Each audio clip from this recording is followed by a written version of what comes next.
Tonight and every Sunday night at this time, the Columbia Broadcasting System presents the Mercury Theater in a special series of broadcasts about the other Americas.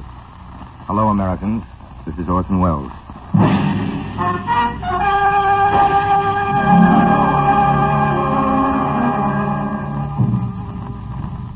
Last week we began, and this week we continue, with our ABCs of the Caribbean, the alphabet of the islands.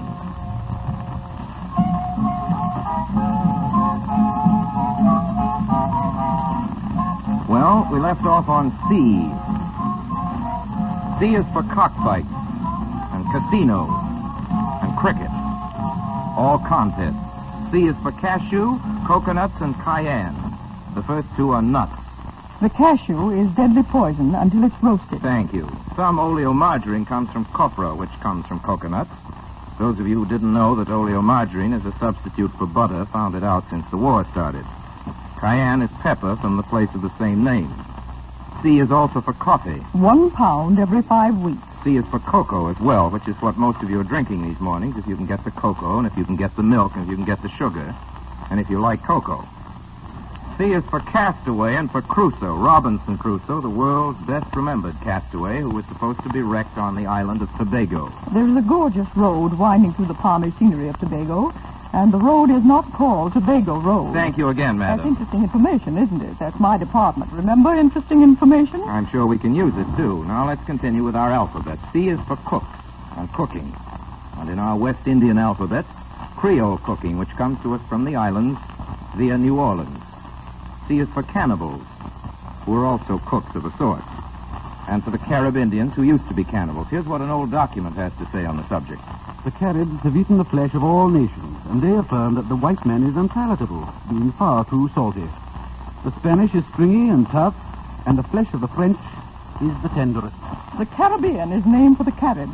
Next slide, please. Here we have a calypso singer. Next. Several calypso singers singing calypso at carnival time on the island of Trinidad. Mr. Wells, what is calypso? Don't you know? That's interesting information. The only way you can find out anything is to ask. That's right. Let's ask a calypso singer. Sir Lancelot? Calypso is music that goes all the way back to the slave days. After emancipation, when the slaves were free, we really had something to sing about and new things to make songs over. Calypso is about everything. Love, politics, current events, the government, and love. All people, all occasions. I have written a song for tonight. I will sing it. Please do, Sir Lancelot. First, I will recite it. Sometimes those who do not know Calypso have trouble understanding the words. Trinidad, beautiful land of Airi, land of sunshine and fragrant air, and lovely maidens beyond compare. Believe me, friends, that's the place to be in this magic island across the sea.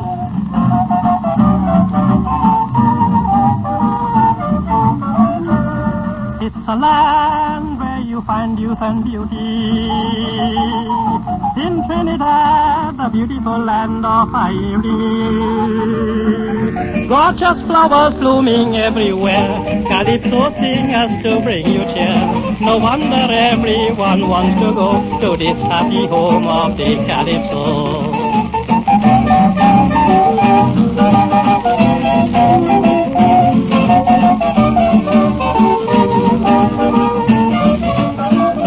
In Trinidad, the beautiful land of Airi, we mean to fight for freedom and democracy. With our friendly neighbors in Yankee land, Trinidadians will firmly stand till every last one of tyranny is blown to hell for eternity.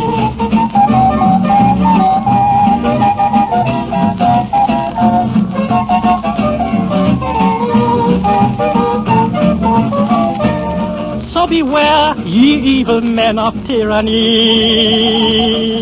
We stand arrayed, the champions of democracy.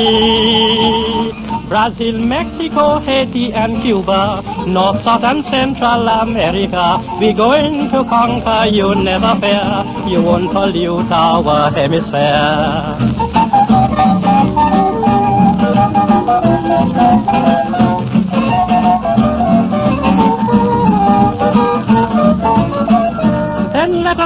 hail the good neighbor policy, for the joy it has brought humanity. Brothers clasping each other's hand, Americans now united stand in justice, honor, and liberty. This is the hope of this century.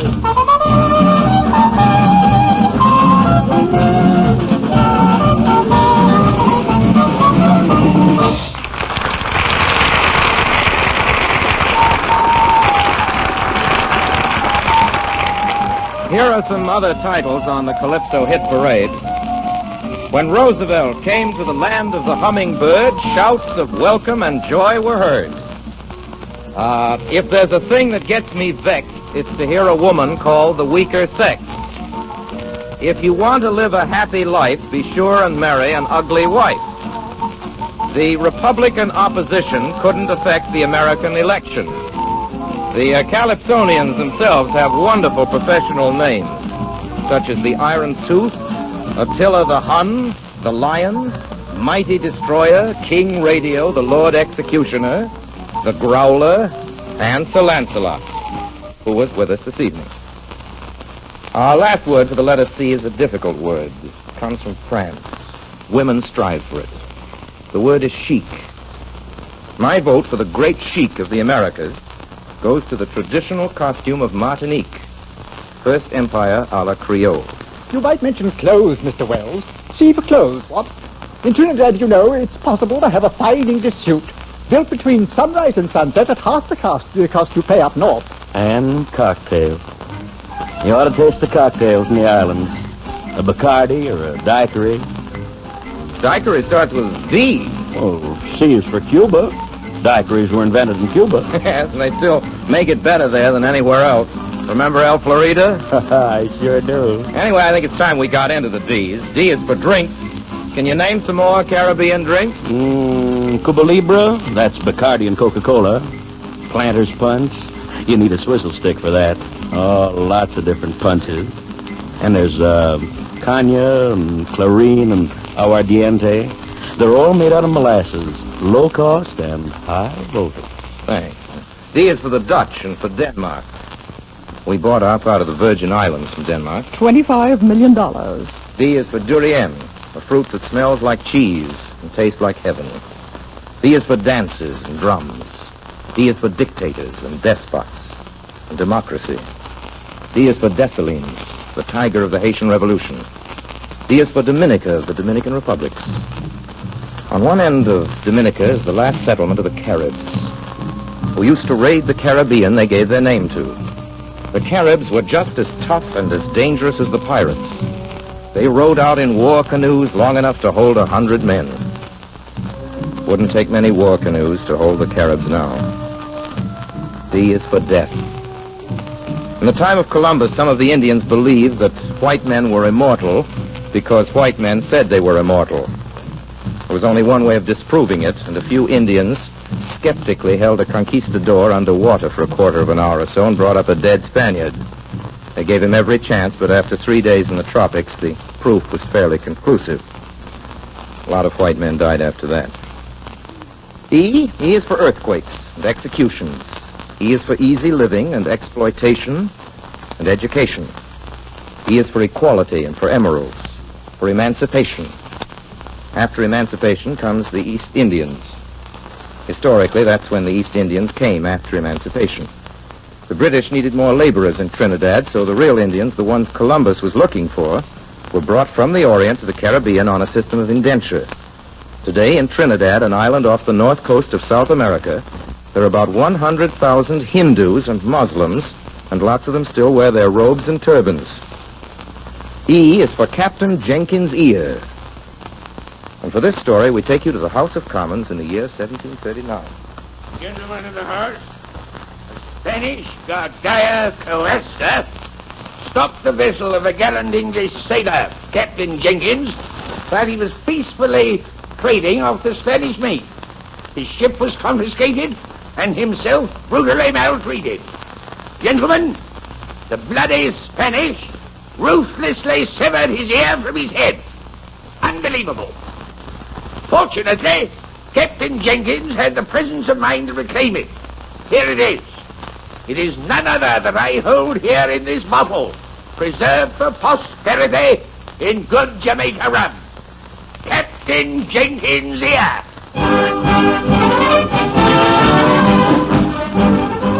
There were those who doubted the exhibit. That an ear was in the bottle could not be questioned, and Captain Jenkins was an Englishman. And he was short an ear. After a lot of excitement, war was declared on June 15, 1739. It is known to history as the War of Jenkins' Ear.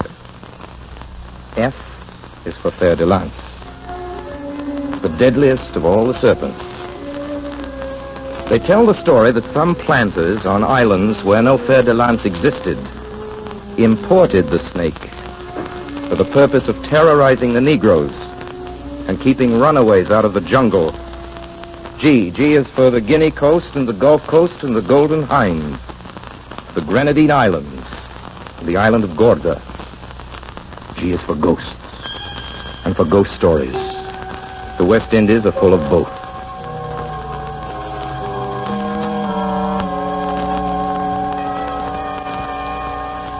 In the late 1700s, the Honorable Thomas Chase of Barbados ordered a tomb to be built for the Chase family. A tomb, 12 feet long, 6 feet wide.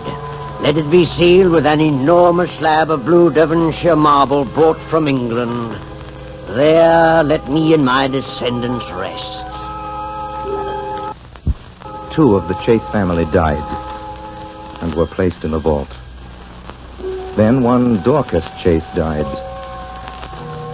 When the vault was opened, the 2 other coffins were upside down and completely misplaced in the tomb.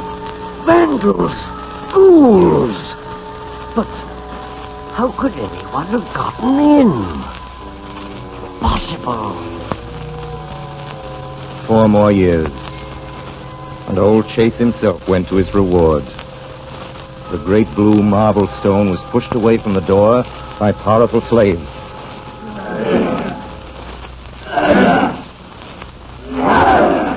Then, the door lay open, and light fell into the tomb. Zombies.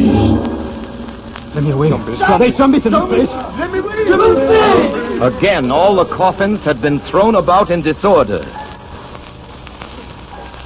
Again, and again, with each new interment, the heavy old coffins were found in scattered confusion, as if by the caprice of the devil himself.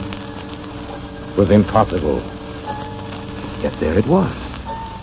The governor of Barbados himself interceded. Sand the floor of the vault. Secure the door with cement.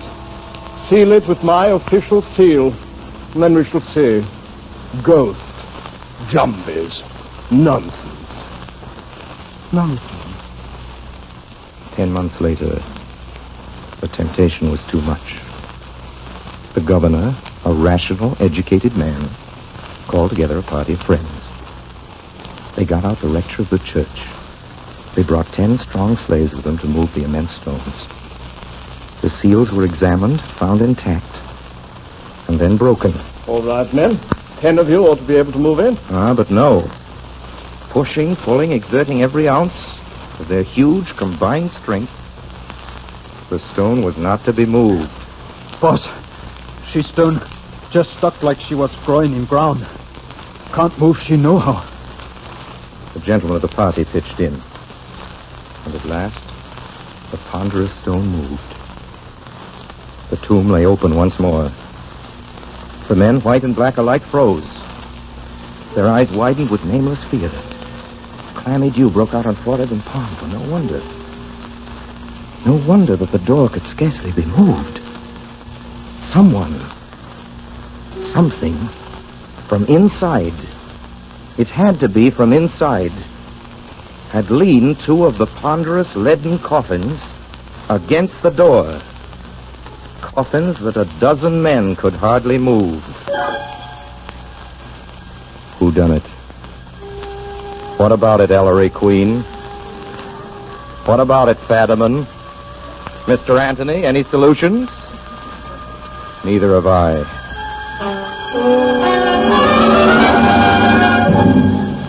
G is for gold.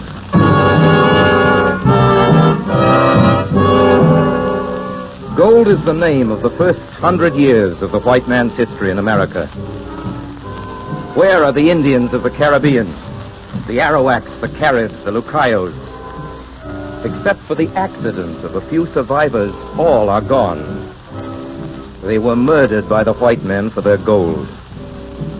When the Spaniards came to Cuba, Hathaway, cacique of the Arawaks, called his people together. Before them, he placed a calabash filled with gold, and he spoke to them. People of Arawak, this is a god of our enemies. His name is gold. They seek him out every place, and where they find him, they remain. If gold were hidden in the holes of the rocks, they would discover him. If we were to swallow him, they would place their hands in our stomachs and drag him out. Let us cast him into the sea. Perhaps when he is no longer among us, we will be forgotten by them.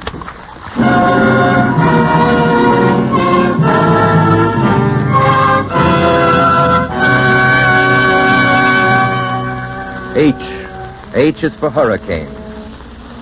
H is for Haiti, for Honduras, and Hog Island. And for Havana, the gayest city in America. I is for imperialism, intolerance, and independence. For isolation and invasion. And also for indigo and Isabella. J is for Jamaica and Jamaica ginger and Jake leg if the drink is bad. J is for justice and jails. And J is for Jumbies. Or Maljo, after Maldoco, which is the evil eye. Jumbies, plant horse beans along your fence if you want to keep the zombies away. The zombies won't get you if you wear a piece of rope from the neck of a hanged man. There are many items in the Jumbie rule book. If you want to see a Jumbie, for example, this is what the witch doctor prescribes. Take the humor from the eye of a white horse. A white horse. And put it in your eye. Then you can see Jumbies. And remember, never call anyone's name aloud when he is not present, or the dead will repeat it until that person is no more. Never call anyone's name aloud when he's not present, or the dead will repeat it until that person is no more. Adolf! Adolf!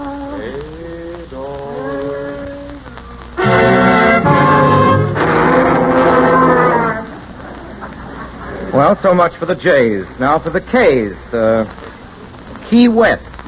Key West and all the keys in the K's. Keys are little coral reefs, or big ones. Thank you. And K is for Kingston, the principal port of Jamaica, which used to be a suburb of Port Royal. Port Royal was a wicked city, and it came to a bad end. On June 7, 1692, Port Royal was shattered by a terrible earthquake. The city slipped beneath the waves. They do say that the sunken church bells still ring to the movement of the tides. Kingston is no longer a suburb of Port Royal. Thank you.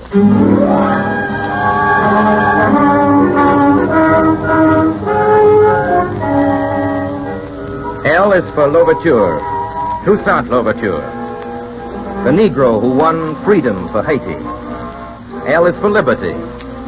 Liberty is pronounced liberté in Haiti and Martinique, libertad in the islands that still keep the Spanish tongue. It means the same thing in all languages. L is for languages. In the islands, there's a wide variety of languages. Spanish, Chinese, Hindustani, Dutch, French, many forms and dialects, and Papiamento, the queerest language in the world. A great deal of English is spoken in the West Indies. Oh, yes, we speak considerable English. English? You'll hear as much English as anything else. Naturally. L is for lizards and lightning bugs. They come very big in the islands. Caribbean lightning bugs don't even blink. They often end up in little bamboo cages, doing excellent service as lamps. You can actually read by them. M is for the moon, by whose full light in the tropics you can read a poem from a printed page, or a lie in a woman's eyes. M is for money, merchandise, and markets, for melons, molasses, macaws, monkeys. M is for Martinique. M is for the Monroe Doctrine. N is for Nassau. N is for the New World, for new hopes, new ideals, for anything new. O is for oil, the plasma of commerce, the black blood in the arteries of war machines. A lot of oil around the Caribbean. And O is for orchids, which grow there on every other tree. P is for Panama. P is for pistols and pieces of 8. A piece of 8 is a round silver coin about the size of $1. It was scored so it could be broken into 8 equal segments. These segments were called bits. Which is where we get the term 2 bits and 4 bits. Correct. That means a quarter or a half of a piece of 8. Thank you again. P is for plots, politics, and poverty. For plantations and planters. P is for Pan-Americanism. The Pan American Airlines. Q is for Quislings. R. R is for a couple of presidents named Roosevelt. First one took his Rough Riders up San Juan Hill, and the second inaugurated the Good Neighbor policy. R is for rum, the people's cognac. It's made from molasses. Molasses is a byproduct of sugar, and rum is a byproduct of civilization. Here's what somebody wrote in 1675. The chief fuddling they make in these islands is rum bouillon, also called kill devil. And this is made of sugar canes distilled, a hot, hellish, and terrible liquor. R is for rainbows. The lunar rainbows I've seen at night in the mists over the Caribbean when the full moon is shining. And R is for romance. To have the romance, you must have the rumba. That's right, senor. R is for rumba. The rumba comes from Cuban voodoo and the danzon. West Indian music is like West Indian drinks. Both are sweet and both are dangerous. Both are delightful and they're both mysterious blends. A dozen different rums, as many liqueurs, spices, and tropical fruits. The music, equal parts of African nostalgia, European intrigue, and Spanish fire. Exotic, seductive, out of this world. Now we come to S. S is for all the saints in the calendar and for all the islands that are named for the saints. The white man came to the Caribbean to look for gold, but he stayed for sugar. S is for sugar. Unless your great-grandmother was very rich, her family never tasted it. Sugar was then as rare as caviar. Today it's rare enough. Sugar is an important source of alcohol, and alcohol means synthetic rubber and gunpowder. Let's not forget the Southern Cross and sponges. S is for sponges, male and female. The female of the species is more absorbent than the male. S is for siestas and swizzle sticks. S is for the sun. S is for slavery.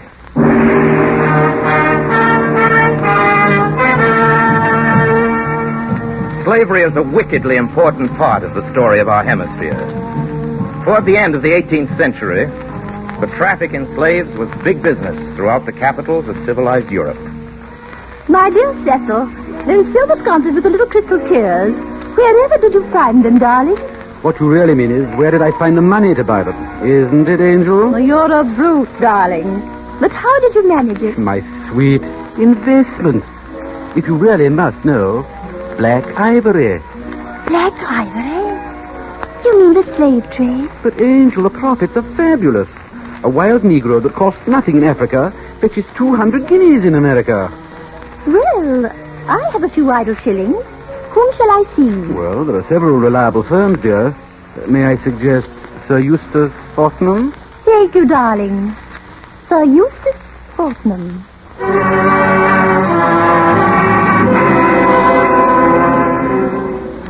moonless night. The low-flying scud obscures the bright stars over Africa. 4 ships lie anchored off the Guinea coast. Men, the Blackamoors village is around the next cove. Remember this. A wound on a Moor's body is a wound in your purse. A dead slave is a dead loss. Right, Sir Eustace. Into the boats now, and you blacksmiths see that the chains and shackles be well wrapped in oakum. There bain't nothing like the clanking of a chain to make a wild blackamoor take to his heels. Lively now, and silent to do it.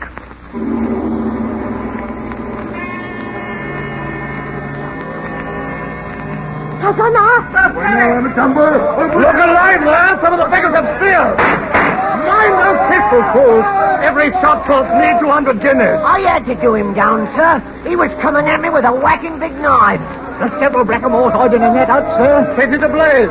They'll either come out and submit or stay in and be cooked.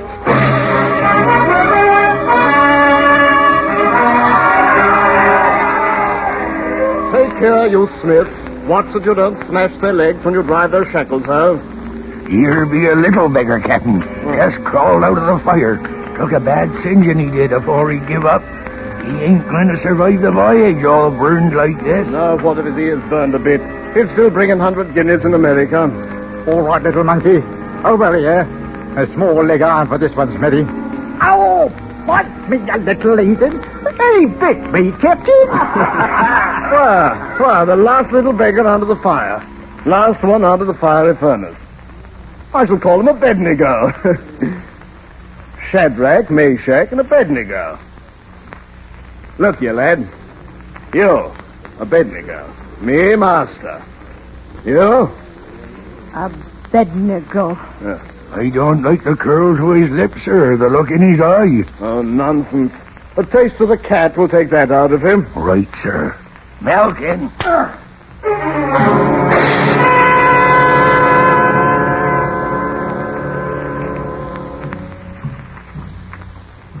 Well, that's as far as we have time to go. Next week, we'll continue the story of slavery and of Abednego, the slave. And we'll continue our ABCs of the Caribbean, our alphabet of the islands. Until then, good night, Americans.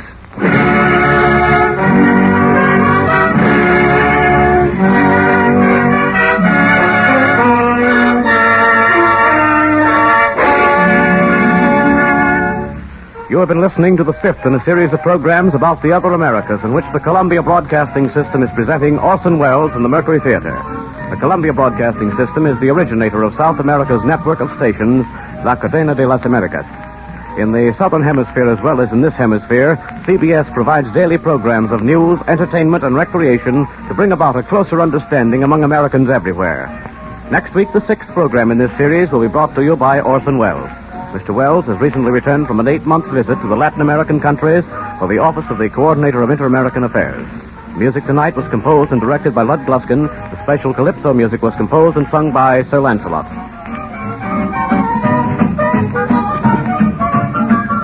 And let us hail the good neighbor policy, for the joy it has brought humanity. Brothers clasping each other's This is the Columbia Broadcasting System. United stand in honor, justice, and liberty. This is the hope of heaven. Wait a minute. Have you heard the strange tales of the Whistler?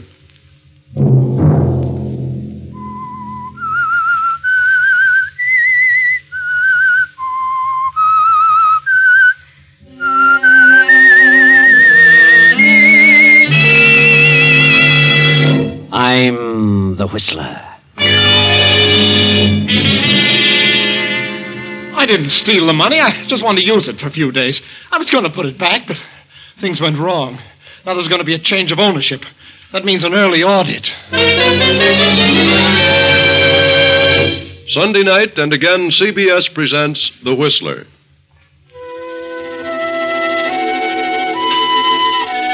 I, the Whistler, know many things, for I walk by night.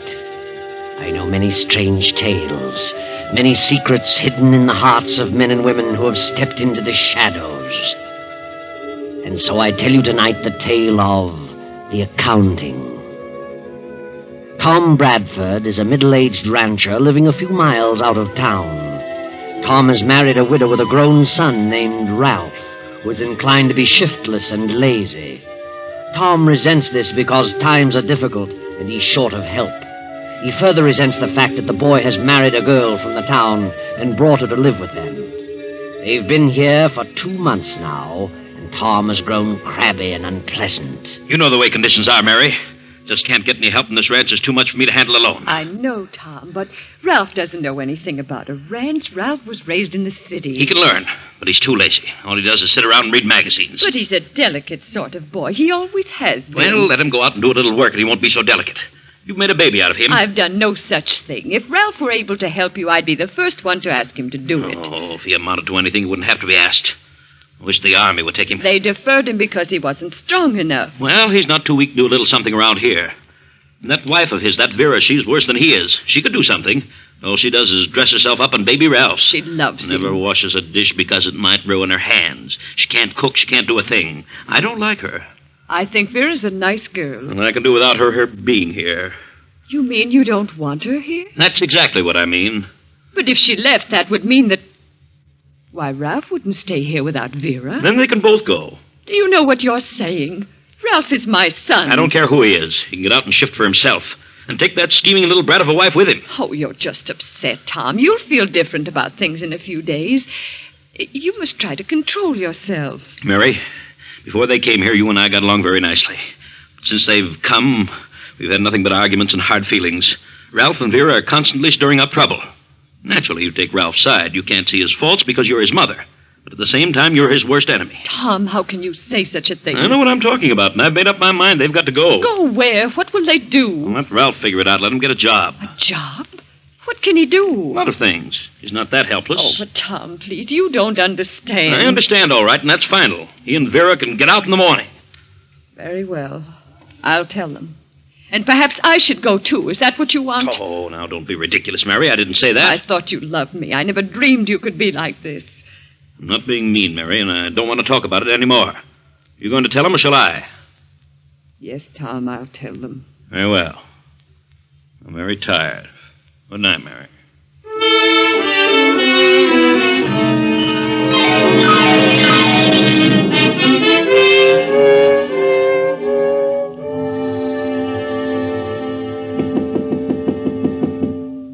Yes?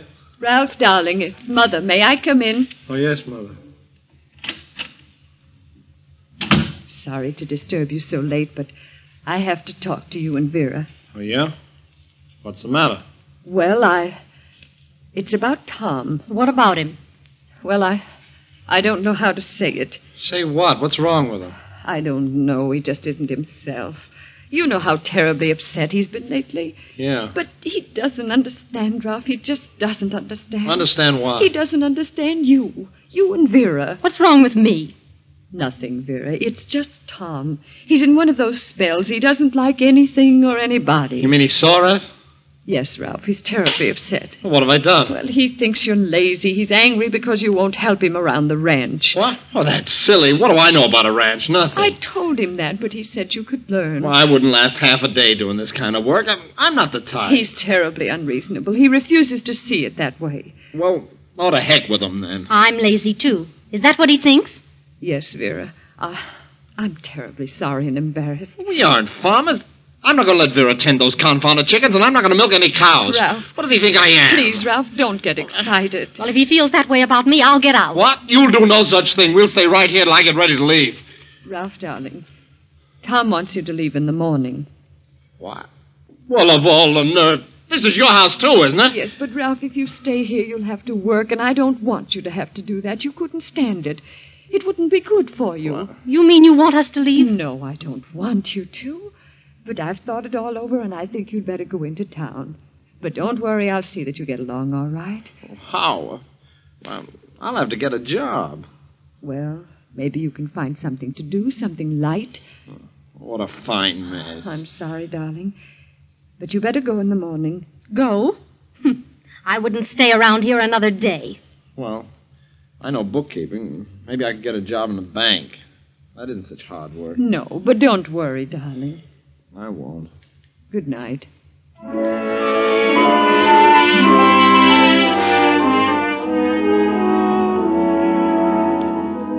The next morning after breakfast, Ralph and Vera leave the ranch and go into town. A few days later, Ralph obtains a job in the bank. Then, after a month or so, he is promoted from the adding machine to the teller's cage. Now, 2 months more have passed, and the young teller in the next cage steps into Ralph's compartment. Busy, Ralph? Huh? Oh, no, Herb. I was just... How are things going? All right, Herb. Yeah? Seem to be having some trouble, Ralph. Trouble? What do you mean? Oh, I don't know. You looked a little worried. I thought maybe you were having a bit of difficulty making things balance. What do you mean? No, I'm not having any trouble. What gave you that idea? Well, I've been off a few cents a couple of times, and believe me, I know what it means. Why, I've worked all night, several times, trying to find what happened to 2 cents. I know how it feels. Yeah? Did you find it? Well, I didn't find the 2 cents, but I found the error in my figures. Well, I haven't found the error in my figures. Haven't you? Well, that's good. What would be wrong with my books? Why, I didn't say anything would be wrong. I just thought you looked a bit worried. Thought maybe I could help you. I don't need any help. I'm quite able to take care of my responsibilities. Good. Glad to hear it. By the way, have you heard the news? What news? This bank is being taken over by a system and is to become one of its branches. You know what that means. No, what's it mean? It means a complete audit before the end of this month. That isn't very far away. About 15 days. Yeah? I just thought you would want everything in order. I know I would. Yeah. Well, thanks for the information. You're welcome, Ralph.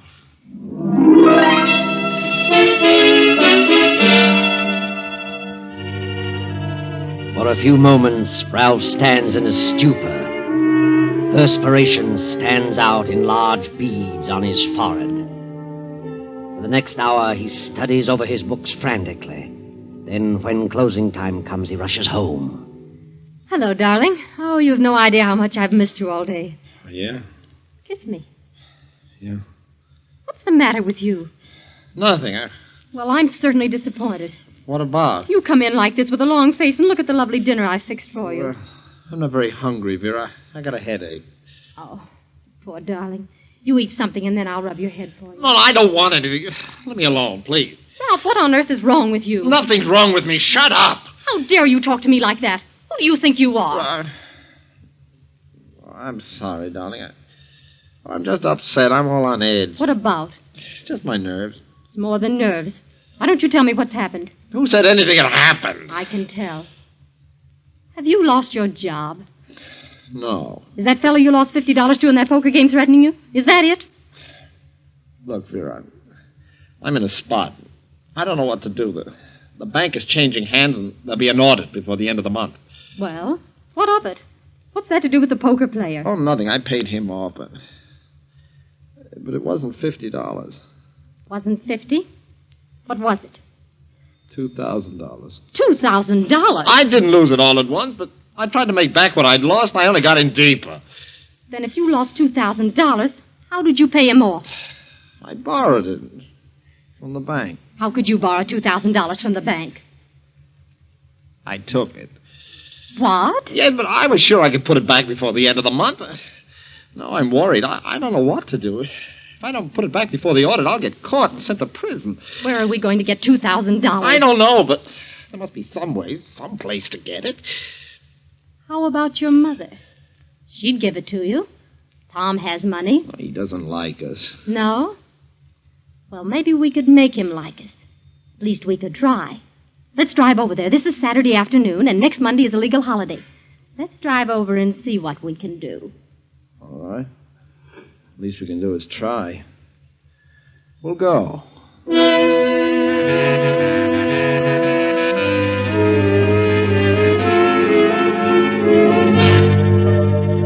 Ralph and Vera drive to the ranch. And as they go up to the porch, they hear Tom arguing in a loud voice with another man just around the corner of the house. They slip to the edge of the porch and listen. All right. I'll tell you what I'm going to do. I've given you all the time I can, Miller.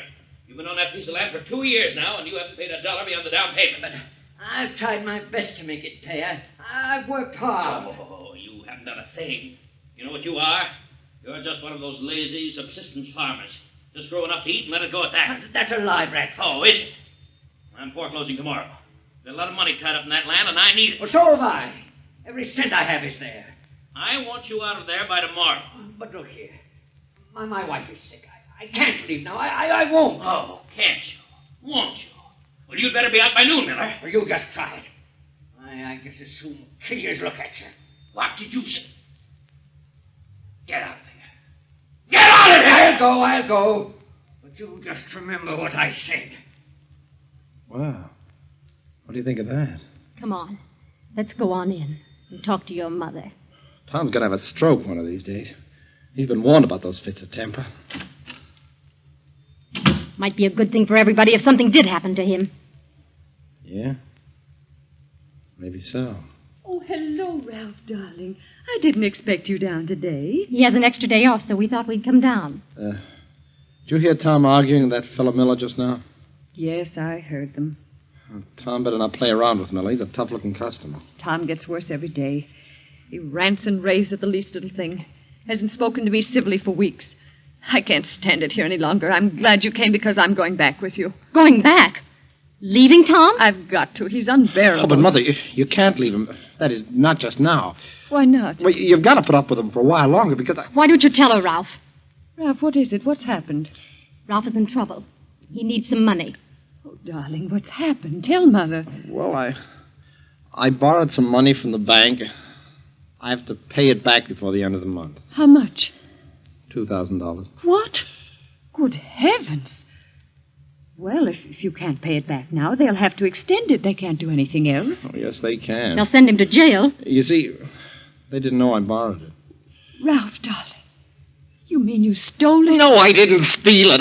I was just wanted for a few days. I was going to pay it back, but things went wrong, and now there's going to be a change of ownership, and that means an audit. He's got to have the money right away. But what can I do? I haven't any You've got to get it from Tom. You've got to. But Tom needs every cent he has to hold on to this place. Well, you can ask him. You've got to do something. Do you want Ralph to go to the penitentiary? Good heavens, no. Then hurry up and talk to him. But what'll I say? Oh, you'll think of something. Go on in and talk to him. But do you think this is the time? Well, I'm desperate. I need that money in one way or another. I'm going to get it. Oh, yes. Yes, darling, don't get excited. It isn't good for you. I'll talk to him now. He just came in the back way. We'll wait in here. Yes, all right. Oh, Tom, look at your face. It's flaming red. Huh? You shouldn't let yourself get so worked up over things. Miller's a lazy, good-for-nothing fool. Well, he knows I mean business. He'd better be gone by tomorrow noon. Oh, he'll go. Don't worry. Huh. Even threatened to kill me. Please, Tom, forget about it. Come on, dear, sit down. Your lunch is ready. Don't really need that land. Just that I can't tolerate shiftless, irresponsible people. That place is worth $5,000. Miller paid $750 down, been on it 2 years, and hasn't paid a dime since. Tom, dear, I need some money. Yes? Well, that's not unusual. Hand me the checkbook. By the way, I've got a list of things you can get from me in town. How much do you want, Mary? I want to borrow some money, Tom. Since when do you have to borrow money? Well, I want to borrow it. Oh, that's ridiculous. Borrow it. Huh. Now, how much do you want? $2,000. $2,000? Are you crazy? No, Tom, I need $2,000. What could you possibly need that would cost that much? You certainly have everything that... Wait a minute. What are you getting at, Mary? Please, Tom. Please lend it to me. I'll pay it back, I promise. How? Just how would you pay it back? You have no earning capacity. Well, I know, but Ralph has. He could Ralph? pay... Ah, I thought it was something like that. What's he got up his sleeve? He needs $2,000 right away. Oh, he does. Well, what for? What's he done? Why, nothing, but he has an opportunity to... Well, it's a business proposition. Do you expect me to believe that? What's he done? Something at the bank? Well... Quit stalling. Did he borrow from the bank and forget to tell them about it? Yes. Oh, Tom, please let me have it. They might send him to jail. Jail? Oh, no, not Ralph. He couldn't stand it. Please, Tom, please. He's so young. He didn't realize what he was doing. Let him go to jail. Maybe they'll teach him that the world wasn't made for him alone. Oh, you don't mean that, Tom. Don't I? I knew he was no good from the first day he came here, and that snip of Vera's worse. She probably put him up to it. Please help us, Tom, please. I wouldn't give a dime to help him. He belongs in jail. As far as I'm concerned, that's just where he'll go. Oh, Tom, please. Tom, listen to me.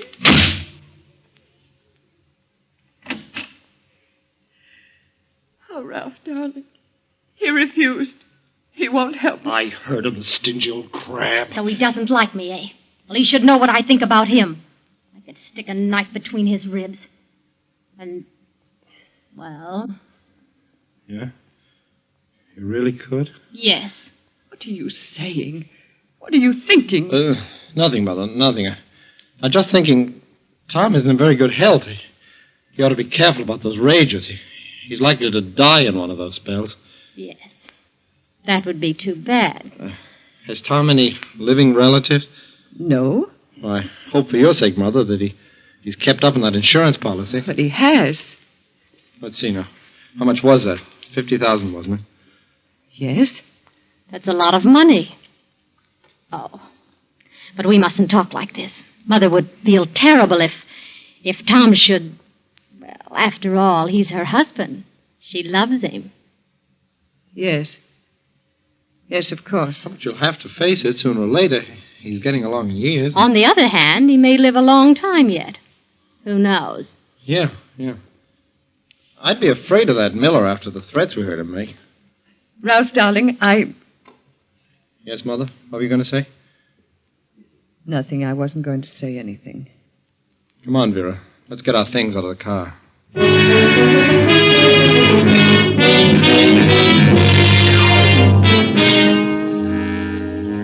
Tom goes into town and arranges for the eviction papers to be served on Miller. He returns late that evening and goes straight to bed. The night passes and morning comes. Tom, being an outdoor man, is usually up before sunrise. But this morning only Mary, Ralph, and Vera appear for breakfast. Finally, Mary, becoming worried, goes to Tom's room and knocks. He does not answer. She opens the door and screams in horror. There on the bed lies Tom, stabbed in the heart. Well, he's been dead since about midnight. Bedroom window was open, but we can't find the weapon. Why, he probably took it with him, Sheriff. Who? Well, that fellow Miller. He must have done it. How do you know that?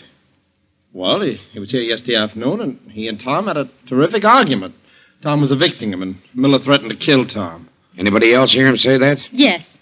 I heard him. So did I. Yeah, then it looks like Miller's our man. We'll get over there right away before he has a chance to skip. Come on, Bill. Oh, Ralph. Ralph, darling. No, Mother. You better go to your room and try to rest. Yes, Ralph. Certainly hope they catch Miller. Do you think they can pin it on him? Without any evidence? Well, certainly.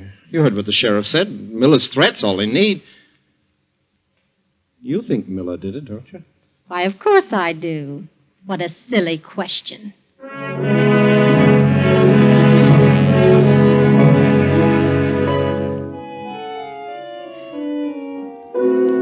When the sheriff arrives, he finds that Miller has gone. They put out a search for him. Now, Ralph is back at the bank, in the cage next to Herb. Well, Ralph, they haven't found that fellow Miller yet. No? Well, they'll find her. Do you really think it was Miller who killed your stepfather? Well, of course I do. He threatened to kill him. 3 of us heard him. Well, sometimes people say things that they never mean to carry out. Oh, you should have heard him. He meant it. Maybe he did. But that doesn't mean he did it. What are you talking about? Oh, I was just thinking. Yeah? Circumstantial evidence is an awful thing sometimes. How do you mean? Well, so many people have been convicted on a mere word, a mere nothing. People hear a person say something, and by the time they repeat it in court, they enlarge on it a dozen times. I remember a fellow who worked here. In fact, in your cage. What about him? Well, he used to play poker quite a bit. And one night he made a haul, won $400 or $500. Went flashing his roll around town and boasting. So what? What's wrong with that? Well, he went into the drugstore and started showing off, and when the old druggist asked him where he got all of that money, he kiddingly remarked that he had robbed the bank. Well, that got around and finally took on a serious tone. They checked up here at the bank, and sure enough, there was a $500 shortage. And even though his pals swore that he'd won it in the game, they convicted him on his statement and sent him up. Well, maybe he did steal it. He had the opportunity. I have. And you have. Yeah? Well, is he still in the pen? No, he was lucky. He got out after 5 years. How'd he get out? He was exonerated. Another teller confessed to it later. They sent him up and let the other kid out. Oh, he was lucky. 5 years, huh? Yep. It's a long time. It'd be a shame if Miller were convicted in the same way, and then they later found out that he was innocent. Wouldn't it? Yeah, but he did it. He had the motive, the opportunity. He said he'd do it. Well, he may not have been the only one with a motive. It's after 3. I'm going to run along. See you in the morning, Herb. So long.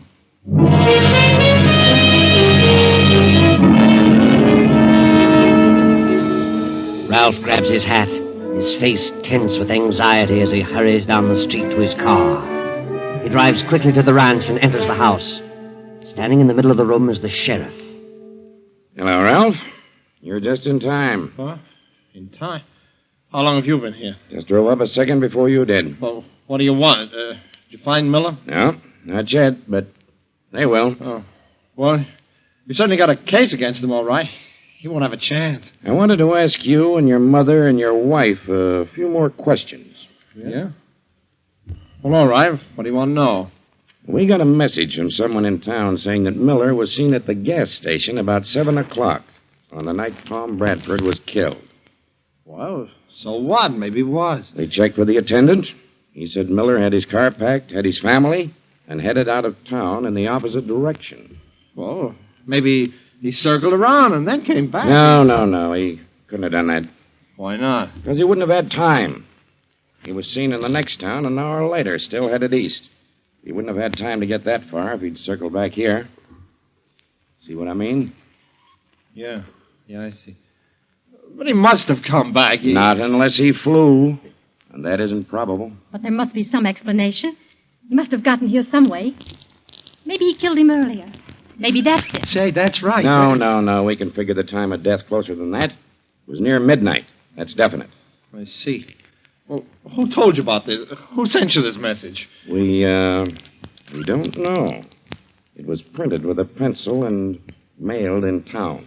Yeah? Is that all it said? Well, no. There was more to it. Huh? What else?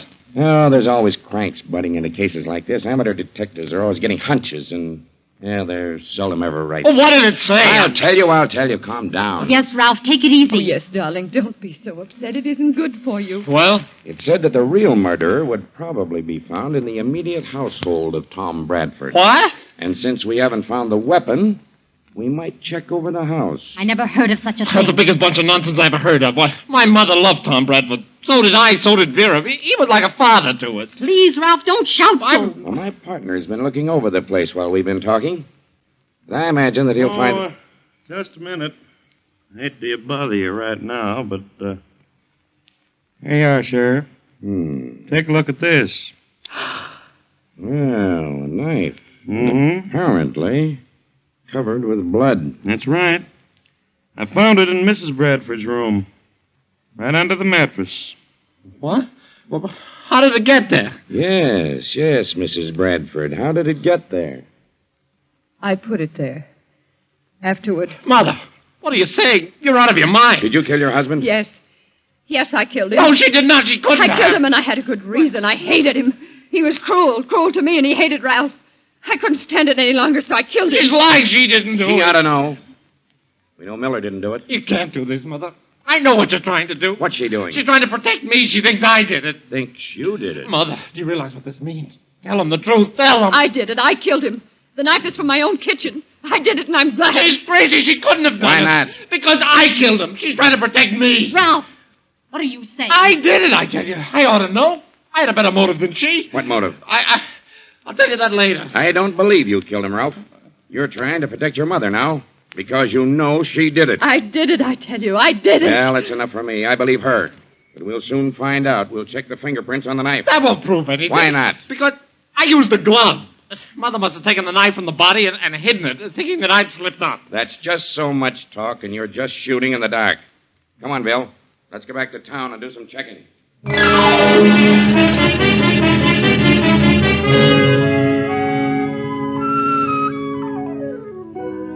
the only fingerprints on the knife were Mary's, and try as he might, Ralph could not convince them that he wasn't trying to shield his mother.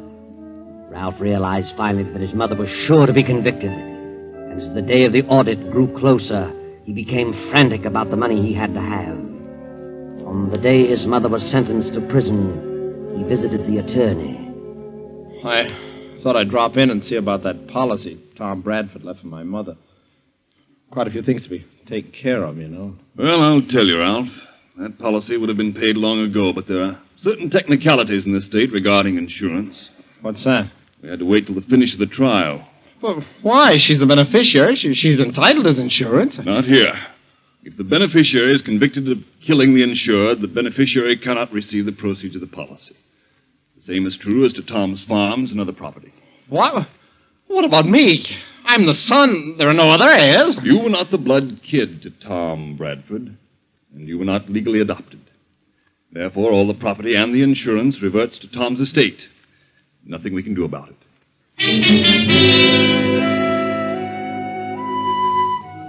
Well, Ralph, there you are, holding the bag. Now you've got to face the music at the bank. With all your scheming, nothing was gained. You planned to kill Tom and blame it on Miller, but instead got your mother upset and she killed him because she wanted to keep you from doing it. That's what you believe, Ralph, but you're wrong. I know. Your mother didn't do it. She found the body and removed the knife, thinking you'd slipped up. It was your dear little wife, Vera, who did it, and she'll never tell. But she'll pay for it later. I know.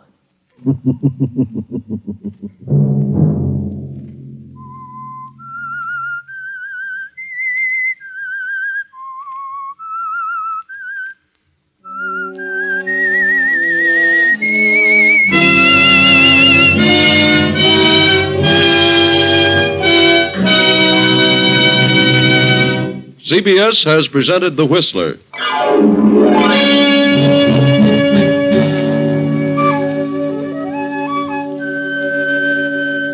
Original music for this production was composed and conducted by Wilbur Hatch. The Whistler is written and directed by J. Donald Wilson and originates from Columbia Square in Hollywood. I, the Whistler, will return to tell you another interesting tale. Good night. This is the Columbia Broadcasting System.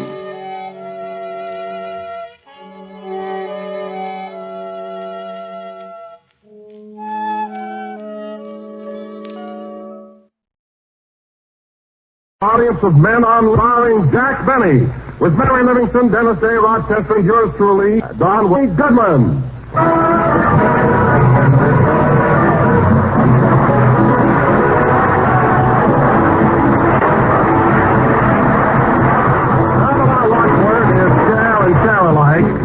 Let's divide our meat and meat products. You can help keep your bits for their jobs here at home if you plan more meals around other nutritious foods that are still thrifty and plentiful. Among these foods are whole grain, delicious, toasty brown grape nut flakes. Grape nut flakes bring you the valuable nourishment of natural and vitamins, niacin and vitamin B1 for good appetite, steady nerves, and energy. Full of malty rich for your family, enjoy America's most distinctive flake cereal, Grape Nut Flakes. Delicious, nutritious, and thrifty.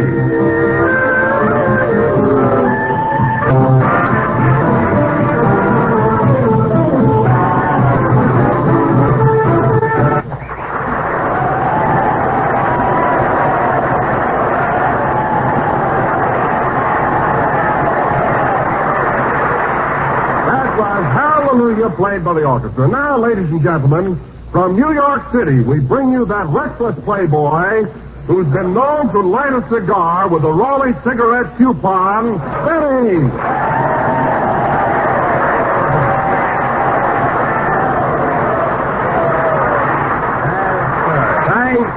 Thank you. Hello again. This is Jack Benny talking. And, Don, it was nice of you to call me a playboy, but you're wrong this time. As a matter of fact, out of my hotel since we got here Thursday. Oh, you haven't? No, you see, like a darn fool, I belt in Los Angeles. And the town, out of check. Hotel. What do you mean? Well, at the Acme Plaza where I'm staying, the manager locks you in the basement until your check goes through the bank. Imagine 4 days listening to a boiler hiss at me. I thought I was playing low state again. Oh, it was awful, huh? But, Jack, why are you staying at the Acme Plaza? I hear it's an awfully run-down joint. Oh, no, Don. They fixed it up now. They even got a new rope for the elevator. And incidentally, it's one of the few hotels in New York that has girl bellhops. Girl bellhops? Say, that's a novelty. What sort of letters? I forget the rest.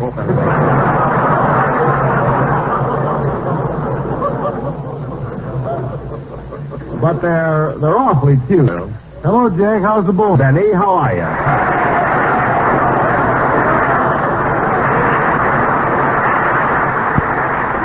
Say, Don, I'd like you to meet Benny Goodman. You know, he's our guest conductor this week. Goodman, I might have guy who was shooting off his ball through my opening band number. Well, that was the commercial. He does that every week. Don't you ever listen to my program? No, what not?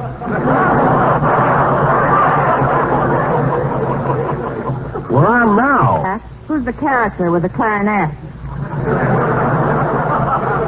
That's Benny Goodman. Oh, Benny, this is Mary Livingston, our comedian. Hello, Benny. Hello, Miss Livingston. I'm sure...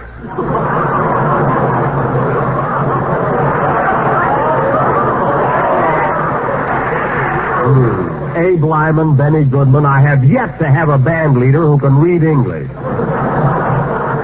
No kidding. Well, how are you, Mary? I haven't seen you since we got off the train. Where are you stopping? Oh, I'm at the Sherry Netherlands, and boy, is it swanky there. What do you mean, swanky? I ordered a 3-decker sandwich yesterday, and the waiter launched it with a bottle of champagne. Oh, Acme Plaza. Can't understand why you say that. Well, for one thing. Listen, their rates are reasonable, too. It's a love spot. You know, Mary, Jack tells me they've got girl bellhops there. Oh, so that explains it. Explains what? I looked in your diary, and it's 5 cents. Well, Geraldine carried my trunk up. That's worth a quarter. Oh, Dennis. Hello, Mr. Benny. Oh, boy, you ought to see the hotel I'm staying at. They have girl bellhops, girl CA.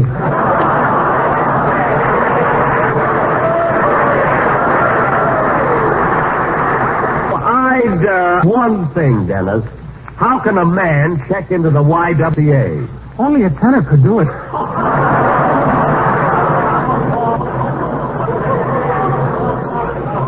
Well, Dennis, I think... Dennis, I hope Fred Allen is listening in. We're getting a lot of laughs tonight. Dennis, I think it's about... kid. Salutations, Mountebank. Full staff brings you greetings from Fred Allen. Greetings from Allen? That is precisely why I am here. Oh, ahead. I bring you Allen, who's listening to your show today. He's sitting by an open window, hoping the smell will go away.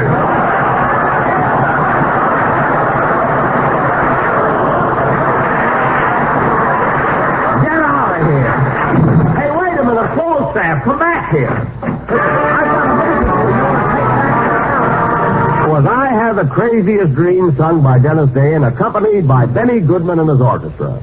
And, Benny, that was a swell musical background. It was really okay. Thanks, Jack. I'm sure glad you got Benny Goodman instead of that band you wanted to hire for tonight. What band? Sammy Slotnick and a Staten Island Hawaiian.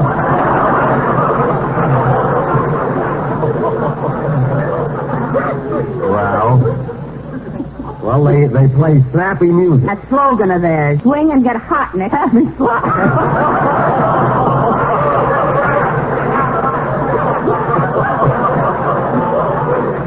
I bet that happens to be a very... Well, Jack, if they're so good, why aren't they here tonight? It's like they gin. They're allowed to pick the physical instrument. Goodman, you're all right.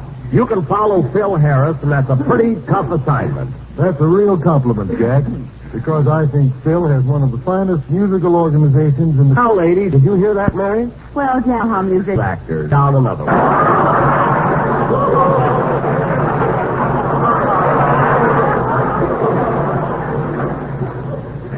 What?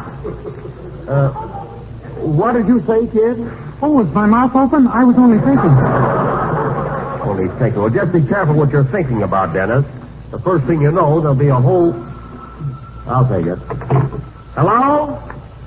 Well, Gary. Yeah, I've been expecting your call, Gary. Where are you, Gary? Indiana. It can't be Gary Cooper. Why? Yeah? Yeah, well, sure, Gary. I'm all set and rare. In Somerville. That's more like it. Not Slim Somerville. It's Gary, Indiana. I mean... Where are you, Gary? Say, that's just around the corner. Okay, come right over. Swell, goodbye. Was Gary it on? Oh, I'd love to, Jack, but I'm going out later and have a big bowl of toasty brown sweeties in that grape nut plate.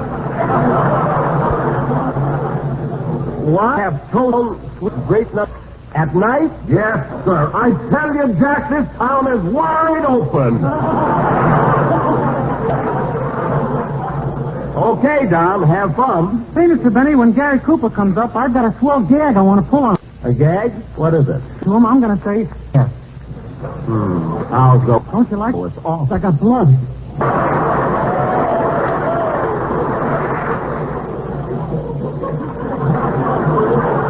Listen, I don't hate you, Dennis. That's an old... Yeah? Way out in the alley sold it to me for $1. You gave $1 and got that? Well, if I were you, I'd just come in.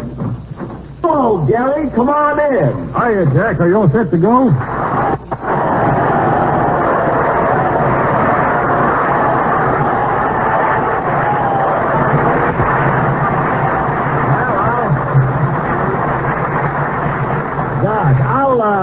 I'll be ready to leave in a few minutes, Gary, and then we'll... Are you ready to do the town? Yep. I got a street guide and my snowshoes and everything. Well, you're all set. Yep. Tell you what, Gary, I figure we start out... Jack, introduce me. Oh, yes, pardon me. Say, Gary, I'd like to have you meet my gang. This is Mary Livingston. Well, this is a pleasure, Miss Livingston. Kiss me, my love. What? What did you say? Oh, was my mouth open? I was only thinking. She's so thrilled, Gary. And, Gary, this is Don Wilson and Benny Goodman. Hello, fellas. And Dennis Day. Hello, Dennis. How's it?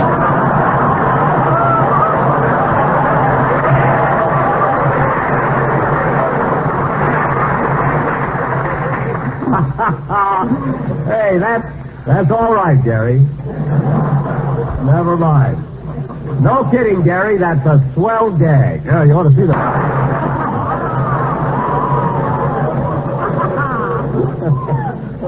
Hey, excuse us, fellas. Say, Gary, as long as you and I are stepping out tonight, you know, the hot spots and everything, did you call up any girls? Nope. Well, don't you know any girls? Well, don't they like me? Nope. Oh, I'll get the red book right here. Some book. Lillian Russell, Anna Held, Annette Kellerman. Stop teasing. Well, don't worry, Gary. We're bound to bump into some beauties, the places we're going. Now, Don. Oh, just a second, Gary. Hello? Hello, Mr. Benny. This is Rochester. Oh, hello.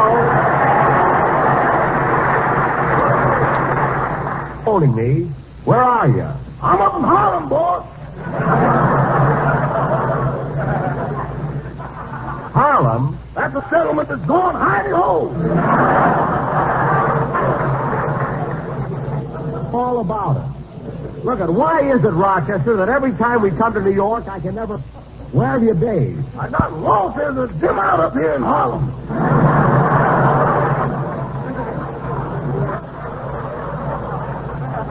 Well, listen. There's a dim out down here, too.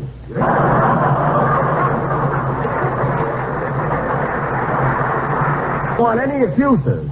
4 days in Harlem. Well, I got business up here, boy. Business by foot. I can just see you now. You're sitting there with a cigar in one hand, a Tom Collins in the other, and a girl on your lap. Is Tom Collins in my right hand or my left hand?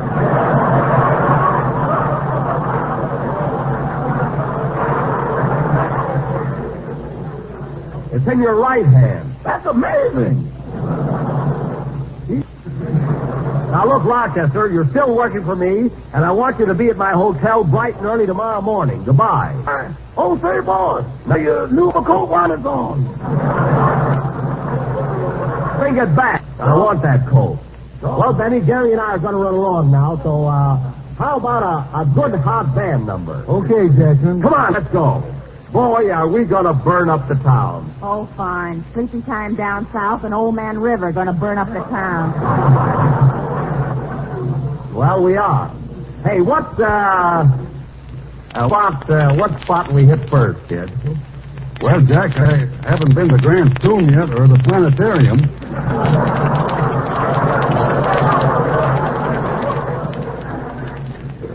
Grand Tomb? Yep. The planetarium? Yep.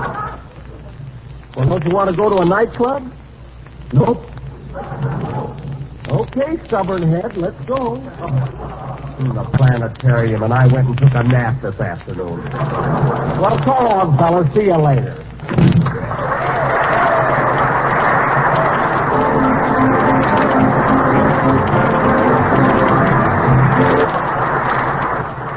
Now, come on, Gary. We've seen enough. What do you say we get out of here? No. No. Look, Gary, we walked across the Brooklyn Bridge. We saw the Statue of Liberty. We fed the pigeons in Central Park. Now, let's go to a nightclub. Quiet, Jack. I'm trying to listen. And that, ladies and gentlemen, concludes our visit to the stars, which has been unfolded to you in this magnificent planetarium.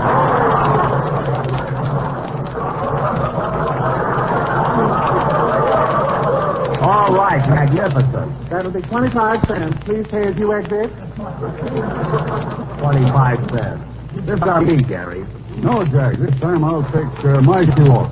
No, Wait a minute, Jack. I want to see what they got in this other room. Okay.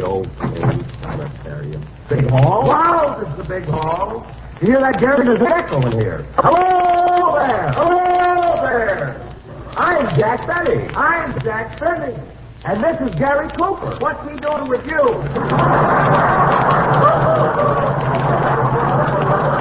Oh, shut up. Come on, Gary, let's go to a nightclub.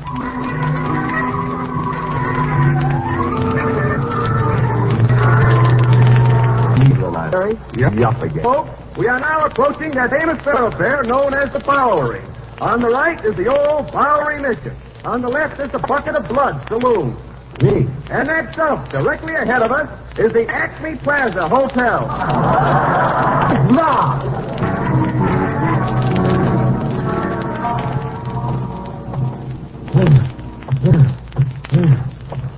Boy, what a crowd. You know, Jack, I'd appreciate where a state building is till you walk up here like we're doing. Listen, Gary. When do we get to the top? We're there now. Boy, it's cold. It's cold up here. I'll go back to the planetarium. Isn't this a wonderful view, Jack? Yeah. Now, there goes my hat. My hat. Your toupee just took off. That's a pigeon. With a part in it?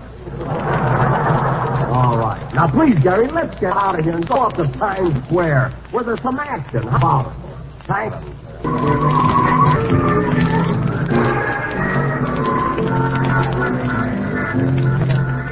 Well, Gary, here we are on Broadway. Are you thrilled? Excuse me. It's all right. You're the stage, Gippy. You don't have to be afraid. Yes, sir. Glittering, glamorous Broadway.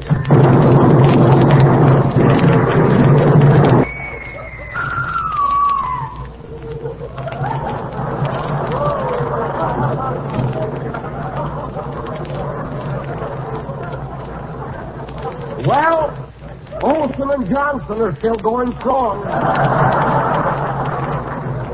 Wait a minute, latest magazine here. Wait a minute, Jerry. I want to get a copy of Movie Story Magazine. I hear that my picture is on the cover. A copy of Movie Story Magazine, buddy. You bought them all this morning. Oh, are you the same guy? You ought to see it, Jerry. There's a swell picture of me right on the cover. Gee, I wish I could get my picture on one of those magazines. You will one of these days. Let's go on. Going right in for all seats. The big girly show is about to start. Hey, Harry, look at those posters, huh? Hush, Riggedy. You think we oughta? Oh, forget it. No. What are we going to say, Gary? Well, I thought we might go in and see. Oh, shucks. Let's go home. No, nothing doing, Gary. Come on, I came out for a little excitement tonight. I'm going to have it. 2 tickets, please. I'm a big girly. Step along.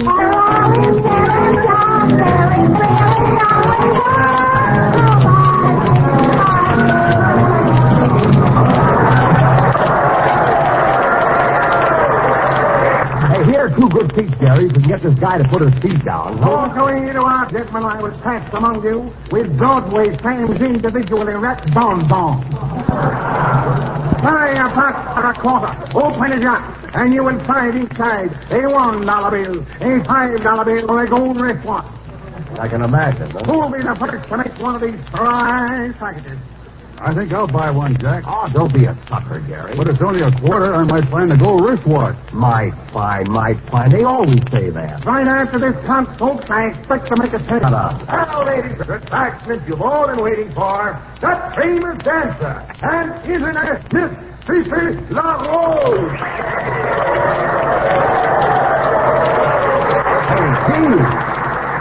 Hey, she's a pip, isn't she, Gary? Yep. Yes, sir.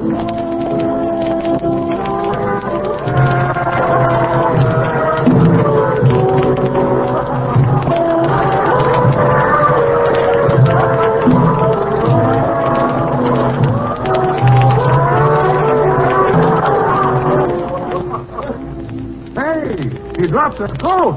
Gary! Now put your elbow down so I can't see you.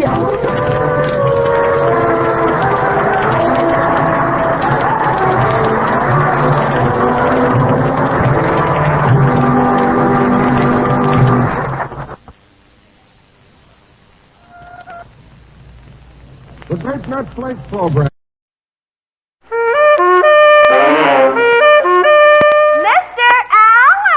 Quiet, Portland. You'll wake up our listeners. It's Texaco time with Jack Haley, Christina Carroll, Portland Hoffa, the Texaco Workshop Players, Al Goodman and his orchestra, and starring Fred Allen.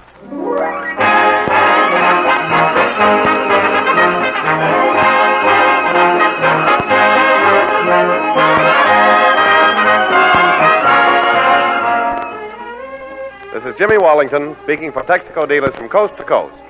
Your neighborhood Texaco dealer has built his reputation on high-quality products. Products like Texaco's Fire Chief and Texaco's Sky Chief gasoline, insulated Haviland motor oil, and many others identified by the Texaco star. Today, when quality means most in keeping your car delivering your essential transportation, remember the records which Texaco quality products have made in maintaining the essential transportation of the airlines, bus lines, and railroads of America. More revenue airline miles are flown with Texaco, and more buses, locomotives, and railroad cars are lubricated with Texaco in the United States than with any other brand. That proves the quality of the Texaco products your Texaco dealer uses when you have him help you care for your car for your country.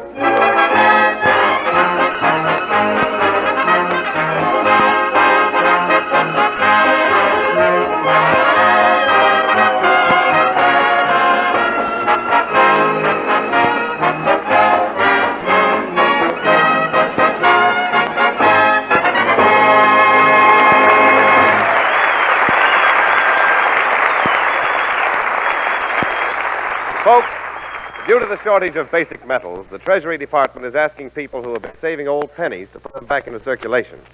We now bring you a man who may not be hoarding pennies, but he sure has a cent on him. And here he is, Fred Allen.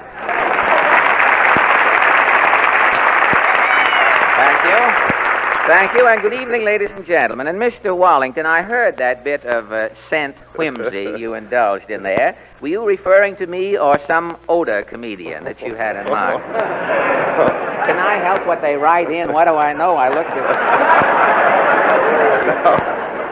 No, Fred, the government needs pennies. I was just trying to be clever. Now, look, you're trying to be clever. Look, Jimmy, you can be clever on the Camel Caravan. On this program, I just wish you'd be funny. And another thing, Jimmy, I wish you'd try and pep up my introduction. You know, lately you bring me on as though you were Mr. Bolivar and I was 8:15. Now, after this, I wish you'd watch that. Mr. Allen! Well, Portland.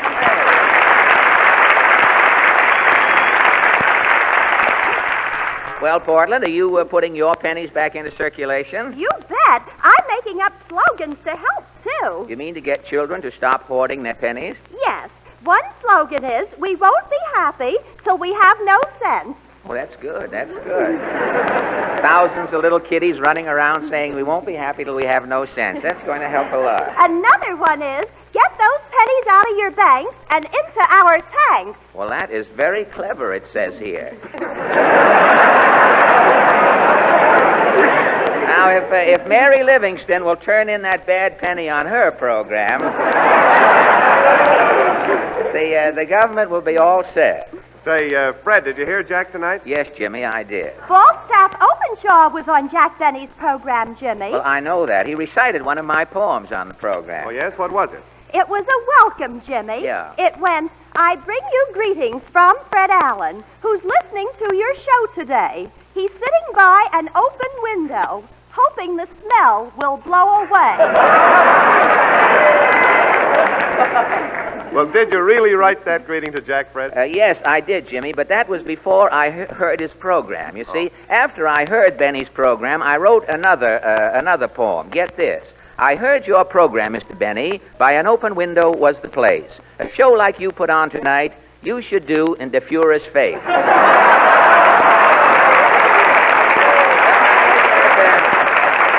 I guess that'll take care. I guess that'll take care of old Father McGee, all right. Now I'll get busy with our question. What is the question tonight? Well, recently, as you know, Portland, bingo has been declared illegal here in New York City. All of the bingo games run by theaters and many organizations here have been stopped. And so tonight, our question is, what is your reaction to this bingo ruling? Are you going to ask those same people you talked to last week? Yes, when you want to know how the average person feels about any vital issue, Portland, all you have to do is drop around to Allen's Alley.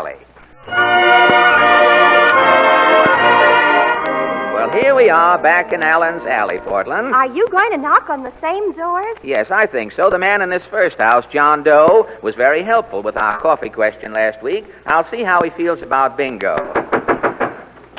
Oh, it's you again. Yes. What is it, another survey? Yes, it is. What do you think of this bingo ruling? It's an awful blow to me. You're sorry to see bingo go? Well, yeah. Thanks to bingo, I ain't seen my wife for 6 years. Your wife is a bingo fiend? Every night she's out to different clubs playing. Monday night, it's the Daughters of Daniel Boone Social Club. That's Monday. Tuesday, it's Spencer's Too Old to Be Waxed. That's a club. And Wednesday? Wednesday, it's some new club. Girls Who Formerly Knew Rudy. Girls Who Formerly Knew Rudy. And you say this has been going on? For 6 years. Every night is the same routine. I come home, my wife's gone. In the frying pan, instead of dinner, there's a note. Well, what's in the note? One word. Bingo. Well, now that bingo's been stopped, I suppose your wife will come back home. That's what she thinks. Oh, you mean? Tonight, I'm leaving a note in the frying pan. Aha. It's just going to say one word. Bingo? Reno. Well, that takes care of John Doe. Now, who was in this next house here? I forget. No. I forgot your name, madam. The name is Mrs. Pansy Nussbaum. That's right, Mrs. Nussbaum. Well, tell me, how do you feel about the banning of bingo? To me personal, it is come see, come sour. How do you mean? Well, formally, I'm playing bingo in the clubhouse. Oh, in the club? What club? Bachelor Girls of Avenue B. Well, I see. Well, when bingo is stopping, we are closing up the club. On the door, we are putting a fetlock. A fetlock on the door. There's no horsing around when you put a fetlock on it. Well, tell me, have the girls given up the game? Confidentially, we are playing in our waffle shop. Well, how can you play bingo in a waffle shop? First, we are ordering waffles. Yeah? The waffles is coming. Uh-huh. In each square in the waffle is cooked a number. The waffle looks like a bingo card, huh? Exactly. Well, how do you fill out your card? When everybody's getting a waffle, Yes. the waiter is going into a phone booth. Uh-huh. Without taking off the phone, the waiter is calling Circle 12, Brian 43, Liberty 96. As the waiter calls these numbers? We are filling in the waffle. Oh, fine. Who is first filling in 5 holes is yelling Waffle-O. Waffle-O. They yell, Waffle-O, huh? This is winning the jackpot. Oh, the jackpot. Okay. What will happen if the police ever break in? Before they are catching us, Yes? the waffle players is eating up the evidence. Eating the evidence. You eat the waffles with gusto? No, with maple syrup. Delicious.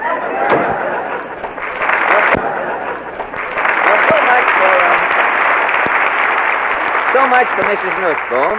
And now this tenement here. You're Mr. I'm shocked by this mulligan. That's right, so you are. What do you think about this bingo business, Socrates? It's the end of me. Well, how do you mean? Well, I was running a movie theater. Business was brutal. Did you try double features? I had triple features. You did, really? The outside, I had singing pickets. Inside the lobby, I had a guy sewing a woman in half. Outside the ladies' lounge, I had a mind reader. Yeah. Matinees, I had a doctor taking kids' tonsils out. For the matinee. Well, that's a new idea in the picture theater. What's that? Were you giving away dishes? I was giving away dishes with full-course dinners on it.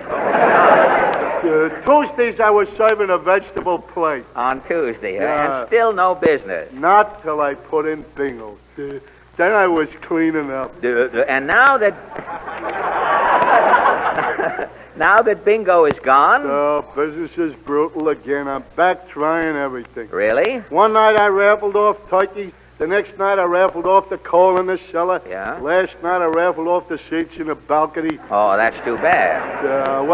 I gotta get back to the theater. Why? I gotta kiss my wife goodbye. Oh, is your wife leaving? Yeah, I'm raffling her off tonight.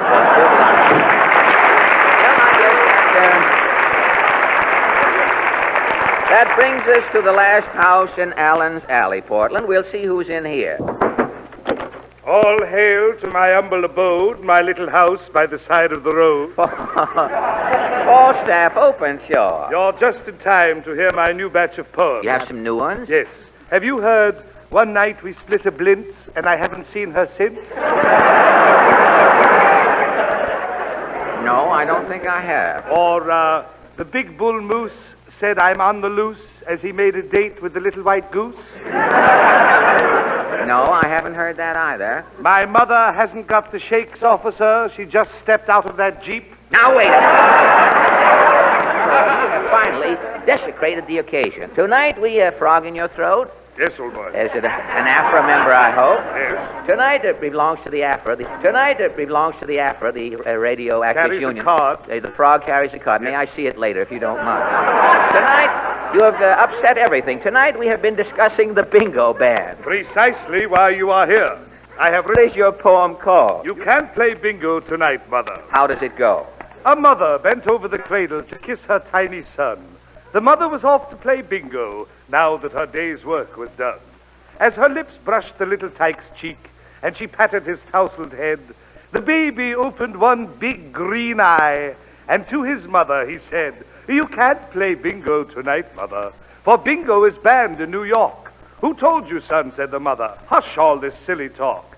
I had a dream, the baby cooed. 'Twas in a bower by a daisy stalk. A little high voice in the garden shouted, Bingo is through in New York. That's how I know there's no bingo, Mother. Promise me you won't scold me. It was there in the garden I heard it. The little flower told me. Thank you, Falstaff. Now, ladies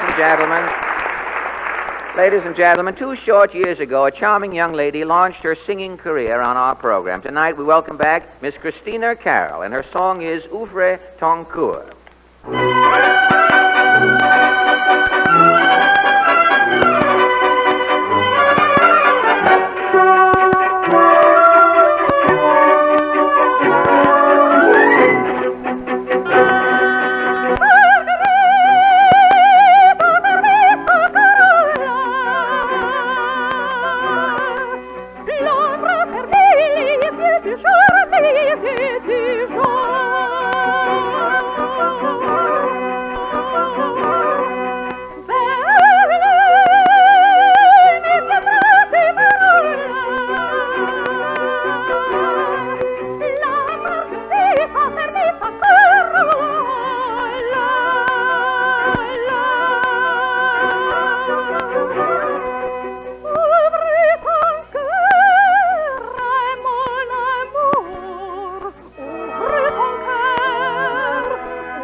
Thank you, Miss Carroll. That was splendid. And now a word from Slim Jim Wallington. Slim Jim Wallington? What's this Slim Jim stuff? Jimmy, look at all the weight you've lost there around the middle lately. Why, you could let a friend climb into that suit with you and start a Share the Ants Club. Yes, I've been doing a lot more walking since gasoline rationing started. Well, you stopped wasting tires and dropped that spare tire around your waist, huh? Well, that proves that the gasoline rationing has its good points. You bet. It has a lot of them, Fred. Rubber Director Jeffers has pointed out that it's the only way to solve America's rubber problem and keep our essential transportation going. Rationing gives. It doesn't take. The entire purpose of the plan is to let American drivers get to work and back and use their cars for other necessary purposes, not this month only and next month, but for the months to come. And what's more, with car conservation so necessary, it's smarter than ever to see your neighborhood Texaco dealer regularly. Well, how so, Jimmy? Well, Fred, a Texaco dealer isn't just a man who supplies you with Fire Chief or Sky Chief gasoline. He's an expert who specializes in high-quality service, too. Service that's planned to help you get the most in essential transportation from your car. Today, it's vital to keep wear and waste from putting your car out of action. See your Texaco dealer regularly.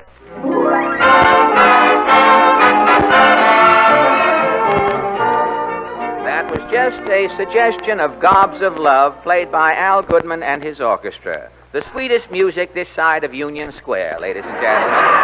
And now for our next... Mr. Allen is unfair. Mr. Allen is Now, unfair. wait a minute, Portland. What is this picketing? You're unfair. Unfair how? Well, lately, you've been singing on the program and playing your clarinet. You never let me do anything. Well, what is it you want to do? I wrote a song about conserving wildlife. Well, you better hurry up and sing it. The way the mayor has been going lately, there won't be any wildlife left in New York to conserve.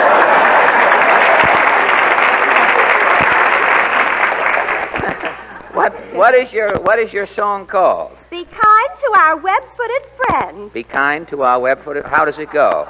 You mean I can sing? Well, that we'll decide when you finish. Meantime, go ahead. All right. Be kind to our web-footed friends, my dear friends, for a duck may be somebody's mother. Be kind to our web-footed friends from the swamps, for a goose may be somebody's brother. Now, you may think this is the end of my song. Well, it is.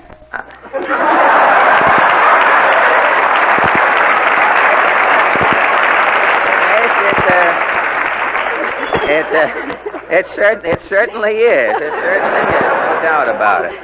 Do you think my song will make the hit parade? No, but it will keep Praise the Lord and Pass the Ammunition on for another week. You understand? And that reminds me. Mr. Allen. Pop Bergman, the doorman. Run for your life, Mr. Allen. There's a maniac in the building. A maniac? Yes, he says he's going to kill you. He says you insulted him last Sunday night. Insulted? Insulted whom? I don't know. He says you called him by the right. His name is Healy or Hooley or something. It must be Haley. Haley, that's it. He's frothing at the mouth. Well, look, he's frothing at the mouth. Tell him to shave and you go out and stall him off. I'll try. Who's this Haley? Well, it must be Jack Haley. You know, he's starring in that show, Showtime, with Georgie Jessel. Last Sunday, you probably heard, Jessel and I had Haley on the pan around. Listen to this. Just a minute. Get away. Take your hand off of me. Jack Haley. Well, Jack. Don't jack me, you snake in the grass, you two-timing Benedict Arnold. But, Jack... I heard what you and Jessel said about me last week for broken down hams. Now, wait a minute. Tell him off, Mr. Allen. Now, you keep out of this, Portland. Yes, Portland. Call up the Red Cross. Tell them there'll be some loose blood around here in a minute. Well, it won't be my blood. I'm anemic. Put up your dukes, bird legs. Bird legs? Your legs look like two pieces of dental floss with the wax scraped off of them.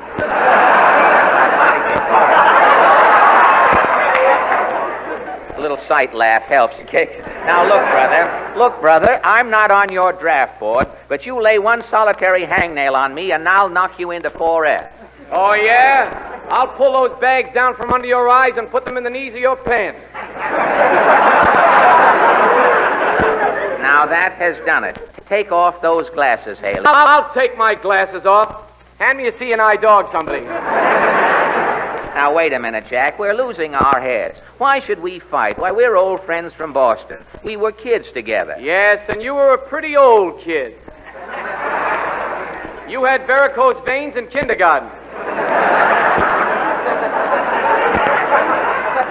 Why, when we were babies, our mothers used to dress us alike. Remember those zoot rompers with the pleat seats we had?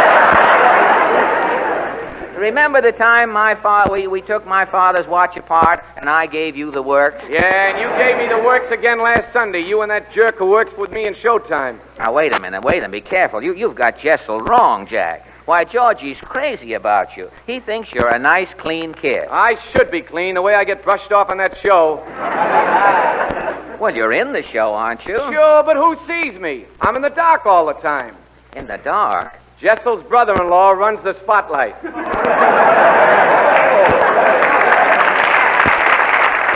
You mean he only puts it on Jessel? Last night, Jessel left the theater, and the spotlight followed him up Broadway into Lindy's restaurant.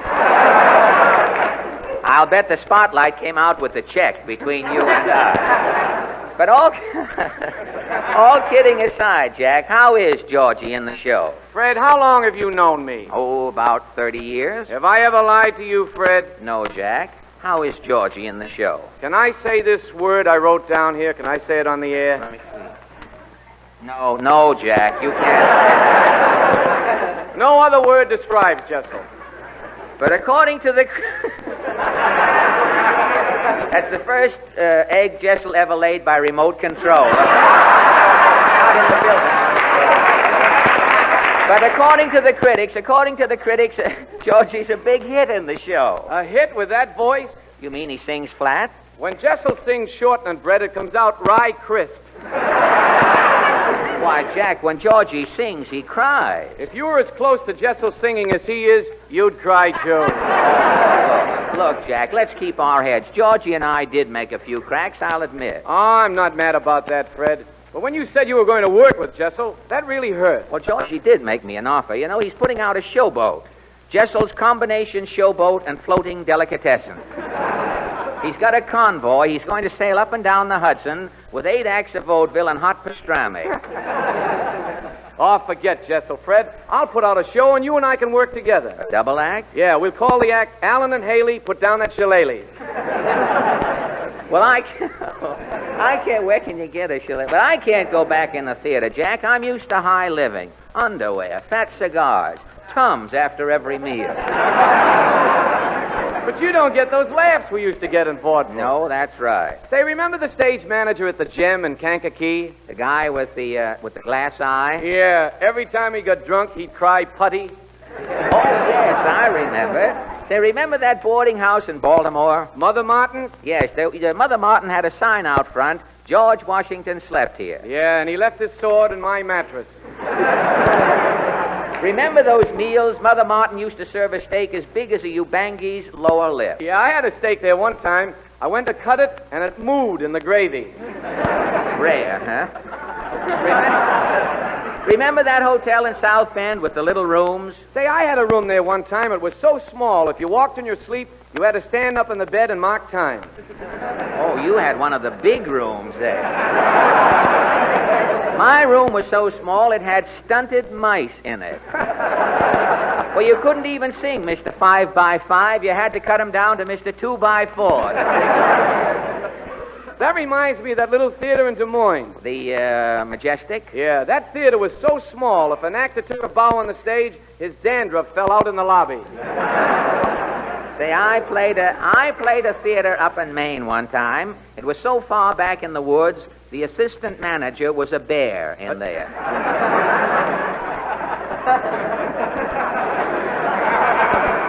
A cinnamon bear? Yes.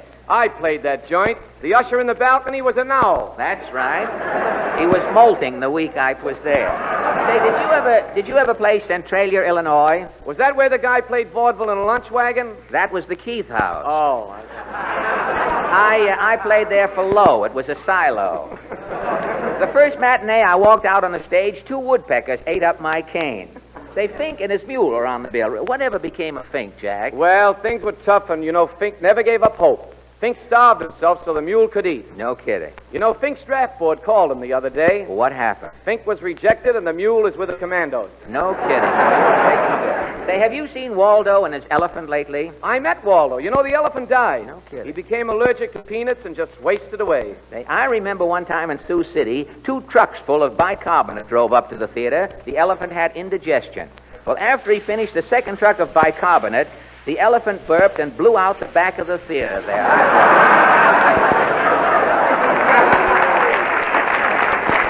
Come on back in vaudeville with me, Fred, will you? I've got a whole show lined up that'll be a sensation. Well, what acts have you got? Well, the show opens up with Callahan's Camel. Oh, not Callahan's Camels, Jack. I know it's a bad act, but we got to have transportation. What other acts have you got? Rube Finkelhoff, the hillbilly with his musical saw. Good. Morrow and Welch, those pixies from Dixie. Good, I've caught them in New Rochelle. We ought to have a sword swallower, though. Well, I had the great Zeno signed, but he's out now. He couldn't get steel for his sword? No. Zeno had special celluloid swords made up, and they worked swell. Well, what happened? Well, at rehearsal, Zeno swallowed 4 celluloid swords. He got a heartburn and cremated himself. Well, that's the way Zeno would have wanted to go in a blaze of glory, Jack. Tell me, who else is on the bill? Oh, I've got a great girl act. Honey Van Nostrand and her striptease. You mean that knock-kneed dame? Why, she has to butter her knees to walk, Jack. I know she's a mess, but the act's a novelty. Honey opens up in a sarong, carrying a silver fox cape on her arm. Yeah? The minute the audience see those bones, everybody yells, "Put it on, put it on." Hey, well, your show is dynamite, Jack, but what can you and I do in it? Well, you remember the act we rehearsed last spring. We open up with a couple of fast jokes like, she was only a girl in an orange juice stand, but she's all right in a tight squeeze. My girl works in the bottle factory. She's a corker. Oh, yeah, great. Well, what do we do after we tell these jokes? Just step over the over and leave? No, we finished with that old-time song and dance we did, remember? Say, that's right. We wore those straw skimmers. Yes, I got them right here. Here are the straw hats. Here's yours, and here is mine. Well, that's good. Now, wait till I get my hat on here, All Jack. right, I get mine. All right, you can give the music cue, Jack. Yes, sir. If you please, Professor.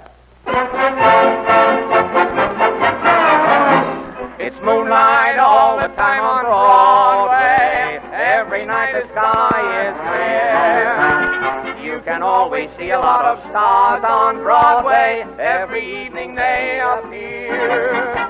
There is no roading down on Broadway, but taxi cabs are just as fine. Moonlight all the time on dear old Broadway, and every night is summertime.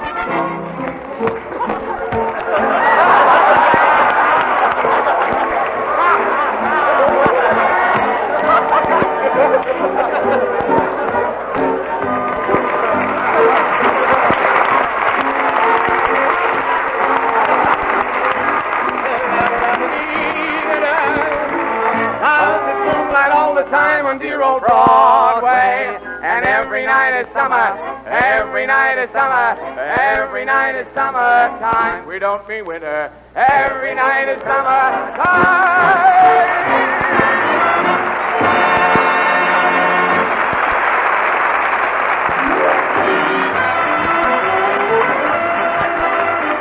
Thank you. Before we close the Texaco Star Theater, I want to thank Jack Haley for his offer tonight. I'm considering it. Now, next week, ladies and gentlemen, we will present our annual Christmas play, and our singing guest will be Miss Reese Stevens, lovely star of the Metropolitan Opera Company. And, Jimmy, I guess that about covers the business at hand. Have I overlooked anything? No, Fred, but there's one thing some car owners have overlooked, and that is getting their cars set for winter the thorough Texaco way. Drive around to your Texaco dealer tomorrow and have him give your car expert protection against cold weather trouble. Thank you, Jimmy. This is Fred Allen speaking for Texaco dealers from coast to coast, reminding you to drive under 35 to save rubber and to drive into your Texaco dealer regularly to have your tires checked. Remember, you're welcome. Good night. Thank you. Thank you. This is the Columbia Broadcasting System. Stay tuned to them.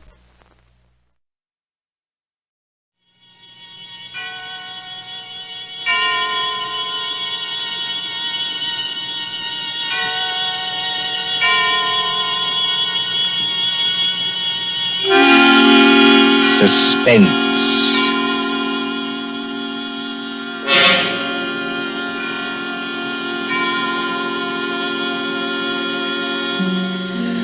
Tonight, Columbia brings you as a guest star Peter Lorre, one of the screen's past masters of the art of suspense. Suspense is compounded of mystery and intrigue and dangerous adventure.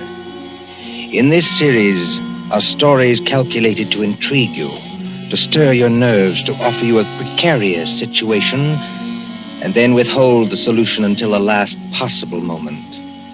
Tonight, for instance, Mr. Lorre plays for us a doctor, a husband, with something dark and terrible on his mind. Was it murder?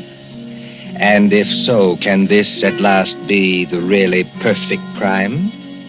We trust that while you are wondering, we shall keep you in suspense. For Suspense tonight, CBS presents Till Death Do Us Part by John Dixon Carr, starring Peter Lorre.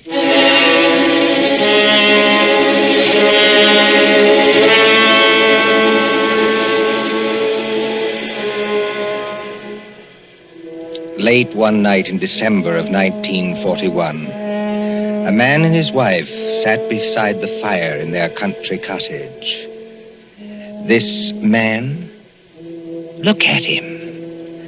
A professor of mathematics, stout and middle-aged, guileless as a child.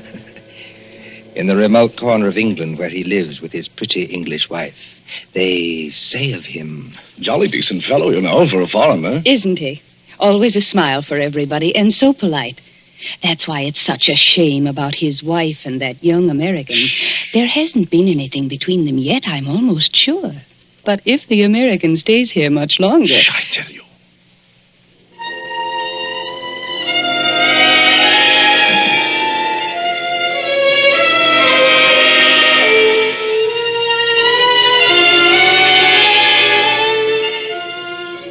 A happy man, this Professor Kraft. His cottage in the country is rather isolated. 3 miles from the nearest house.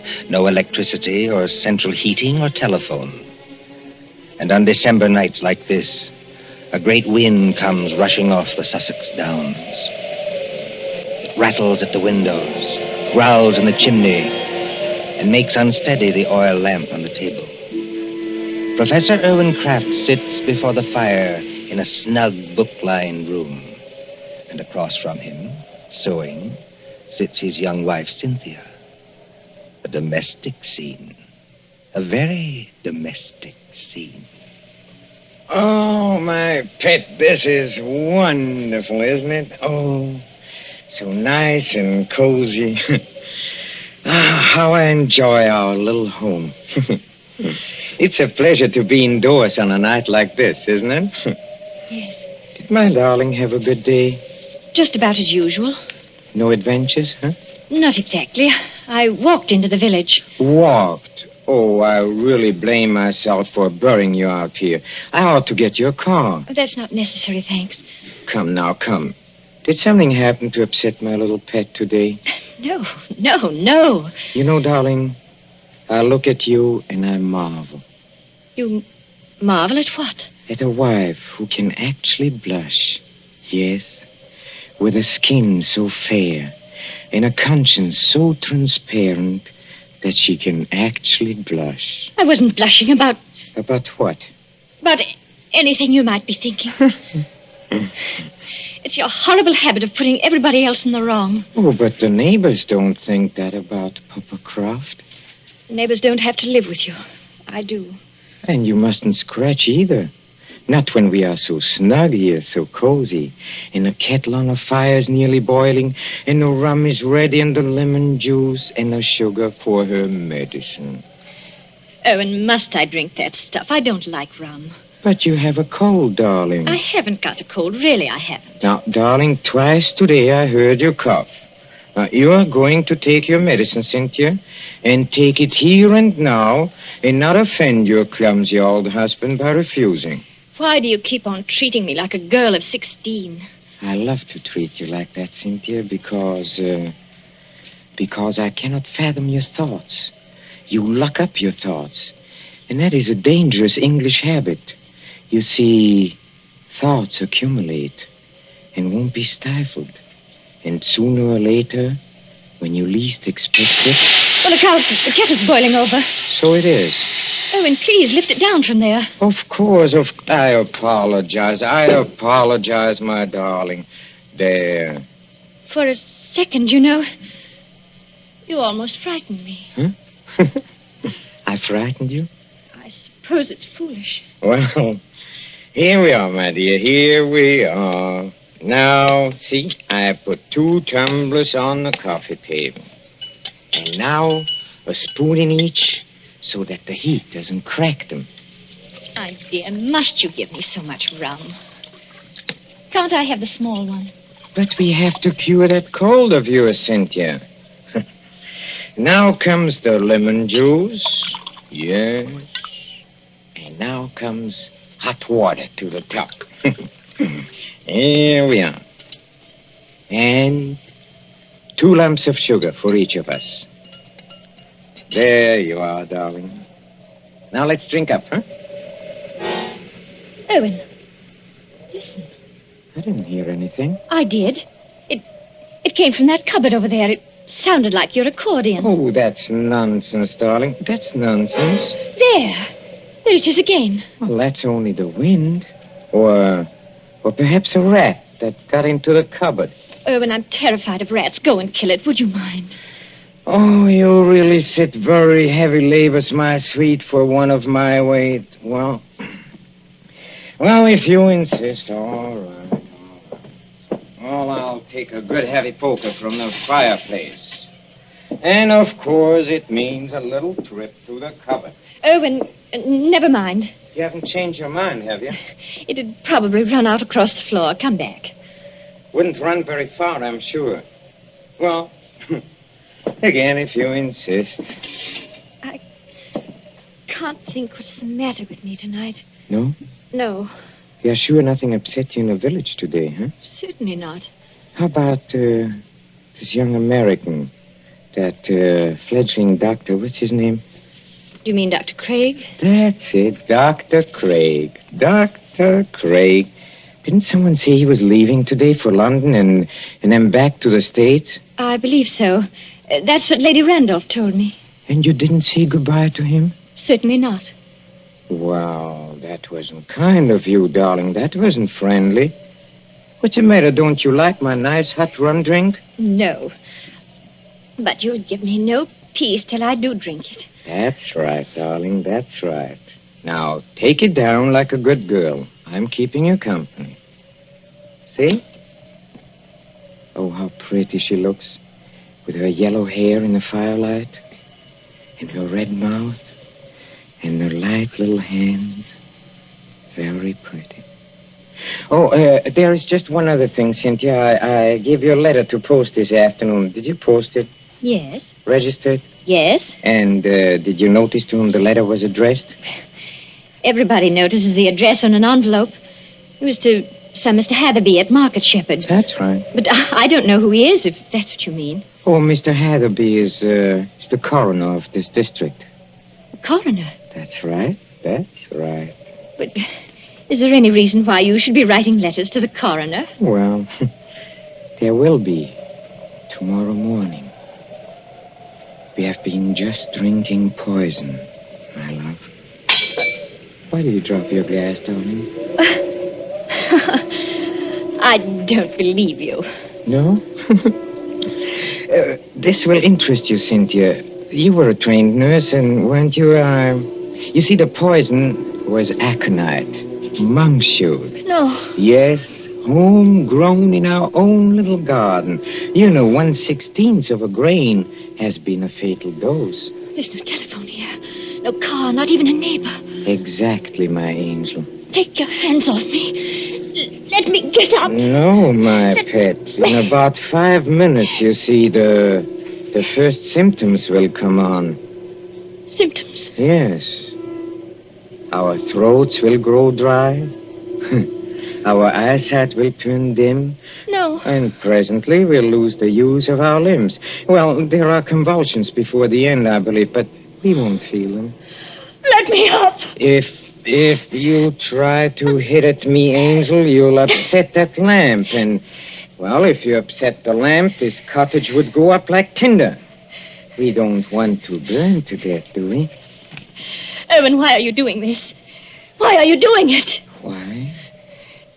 Do you think all Papa Kraft is blind, my pet? Huh? If I can't have you, Cynthia, nobody else is going to have you. You mean Jim Craig? So it is Jim Craig. Oh, that was nothing. My tongue slipped. A cynic would say, my dear, that your foot slipped. Do you think I don't know what happened the other night at the schoolhouse? The schoolhouse? Yes, the Market Shepherd Schoolhouse. At Lady Randolph's little concert in aid of the war relief. Nothing happened. I swear it didn't. No? No. Oh, then it was coincidence, I suppose, that you and that Dr. Craig didn't arrive until the concert was nearly over. Yes. Yes, it was. We didn't go there together. No? We met in the little hall outside the auditorium. It was just as you were finishing your number on the accordion.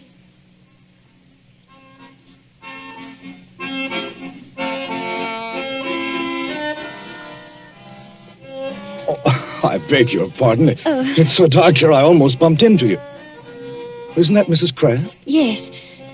Good evening, Dr. Craig. We seem to be late. Very late, I'm afraid. I was detained on a case. I didn't feel like coming here at all. Oh, just a moment before I open that door for you. Won't it look a little funny, our arriving here together? Funny? Why should it? No reason at all, only...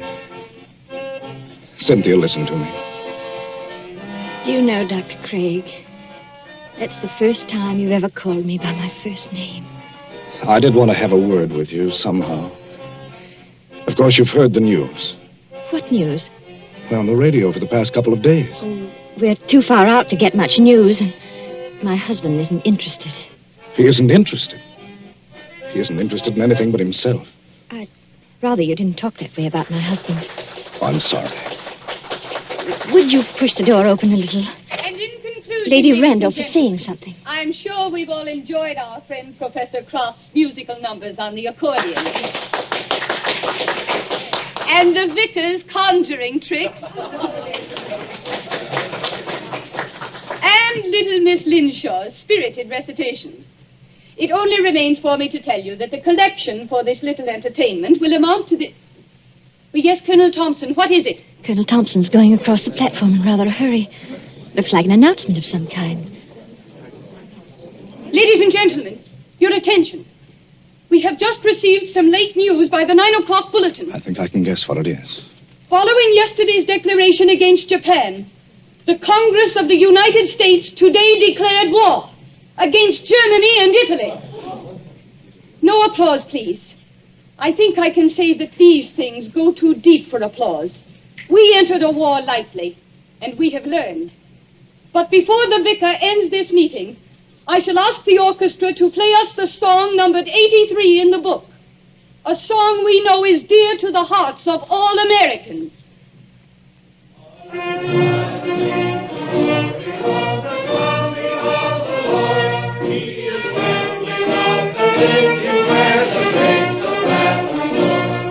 Close the door, Cynthia. Jim, this doesn't affect you. Naturally it does. You won't be leaving England. Probably in a very short time. They'll be needing doctors. But does a formal declaration of war make any difference? What does it mean to you? What does it mean? I can't explain it, Cynthia. It's all in that song. If they're going to need me, I'll go back. But can't you do just as much good here in England? I don't know. That depends on what the army says. And doesn't anything depend on what I say? We haven't got much time, Cynthia. That crowd will be out in a minute. Yes. And we won't admit it, will we? Admit what? Admit how we feel about each other. I haven't said... Nor I. I was only talking about what we were thinking. No, we won't admit it. You say you can't explain about the war. I can't explain about this. Don't try. It's better this way. Owen's been very good to me. And he's such a childlike person. Yes. Everybody likes him. Oh, he has his tempers, and he's not easy to live with sometimes, in spite of what they think.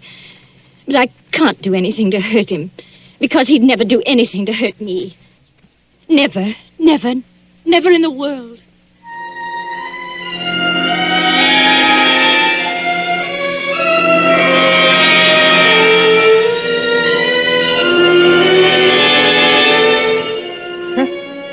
A very fair estimate of my character, too. That's exactly what I said about you. So you are in love with that fellow? I admit it now.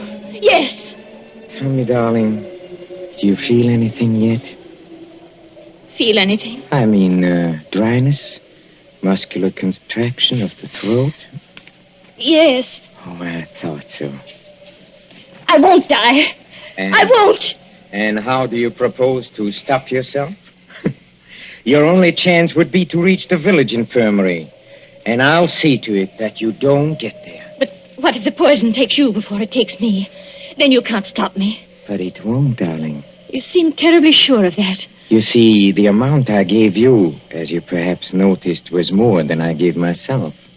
I'm going to follow you, my little pet, into the dark, where there are no Dr. Jim Craigs, but not too quickly. I shall still have most of my faculties, Cynthia, when your convulsions are already beginning. Oh. I wonder if you will. Why do you say that? Your legs don't seem any too steady. I don't know. It must be the heat of the fire, perhaps, or it's very hot in this room. Cynthia, darling, listen to me. Yes, Erwin? There is a copy of Taylor's medical jurisprudence on the There, over on the shelf there. Please get it for me. I'm afraid you'll have to get it for yourself, my dear.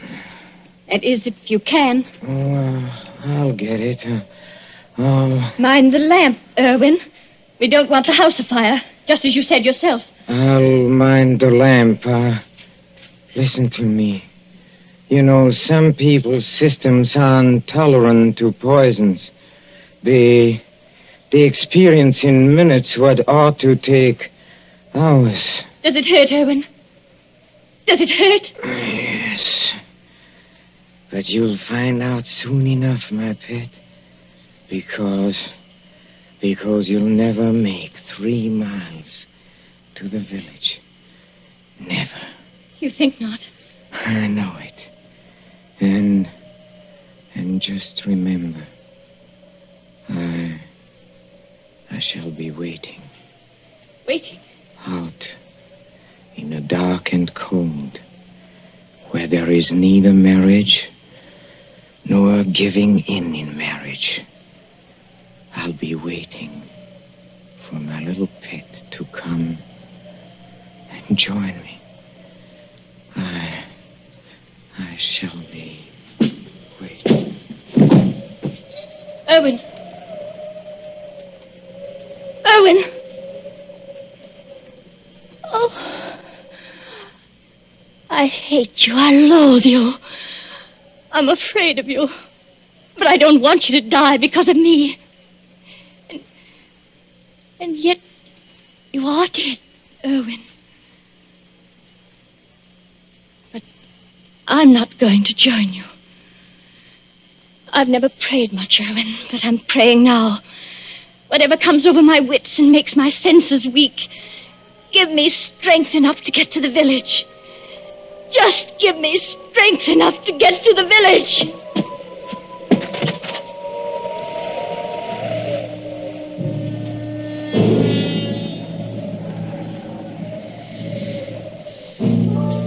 An empty room now, except for the motionless figure by the fire. The great wind enters through an open front door and makes the lamp shake dangerously on the tables. The whole house creaks. Otherwise, it is very quiet.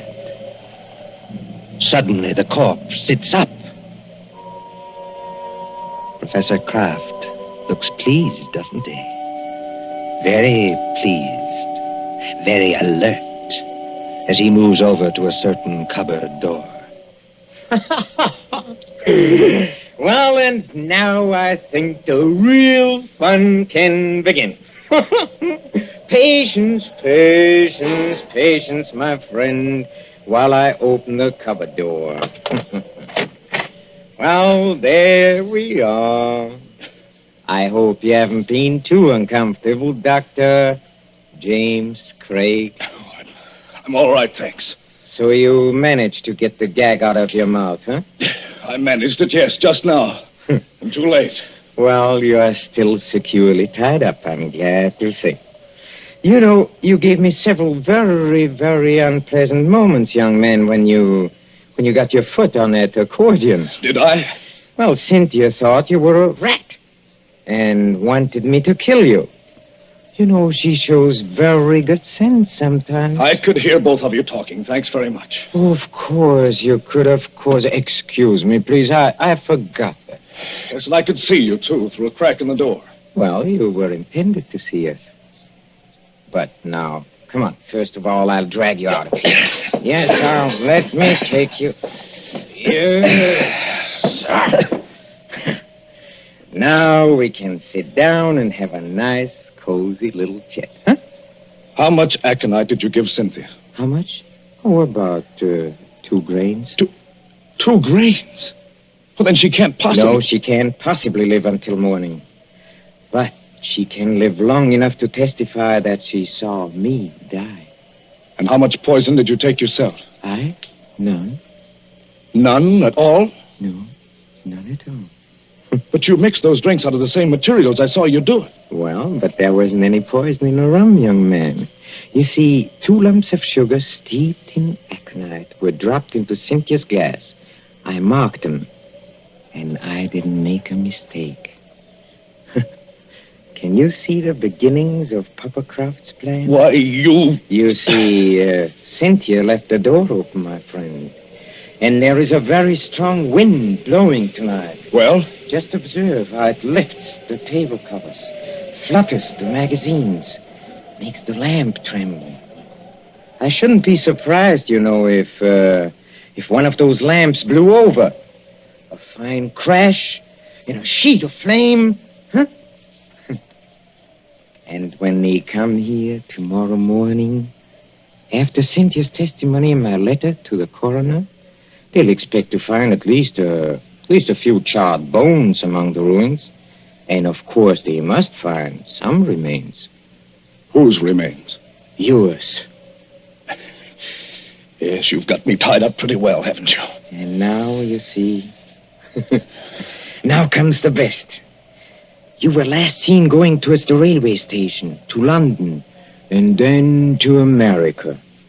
Nobody will inquire after you. Except Cynthia. That's right, except Cynthia, who will be dead.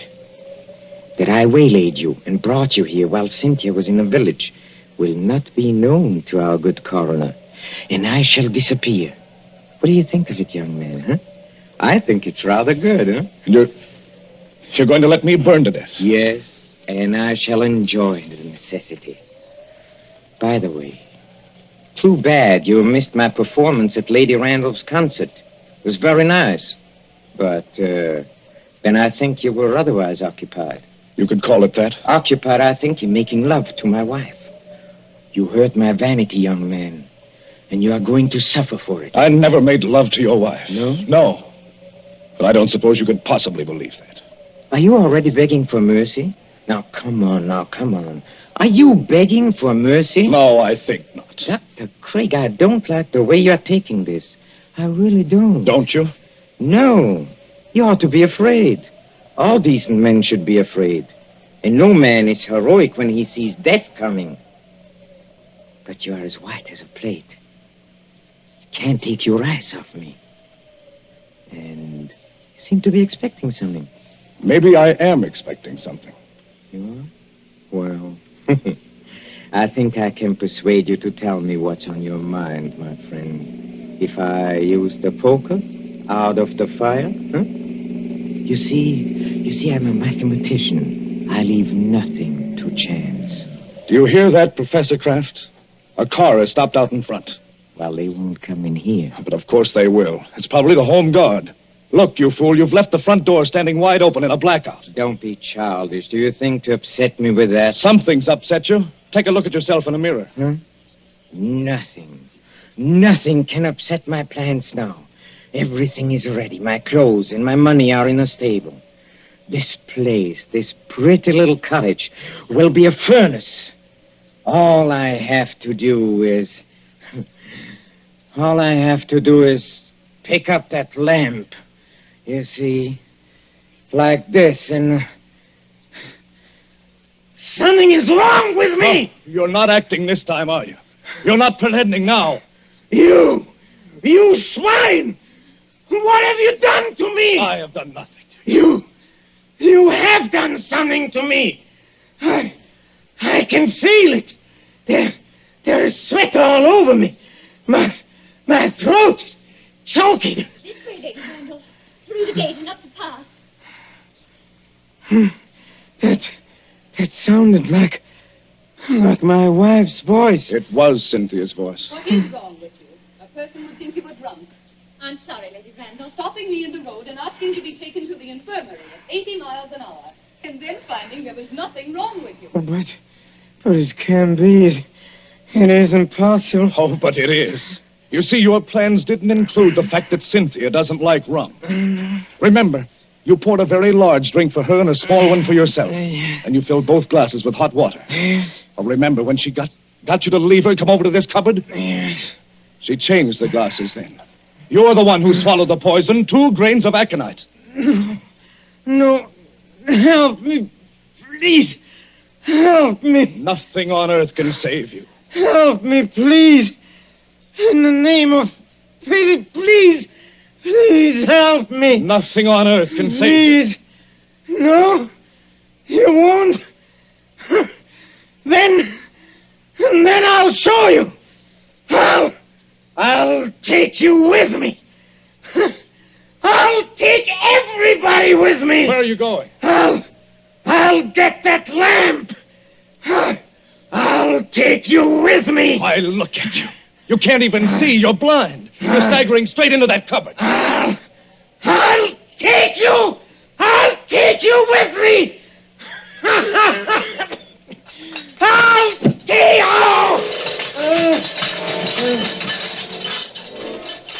you.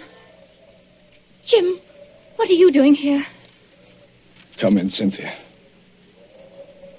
Come in and take a look at the man who died twice.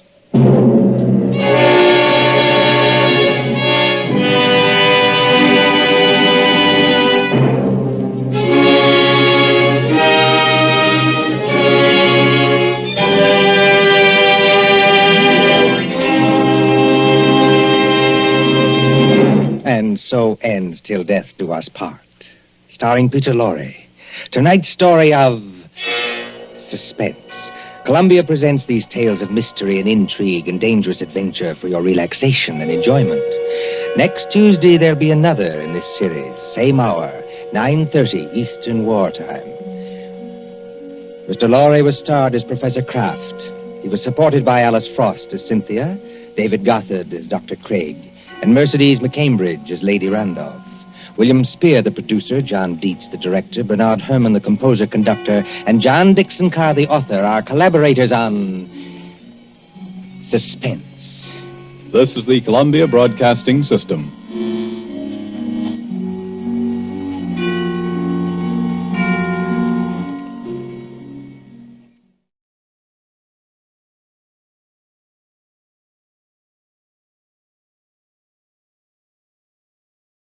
Ceiling Unlimited.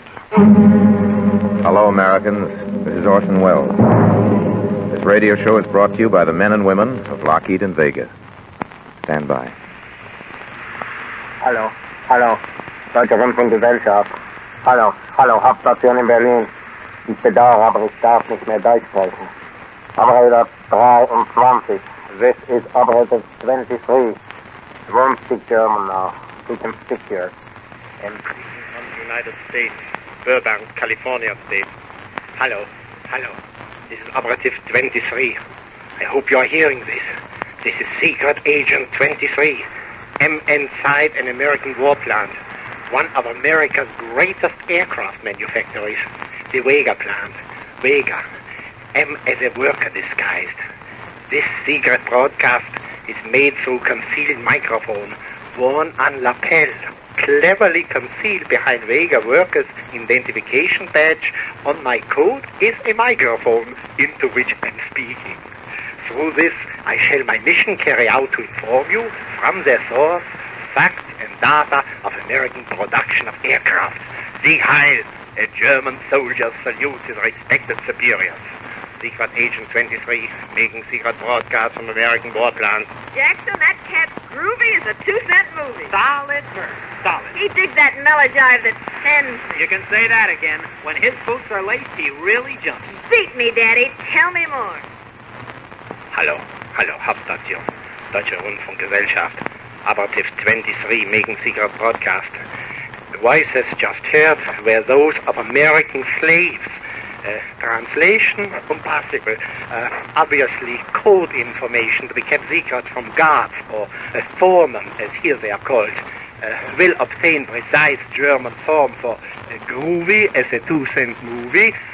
Also, he that mellow jive dicks, murder, etc. Hello, Berlin. Coming through. Watch your feet. This code language before heard clear indications that morale is low. At any moment now, democracy will break down. How otherwise? Men and women without regard for racial purity sit together here, working unguarded. From where should necessary obedience come when discipline is here so missing that slave just passing me purposelessly to himself as he works, whistles and sings? Blueprints, Captain Office here. Keep contact, please. Yes, who is it? John Smith, employee. I've been sent for the blueprint. Come please. in. Hello. Excuse, please, I'm in the wrong place. You certainly are, Fritz. You should have stood in Berlin. I'd like you to meet some friends of mine. How do you do? FBI, Mr. Smith. And FBI. Excuse, please, what is cooking? We're going to have to take you along with us. Hallo, Hauptstation, Deutsche Rundfunkgesellschaft. Hallo, Max. Hallo, Hermann. Hallo, Leutnant Obermeier. Somebody. It is Sorry, Fritz. We'll take over now. I'll relieve you of that microphone. It's a mistake. Come on, Smith. Hello, Hauptstation. Hello, Berlin. Hello, Tokyo. Hello, Axis. Your secret operative 23 didn't know it, but his secret broadcast had a coast-to-coast hookup. CBS, to be exact, on the Lockheed and Vega program. Don't worry. There are no spies at Lockheed or Vega. We see to that. For your information, it was all arranged. We thought our listeners might be amused. Hello, Americans. This is Orson Welles. If you don't mind, we're going to stay right on Fritz's private beam to Berlin. Fritz came here to the Vega plant looking for secrets. His boss wants to find out about American secret of their success. Axis listeners, come with me. We'll continue Dry und Schwanzig's tour of the Vega assembly line. You want secrets? Let's ask some American workers. What was it Fritz called them? Slaves. Maybe they'll tell us how it's done, what it's done with, and why. Here we are at a drill press. Here's a typical American slave. Let's see what she has to say about it. Hello there. Maybe you can tell us why you work here. Doing what I can to win the war. Naturally, we all are. The way I figure it, the more of us we can get to work, the more planes we can get.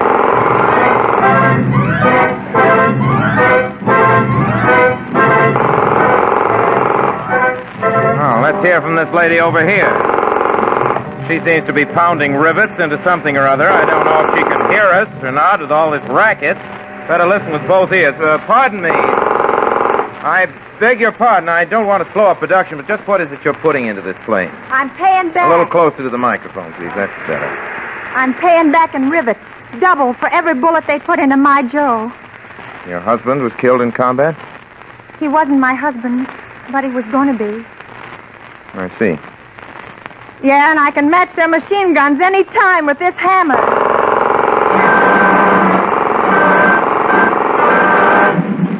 Nazis, listen to this. We're in the plastics department now. You know something about plastics. You helped develop them. You also developed an ally in Italy, plastics and Italians. Watch what we do with them in America. Mr. Crano, I have just a minute of your time, please. Only a minute, Mr. This is Mr. Vincenti Crano. About your work, Mr. Crano, an Italian working in an American aircraft factory, making bombers to destroy the Axis. Something worth talking about. Will you tell our listeners what you did in Italy before you came here? I was a sculptor. Now you're using that talent to make molds for castings. Well, it's not quite the same, but in a way it is. Do you have a family, Mr. Crano? Oh, yes, 8 children. 4 of my boys are fighting for Uncle Sam. Fighting against Italy, Mr. Crano? Oh, not against Italy. They're fighting for the freedom of Italy. When we win, Italy will be free again. So you're satisfied making molds? Oh, I'm very happy with my work. Yes, I feel I'm really accomplishing something. I'm proud to be part of all this. Mr. Crano, is there any secret to the way you're making molds? What do you add that makes your castings better than those produced by the Axis? As you say, Mr. Wells, that's the secret. I see. You like your work, though? Oh, yes, I like my work very much. Thank you. Hello, Fascist. Are you still listening? You learning what goes into our American planes? There's a very busy young lady over here. You might like to hear from her. She seems to be somebody. We get through here, please. Sure. Pardon, watch the mic cable. Right.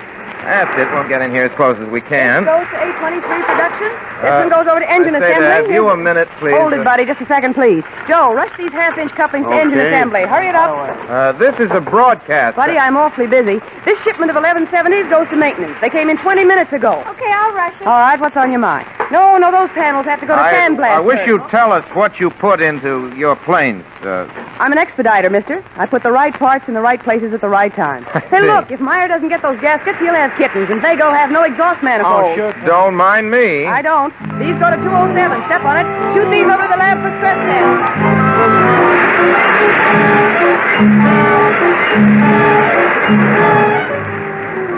Oh, over here's the right wing assembly. I know, Berlin, you want secrets. You want the device or the design that makes our wings more durable than yours.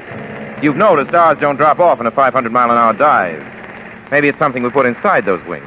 Take the microphone up this ladder and get a look at what goes on inside. Stand by.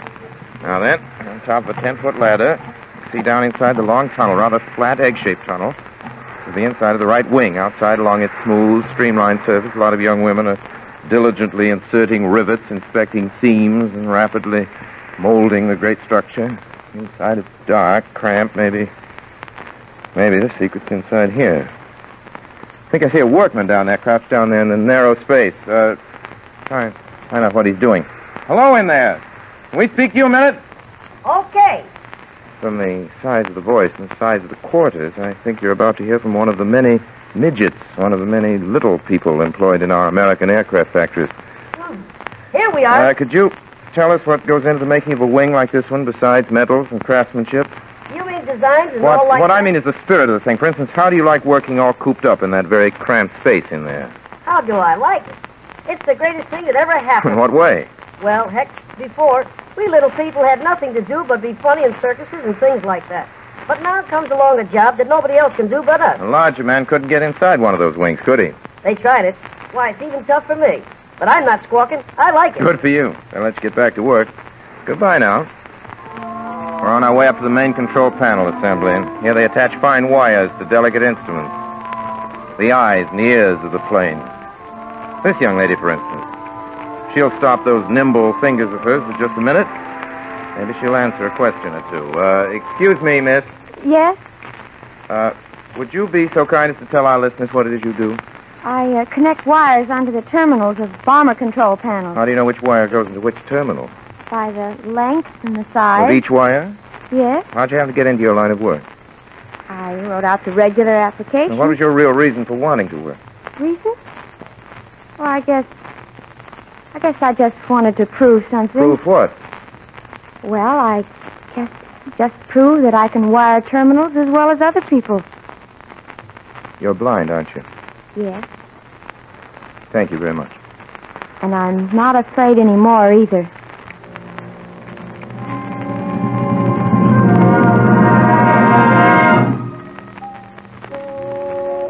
Over here we have a white-haired grandmother who used to teach school. Hello, Mrs. Hill. Hello. Mrs. Hill is assembling ventilator panels. See this? Going to Alaska. This is the way it works. You pull a lever, and these louvers will close and keep the cold air away from our boys lying up there. We've been hearing from a lot of women here at Vega. Over 75% of the new employees here are women.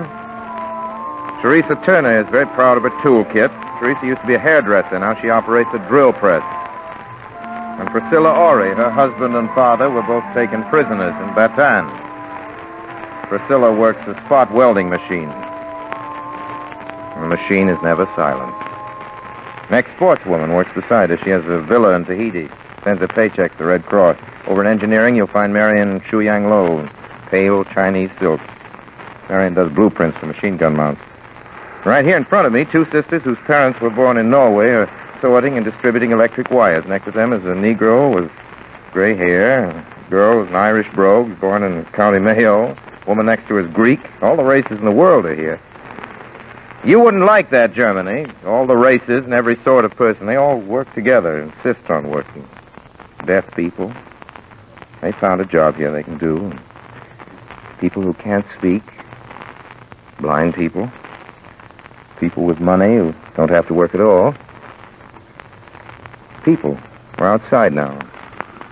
Our address, the Vega Aircraft Plant, Burbank, California, United States of America, United Nations of the world. Axis listeners, are you listening? We're broadcasting from the giant runway that sends our planes to you. Can you hear them? Wait a minute, we'll move the mic a little closer. Listen, Patches, if you aren't, you're hearing another plane just like this plane right now. Many planes just like this one right now. In a week or less, you'll meet this one in person. Some of you will, somewhere on your side of the world. The shady side, where you're still holding out against the future. Want secrets? Secrets? Here's the real one. You'd never guess it in a million years. Make it 2 million. Listen. Something in there, all right, isn't there? Well, I'll tell you what. It's people. That's the answer. People. Free people. You can hear the difference. That's Joe and Fred. And Teddy and Peggy and Jose, Olga and Mary Jane, Ivan and Giovanni, Abby and Patty, Shorty, Chubby and Slim, Lefty and Blondie and Billy the Midge. They're all in that motor. Hear 'em? Their laughter is in that plane. Their free laughter. Their fine, clean anger. Their dream of the future. Fascists, little people are the big secret. Beautiful, wonderful, plain, ordinary people. They're the secret of victory. The men and women of democracy.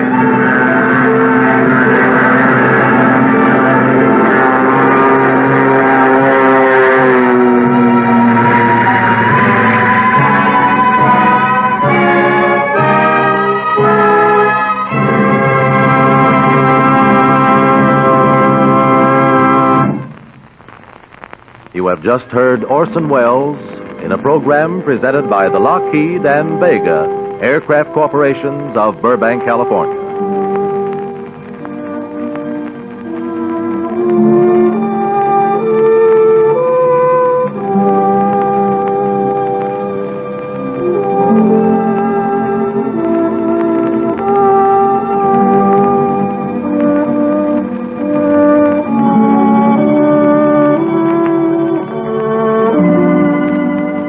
This is the Columbia Broadcasting System.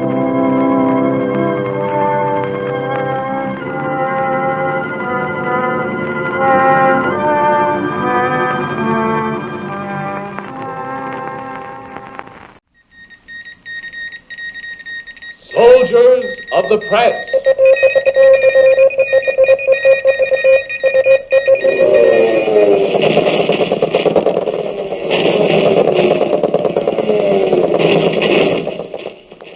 Today's war correspondents perform their tasks under battle conditions. Many of them have suffered searing, disabling wounds in performance of their duty. Among the many soldiers of the press who comprise the staff of the United Press, there are others who have been called upon for yet another kind of bravery, to remain at their posts in hostile and war-threatened capitals at the risk and frequently at the sacrifice of their freedom. Such a man is the correspondent whose story we bring you now, Robert T. Belair, manager of the former United Press Bureau in Tokyo. The story I have to tell is not pretty. It's a story of inhumanity, of brutality.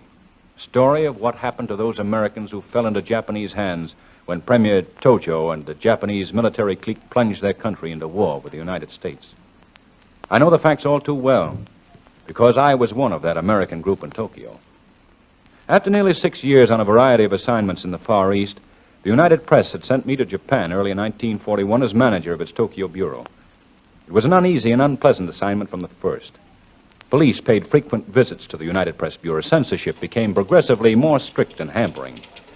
One day in early November, a Japanese plainclothesman spent the entire day reading every item I had written.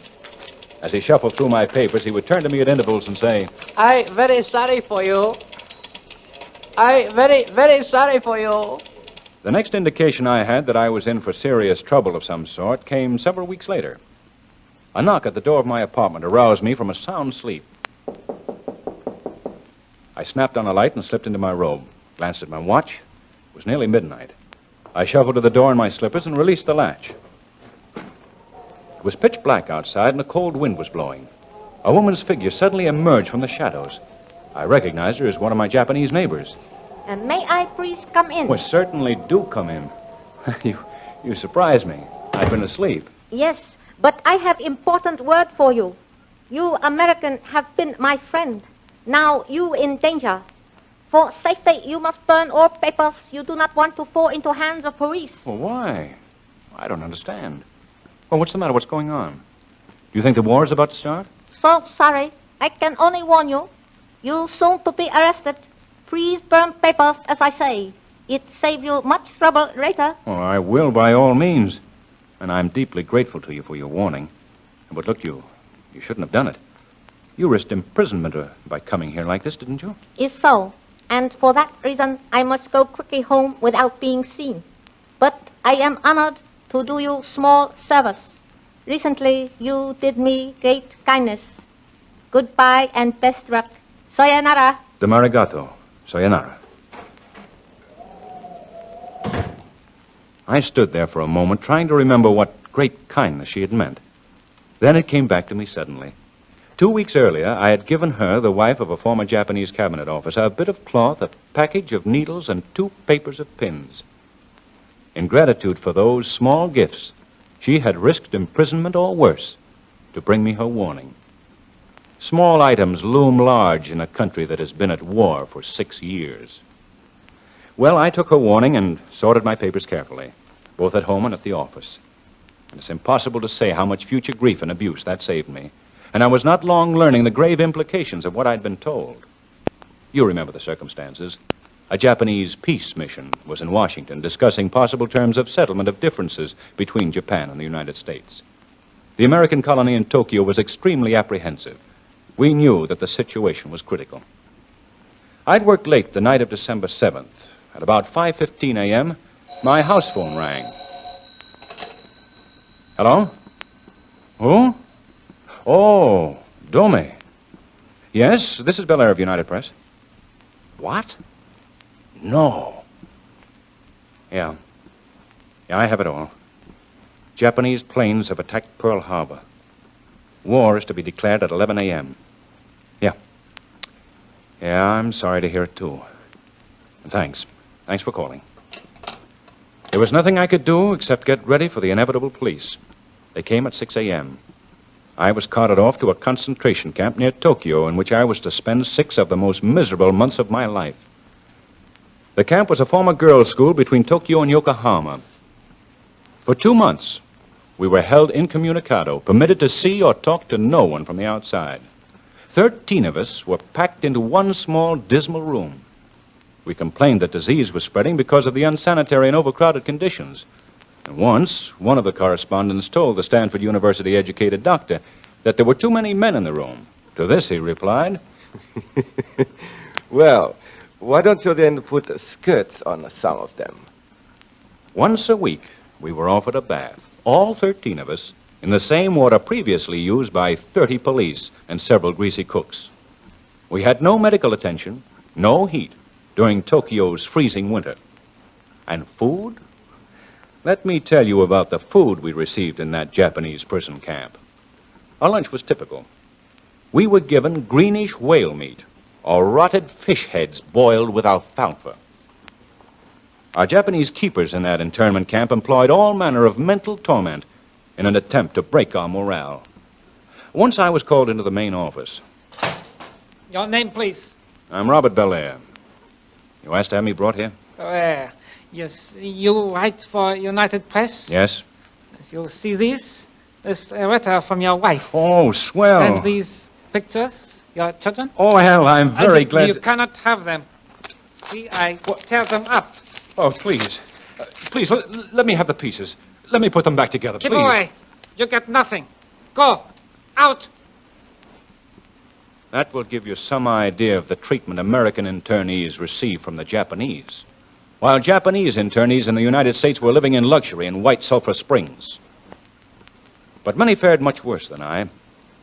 There was the water treatment for those our captors tried to make confess to spying. Do you ever hear how the water treatment works? I'll tell you. First, your arms and legs are bound together, with your knees under your chin. Then you're suspended by a rope, head down. Then your jailers begin pouring buckets of water over your head. It strangles you. It pours up your nose. You can't breathe. Eventually, you lose consciousness. And that's just the beginning. Next, you're slapped back to consciousness or possibly beaten back to your senses with a rubber hose. And then you're given an opportunity to confess things of which you're not guilty. If you refuse, the treatment begins all over again. Some of our group were forced to kneel Japanese fashion on iron bars for hour after hour until muscles ached beyond endurance and the flesh on their legs broke open. These things happened to people like J.B. Powell of the China Weekly Review, and Otto Delicious of the New York Times, and others. At least one newspaper correspondent interned by the Japanese never will walk again as a result of such treatment, and several will limp for the rest of their lives. All of us were frequently threatened with execution by firing squads. The only bright moment of our internment came April 18th, when Jimmy Doolittle and his fellow flyers skimmed over Tokyo's rooftops and dropped the first bombs, but certainly not the last ever to fall on Japanese soil. We heard the explosions and from our barred windows could see the planes and the smoke of burning buildings rising in their wake. That day all of us took new hope. At long last, on May 30th, we learned that arrangements had been completed for our return home in exchange for Japanese internees held in America. We were called before Inspector Kikuchi of the Metropolitan Police. He greeted us with the first smile any of us had seen on his face during our 6 months in jail. I have just learned from Japanese Home Office that in spite of war, Japanese newspaper correspondents in United States are being well treated. The Home Office now is trying to think of some way to be nice to you. Please wait. We waited 2 days. Then we were invited to what was probably one of the strangest parties ever given any group of newspapermen. We were escorted to the famous Sano Hotel. We were greeted by 10 young Japanese who spoke excellent English. They informed us that they represented the Pacific War Relief Council. For 30 minutes, we were shown newsreels of Japanese war successes, while Japanese seated beside us interpreted the insulting titles on the screen. Next, we were given the best meal any of us had seen since long before the war began. And midway through the luncheon, one of the young Japanese arose to speak. You are extremely fortunate in being permitted to leave for home within a fortnight. Others must stay behind. If each of you write an article on Japan and the kind treatment you have received, we can raise 4,000 yen from the English language newspapers in Japanese occupied areas. We will use these funds to aid your fellow countrymen. Japan's kind treatment of us. I arose and thanked the chairman on behalf of the Americans present for the opportunity of aiding our fellow countrymen. I said that after our own experiences, we were eager to do everything possible to improve the lot of others in our position. But I explained that none of us could write for anyone except our respective employers, and added that I was sure that all would be willing to contribute to raise the fund of 4,000 yen. At that, we were all told to go up to private rooms. Smilingly, our Japanese host said we were to have an opportunity to take hot private baths. Suspecting what was coming, we declined. Then we were ordered to take those baths. The chairman and another member of the Japanese committee accompanied to my door. They opened the door, and I could see that my work was cut out for me. A typewriter was in the center of the room. Here are a typewriter and paper. You write the story for us now? This is for your own good. Some Japanese officials do not favor repatriation of you American newspapermen. They are afraid you will write anti-Japanese propaganda when you get home. Well, what do you want me to write about? I have it here, this slip of paper. The Home Office wants you to write on the topic, China should cooperate with Japan. But I refuse. Then you will never leave Japan. You will never leave this room. I choke you until you do write for me. You will write now? You will write now? When I regained consciousness, I tapped out a few lines, making them sound as much like Japanese propaganda as possible. Japanese cliches no American would think of using. The august virtue of His Imperial Majesty, co-prosperity sphere. When the chairman returned, he beamed. The short article must have sounded to him exactly like one of Tojo's speeches, and that's what I wanted. I knew no one would ever mistake that tripe for the sentiments or willing expression of any American. 2 weeks later, we were permitted to sail for home, a long, tortuous journey by way of Lourenço Marques and the Rio de Janeiro. Finally, on the morning of August 26th, we sighted the skyline of New York, dimly visible through the mists of the harbor. A group of Maryknoll priests and nuns aboard had formed a choir. As we moved slowly toward our pier, they sang America. And suddenly, the Statue of Liberty loomed up through the fog. A lump tightened in my throat. Tears welled up in my eyes. I was home. Home from my United Press assignment to Tokyo.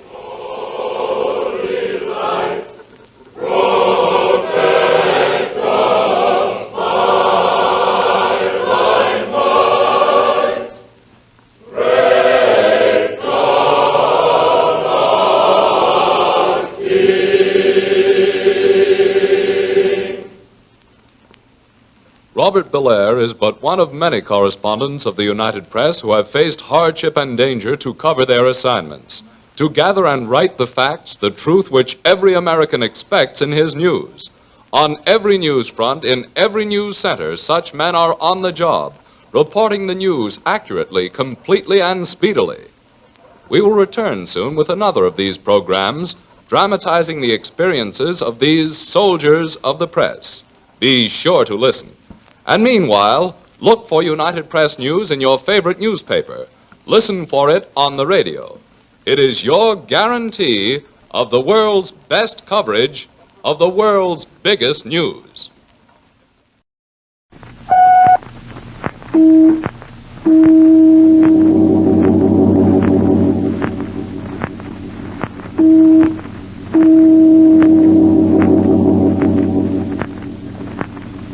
Washington calling counter-spy. Washington calling counter-spy.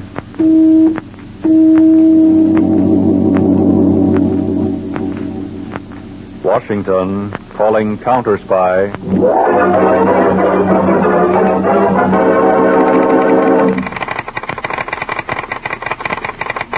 Harding, counter-spy, calling Washington. Harding, counter-spy, calling Washington.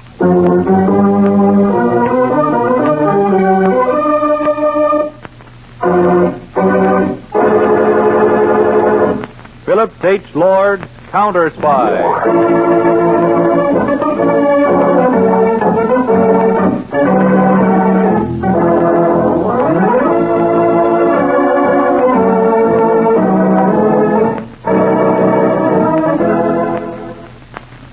The Blue Network is proud to present Phillips H. Lord, Counter-Spy, a dramatization packed with thrills and adventure.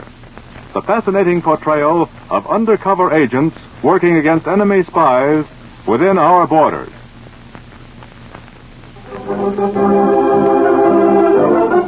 All over this great country tonight is an invisible army of men and women highly trained to protect us from professional enemy spies within our borders. Imagine chief counter-spy of them all as David Harding.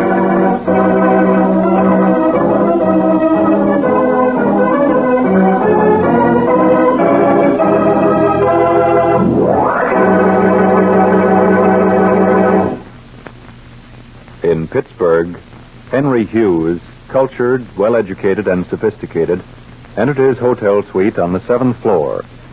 Seated before a dressing table in the bedroom was his most attractive wife.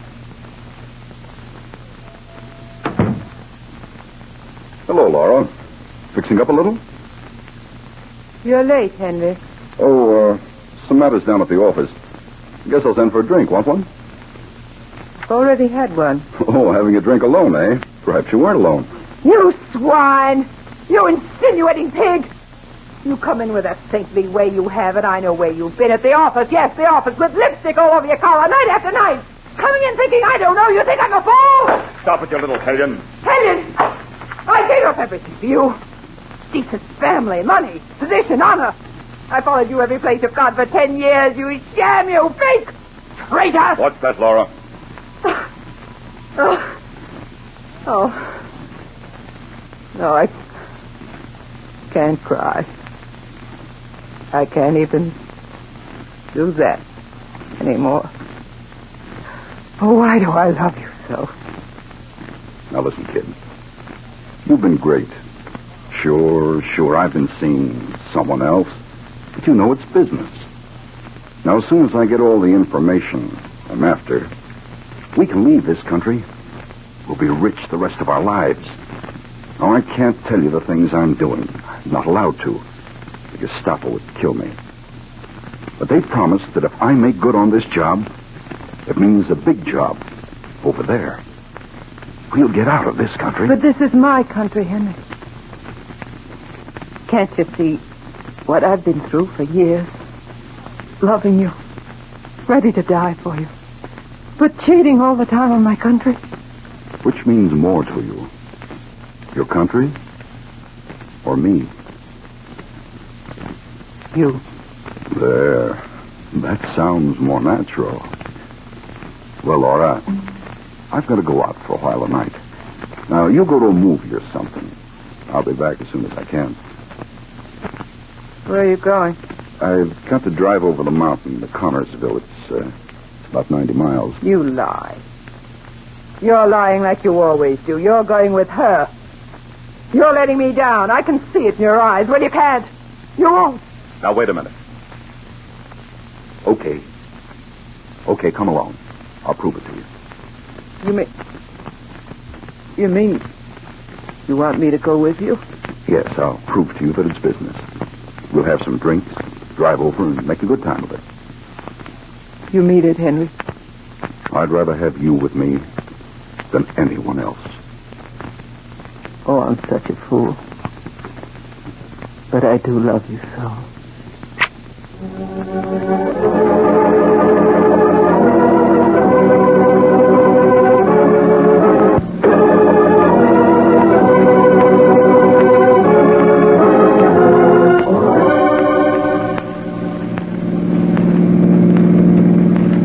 Here's the bottle, Laura. Have yourself another drink. Oh, it's so beautiful tonight. Look, Henry, you can see for miles. Sure. We're about 4,000 feet up. Look how those cliffs drop right down from the side of the road. What's the matter? Oh, I thought I'd turn and drive right up to the edge. We can sit for a few minutes and look out at the view. Henry, the front wheels are right on the edge, both of them. Of course. See how I can handle a car? I didn't have a drink like you did. This is exciting. Have another drink. All right, but I'm dizzy now. Yeah. Lean on my shoulder. Henry, I'm sorry. Oh, quick. What's the matter? Oh, it's all right now, but something stuck in my arm like a needle. Oh, perhaps there was a pin or something in the cushion. Oh, it felt like a...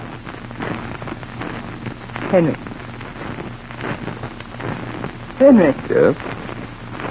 What stuck into me? What was it? Why, how should I know? You do know. It was you. You've done it. There was a hypodermic needle. You poisoned me. You had... We're getting too dangerous to have around you and your jealous streak. Help! Get your head off. Nobody'll ever hear you up here. You're going over the cliff. They'll get you for this. They'll get you for murder. Oh, no. The injection was just enough to make you unconscious. When they find your body, it will have bled naturally. An accident, your stomach full of liquor. Henry, I'm scared. I'm scared.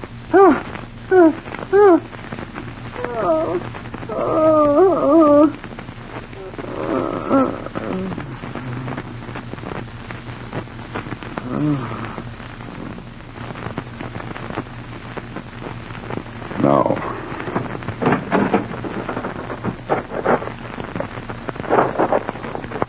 emergency brake.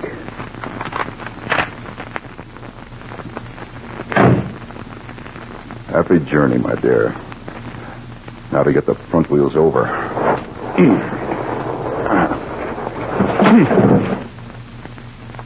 Now the back wheels over.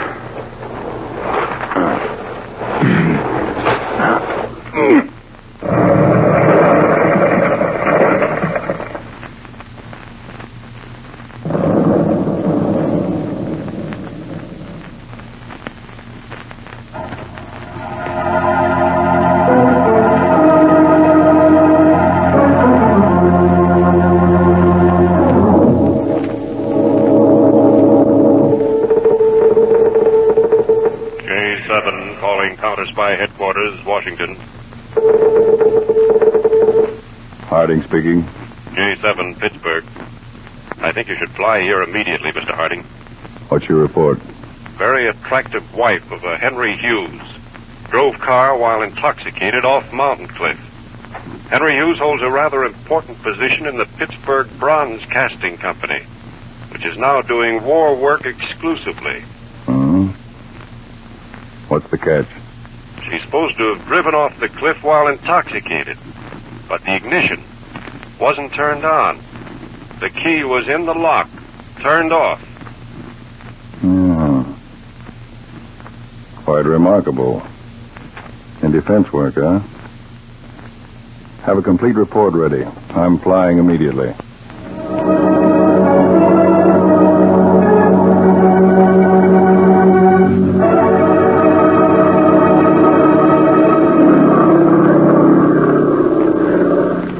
Harding, calling J7 Pittsburgh.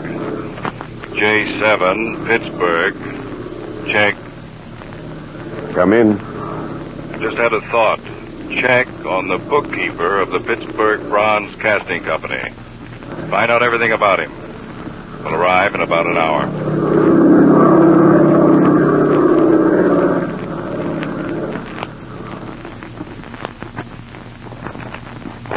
Now, these reports, Mr. Harding, they're all on Henry Hughes.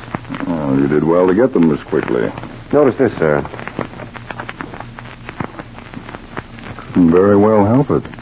As a matter of 2 years there seems to be no record of Henry Hughes at all during that period. You checked passport files? Yes, Mr. Harding. If Hughes left the country and re-entered, he did so without leaving any record of it. Yes. Well, there isn't a thing here that points suspicion in any way to Henry Hughes. What about the bookkeeper of the Bronze Casting Company? Elmer Bruce, 65, small of stature, light hair, blue eyes. Lives with wife, both regular church attenders. She's a Sunday school teacher. They have a daughter and 2 sons, 1 grandchild. Mm-hmm. Bruce is very well thought of by his neighbors. He's a great lover of books. Goes to the library at least 4 nights a week. The library, huh? Quite a scholarly chap. I think I'll drop over to the library and see if Bruce happens to be there.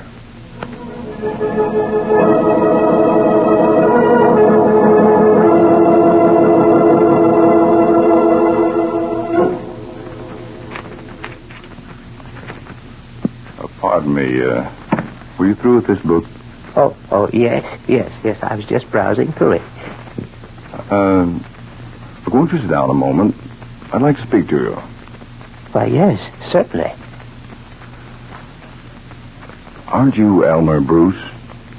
Why, that's the most amazing thing I've ever heard of. I've never seen you before. Well, this meeting isn't quite as accidental as it might seem, Mr. Bruce. For certain reasons, I didn't want to go to your home. I'd like to have you look at my credentials. Mercy. Oh, there's nothing to be nervous about. Oh, have I done something wrong? I just wanted to ask you a question, Mr. Bruce. Do you happen to know a man who works for your company by the name of Henry Hughes? Why, yes. Oh, wasn't that a catastrophe, his wife's death? Yes, a terrible thing. Mr. Bruce, of course you pay all the employees of the Bronze Casting Company by check. Oh, yes, 462, counting the 2 janitors and night watchmen. That is, the last count was that. I see. Yeah. Mr. Bruce, tomorrow your accountants are going to call on you. And Mr. Harold Lawrence, the president of your firm. Oh, yes. Now, these accountants are going to recommend that you pay the employees from now on in cash instead of by check. Oh, no. I want you to fall in with the accountant's plans to pay from now on in cash. But I couldn't. I'd be untruthful. Well, I'm sorry, Mr. Bruce, but these happen to be government orders. A great deal depends upon them. Well, I'm sorry, too, Mr. Harding. I respect my government, but even for it, I couldn't lie. Mr. Bruce, it's very refreshing to meet a man of your principles. I don't wish to be an unreasonable prick. I just want to do what's right. Well, couldn't you say, under the present-day circumstances, you recommend paying by cash? That you wouldn't have to say what circumstances. I see. Mm-hmm. Well, that's rather delicately skirting the truth. Well, I might. For my country. Oh, that's fine. Now, you will receive from the bank each week some separate bills of different denominations, which we will have the numbers of. Now, you are to put these designated bills in the pay envelope each week of Henry Hughes until notified to the contrary. Oh, yes. And you're not to mention to anyone under any circumstances that you have met or talked with me. Oh, my gracious. That's a big responsibility. I hope I'm a big enough person, Mr. Harding. After all, I've always lived in my very small way, and I'm not a broad or big person. Well, I know all about you, Mr. Bruce. You're considered a very fine person. Thank you. Now I'll have to leave you. I'm going back to Washington.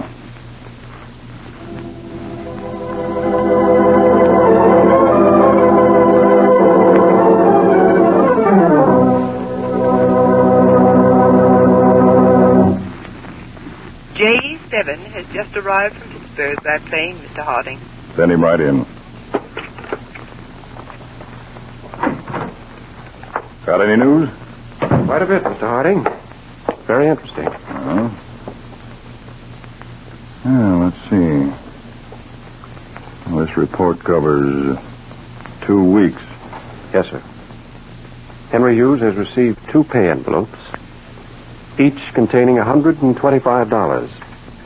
All of that money was marked, and the banks were instructed to watch for it and to make careful notes where the different bills were turned in from. Hughes spent about $80 each week. Let's see. He got paid Saturday. By Monday noon, the bank had received $20 from the Berkshire Clothing Company, $15 from the Red Moth, that's a nightclub, $30 from the hotel where Henry Hughes has his apartment. $5 of the money was received by the bank from a little cigar stand round the corner. Hughes evidently changed a bill there. Well, let's take Tuesday. A $10 bill from the gasoline station and garage where Hughes keeps his car. Let me see that second week's report. I think I know what you've noticed, Mr. Harding. Let's see. Monday, Wednesday, Friday. Yes, first week. Monday, Wednesday, Friday. Yes, sir. 3 times each week, one of those marked bills was returned to the bank from the Revelero Moving Picture House. How often does this Revelero Moving Picture House change its feature pictures? Twice a week, sir. And yet Henry Hughes, shortly after his wife's death, over which he grieved greatly, goes to a certain movie house 3 times each week. Although they change the feature picture only twice a week. Yes, Mr. Harding. See that J4 goes to Pittsburgh immediately. Gets a job as usherette in the Revelero Moving Picture House. Then have her contact me for further instructions. Yes, sir. Well, this case is beginning to look pretty big, George. I have a feeling that we're going into action.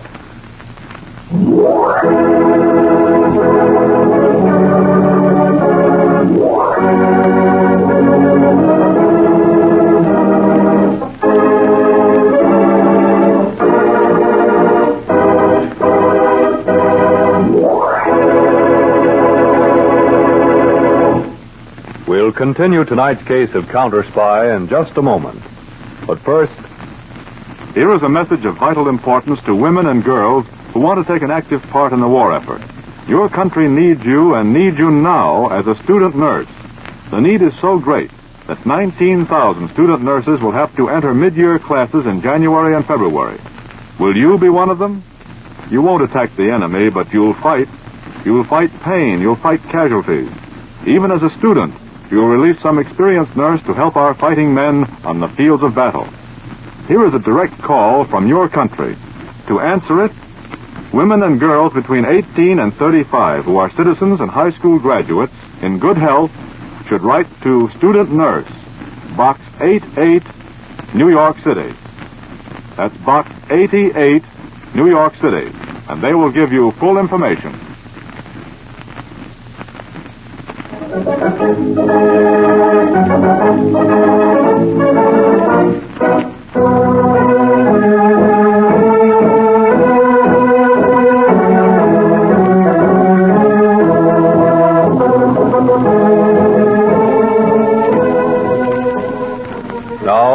to Phillips H. Lord's Counter Spy.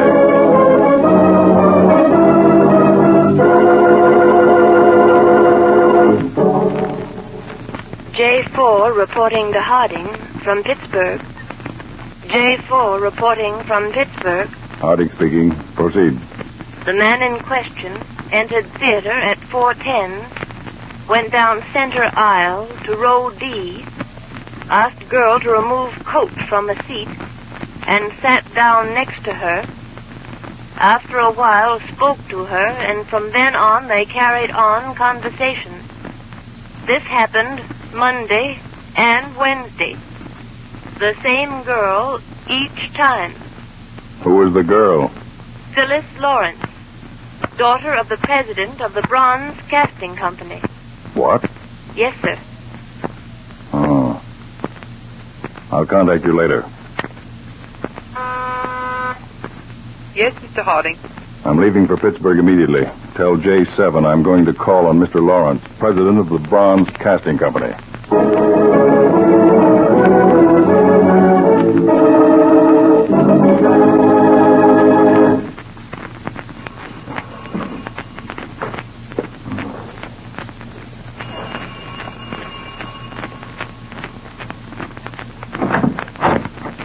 Pardon me, Mr. Harold Lawrence at home? He is, sir. The card. May I ask who's calling? You kindly take in my card, if you please.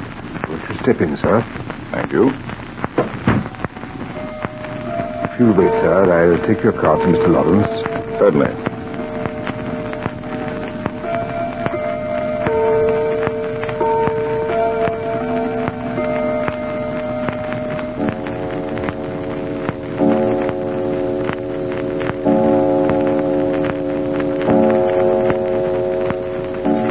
See you immediately, Mr. Harding. He's in the living room. May I have your hat and coat, sir? I think I'll take it with me. May I take your package for you, sir? No, I'd like to keep that with me, too. Right this way, sir. Come in, Mr. Harding. Delighted to meet you, sir. I'm very glad to meet you, Mr. Lawrence. Sit down, sit down. William should have taken your things. Well, I'm just stopping for a moment. Mr. Lawrence, you have a daughter. Why, yes, Phyllis. Well, it's a little difficult for me to broach the subject, Mr. Lawrence. But what is it, Mr. Harding? Speak up, man. Look, are you aware, Mr. Lawrence, that your daughter is quite interested in a certain gentleman? Why, no. Phyllis has many gentlemen friends. I don't think she's partial to anyone especially. Well, I'm afraid, Mr. Lawrence, that I must tell you that she is. Just a moment, Mr. Harding. I respect you and your position, but whether my daughter is partial to any young man or not is none of your business. Well, I don't blame you for saying that, Mr. Lawrence. And believe me, I'd never be here if it were not for a very serious purpose. What is it? Well, the young man that your daughter happens to be interested in is in the employ of our enemies. Germany. Now, let me get this straight. My daughter, you mean Phyllis? Yes. She's interested in a man who's a German spy? I'm afraid so. No, you're wrong. Who is he? A man employed by you.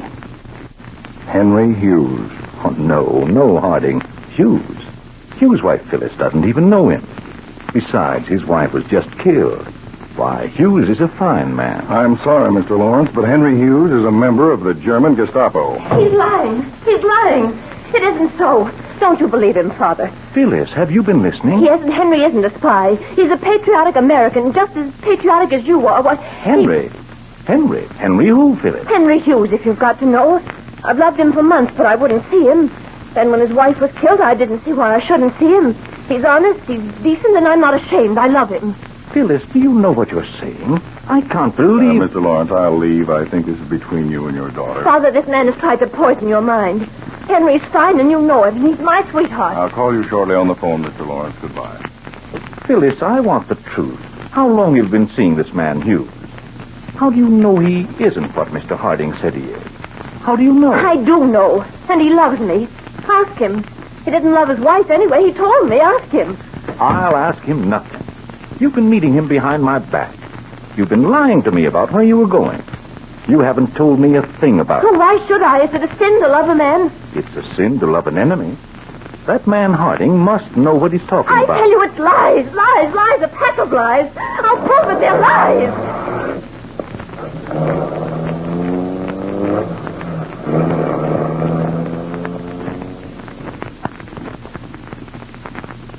I can see under the shade. Harding's driving off in his car. Henry, that fool, that stupid ass. I'd like to have my hands on him. It's killing his wife that's led up to this. I told him not to. But he was afraid of her. She got so jealous. We've got to get out, Phyllis. Things have gotten too hot. No, it isn't all up yet. Henry's driven over the mountains tonight. The Countess spies evidently haven't arrested him yet, and we can see that he doesn't talk. On his way back here, he's found with a bullet. Yes. Let's get the car. They'll drive and meet him. Do you think Harding was suspicious of us? Of course not. Harding thinks you're a respectable businessman, and I'm your innocent daughter led astray. He came to warn us. It is safest we can do away with Henry before he talks. What's that? What? That package by the chair. Right there. Oh, that's where Harding was sitting. Must have been in such a hurry he forgot it. Wait a minute. It's a short wave test. Oh, we're tricked. Harding left that there to trick us. He's heard everything we've said. Quick. The car in the garage. Don't stop for a thing. Come on. All right. You drive.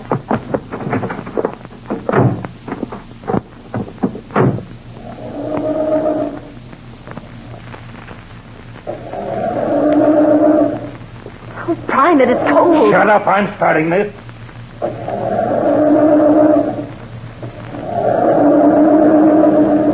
I'm afraid it won't go. Oh. Yes, the distributor cap is missing, and I wouldn't move either one of you. Two of my agents are in the back and have you covered. Very clever. And the next time you go to a theater to meet a man, Phyllis, if you ever do, be sure and look around and see who's sitting in the seat behind you. What my daughter has done has no bearing on me. Why am I arrested? Oh, come, Mr. Lawrence. You've been operating this factory on money supplied by Berlin. You make parts for airplane motors so that your firm is close to many manufacturers and you have access to their plans. And besides, she's not your daughter. She's Fräulein Grock. Henry's responsible. The fool, he ought to be shot. That's just what he did. Killed himself when my men went to arrest him. Henry? Yes. Henry. Your father.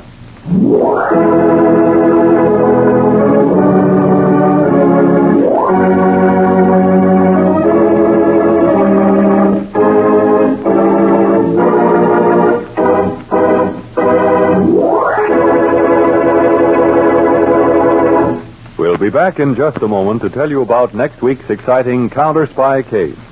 But in the meantime,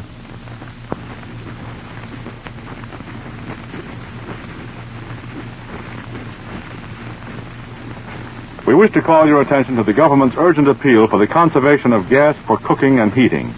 Gas must be conserved for the following reasons. It is used for fuel by many industrial plants, which are now expanded to double or triple their normal peacetime size. And it is used widely in the manufacture of armor plate, gun barrels, and similar equipment, which must be hardened or molded at extremely high temperatures. Because its flame is freer from impurities than the flame from coal or oil, gas is used almost exclusively in these processes. And gas is in itself a raw material for certain products. Synthetic rubber, for example, and ammonium nitrate, which is used in the manufacture of explosives. That is the why, and now here's the how, of gas conservation. Don't use the kitchen range to heat the house. If you heat with gas, keep your house below 65 degrees. Cook with a low blue flame. Use hot water sparingly. Those are directions direct from Uncle Sam. Now, they may not sound as intriguing as an assignment to track down and capture enemy spies, but the conservation of gas, practiced by millions of soldier citizens on the home front, will be echoed in cheers of victory from our fighting men, because the conservation of gas will help give them equipment and weapons they need.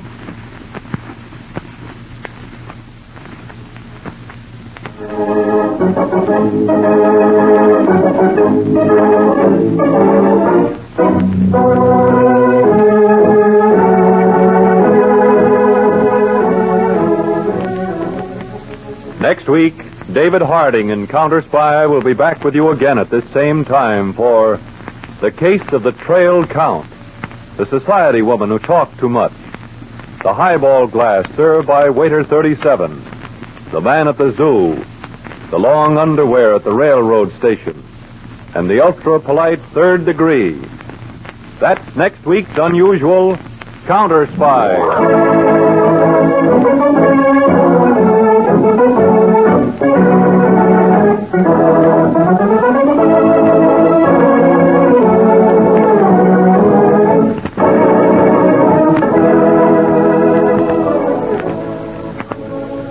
11 days till Christmas. Give the present with a future. The greatest gift of all, a share in America. Give war bonds and stamps.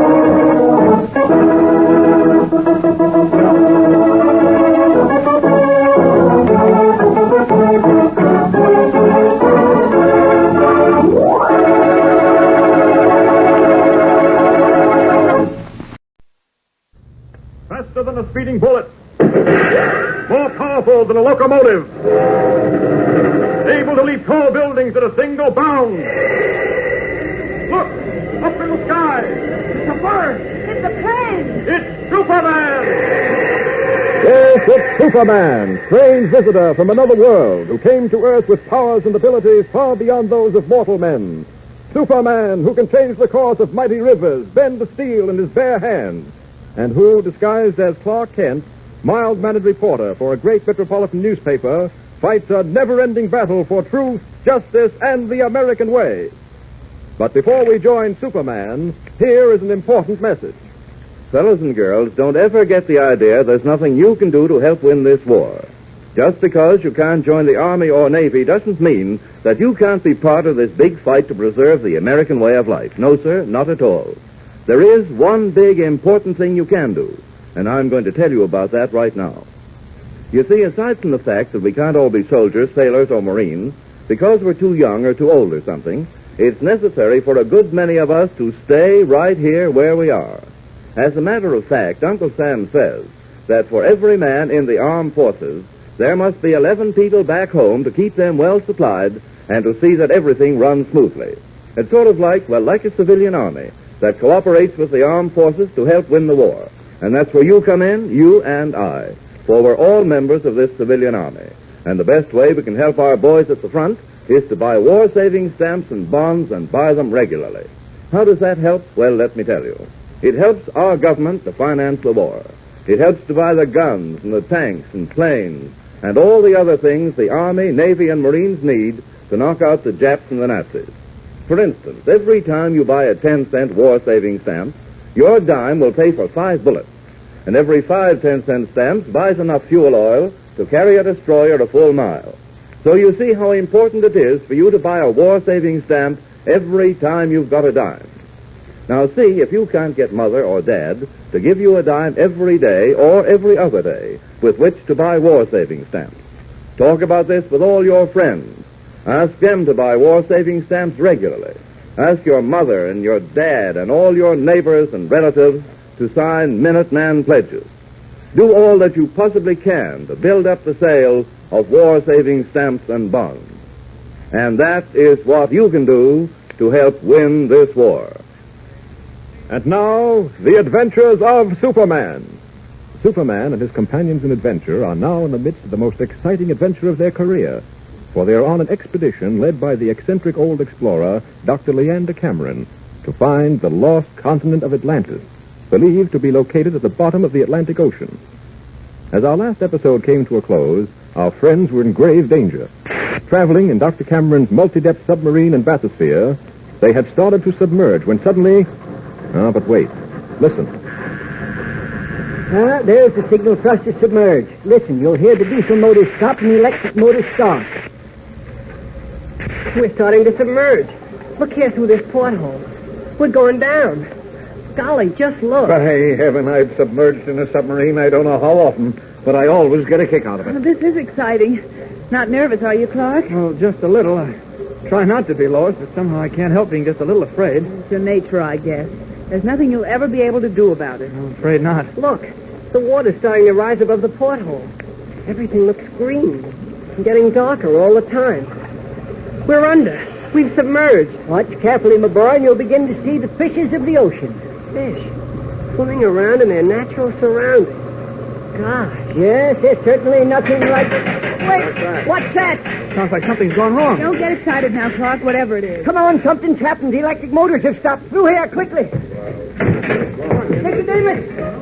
Nicodemus! Hey, what do you want, Doc? What's happened? What's wrong? Why have we stopped? We haven't stopped. The motors have stopped. We're still sinking, though. What do you mean? Something's gotten jammed in the main ballast tank. I can't close it. Well, what does that mean? It means the ballast tanks are filling with water, and the more they fill, the lower we'll sink. Not only that, but I won't be able to blow the tanks to come up. Oh, great heavens, we can't just stand here doing nothing about it. Maybe you got some ideas, lady. If you have, let me have them. Holy mackerel, we are in a spot. We must not lose courage. Leave everything to me. I, Dr. Leander, Euthanasia Cameron, will lead you all to safety. Well, how, Leander? How? If we can't bring this up to the surface, what can possibly save us? Well, first, let me ascertain how desperate our plight may be.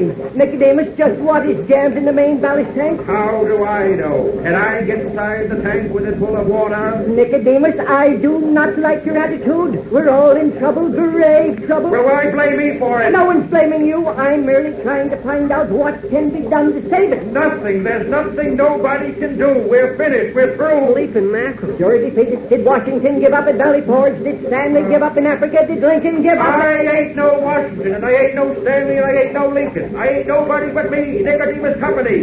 And when I say we're sunk, we're sunk. And when I say that I, Dr. Leander, Euthanasia Cameron, shall lead us all to safety, I mean that, too. Ah, you're crazy. Now, look here, you two. We're in trouble enough. How dare you, Nicodemus? How dare you look at me in that tone of voice? But I'm trying to explain to you, Doctor, that What's about the escape chamber, eh? What's about that? The escape chamber. By heaven, it never occurred to me. But of course, you must have such a device on this submarine. What's an escape chamber, Mr. Kent? Escape chamber, Jim, is a waterproof room in a submarine that can be closed off from the rest of the sub to permit escape when submerged without flooding the sub. That's right, Jim. You enter the chamber, as I understand it, seal it off from the rest of the submarine, and then you let it fill with water. Let it fill with water? Yes. Well, holy mackerel, what happens to you then? Well, before the chamber fills with water, you put on what is known as a mumps and lungs, a mechanism that permits you to breathe as you reach the surface. Jumping Jiminy. You mean we'll have to leave the submarine underwater and go up to the surface with just one of them mumps and lung things? Well, they're quite safe. Well, it looks as if we've nothing to worry about now. Yeah, that's what you think. Now what, Nicodemus? Don't you think I'd have thought of the escape chamber before this if it could be used? What do you mean? Oh, hang it all, Doctor. You know as well as I do the metal door sealing off that chamber is controlled by our motors. Well, what of it? The motors have gone dead, mister. Didn't you hear them stop? We can't possibly operate the chamber. We can't even get inside it. You mean we're trapped? Yes. Oh, holy mackerel. What are we going to do? Like I said before, there's nothing we can do. Unless the great Dr. Leander Cameron still thinks he can lead us to safety. No, I've reached my Waterloo. Should I say Waterloo? No, this is no time for joking. I will not say it. Great heavens, Nicodemus, isn't there any way of repairing the mechanism? We're sinking lower all the time. We certainly are. The gauge shows we're down a quarter of a mile. Quarter of a mile below the surface and sinking lower all the time. And there's no way of repairing the mechanism? Don't you think I'd repair it if I could? The trouble's in the main ballast tank. I can't get at it. And I can't fix it if I can't get at it. Well, but we can't die in here. We'll suffocate after a while. Die of strangulation. Unless we sink so deep the pressure of the water crushes the submarine. Oh, no. I can't stand it. I've got to get out of here. I can't stand it. I tell you, I can't. Now, Ken, in the name of heaven, hold on to yourself. My nerves can't take it. I want to scream. And I told you to hold on to yourself. I can't hold on to myself. I can't, you hear? I can't. You ask for this. Holy mackerel, mister. Why'd you knock him out? Yes, I think I've broken my hand. He's got a jaw of iron. Oh, golly, if only Superman were here. Not inside here, but outside. He'd help us. He'd get us out of this mess. Well, for once, Superman isn't here when we need him, Jim. I guess we can't expect him to save our lives all the time. But you can expect Superman to save your lives, Lois and Jimmy. For little do you realize that the man you think is the cowardly Clark Kent, the man now lying on the floor of the submarine pretending to have been knocked senseless by an ordinary mortal, is actually Superman himself. And little do you suspect that as he lies there, his hand is slowly moving toward a heavily insulated electric cable that stretches along the length of the submarine near the floor. His hand reaches the cable, and quietly holding it in his powerful grip, he tightens his hand, crushing the cable to powder. And at the very moment when his hand is crushing the electric wires together, there is a sudden flash, and the lights of the submarine go out. The lights have gone out. Nicodemus, what was the flash? I don't know. Looked like a short circuit. This situation seems to be getting worse. What'll happen next? This is what is happening next, Perry White. In the darkness, Clark Kent has become Superman, and even now has reached the door of the escape chamber. The door is a metal sliding panel controlled by the motors of the sub. Superman places his palms against the metal, for there is no place he can get a grip, and slowly forces the panel to slide back. What was that? Did you hear anything? I heard something. It sounded to me like the metal panel of the escape chamber sliding back. Nicodemus, do you suppose by some electrical freak that door is open? Of course not. Well, let's investigate anyhow. You never can tell. You never can tell. But even as our friends stumble toward the metal door through the dark, Superman, now inside the chamber, closes the metal door against them. There. That part of the submarine is sealed off. They'll be safe till I can get them up. Now, let's see. There's the escape hatch. Have that open in no time at all. There we are. Now, up through the hatch. There. I'm outside the submarine. Now, she's sinking fast. Well, I'll just grab hold of the conning tower. So, and up to the surface we go.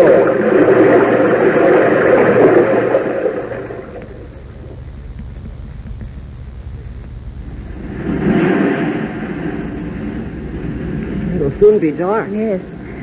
It's lovely up here in the conning tower, looking off across the ocean at twilight.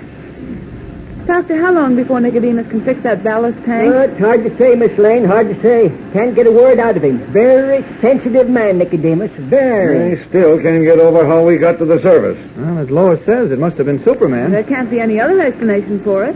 What other power could have suddenly brought us to the surface? Beyond me. Oh, it must have been Superman. Couldn't have been anyone or anything else. The thing I really don't understand, Clark, is how you got soaking wet. Yes, I can't understand that myself. When we finally got the conning tower open and got some light to see by, there you were, stretched out where you'd fallen after I hit you. But you were soaked through. Yet the inside of the sub was dry as a bone. I don't know. Very strange, I must say. Very strange. Well, there are many things one cannot explain. Well, there's one thing I can explain. I've got a hollow feeling in my stomach. Explanation? I'm hungry. Yes, it's almost dark and certainly close to dinner time. Well, let's go blow and... Wait a minute. What's that? Something rearing up out of the sea just off our beam. It's hard to see. It's getting so dark, though. It's another submarine. Another submarine? Yes. A German U-boat. What? No, Kent, how in the world can you see that? I always could see pretty well at night. This is only twilight. There's a swastika on the conning tower of that sub. I see it. I see it now. This looks like trouble. If only we could submerge. Yes, but we can't submerge until Nicodemus fixes those motors. Wait a minute. The conning tower on that U-boat is opening. Yes. Men are coming out of the sub onto the deck. Mm-hmm. Yes, I see them myself now. Well, what do you think they're going to do? They're moving over toward the cannon on deck. Something tells me... Yes, by heaven, they're training that gun at us. What do you mean? You don't mean they're going to shoot us out of the water? Oh, they wouldn't do that. Oh, the Nazis might do anything. Kent, does it look as if they were going to fire on us? There's your answer, Chief. Well, what sort of trouble have our friends got themselves into now? Why is the Nazi U-boat firing on them? Does the enemy intend to sink Dr. Cameron's submarine? Well, there are tremendous adventures in store for our friends in our next episode, so be sure to listen. And listen every day, Monday through Friday, same time, same station. Tune in and follow The Adventures of Superman. Did you ever stop to think why American machine gun crews make such good scores in their battles against the Japs and the Nazis? Their teamwork, their super marksmanship comes from practice. Practice every day until they can hit the bullseye practically every time. But that much practice eats up an awful lot of bullets. And that's just where you come in. You buy bullets for machine gunners every time you buy war stamps. 5 bullets for every 10-cent stamp. So get behind your team by buying stamps just as often as you can. Can you think of anything more exciting to buy for your dime than 5 .45 caliber bullets? 5 bullets for American soldiers to use in protecting your home from the Japs or the Nazis. So, get going with this slogan. Get your stamps today and every day. Faster than a speeding bullet. More powerful than a locomotive. Able to leap tall buildings at a single bound. Look! Up in the sky! It's a bird! It's a plane! It's Superman!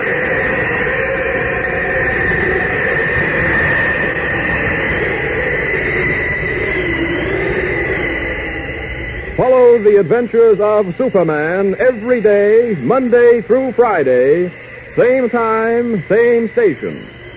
Superman is directed by George Lothar and is a copyrighted feature appearing in Action Comics magazine.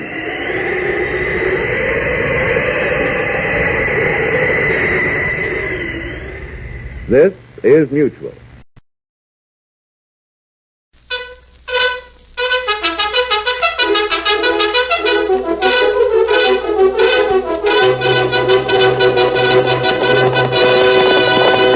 Hi-yo, Silver! Away!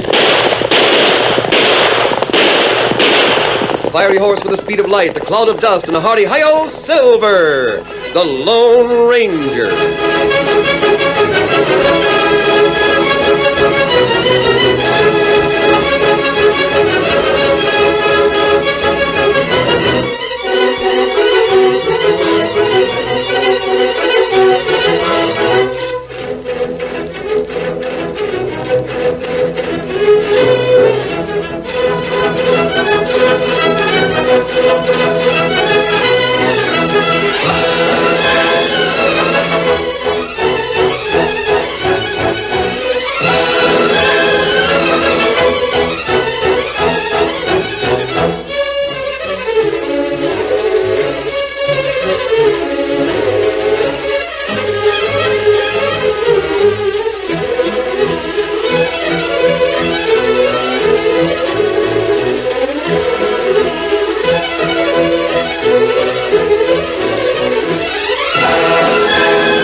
With his faithful Indian companion Tonto, the masked rider of the plains led the fight for law and order in the early western United States. The stories of his strength and courage, his daring and resourcefulness have come down to us through the generations, and nowhere in the pages of history can one find a greater champion of justice. Return with us now to those thrilling days of yesteryear. From out of the past come the thundering hoofbeats of the great horse Silver. The Lone Ranger rides again. Come on, Silver! We're heading for the North Country! Hi-yo, Silver! Away!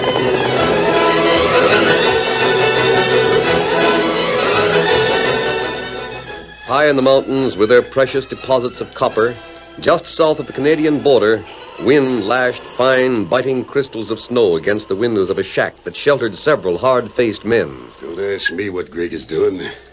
Just wait and find out the same as I've got to do. You sure you ain't holding out on a snake? You and Greg have been pretty thick for the past couple of weeks. I ain't holding out on anybody. Don't try it, that's all. Shut up. Stop your haggling. Wait and see what he's got in his mind.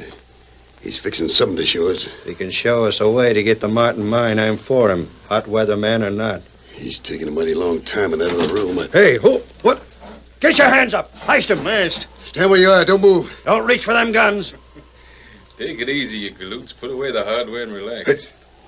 It's Greg. What's the idea? Hey, why the mask? Boys, I told you I'd come up with a plan. I got one.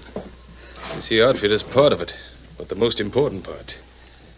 Tell me this, have any of you critters ever heard of the Lone Ranger? No. What about it? Ranger? What's he, a Texas Ranger?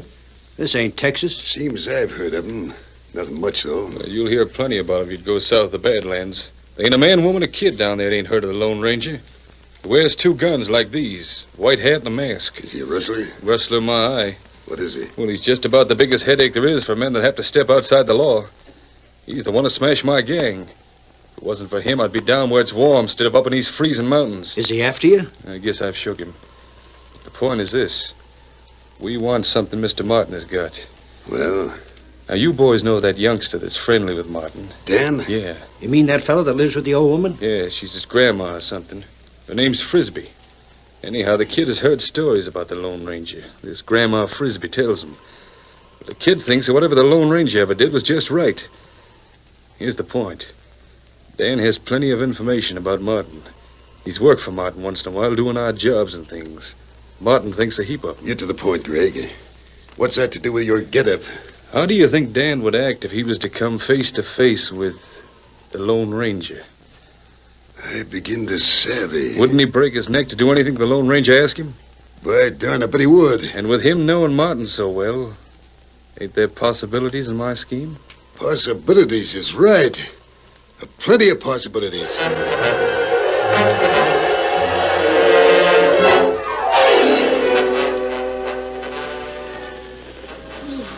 I declare, Dan, this is going to be a night that ain't fit for man or beast. You don't have to go to Mr. Martin's office tonight, do you? Nope. Said I'd better stay home to see if the fireplace is kept well filled. What's that you're doing? Oh, just carving something out of this hunk of wood. It's cowboy's head, see? Oh. Is that a mask you've shown over the eyes? You spotted it, eh, Graham? Is that the Lone Ranger? No, I never said it was. Oh, you never said. You needn't say. I've been able to read your face ever since you was knee-high to a pup. And there's a special look you always get when you're thinking about that masked man. Gee, I wonder if I'll ever have a chance to go to the Southwest where he is. What? You wonder if you'll ever have the chance? Well, why won't you have the chance, son? There's a chance for anyone to do anything if he makes it. And suppose there's a chance the Lone Ranger will ever come up into this high border country. Now, what gave you that idea? Well, he never has he, Graham? Nope. That's why hardly anyone around here knows much about him. Just wondering. Guess I better put another log on that fire. What's on your mind, laddie? Nothing in particular. You were asking about the Lone Ranger coming up here. Well, there's a lot he could do. Mr. Martin said there were a lot of outlaws around here. He has to be awful careful who he hires for his copper mine. Well, I suppose bad men from all over come here because the border's so handy. They can get out of the country if the law gets too close to them. I guess so. Oh, sakes alive. Now, who'd be out on a night like this? I'll go see. Howdy. Masked. Mind if I step in out of the wind? Do the talking inside. That wind's bad. Thanks. Sure is a fierce night, ma'am. We were just saying that a lot of outlaws head for this high border country, but you're the first one that was brazen enough to wear his mask. Ooh, me, an outlaw? That's a good one. Maybe you never heard of me. I'm called the Lone Ranger. What? You? The Lone Ranger? Sure, if you was down in the South Country, you'd have heard of me. Well, now, who says we haven't heard of the Lone Ranger? Jiminy, we've heard about you, mister, but I never thought I'd set eye on you. Well, sit down. Here, take this chair. Oh, thanks. I've had a hard trip, mighty hard. Then I won't mind if I can do some good up here. Is there something we can do for you? Well, ma'am, I wouldn't like to intrude on you, but I sure need a place to spend the night. We've got an extra room. You mean you're going to stay here? Why not? I'm a democratic sort of hombre. My fame hasn't gone to my head none. Oh. Maybe if you cared to listen, I could spin a couple of yarns about my adventures in the South. Take the time, for instance, me and my horse busted up a smuggling outfit to Rio Grande. For an hour, Greg, posing as the Lone Ranger, told fabulous stories of his personal achievement. Then he was shown a room in which he was to sleep. Dan's face was sober as he went to say goodnight to Grandma. I'll be up early in the morning, Graham. What's the matter, lad? Nothing. I suppose you feel somewhat let down. Well, it's different than I thought. Mm-hmm. But I suppose he wasn't boasting. People from the South may have a different style about him. Maybe so. Chances are he thought the things he told about were, well, pretty ordinary adventures. It probably didn't sound like bragging to him. You're trying hard to be fair, Dan. Well, I suppose you had the Lone Ranger pictured as a lot different. That's usually the way. And you probably thought of him as a white knight following the search for the Holy Grail. After all, Dan, even the Lone Ranger's just a flesh and blood human. Sure. Sure, that's it. I suppose the Knights of the Round Table would have seemed different than we picture them. Anyway, he must be a great man. I'm just hoping I can help him in anything he wants to do.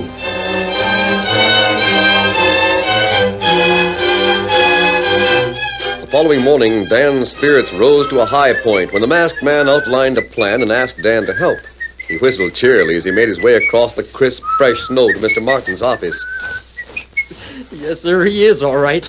Not many men would do the sort of thing he's planning. And even if they did, I'll bet they'd want the credit for it. Well, good morning, Dan. Good morning, Mr. Martin. I didn't look for you today, Dan. Did I tell you I'd have some work for you? No, sir. I hope you didn't come to tell me your grandma ain't well. No, sir. She's all right. Good. Mr. Martin, I came here today because I want to talk business with you. Business? Well, son, set yourself right down. Yes, sir, set yourself down. Mr. Martin, you own a small piece of land on the elbow of Cane Creek. I reckon so. I guess I bought it once to help a squatter get a stake to go back east. Well, would you sell it for $100 cash? Sell it? Oh. You want it? Well, it isn't for me, Mr. Martin. That is, well, someone else wants to buy it. Well, the land's no good. Well, Mr. Martin, here's the whole point. There's water there. If something happened to you and someone else got the land... I got the kid all fixed up, Snake, so you'll convince Martin that he's got to keep it a secret who he's buying that land for. But won't the kid tell Martin he's buying it for the Lone Ranger? No. I made him swear he wouldn't tell who he was representing. You think the kid swallowed your story? Sure he did. I told him that I wanted to get the land to make sure that the folks that settled there in the future wouldn't lose the water rights. He fell for it. He thinks I'm doing a great thing for humanity. Me, the Lone Ranger. I still don't see what good it'll do to have that worthless land. We'll get a deed to it, signed by Martin. Sure, but what good... I wrote up the paper myself, and I fixed it so we can change the wording of it. Instead of being a deed to that elbow land, when we're done with it, it'll be a deed to the Martin copper mine. Greg, I take my hat off to you. That's the slickest scheme I ever heard of. Yes, sir. That sure is one doggone slick scheme. You were underage, Dan, so all you can do in this deal is act as the messenger. Yes, sir, I know that. I sure appreciate this, Mr. Martin. All right, Dan.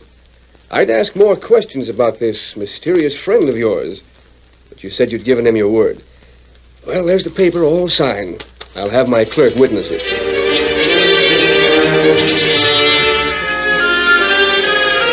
Greg got what he wanted through Dan, and for the next few days held many conferences with Snake Anson. Conferences to which Mudd and Fenner were not invited. The two resented their exclusion. I ain't no fool, Fenner. I know what those two are up to. Oh, you do, huh? Well, Mudd, what's your idea? I got notions of my own. You have, huh? But I'd bet they're the same as mine. Greg and Snake are aiming to freeze us out of the deal. That's just the way I figured. It's plain as day, Mudd. Before Greg got here, we got along all right with Snake. Now Snake has thrown us over. Right, and I don't like it. I don't aim to stand for it. Me neither. Greg is in our way. When a man's in my way, I get rid of him. He planned to go to Grandma Frisbee's place tonight. Now, when he goes there, he circles the town to come up with the mask on from the direction of the woods. We can ambush the rat if we wait there. I'm for it. Let's get Greg tonight.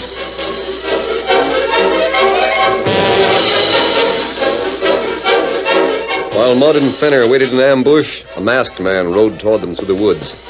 This masked man was not the schemer, Greg. He was a Lone Ranger, travel-worn and near exhaustion, as was the Indian named Tonto at his side. Their trip had started months ago in Texas and had crossed the narrow strip of Oklahoma. We pledged ourselves to capture Greg. Yes, the masked man's pledge. But Greg had traveled far. There were days and days of discouraging defeat, of lost trails, and then a slender clue to take them to Dodge City in Kansas, then to Kearney in Nebraska. But these were days of scorching sun, with nights of bitter cold that sapped men's strength and tried their courage. We pledged ourselves to capture Greg. Nebraska was behind the Lone Ranger and Tonto. The unknown lands of Wyoming stretched out endlessly ahead. The tortures of grim wilderness would have made an animal give up the trail, but the masked man and Tonto pushed on with that adherence to a purpose that gives strong men the right to dominate and rule, and the right to govern the lesser living creatures. We pledged ourselves to capture Greg. Wyoming kissed Montana, then the hills and mountains, the high border country, with the end of the journey in sight. The end, one way or the other. Tonto, this is the first time we've been in the north. Lights of town ahead. Yes, and if Greg isn't there, we've lost him. He'll have crossed the border into Canada. We can't go after him.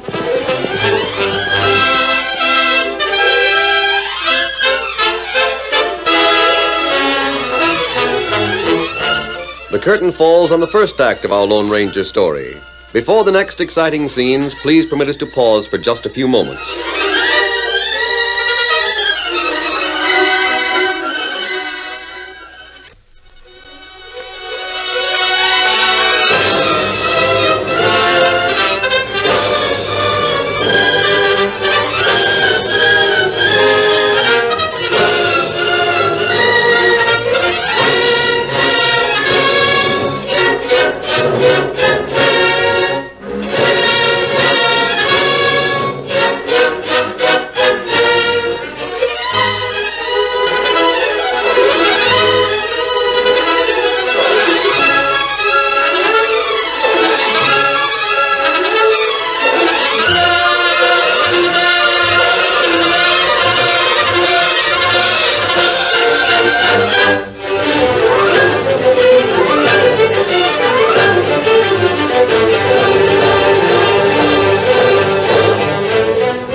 Continue our story. The Lone Ranger and Tonto were riding Silver and Scout high in the border country on the trail of an outlaw known as Greg. But at this moment, their progress was watched intently by two shady characters known as Fenner and Mud. Fenner, someone is coming out of the woods over yonder. See him? Yeah, two of them. I wonder who Greg's got with him. You take one, I'll take the other. Maybe Snake is one of them. Should we let him get close enough to make sure who they are?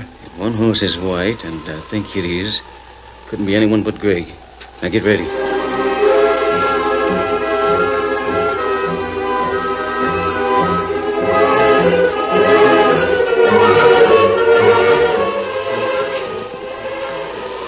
Wouldn't have come on this long trip, Tonto. We hadn't given our word to that dying man that we'd get Greg. And I think of the way he rode to that appointment, without suspecting that Greg was waiting in ambush, rifle cocked, aimed at his heart, and... Tonto! I got one of them. I got the other this time, Kimosabe. Come on, Silver! Surrender, or you get some more! Get him up, Scout! No. Don't shoot! Don't shoot again! Stand up, both of you! Hold Silver, hold. Great Caesar's ghost. It ain't Greg. Greg? Otto, did you hear that? Me here. Steady, big fella. One of you fired a shot that grazed my horse. Wait, listen, mister. Let me explain. Take a look at Silver, Tonto. Me keep dropping these two. They won't start anything. See if Silver's badly hurt. It was a mistake. We thought you were someone else. You said Greg. Yes, that's who he was waiting for. What does Greg look like? He's tall. And lean-hipped. And he's been posing as the Lone Ranger. What? That's how we made the mistake. He's been wearing a mask. He even got himself a white horse and tried to call it Silver. Hey, that was what you called your horse. And that's shooting.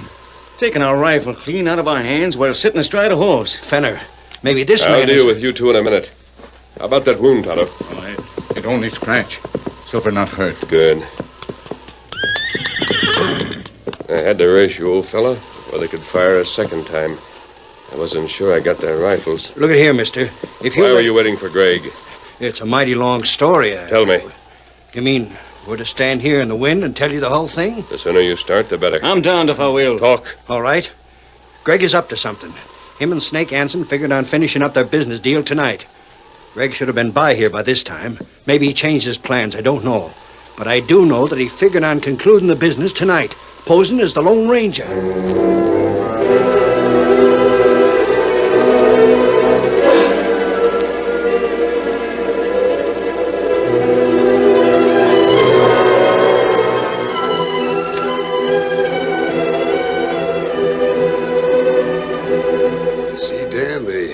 ranger sent me for you. He said to tell you it was mighty urgent. No, I don't know why he'd send for you. Neither do I. Snake Hansen, you're not worth a hoot. You never was and you never will be, and I'm hanged if I trust you. Well, suit yourself. I brought you the message. That's all I can do. I suppose the masked man didn't have time to investigate the reputation of the man he sent with the message. I'll go to Mr. Martin, Grandma. If he thinks we should go meet the Lone Ranger, it'll be all right. Very well, Dan. Whatever Mr. Martin says. I'll be back as soon as I can. Well, bundle up good. It's getting bitter cold. I will. You sure you'll be warm enough? Oh, sakes alive, of course I will. The way you keep the wood piled on the fire is a caution. Well, what are you waiting for, Snake Hansen? You've delivered the message. Yes, I'm leaving. Bye, Graham. Bye. I wish I could shake off the feeling I got. There's something about that there Lone Ranger. Something about it.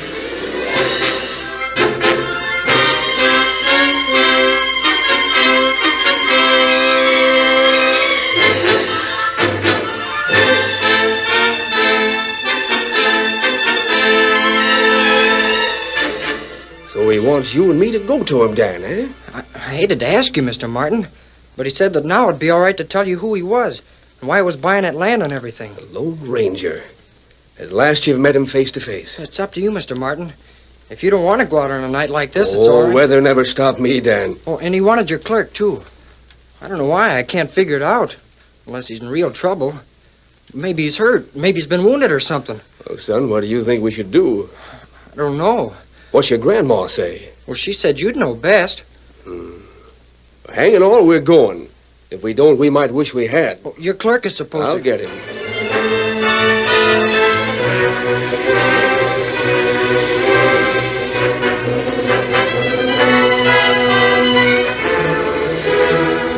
Rick, they're coming. I told you they would. The kid and Martin and the clerk that works for Martin.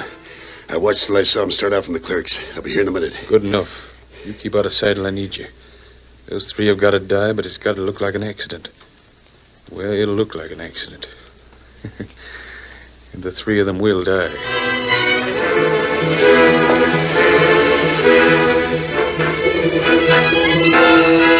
Here's the shack, Mr. Martin. Come in. Why, that's the man. Come right in. Glad you got here. The wind bother you? It wasn't bad. Who are you? Me? Ain't the kid told you? I'm the one that's called the Lone Ranger. Sit right down here by the fire and get warmed up. You say you're the Lone Ranger? Well, sure. What's the matter? Don't you believe me? You sound a mighty lot like someone I've known right here in town. Yeah? Let me see your right hand. Mr. Martin, He tried to hide his hand, but not quick enough. Mr. Martin, he has the tattoo mark. This man's name is Greg. What? Get your hands up. You heard him. I'm back in his place. Snake Hansen. Snake, you... So you're Greg. Dan, this man's no more the Lone Ranger than I am. He isn't. No, he isn't. See if they got guns, Snake. Right. Keep facing this way and keep those hands high. What's your game, Greg? You're a smart man, Martin. Built yourself a big thing from being smart. But you weren't so smart when you sold it. Get to the point. Ain't armed. What did I sell? That elbow land? That's worthless. You didn't sell the elbow land, Martin. You sold your copper holdings. That's a lie. It was the elbow land. Get ropes on these three, Snake. Can't take chances with them. I'll have him rope in no time. The time we got finished with that bill of sale, Martin, it read a lot different than it did when you signed it. So that's it. When I went to record it, the man in the office wondered if you'd really sold out for $20,000 cash like the paper said. He was going to ask you about it. You can blame him for what'll happen to you three. Murder, eh? I can't take a chance on having you deny the sale, can I? I reckon you'd have an easy enough time telling what you really sold with this kid and the gent there that witnessed the signature to back you up. Shut up. In a little while, the rope won't hurt your wrists. Well, I should have known better. Should have trusted my first feeling. Oh, Mr. Martin, this is all my fault. Look here, Mr. Gregg, let Mr. Martin go. Let him go and keep the clerk and me. Now, that wouldn't be fair. Oh, if Mr. Martin's alone, it'll be his word against yours. There's no need to murder him. He's my... Save your breath, Dan. Stand still while I rope you. Not while I... Hey, you little... Stop that. Oh! You ornery crooks. Let me go. You make one more play like that and I'll shoot Martin before your eyes. I'd give my life to get you and Mr. Pottle out of this. You trusted a man you thought you had reason to trust, Dan. And you trusted me. You'd never have gone into a business deal like this without even seeing a man if I hadn't asked you to. Don't blame yourself. That'll hold him. Now, tie him to chairs in front of the fire and we'll leave him for a little while. Let him try to figure out what's going to happen to him.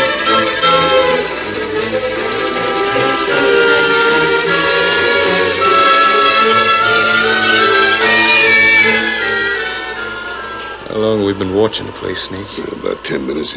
The candle I fixed should have burned down by this time. As soon as it hits the fuse, the powder will let go. 3 of 'em will be blown to kingdom come. All we gotta do is make sure no one can tell they was roped. And who is it to say it wasn't an accident? Greg, look. Someone... 2 men heading for the shack. You see them? Yeah. Well, that's their tough luck.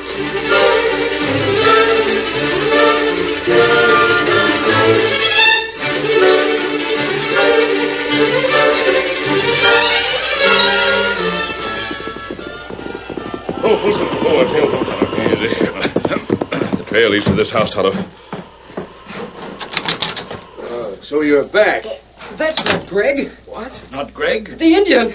It's Tonto. It's the real Lone Ranger. Tonto, cut those ropes. He's here. He did come, Mr. Martin. He'll fix everything. Your name is Dan? Yes. Get the others, Tonto. I'll release Dan. Hurry. The others will be back. Silver will warn us.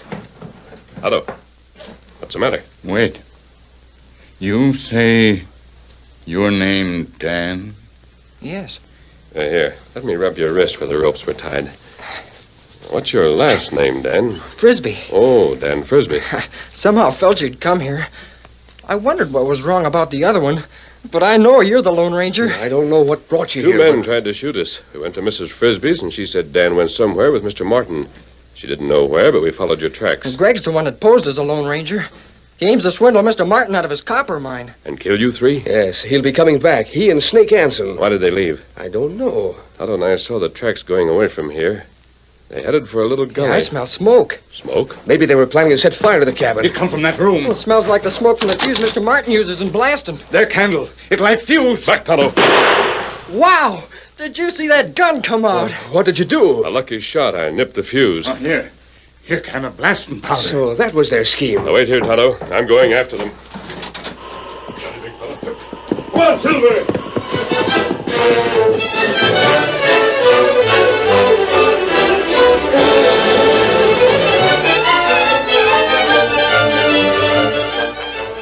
And Graham, you should have seen the way he went out after those crooks.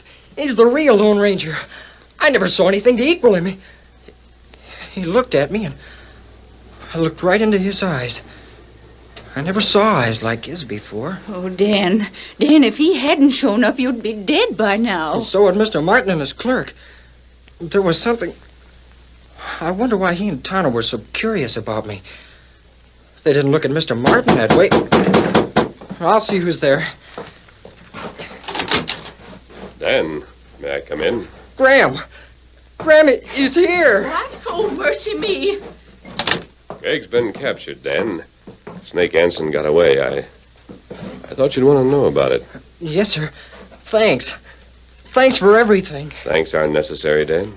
I don't suppose you'd sit down for a little while.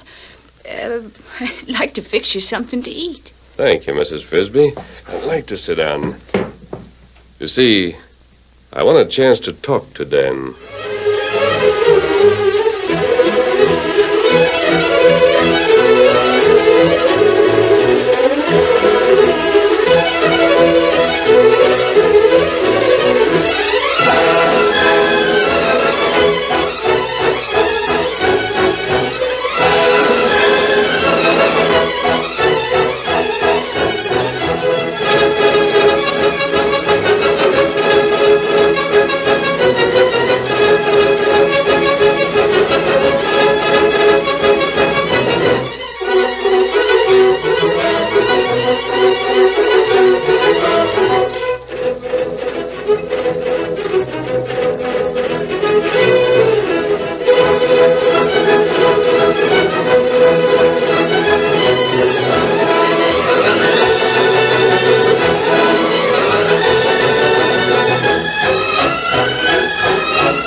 just heard is a copyrighted feature of the Lone Ranger Incorporated.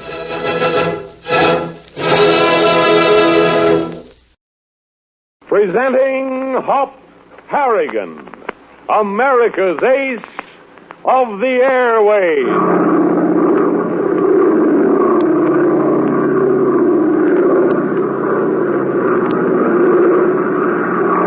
CX-4 calling control tower. CX-4 calling control tower. Standing by. Control tower back to CX-4. Wind southeast. Ceiling 1200. All clear. Okay, this is Hop Harrigan coming in.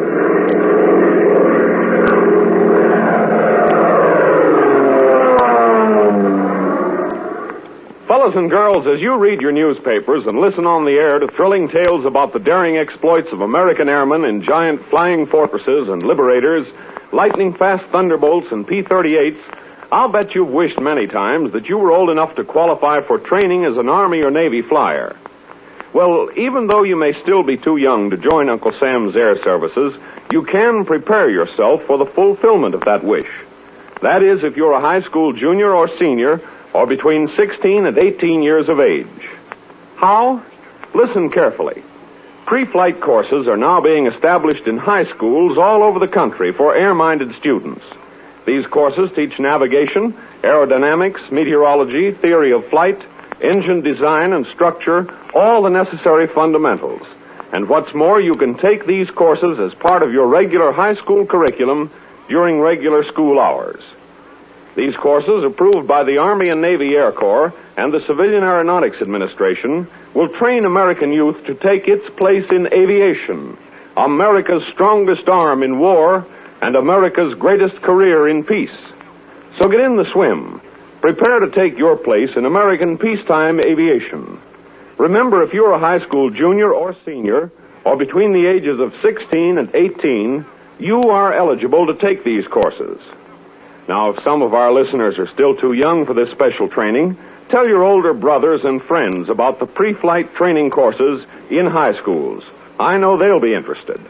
Tell them to find out at once if there are aviation courses already established in your high school. If not, ask your high school principal to include them in the curriculum for the next semester. Now, further information may be obtained by writing the United States Office of Education, Washington, D.C. But don't waste time. Careers are waiting for you in civilian and military aviation. America needs flyers.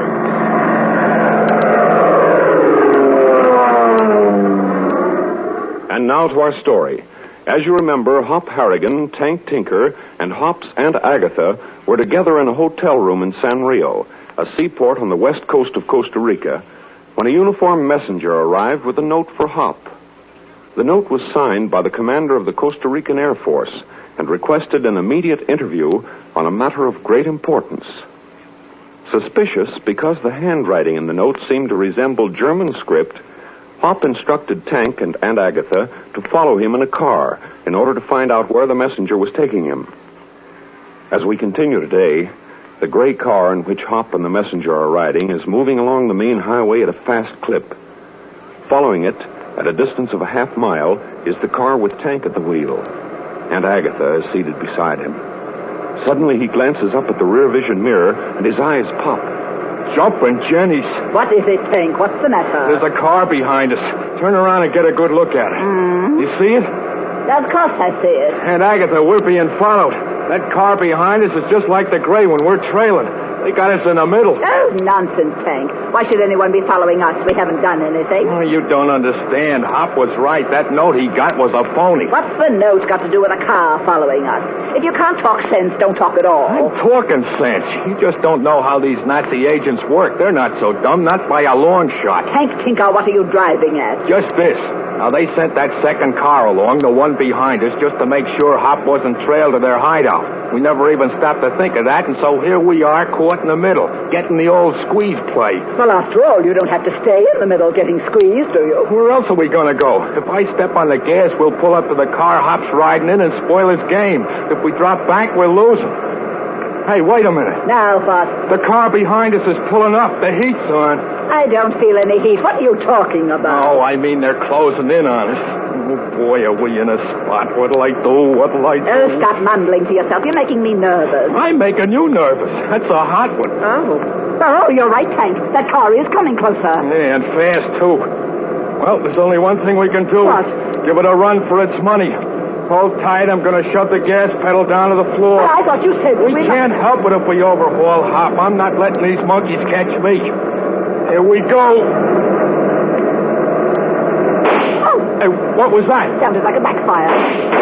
Hey, backfire my eye. They're shooting at us. Keep down. Oh, good heavens. Get down, I said. Slide down on the floor. But Tank, the floor's so dirty. Take your choice, dirt or bullets. Oh, I suppose you're right. Oh, what's going to happen to us, Tank? I don't know. They seem to be shooting at the tires, trying to plug one.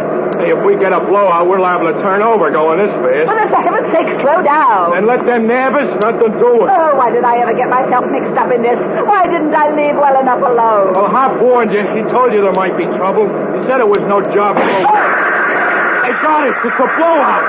Tank! Tank! Kids, stop or we're heading for a tree. We're gonna crash.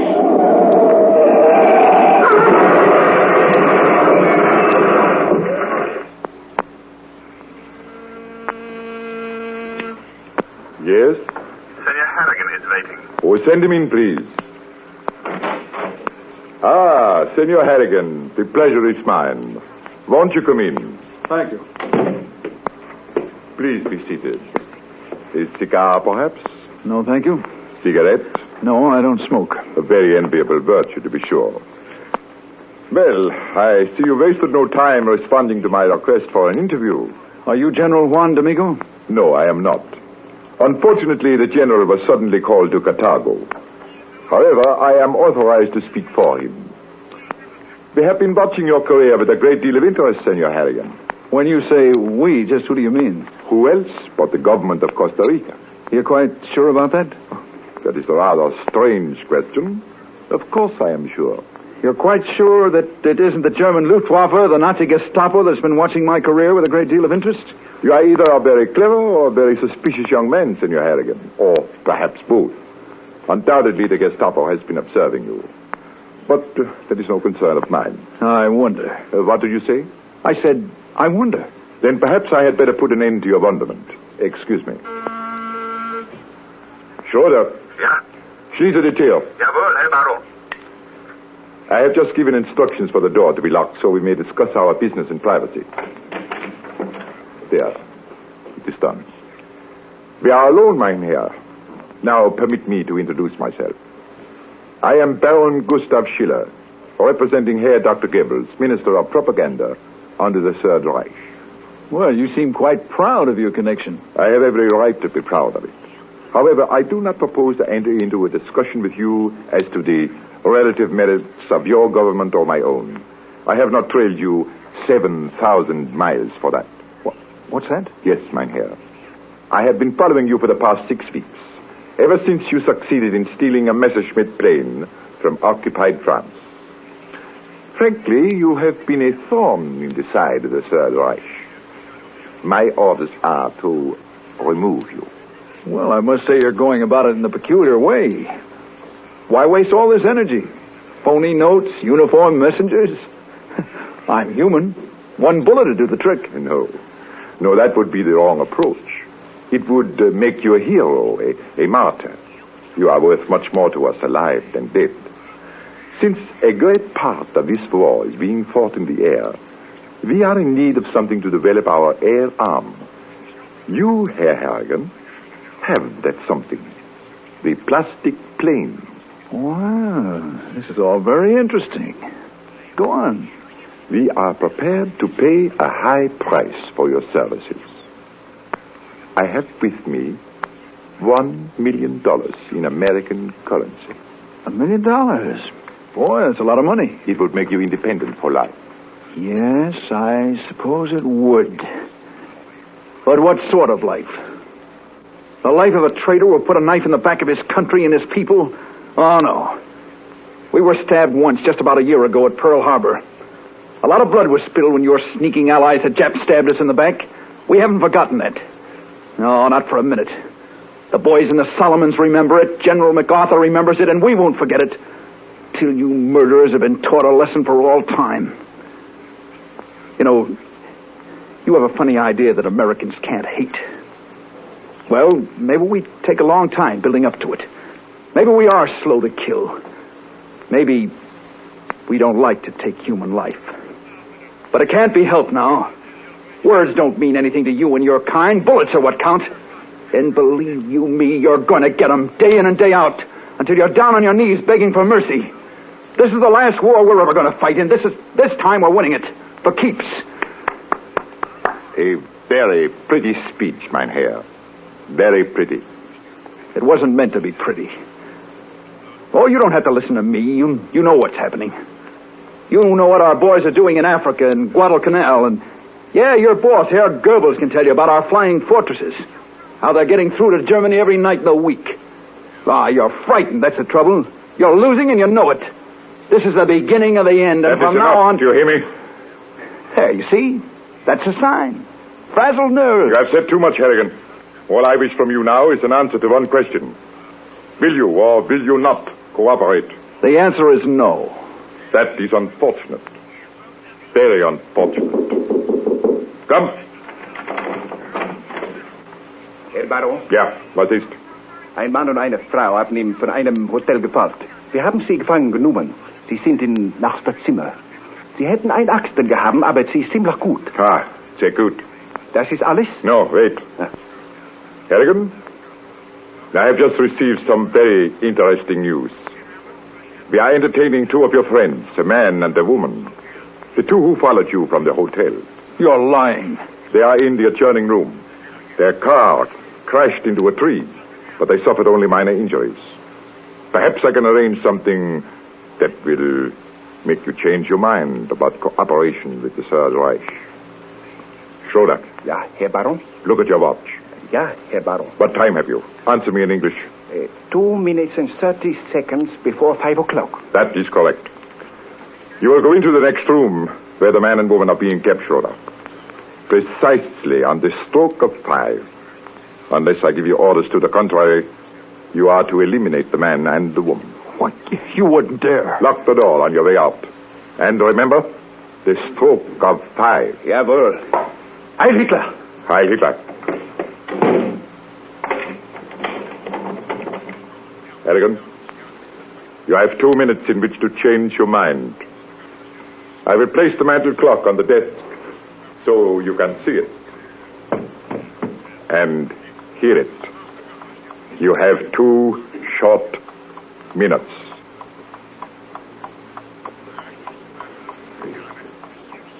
Puzzled and uncertain, Hop's eyes shift from the clock to the German's face.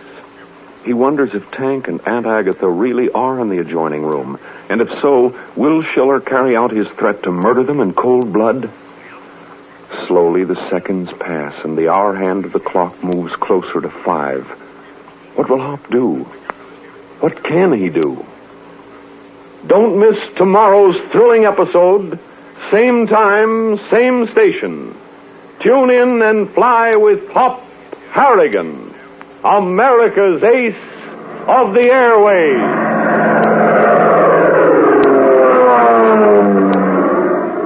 And so we leave Hop Harrigan for today.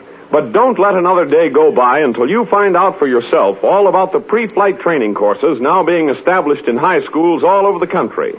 Remember, fellows, that this war, this terrific fight the United Nations are putting up to wipe out the Axis, is being fought by physically fit, well-trained young men. In modern warfare, training is all important. Toughness is essential. And youth with these other 2 attributes is necessary. It's never too early to prepare yourself, to make yourself physically fit, and to get as much training as you can for the demands of a career in the air age, either as an aviator in the Air Forces or as a commercial flyer after the war. Your school systems are taking steps to help you prepare yourselves for the demands of the air age. So take advantage of their aid. If you want further information about pre-flight training in high schools, write to the United States Office of Education, Washington, D.C. America needs flyers. DX4 calling control tower. DX4 calling control tower. Standing by. Control tower to CX4. All clear. Okay, this is Hop Harrigan taking off. See you tomorrow. Same time, same station.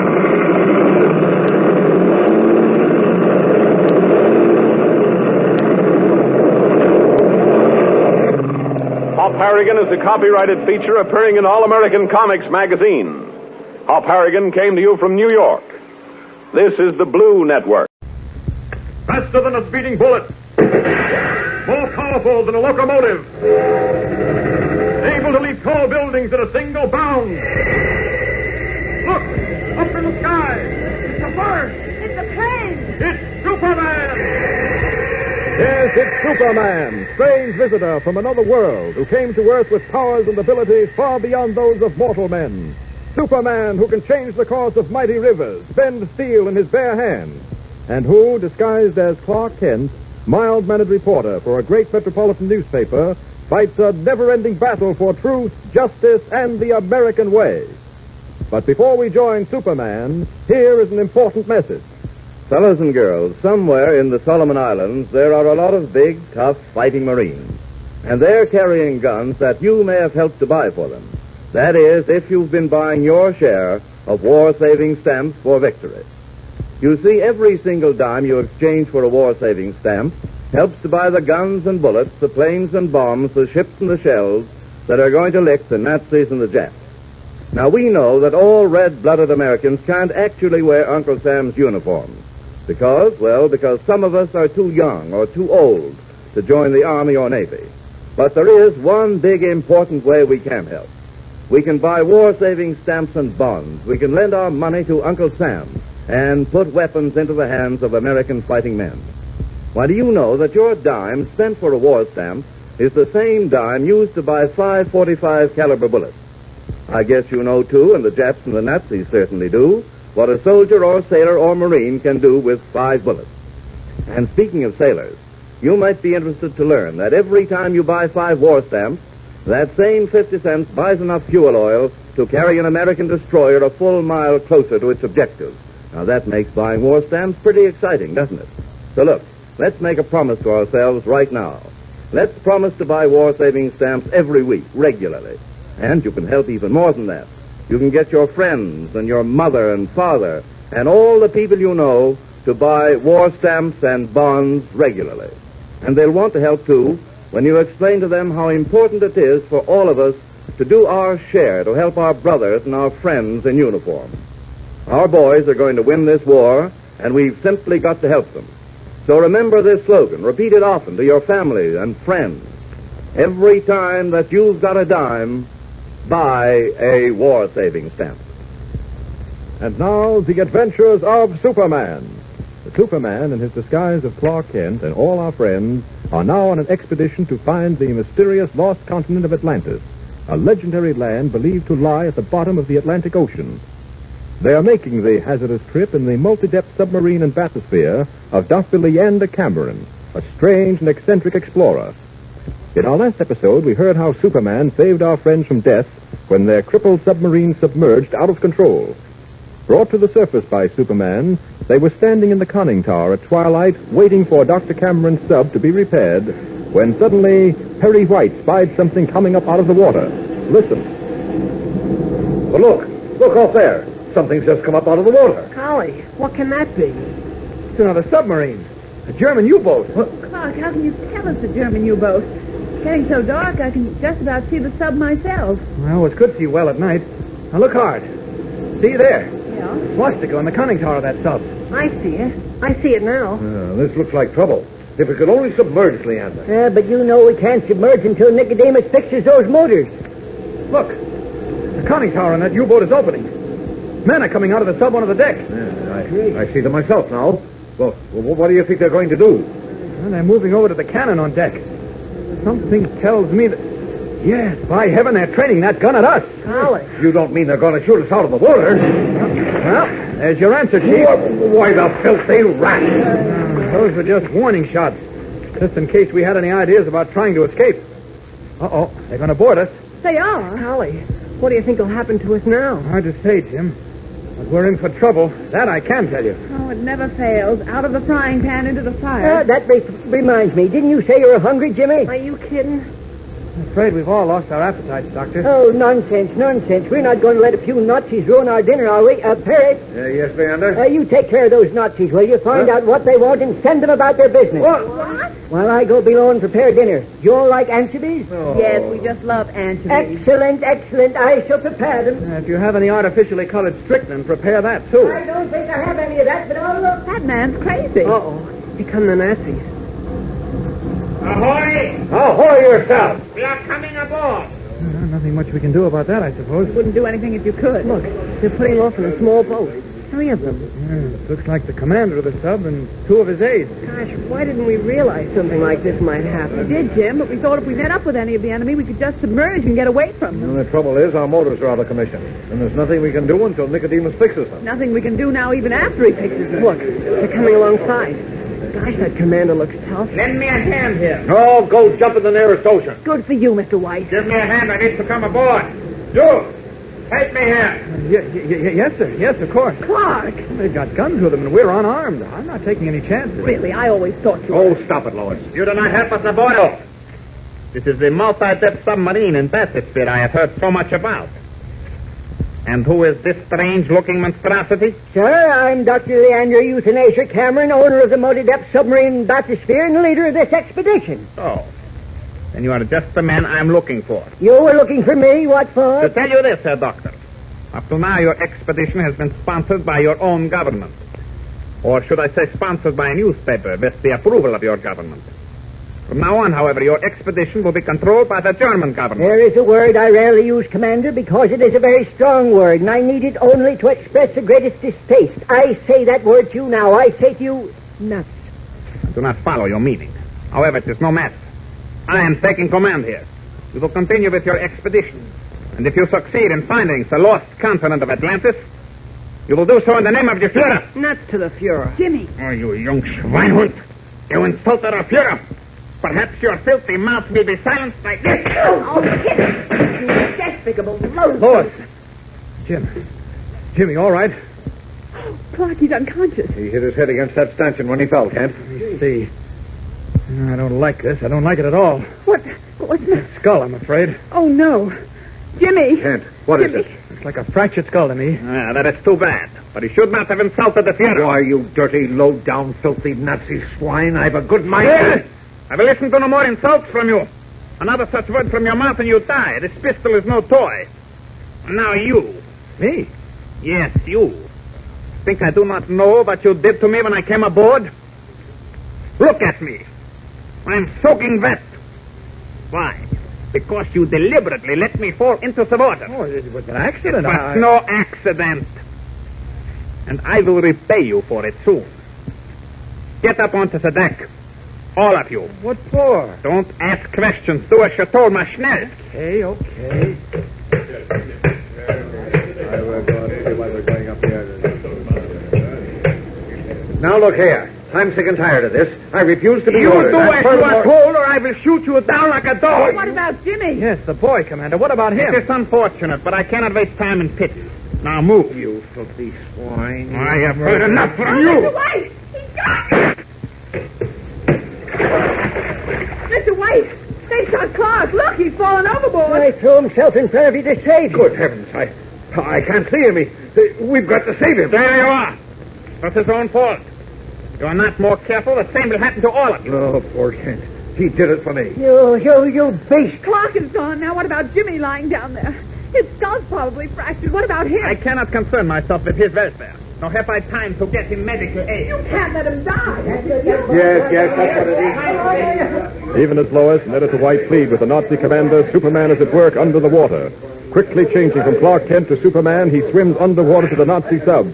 And as Lois and White argue with the commander on the deck of Dr. Cameron's submarine... Leave that boy here, I tell you. Perhaps you can suggest some way of saving his life? Your submarine is in working condition. You could take him aboard and sail him to the nearest port. Yes, I told you before, I cannot spare it. Great heavens, look. The Nazi submarine is rising clear of the water. None of it. Cannot be. It is incredible. Oh, look, underneath the submarine. They're holding it in his hands. Superman! Superman again? Well, I must say Yes, he does get around. it's Superman. Oh, thank heaven. I do not understand this. It's amazing. This flying sword is carrying my submarine in his hand. I'm going mad. We are all mad. No, we're not mad, He's but... coming down with the submarine. Look, Mr. White, he's going to land right alongside of us. Yes. Why, we've dropped the sun back into the water. There. That's just to shake you boys inside to stop up a little bit. Now then. Jimmy, I cannot believe. All right, Commander. Just give me that gun. Come on, you two, Hunt. Head out. Come on. Superman, thank heaven you've come. Jimmy. Yes, I know. Mr. White, Dr. Cameron, bring Jimmy up on deck. Yes, of course, right away. Come on, Leanne. Yes, coming, Perry. While they're getting Jimmy, I'll take care of the commander and his aides. First, the commander. Come here, you. Come on. Now, you two stooges. Let me down. Let me down. Up. I'm going to drop you down through your own conning tower, Commander. One at a time. You land inside your sub. I'd advise you not to show your nose outside of it again until we reach the American naval base I have in mind. American Naval Base? No, you can't. Oh, can't I? We'll see. Here you go, right down through the conning tower. Now, you, Hunt. Now, it's your turn, hello. Happy landing. There's White and Dr. Cameron bringing Jimmy up. Back to the deck of Dr. Cameron's sub. Better take it easy with the boy, Superman. He's in a bad way. I can see that. I'll handle him gently. I'm going to drop that Nazi U-boat off at an American naval base about 600 miles from here. There must be a surgeon there who can take care of Jimmy, if I'm in time. How's this pulse? Very low, I'm afraid. I mustn't waste time, then. I'll just place Jimmy. Before you go, Quickly. There isn't time for talk. Clark Kent, the commander shot him and he fell into the ocean. Well? He's below us somewhere. Is there anything you can do about him? I'm afraid not. I have time now. Jimmy needs a doctor at once. You'll have to look for him. Now I must go. Up. Now down onto the deck of the U-boat. There we are. Now to get a good grip on this conning tower with one hand. There. So. And the U-boat in my grasp, I'll be in time to save Jimmy's life. I must be. I must. Up, and away! With the quickly ebbing life of Jimmy Olsen? Well, we'll know in tomorrow's episode. And what about our friends on Dr. Cameron's submarine? What further adventures will befall them? Well, there'll be plenty, we can tell you that. So be sure to tune in tomorrow and every day, Monday through Friday, same time, same station. Tune in and follow the adventures of Superman. Yes, be sure to tune in again tomorrow for another thrilling Superman episode. And don't forget what else you're going to do. You're going to buy war stamps as often as you can get Mother or Dad to give you a dime. Now, you know when you see that big capital S on a three-cornered shield, you'll recognize it as the emblem of Superman, and you know at once what it stands for.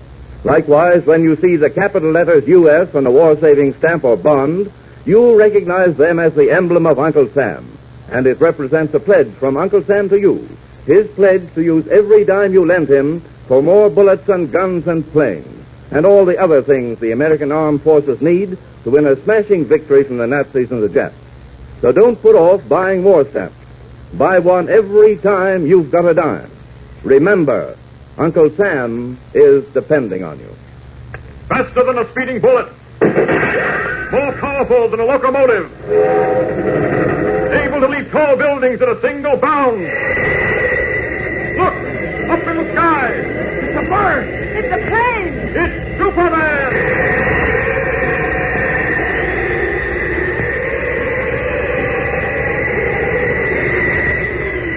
Follow the adventures of Superman every day, Monday through Friday, same time, same station.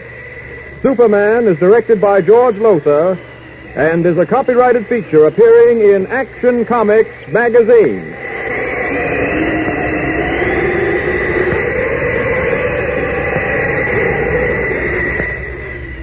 This is Mutual.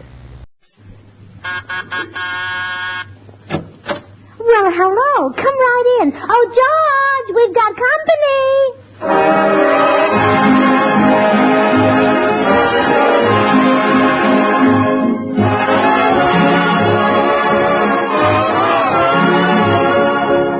This is Bill Goodwin speaking for Lever Brothers, makers of Swan, the new white floating soap.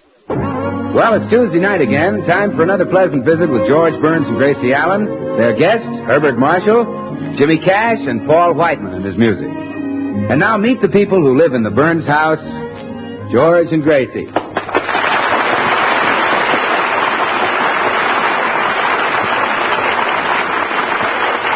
Well, today, Gracie has a luncheon date with her girlfriend, Tootsie Sagwell. We find them now at the Romney Village Gypsy Tea Room. Special luncheon, 45 cents. Tea leaves red.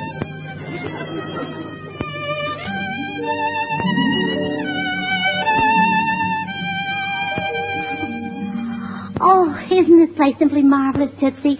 So quaint, so gypsyish. Yes, and I just love this gypsy food. Isn't it delicious? Oh, wonderful. I've never tasted such corned beef hash. My pig's knuckles are divine, too. Pardon, madame. I am the Swami. Would the ladies care to have their fortune told? Oh, crazy lad. Oh, I love it, too. How much do you charge? Oh, there is no charge, madame. You have merely to order a cup of our gypsy tea, and I will read the leaves absolutely free. Oh, wonderful. How much is the tea? $3 a cup, madame. $3? Oh, my goodness, we're lucky gypsies don't read coffee grounds. Here is the tea, madame. Now then, I shall start with the fortune of the young lady. Me? Perhaps I should start with the pretty one. Oh, well, I would have lost anyway. Come on, Mr. Swami. Tell my fortune. Very well, madame.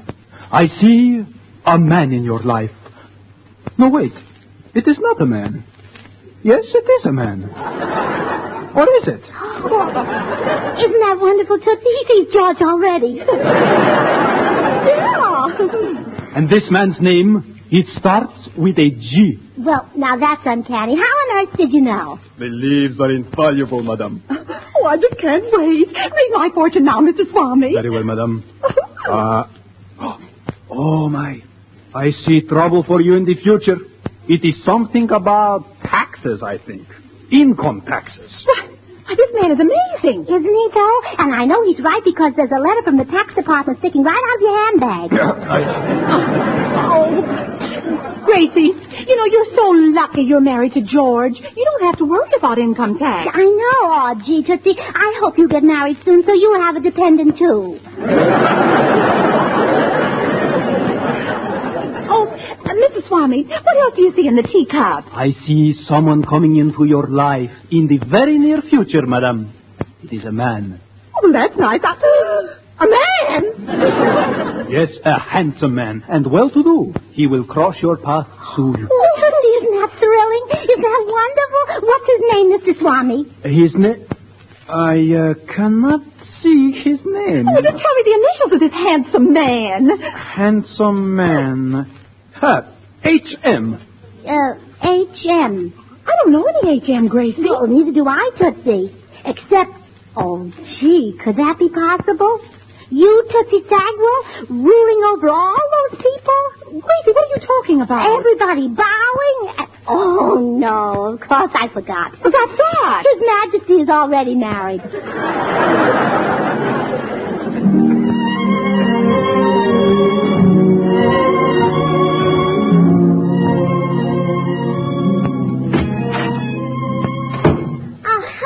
I'm home. George, put down that Western magazine and answer me. I said hello. Oh, howdy, gal. Come into the corral and set a spell. I wish you'd stop reading cowboy love tales. But, sweetheart, it's the best magazine on the market. Well, maybe so, but it's doing awful things to our married life. Gee, I'll never forget when I stopped at that perfume counter at the May Company. You said, "You don't need that there stuff, gal. You already smell like a newborn calf to me." Well, that's a compliment. Oklahoma Tex always says that to Lucy. Oh, forget Oklahoma Tex. Forget Oklahoma Tex. Forget him. I'm crazy about him. You know, Tootsie Sagwell and I had our fortunes told, and a dream man is coming into her life. Isn't that exciting? George, put down that magazine. Yeah? Okay, I was listening. Well, what did I say? That you bought a new hat. That's not what I said. Well, it never missed before. I said I'd been to a fortune teller. Well, that's nice. Say, George, do you know any wealthy, glamorous, fascinating man whose initials are HM? Yes. Who? Hoppo Marx. Oh, George, he wouldn't do. A girl couldn't be happy with a man who just sits there and honks at her. Anybody else? HM. Well, Herbert Marshall. Herbert Marshall. Yeah, he's wealthy, glamorous, and fascinating. Yeah, that's he. Oh, thank you, George. Gracie, what's this all Oh, about? he must be the HM the fortune teller was talking about. The lover chosen by fate, the dream man. He told you about a lover? A dream man? Gracie, I always thought that I was Only a man like Herbert Marshall could make up for all those dull, monotonous years.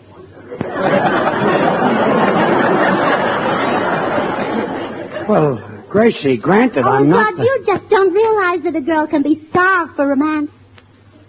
Starved? Oh, it's marvelous, George, just marvelous. Well, I'll see you later. Where are you going? Upstairs to put on my very best dress. Gracie. And then I'm coming right down and I'm going over to Herbert Marshall's house and fix up a date. Gracie, come back here. Please come back. Gracie! Gracie! George, I heard you yelling clear out on the porch. What's the matter? Well, it's Gracie, Bill. She's leaving me. She said I wasn't attractive. She said I wasn't a dream man. Gracie said that? Yes. Well, gee, and imagine those millions of people who think of her as a nitwit.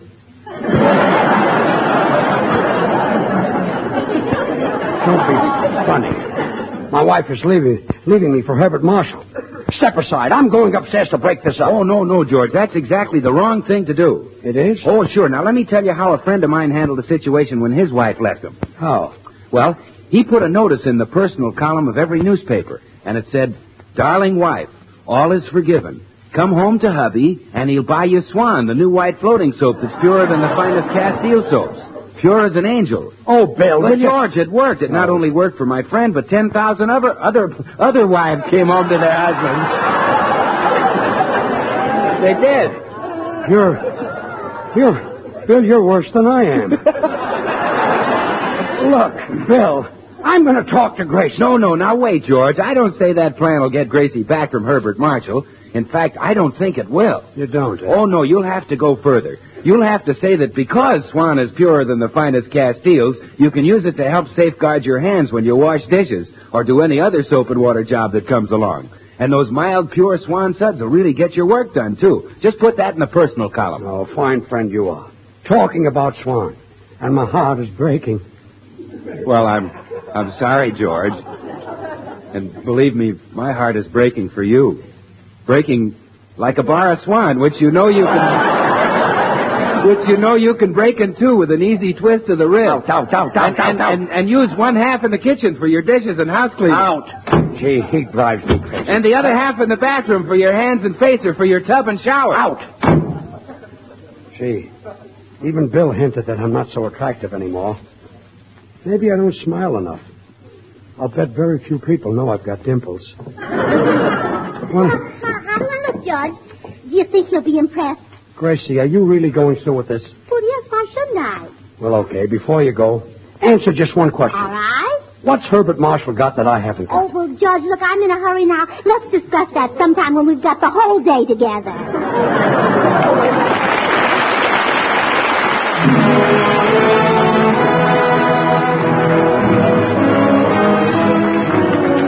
Paul Whiteman, the boys, and the Sixtets in the Mist woke up singing this morning, and what do you think they had in their mind? It was, "I had the craziest dream."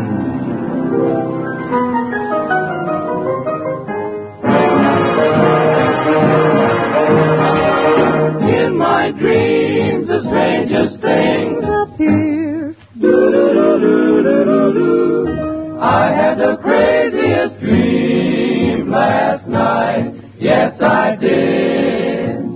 I never dreamt it could be, yet there you were, in love with me. I found your lips close to mine, so I kissed you, and you didn't mind it at all.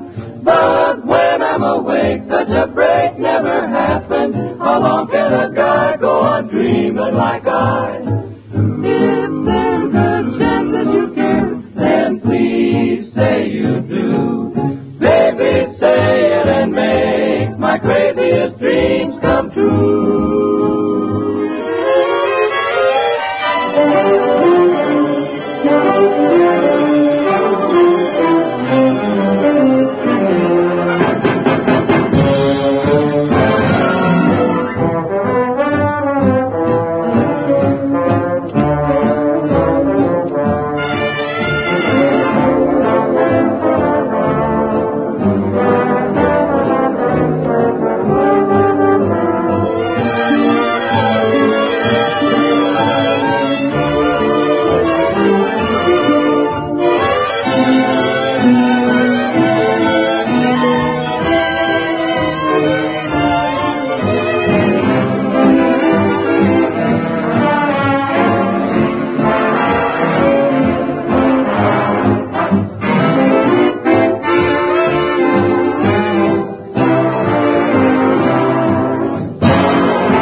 Gracie has rushed over to Herbert Marshall's house to inform him of his romantic future. She knocks at the door. Oh, hello. Oh, hello, Mr. Marshall.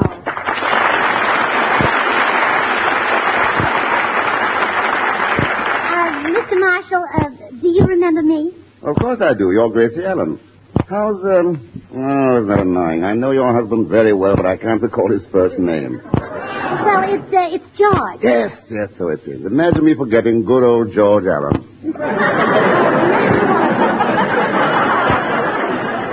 Oh, Mr. Marshall, it's George Burns. Oh, yes, of course, son. I guess you got George confused with my father. Well, that is a possibility. Won't you, sit down? Well, thank you. I'm glad you remember me, Mr. Marshall. I don't like to ask favors of strangers unless I know them. I see. You have a favor to ask? Well, yes. I went to a fortune teller today, and he said you're Tootsie Sagwell's dream man. Tootsie Sagwell? Uh-huh. Is that a woman? It certainly is. Here, this is her picture. I repeat, is that a woman? Well, just think, out of 100 million men, the fortune teller picked you for Tootsie. Isn't that thrilling? Blood-curdling. But, Gracie, fortunately for me, I do not believe in fortune tellers. Well, how can you say that? Why, a fortune teller once told my mother that she was going to take a trip across water. And did she? The very next day. She was scrubbing the kitchen floor and she fell over the pail. Amazing. But, Mr. Marshall, you were meant for Tootsie. Thank you. No, but Gracie. Oh, you and Tootsie have so much in common. She's an actress, too. Really? Oh, really? At our club last week, she did an impersonation of Gypsy Rose Lee. Oh, please. Oh, it was so exciting. The orchestra played the strip polka, and Tootsie came out, and all the men in the audience yelled, "Keep it on! Keep it on!"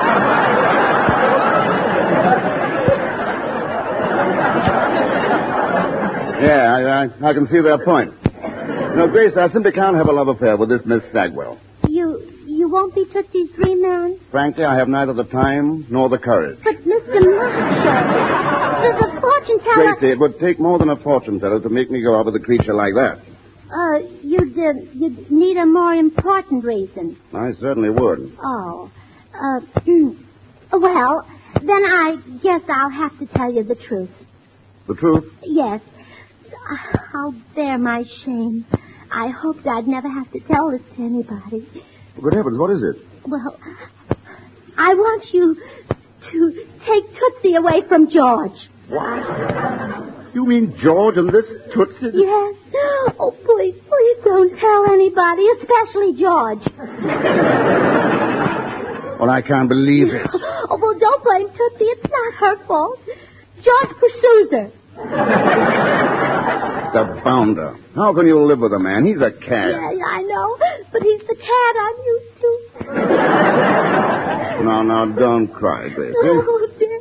Nobody will help me. Wait, Gracie, I'll help you. I'll do it. I'll make love to this Sagwell person if it'll save your home. Oh, thank you. I'll arrange everything. No, goodbye, child.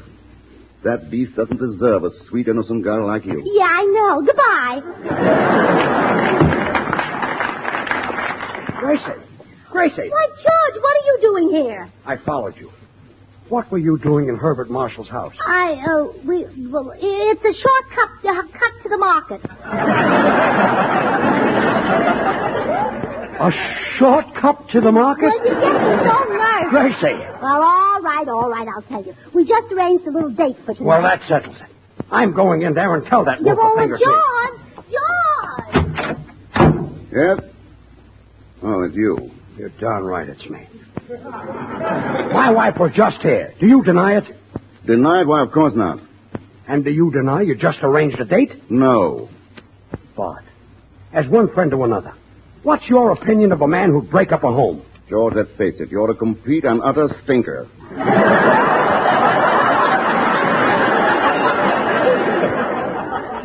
I'm a stinker? Unquestionably. I've seen the woman who's involved in this affair, George. Is she worth all this? She is to me. Why, there isn't another one like her in the whole world. That I will guarantee. Don't be a fool, George. Give her up. Never. But look at it from Grace's side a moment. She's too nice to have her life ruined. She deserves only the best there is. Brother, are you conceited? Now, George, what do you see in this Tootsie Sagwell? Tootsie Sagwell? What's she got to do with it? Well, aren't you in love with Tootsie? In love with Tootsie? No. I go steady with Boris Karloff. No, but Gracie said she wanted me to take Tootsie away from you. That's why she arranged a date for us. Gracie arranged a date for you and Tootsie? Yes. Oh, now I get it. This is another scheme of Gracie's to help Tootsie. You see, Tootsie is dying to get a husband. Well, she's insane to ask for volunteers. She ought to try selective service. Anyway, this lets me out of the date. Now, wait a minute, Bart. I can't spoil this date for Gracie. She'll never forgive me. You've got to go through with it. But, George, look at that picture. Bart, it's only one night out of your life, and it'll save my neck. Oh, well, if it means that much to you. Oh, thanks, Bart. I knew you'd do it. See you tonight. You don't suppose Tootsie will make love to me, do you? Well, she might. Oh, murder. Now I know what a commando has to go through. Oh.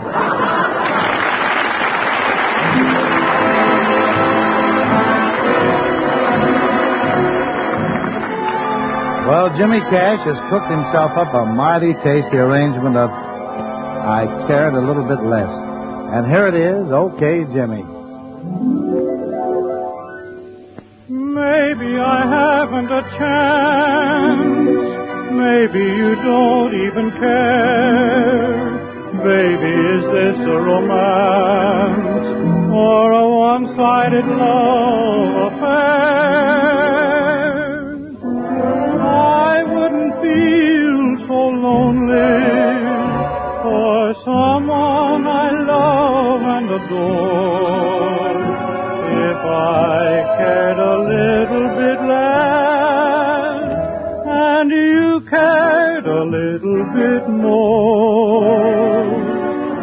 I wouldn't cry my heart out for kisses I miss at your door if I cared a little bit less and you cared a little bit more. It all would be so simple if you were me and I were you.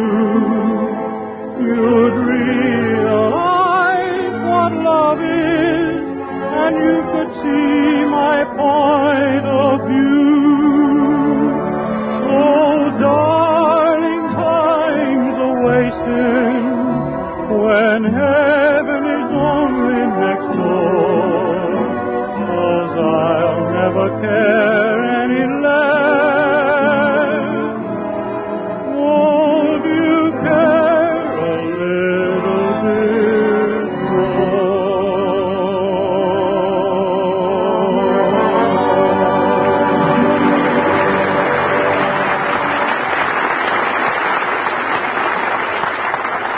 Well, Tootsie ought to be here any minute, Mr. Marshall. Aren't you thrilled?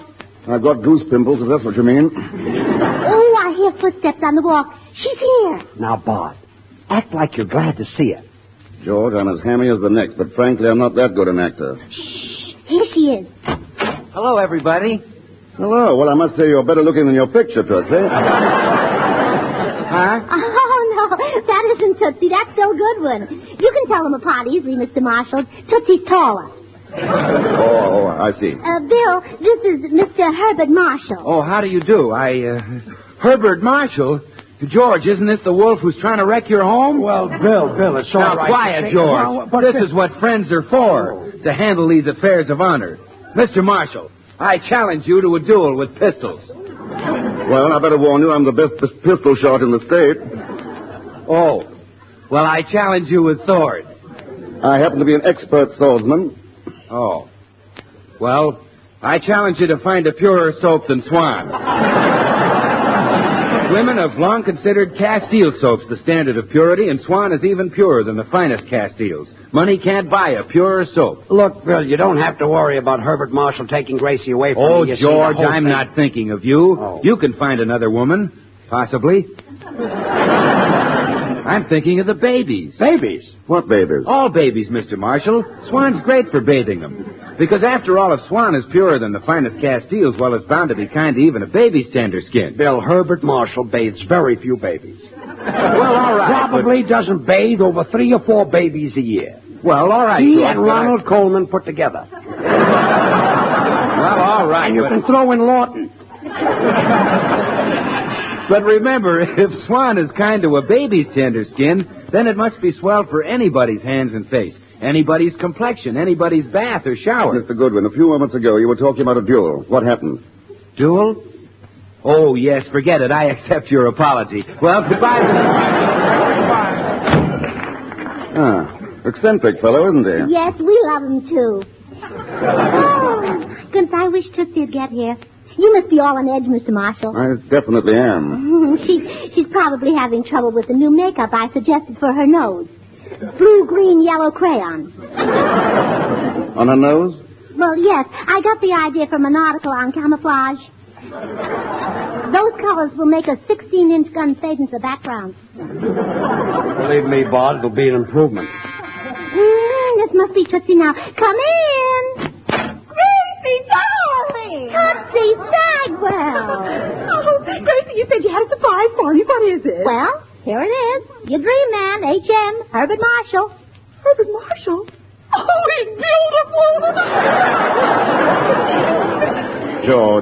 George, I think I'm about to faint. Buck up, kid. Oh, how do you do, Mr. Marshall? I'm so glad you're mine, you lovely, lovely man. Miss Sagwell, please put me down. Do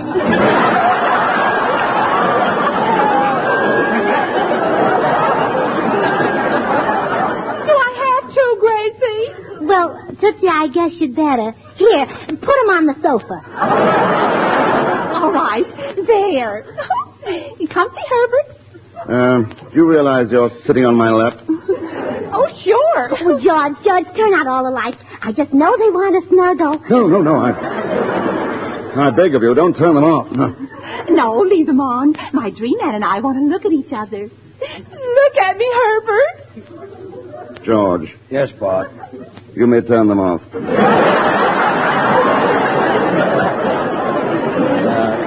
You're safer this way.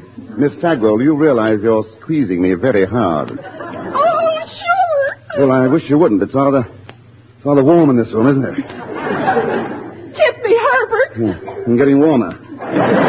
George, is this house heated by an oil burner? Yes, it is, Bud. Kiss me, Herbert. George, you should really cut your thermostat down to a temperature of 65 degrees. The government is asking all homeowners to do that in order to prevent a more serious shortage of fuel oil this winter. Well, that's right. I'll do that. Anything else you'd like to mention? No, that's all. Kiss me, Herbert. As I was saying, you should put the thermostat as low as possible at night and leave it there until morning. Kiss me, Herbert. And keep it low in the daytime if the family is going to be out. Kiss her, Herbert. And never heat any bedrooms. Kiss me, Herbert. And you can save 10% of your fuel by drawing all your window shades and drapes at sundown. Herbert? Yes, Miss Sagwell? That's enough courtship. Let's get married.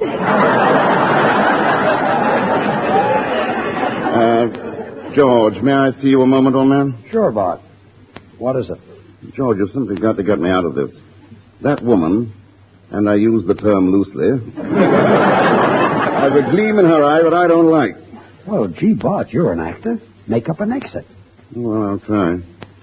Oh, Miss Sagwell. Yes, Angel Pie. Oh, me. Miss Sagwell, before we go any further, there is something you must know about me. What? I have a past, Miss Sagwell. I have lived. Is that all? Oh, it should happen to me. No, you don't understand. It all happened when I was but a lad. What did I know of the city or its evil ways? Then she came into my life. Who? She. Oh, her. Yes. It wasn't my fault, I swear it. How was I to know there was anything more than harmless 7-Up in that glass? Oh, she didn't. You don't know her. Who? Her. Oh, she. Yes. Gad, how I hated myself in the morning. Women are beasts. Yes, they are. Well, you'll never find a nicer beast than Tootsie. Oh, Herbert, forget your past. All I want to hear are those 3 little words that'll tell me how you feel about me. Very well. Say them. Goodbye, Miss Sagwell. Herbert! Mr. Marshall, come back. Stop it. Herbert Marshall never had any idea of marrying Tootsie. And goodbye. Oh, dear. I don't know what to do. Oh, no, don't cry, Tootsie. There isn't any reason to cry. I can't help it. I can't get a feller. Fortune tellers are never wrong, Tootsie. Someday your HM will come along. I won't even be here if he does. They'll probably throw me in jail on account of my income tax. Oh, no, they won't, Tootsie. Let's see that letter from Washington. I was just born under an unlucky star, that's all. Tootsie! He's come into your life, HM. The fortune teller was right. Huh? Well, look at the signature on this letter. Henry Morgenthau.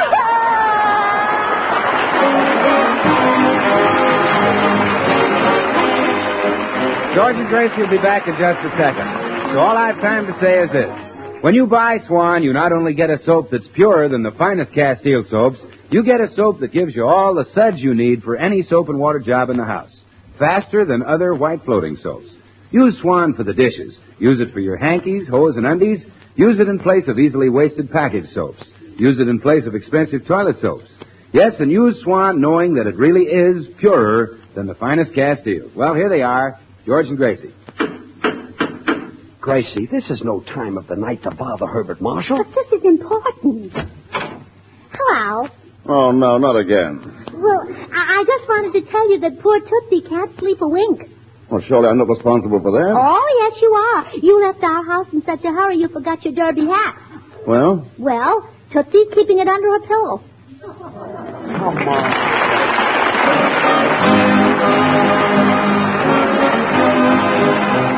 The makers of Swan, the new white floating soap, join George and Gracie in inviting you to tune in again next week, same time, when their special guest will be that bad man of the movies, Akim Tamirov.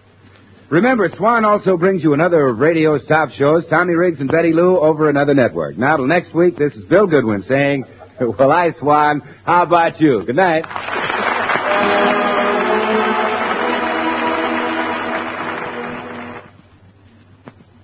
Try Spry. You'll find the baking you turn out fluffy and light. Try Spry. You're sure to hear your family shout, what a delight. For cake, pie, donuts, the things you fry. Try Spry. What's that you say you're going to try today? Why, sure. Try Spry. This is the Columbia Broadcasting System. You say you're going to try today? Why, sure. Try Spry. This is the Columbia Broadcasting System. The Johnson Wax Program with Fibber, McGee, and Molly.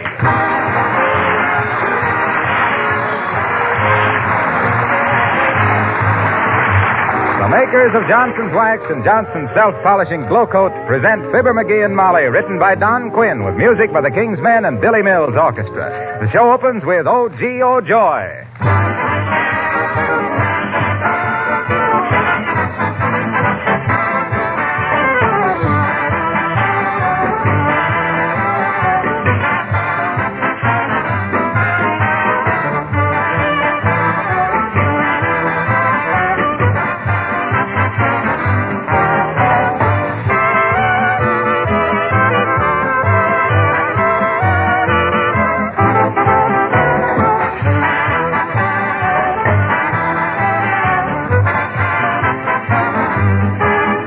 Last week on this program, I mentioned something that caused a good deal of comment. I said, a waxed house is a clean house, and a clean house is a sanitary, healthful one. Do you remember?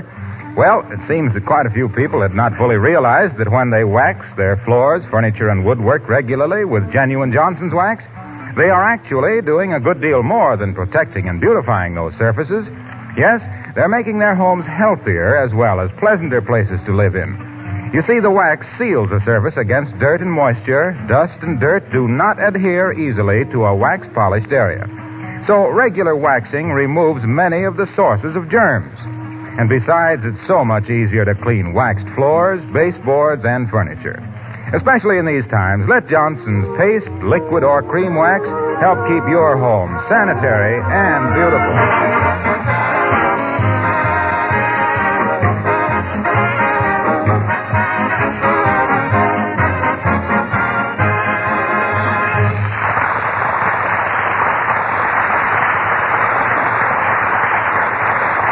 Well, about this time of the, quote, happy, unquote, Yuletide season, every husband begins to get that cornered rat look about his eyes. But the Squire of 79 Wistful Vista looks even more desperate than that. Something is definitely perturbing our hero. For further details, we join Fibber, McGee, and Molly.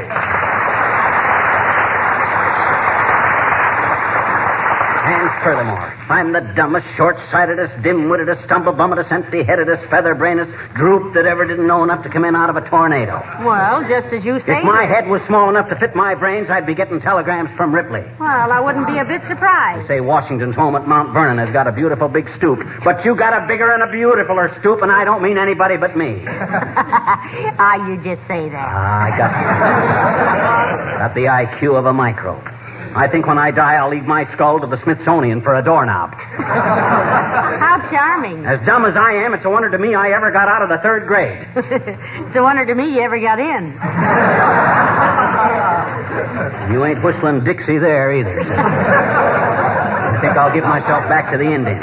I'm the biggest numbskull that ever... All right, McGee. I'll admit you're a fascinating subject, but what's this all about? It's about me. That's what it's all about. I'm the stupidest one. All right. For the sake of argument, let's say you're completely brainless. Oh, I don't know about that. I'll find it sooner or later. Find what? That $15. I was saving it for your Christmas present. I hid it last summer, so I wouldn't be tempted to spend it, and now I can't find it. If that don't make me the weak-minded dumb... Now, stop pacing up and down. Ours is a beautiful union, and it doesn't need any pickets.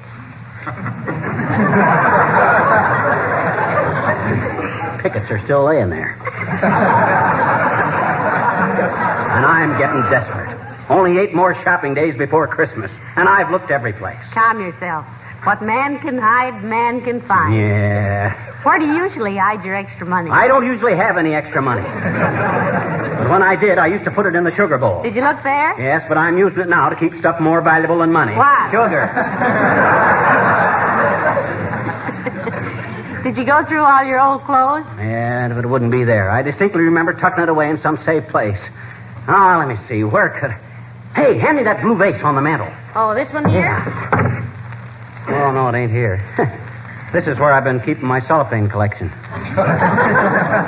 Sure got a mess of it, haven't I? What are you saving cellophane for? I don't know. I guess I just got tired of collecting cigar bands. String. Seemed to be more future in cellophane. Doggone it, this makes me sore. Was it in $5 bills, dearie? It was a 10 and a 5 in a white envelope. And I wrote on the outside of it, do not touch until 10 days before Christmas, and this means me.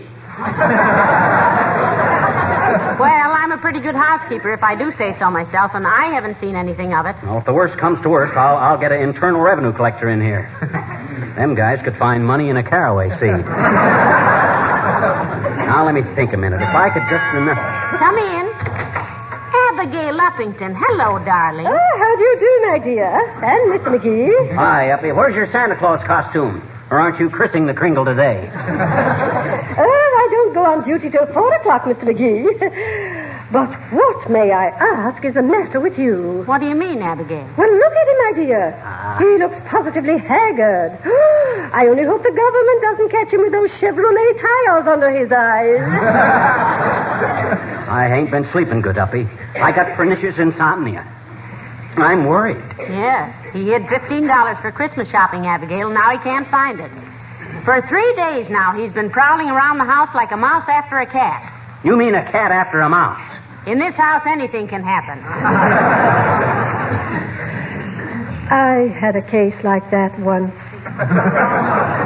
Uppy, you sound Ozzier than Nelson.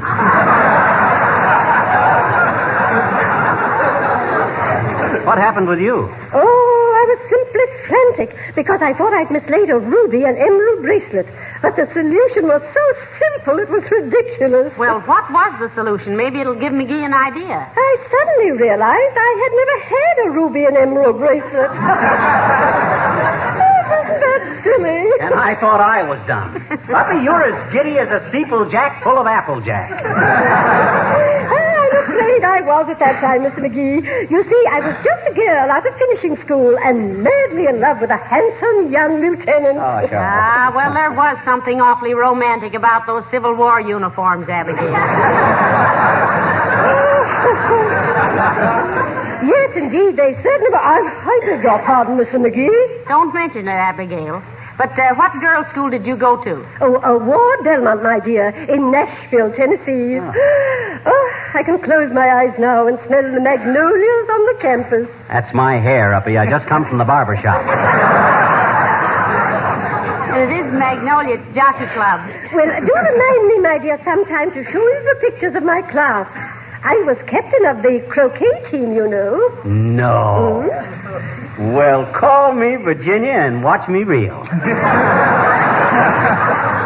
So you all were the captain of the croquet team, was you, honey child?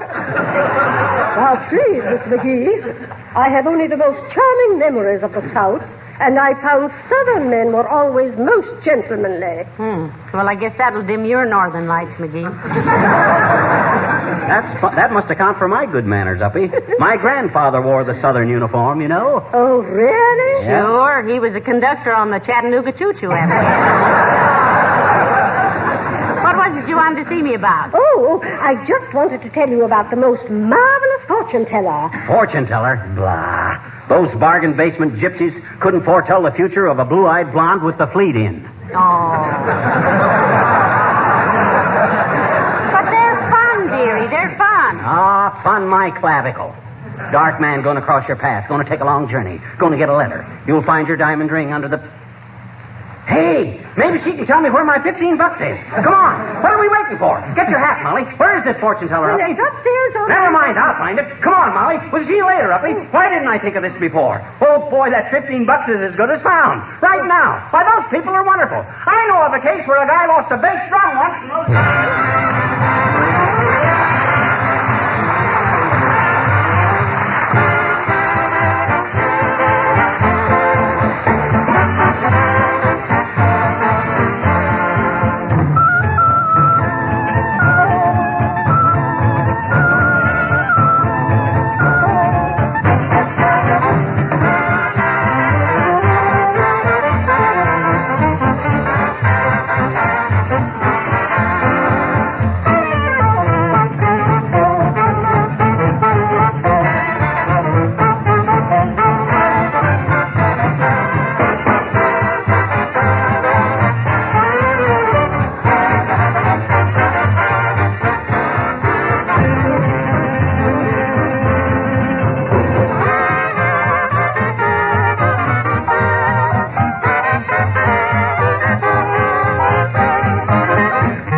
Get a load of this reception room, Molly. Boy, what a dump. Well, this was your idea, not mine. Well, why do fortune tellers always live in joints like this? If they can see into the future, why don't they make a killing at the races and live in a classy apartment? Well, maybe they can't get a crystal ball big enough to see a horse in. Well, this one sure ought to know her onions. She's cooked enough of them around here. Don't be so critical. You know, Madam X ought to be calling us in any time now. You know, we've been waiting here 25 minutes. Madam X. Probably an old gypsy named McGillicuddy. Not that I care what her name is, if she can slap herself into a trance and find my $15. You know, we'd have saved time if we just consulted Uncle Dennis. What does he know about fortune telling? Well, I don't know, but he certainly lives in an atmosphere of departed spirits. You know, last night I came into the hall and I found him balancing himself on the banister. Yeah? What'd he say? He said, "Niece, your escalator has run down." At it again, huh? I gave him a lecture about that just the other day. What'd he do? He just sat tight.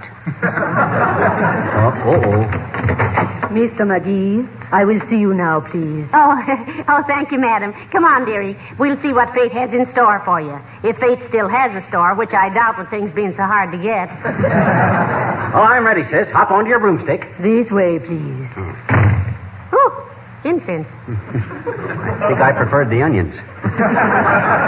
Hey, can't we have a little light in here, sis? No. The darkness, she is desirable for proper contact with the forces of the unknown. Sit down, please. Oh, thank you. You see, the reason we came, Madam X, is because... Do not tell me. I will tell you. Your husband is in trouble, no? My husband is in trouble, yes. Hey, how'd you know, sis? Can you read my mind? Yes. It is very simple. Huh? No, that's what he's been telling himself all day, madam. How do we go about this now, sis? Do you read the stars, feel the bumps on my head, look at my palm, or do we just sit around and strain our eyes at each other? No. For $5, I will answer 3 questions. $5? Isn't that a little expensive? Yes. Now you have 2 more questions.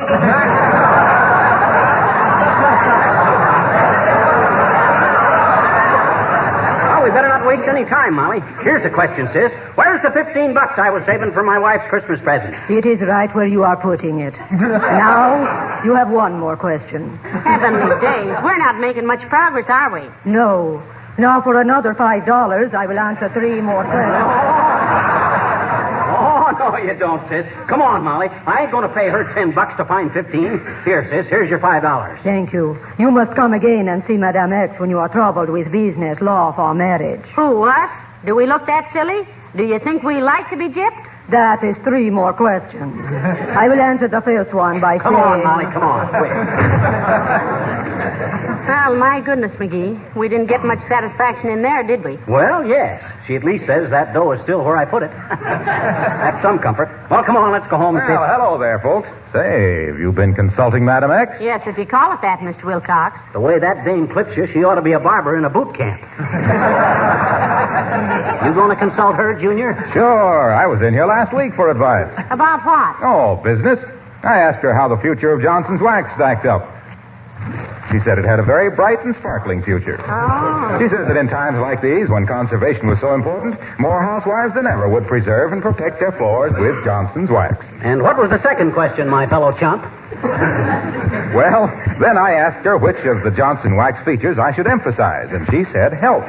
Because Johnson's Wax seals the surface against dust and dirt and dampness and gives the housewife so much extra rest and leisure. Oh, and the third question? That's where I made my mistake. I asked her if my pipe bothered her. And she said yes and soaked you another fin. Boy, what a racket. Say, why on earth are you coming back, Mr. Wilcox, if you knew you'd been cheated? I want to ask her if she took my watch. Mr. Wilcox, I will see you now. I'll say you will, baby. So long, folks. What? Well, let's get on home, McGee. We'll turn the house inside out when we find that $15. And believe me, the next time I hide something, I'm going to hide it in plain sight. This'll teach me a lesson. If I wasn't such a sap-headed, beetle-brained, lop-eared, low-browed, slithering tricks I ever heard of anybody. Well, now that we're home, where'd we better start, McGee? Oh, I don't know. I remember putting it in a place where I could lay hands on it at a minute's notice. You say the $15 was in a white envelope? Yes. Well, that shouldn't be so hard to find. Would you put it behind one of the pictures? No, I looked behind all the pictures this morning. I turned Whistler's mother around so many times she almost fell out of her chair. Say, maybe you put it under a rug. No, I've had them up too many times. I'd have seen it. Oh, why can't I remember? I must have a skull full of rice pudding. I'm the biggest drip this side of Niagara Falls. The only thing that keeps my ears apart is my big fat mouth. No, McGee. Anybody can forget things. Nobody can forget them as easy as me. It's exasperating. I'm getting so I'm afraid to shake hands for fear I'll walk off without my arm. Here, I thought I was a pretty bright guy, and I couldn't pass the intelligence test of a Mongolian basket weaver. Why of all the now, dirty for goodness sakes, if you'd stop scolding yourself for a few minutes, maybe we could get something done. Well, my gosh, well... Now, listen, here's what we better do. I'll start with the upstairs and go through every room, and you look around down here, and between us, we ought to cover every inch of this house. Okay, but I... Now, stop your arguing. Anyway, you're not as dumb as you claim. You're really pretty smart. I am? Yes. Oh. Or you wouldn't have hidden that $15 from yourself. Why, when it comes to money, and I hope we do... Come in. Oh, hello there, Mr. Oldtimer. Hello, daughter. Hello, Johnny. I just stopped in to say goodbye. Goodbye. Hey, Oldtimer, come back here. What's the matter, kid? You can't yell goodbye at us and then rush away like that. Where are you going and for how long? Yeah, and when will you be back and for how long? Going to Chicago, kids. Gonna be gone for an indefinite period. Oh, what do you mean indefinite period? I mean, I won't be back till the afternoon of January 5th. But whether 3 o'clock or 3:15 is indefinite. Fly? Hey! Fly. Oh, well, I'll hold still and you swat him, Johnny. No, my husband means are you going to fly to Chicago or take the train? Ain't decided, daughter. Thought maybe I'd get up early in the morning, throw the saddle on old Betsy, sleep on her back, and ride her all the way to Chi. Well, that's a long trip for a horse. Who's a horse? Why, isn't Betsy? No, Betsy's my bicycle. On the other hand, kids, I'll likely take the steam cars. I love trains. Used to be a railroad man in my younger days. What'd you do on the railroad? What do you mean, what did I do, Johnny? I had my own. You mean you owned a railroad? Sure did, daughter. 18 cars, 2 engines, and 72 foot of track. Run from the dining room through the front hall, back to the kitchen and round into the dining room again. Stopped at the umbrella stand, the piano stool, the refrigerator, and the cook, exception Mondays, which was the cook's day off, at the piano stool on signal only. But I had a bad wreck in 1889 when Papa come home late one night, tripped over the coal car. Oh, tough luck. Yes. Now I never see an engine with a tender behind without thinking of what Papa did to me that night. Well, go on, kids. Merry Christmas.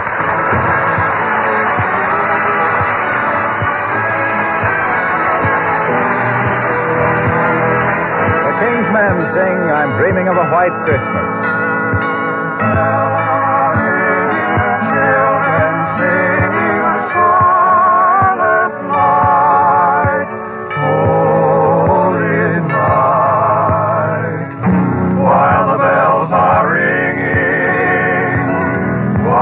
Children sing, I'm dreaming of a white Christmas, just like the ones I used to know, where the treetops glisten and children listen to hear sleigh bells in the softly falling snow. I'm dreaming of a white Christmas, with every Christmas card I write. May your days be merry and bright.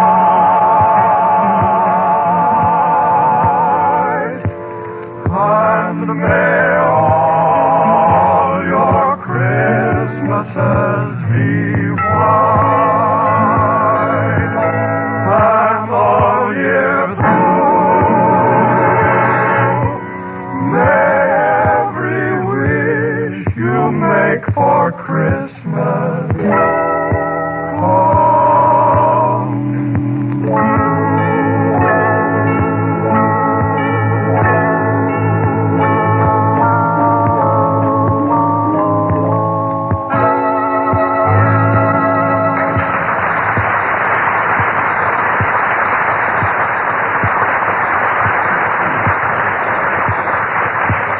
Well, McGee, I'll have to confess, I'm about ready to give up. You certainly hid that $15 well. Yes, and I could kick myself around the block for it, too. If I'm not the silliest Yes, we've been all over that. Are you sure you had $15 in the first place? Sure, I'm sure. A 10 and a 5. And they were earmarked for your Christmas present, too. They were what? Earmarked. That's what the government does with money, so that's what I do. How? Well, I put ink all over my ears and pressed both bills against them.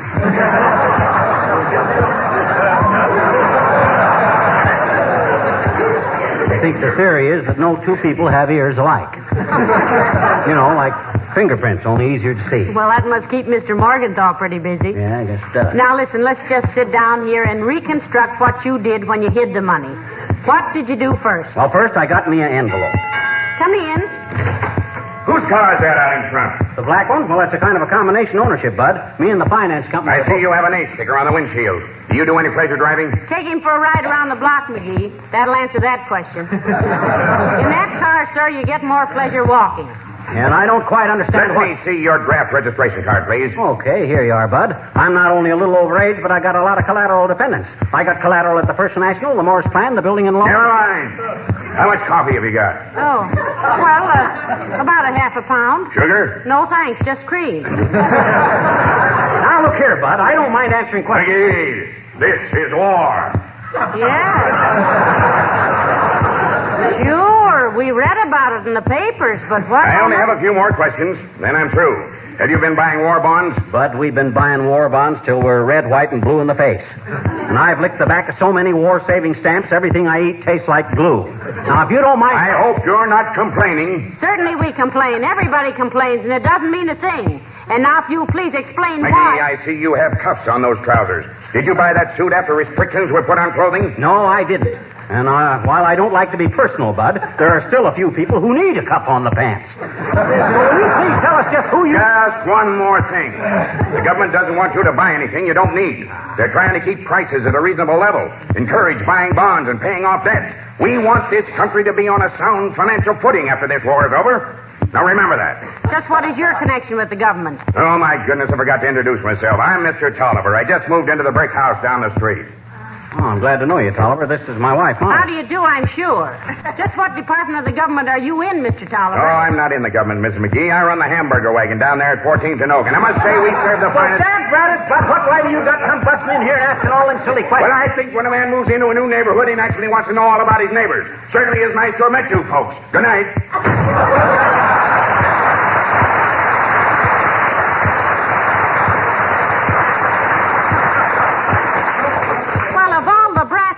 People I ever tells met. me I'm going to have trouble with that mug.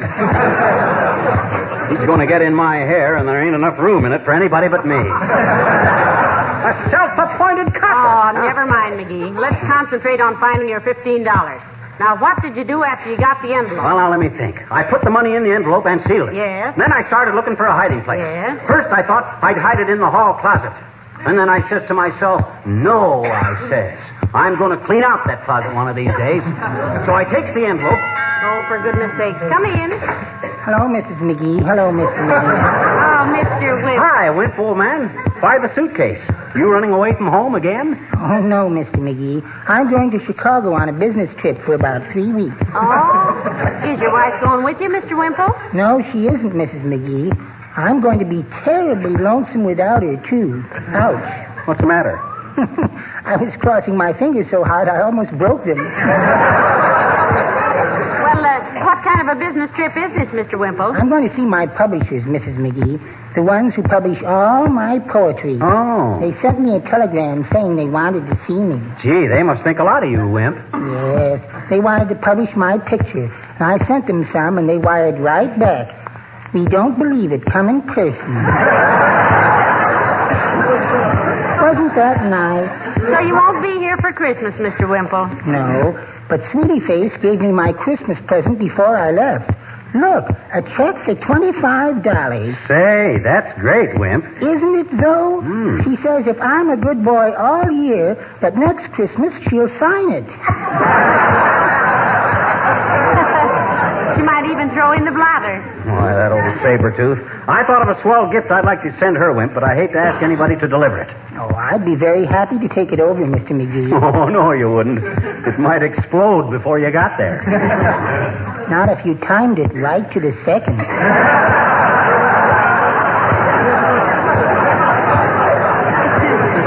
What did you give your wife for Christmas, Mr. Wimple? A great big bottle of cologne, Mrs. McGee, to be opened on Christmas morning. Cologne, eh? What kind, Wimp? I mixed it up myself, Mr. McGee. Mostly carbolic acid. Oh, why, Mr. Wimple, that's liable to take the skin right off her face. Yeah. Yes.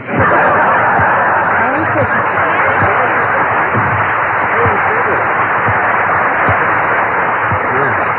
3 weeks away from that gunner's mate of his, and Wimp will be a new man. Poor little fella. I'll be a poor little fella myself if I don't find that $15.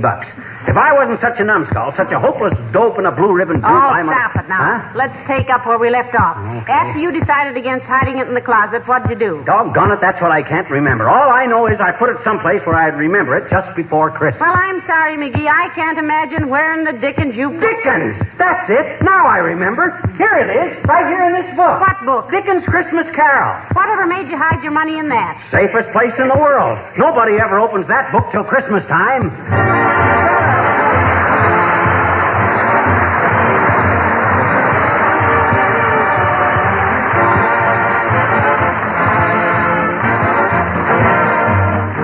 Winter weather is hard on our floors. We might as well admit it. When snow and slush and wet get tracked in, the floor surfaces need the protection of a tough coat of Johnson's wax.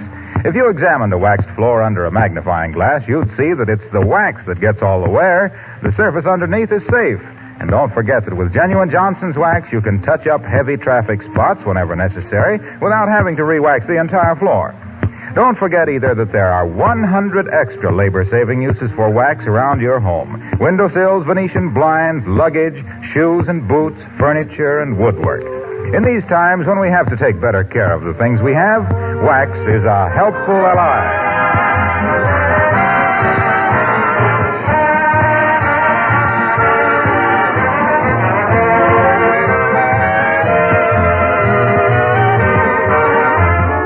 That was a kind of a clever stunt at that, hiding this $15 in Dickens' Christmas Carol. Maybe I ain't such a fool after all. No. You really have some bright moments, McGee. Yeah, I guess I do at that. Well, all's well that ends well. Here, you keep the $15 for me. I gotta throw this envelope in the wastebasket. Well, this isn't $15. This is the envelope. Huh? Oh, my gosh. I tore up the money. What? Oh, if I ain't the worst muddle-headed, more than ever should have had $15 in the first place. I'm the dumbest, jilliest, dim-wittedest, good night. Good night, all.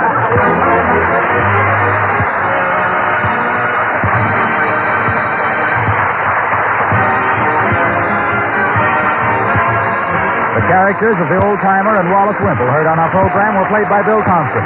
This is Harlow Wilcox speaking for the makers of Johnston Wax Finishes for the home and industry, inviting you all to join us again next Tuesday night. Good night. This program reached you from Hollywood. This is the National Broadcasting Company.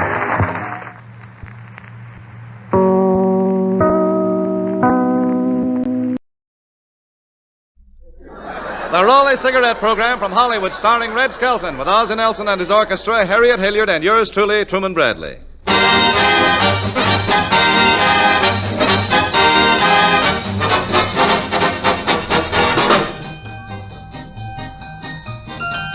Holiday bells will jingle, spirits will really tingle if you give Raleigh cigarettes for Christmas, packed in their bright, colorful gift carton. Raleighs are blended to please every smoker.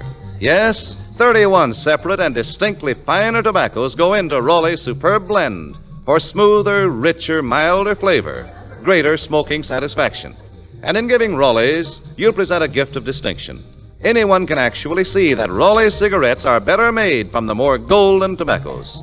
Tobaccos that experts agree are choicer, more expensive. So this Christmas, give the cigarette that gives more. The pack with the coupon on the back, Raleigh Cigarettes. And now we bring you Metro-Goldwyn-Mayer's young comedian, the star of our show, Red Skelton.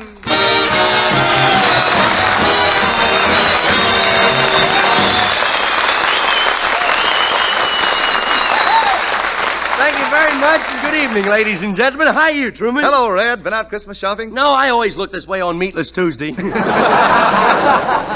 I suppose you're going home for Christmas, aren't you? I certainly am, if I can get a seat on that Sunset bus. No, Red. I mean, are you going back to Vincennes, Indiana? Well, I'd like to, Truman, but if I bought a ticket on a train or a bus, it might deprive some soldier of a seat. Well, gee, I never thought of that, Red. Yep. I suppose a lot of soldiers will be going home for Christmas. Yeah, I saw one boy down the station saying goodbye to his girl this morning. Boy, did he give her a long kiss. Was it really a long kiss? Yeah, I felt sorry for the girl. She tripped over a switch as they were passing Pomona. But, Red, despite the fact that it's nice to be going home for Christmas, it is much more important to let soldiers use our trains than for you and me to go home and see Uncle Jamesy. Sure, besides, who wants to go to Alcatraz over the holiday? I was in the jug once. You were, Ozzy? Yeah, I whistled at what I thought was a weak sister. What was it? An able-bodied whacker. Hello, Red. Hiya, Harriet. Say, you're not planning to go home on the Christmas holidays, are you? Oh, no. Today, soldiers come first. Yeah, I know a soldier who came home on a furlough. He opened the door and he says, well, here I am at last. What happened, Red? Well, they told him about no meat, no butter, no eggs, no gas, no coffee, and 1 lump of sugar. Mm-hmm. He opened the door and says, which way is Guadalcanal? You know, Red, I'll bet that some of the soldiers that are going home for Christmas haven't seen their folks for over a year. That's right. I sure hope that people realize that if they try to travel over the holidays, they'll tie up the rail and bus traffic so that nobody will be able to travel. Oh, I think they know that, Red. Yeah, I'll never forget the time I had to ride on a crowded train. I had to stand up all the way to Kansas City. Well, that's not so bad. In an upper berth? Well, why didn't you take a lower berth? Oh, I don't like them. Why not? Somebody's always trying to play footsies with my face. Say, Red, did you hear from Wonderful Smith this week? Yes, I got a letter from Wonderful Smith. Would you like to hear it? Oh, yes, read it, Red. Okay, it says, Dear Mr. Skelton and friends, I'm hip... Boy, he writes fast, don't he? It says, Dear Mr. Skelton and friends, well, all day long I've been sitting here looking at a barrage balloon overhead. By the way, ask my girl to write me a letter, will you? Says, this Army life is really healthy. Up every morning... I started to say Raleigh healthy there, do you know that? Up every morning at 5:30 and under an ice-cold shower. Some morning I'm going to turn it on to see what'll happen. Any more? Yeah, he goes on, he says, oh, yes, the other day one of our cadets got balled out. Our plane was 25,000 feet in the air when ice started to form on the wings. He wanted to crawl out and make a snowman. Anything about the food, Red? Yeah, he says, tonight we're going to have thousands of good things to eat. Gee, did he say what it was going to be? Yeah, beans. What's that P.S., Red? P.S. I rode to the dairy this morning after 38 gallons of milk. I won't say these Jeeps are rough riding, but I don't know what we're going to do with all this butter.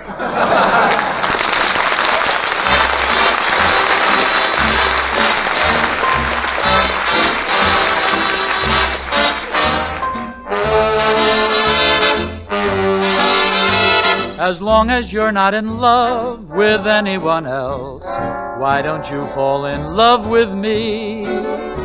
You're driving me crazy, baby, trying to guess. Will you tell me no or will you tell me yes? Say, is that song too high for you or is your voice changing? It's bound to be. You don't know the words either. As long as you're not in love Higher. with anyone else. Higher. Why don't you fall in love with me? I made it. Why don't you fall in love with me? Say, what's the name of this song? Why don't you fall in love with me? That's what I thought. Would you like to go out on Friday? I'll get tickets for the fight. Oh, I'm getting married Friday. How about Saturday night? You know, it seems to be very obvious that I'm using the wrong approach. I'm not being taken seriously. Well, you're being taken all right, only you don't know it. Well, as long as you're not dancing with anyone else, why don't you have this dance with me? Woo. We'll talk it over. Why don't you have this dance with me? Do you like dancing with me? Oh, tremendously. I haven't danced the Charleston in years. Let's you and I elope tonight. I'll wear my new suit. Well, I was going to movies, but you are kind of cute. You gotta go overboard for someone someday. Believe it or not, it's bound to be. As long as you're not in love with anyone else, Why don't you fall in love with me? I've got a C card. Why don't you fall in love with me?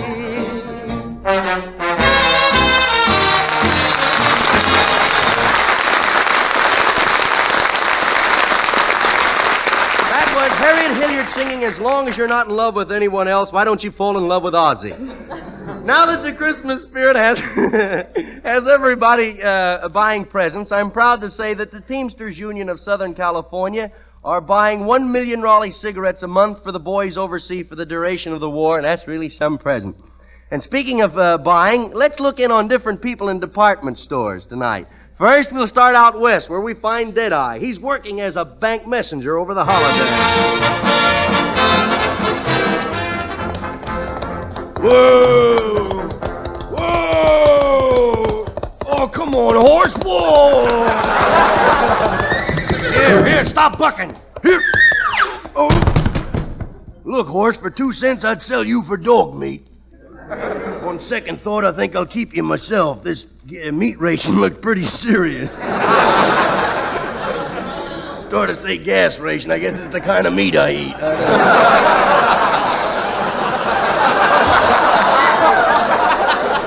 Now see if you can behave while I go into the Bon department store.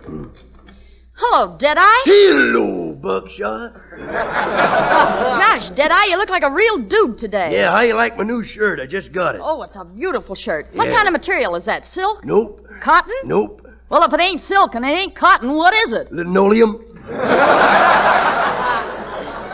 Hey, what are you doing in this department store? Well, I'm helping out during the Christmas rush. Business must be good. The owner just called me up to take the gold to the bank. Well, Deadeye, it's after 3 o'clock. How you going to get into the bank? Now, she ought to know better than that. What was that? Oh, just the manager making a cheerful refund. Yeah. Say, the gold ain't been counted yet, Deadeye. Why don't you look around the store? Maybe you see something you'd like to give somebody for Christmas. That's a good idea. I think I'll give a nightgown to the one I love. Oh, Deadeye, you catch your death of cold in a nightgown. Over my long underwear? So here's something you'll like, a 10-gallon hat. Nope, give me a 4-gallon hat. I got an A head. Well, look around. We got anything you want. Say, gal, where's the perfumey counter? Well, with you in the store, Deadeye, it's kind of hard to say. Yeah. Howdy, Deadeye. Hello there, Seagram Nose. Deadeye, here's $10,000 in yellow gold. I want you to take it to the bank. Say, you've been hanging around that 2-gun Bert Plumer lately, haven't you? What do you mean, Deadeye? You wouldn't be letting me take this gold so the 2-gun could hold me up and make the bank liable, would you? You say that again, I'll make you eat your words. Gonna make me eat my words, huh? Okay. T-bone steak, lamb chops, and veal. This may be a way of beating this meatless Tuesday. Hey, I wonder who that could be. Well, I don't know who they are, but they look like they haven't got a friend in the world. Oh, filling station operators. No, Deadeye. It's 2-gun Brick the Bandit. No You better kidding. draw your gun. Give me a pencil. I'll Pick draw- him up. Hello there, 2-gun. Howdy, Deadeye. Well, hand over that money from the store, you bow-legged baboon. Look, I can't help it if I'm bow-legged. You can't? No, I got a touch of Texas in my knee. Now, you just hand over that money, bag. Who, me? Just a minute. As the little gopher said to the skunk, where do you get that stuff?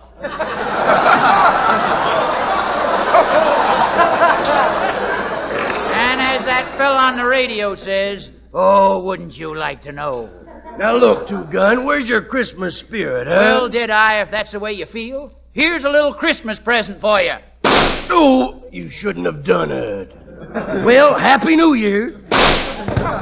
Deadeye, he shot you. Are you hurt? No, the bullet glanced off of me on account of my zoot suit. The bullet glanced off you on account of your zoot suit. How come? Because my zoot suit is more zoot than suit.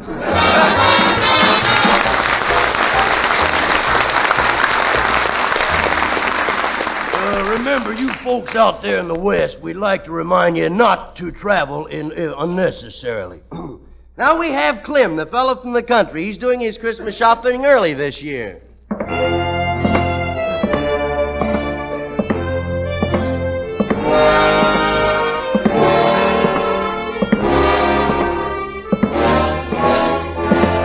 Well, here I am. On my way to buy Daisy June a present. Oh, it was the night before Christmas, and all through the house not a creature was stirring, not even a gopher. That's mouse in every other state but California. Gee, I don't know what to get Daisy June for Christmas, unless it's a soldier to guard that bridge in her mouth.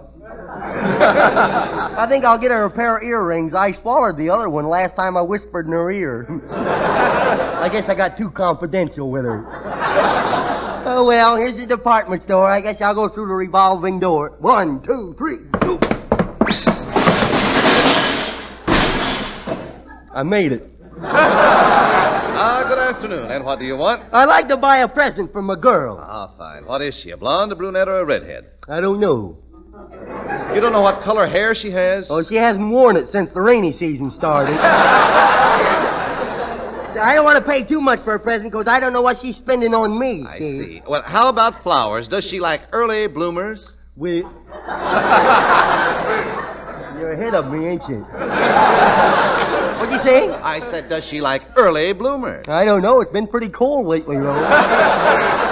Say, where's the Santa Claus? Oh, you want to see Santa Claus? Yes, I do. Now, tell me, what do you want to ask him? Copy of Esquire in the flesh. Oh, so long. I'll mosey around the store. If I see anything, I'll pick it up. Oh, I wish I knew what Daisy June was buying me. I'll bet it's an old necktie. Here comes a woman with an armful of bundles. It's going to be a pretty tight squeeze. I'll just lay down on the floor and let her step over me. She'll have to kick me in the back. Well, hello, Clem. Well,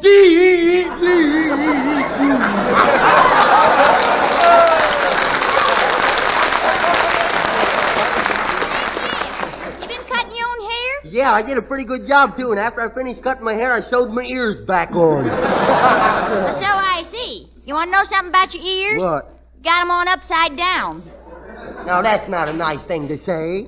I think you look very pretty. Why, thank you, Clem. Do you like my new slacks? Well, they sag a little, don't they? Well, so what? Where do you hoard your gasoline? Hey, Daisy June, you want to go with me? I ain't seen Santa Claus yet. Santa Claus? Clem, ain't you getting a little big for that sort of thing? No, I don't know. The Easter bunnies never complained. I suppose you hang up your stocking every year. Yeah, last year I hung up 2 stockings. What happened? Santa Claus came down the chimney, felt the material, put them on, and went away. Say, what have you been buying anyway? Well, I bought a dress for Ma. Yeah. And a new overcoat for Pa. Mm-hmm. And a train for Grandpa. Yes. And a necktie. What'd I tell you, folks? Well, I'm glad it ain't another one of them old stretchy sweaters like you knitted for me last year. What's the matter? Did the wool stretch? Stretch? Oh, no, I like things flapping around my ankles. Well, there's Santa Claus, Clem. Why don't you go see him now? I think I will. You know, last year I sat on his lap for hours and hours. Why'd you stay so long? I had to. My yo-yo got tangled in his beard. Oh, Clem, will you stop being an idiot? I'm no idiot. I just act this way because I'm nuts. I'll go over and speak to Santa Claus. Howdy, Santa Claus. Well, Bill Snuffbucket. Now, wait a minute, Santa Claus. Don't start that swinging on me now. Oh, I know who you are. You're Bill Snuffbucket, and you get out of here or I'll stick my reindeer on you. Listen now, you're getting to be a pest beating up on me all the time. If you were a fly, I'd swat you. If you was an ant, I'd step on you. And if you was a moth, I'd smack you. Yes, but I'm a man. Yes, brother, and how safe you are. Clem, the only way to stop this guy is to beat up on him, and then he'll let you alone. Yeah. Oh, well, if he wants to try it, I'll meet him out in the alley. Okay, Bub, and don't bring anybody with you. Don't worry, I'll be there alone. You said it, brother, because I ain't going to be there.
Folks, this is Clem asking my friends not to ride on buses or trains over the holiday because soldiers comes first this year. Thank you.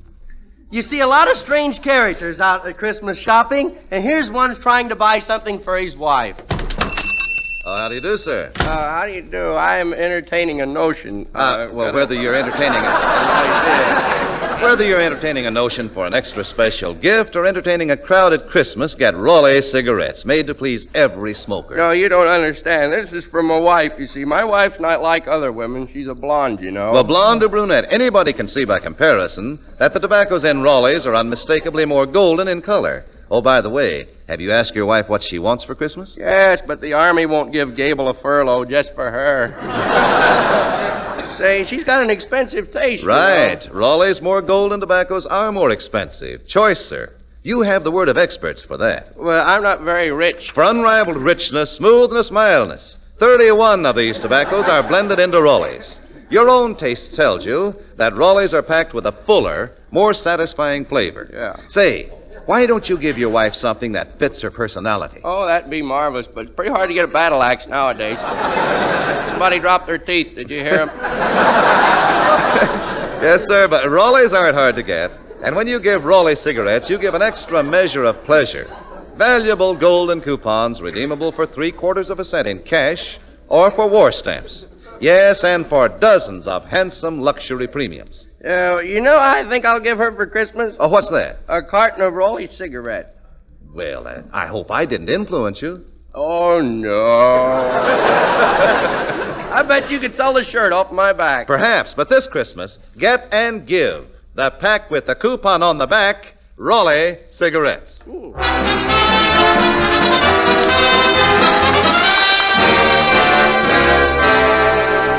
Then we have a lady and her little boy. Yes, it's Christmas, and since you're all going to be faced with the same problems, you better listen closely. So, Harriet, you be my mother, and I'll be the mean little kid.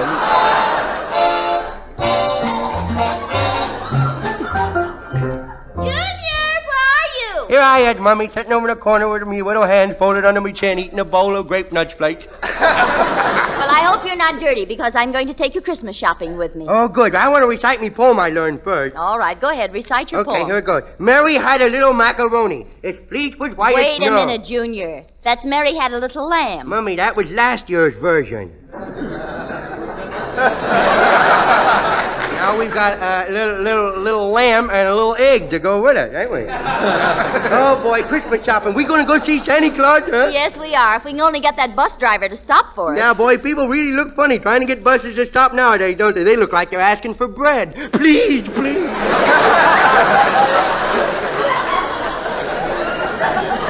Hey, you think the bus will stop for us? Well, it stopped for us the last time, didn't it? Yeah, but I ain't going to lay down in front of it again. Well, here, come on, get dressed. Slip into your bunny suit. No, I ain't going to wear that thing. Why not? Every time I put that bunny suit on, all the rabbits look at me and say, no, no. Now, you stop that and put that suit on. Ah, look at me, them great big handles sticking up in the air. I look silly. Those are not handles, those are ears. Well, you use them for handles when we come to a curb. Junior, what did I tell you about riding that tricycle in the house? I will be careful. Boy, I hope I can take my little tricycle on the bus. Why? We're going to see Santa Claus, ain't we? Yes. Well, I want to show him what a piece of junk he gave me last. Now, you be a good boy while I run upstairs and get my purse. Okay. Well, here I is, all alone. I think I'll just mosey around a bit. There ought to be something that ain't nailed down that I could push over. Oh, look, the mirror's a little crooked. I bet if I straightened it, I wouldn't get a whipping. I do it. Yeah. Ooh. Junior, what did you break? Meow, meow. Oh, dear, I could have sworn I put that cat out. It always works, you know.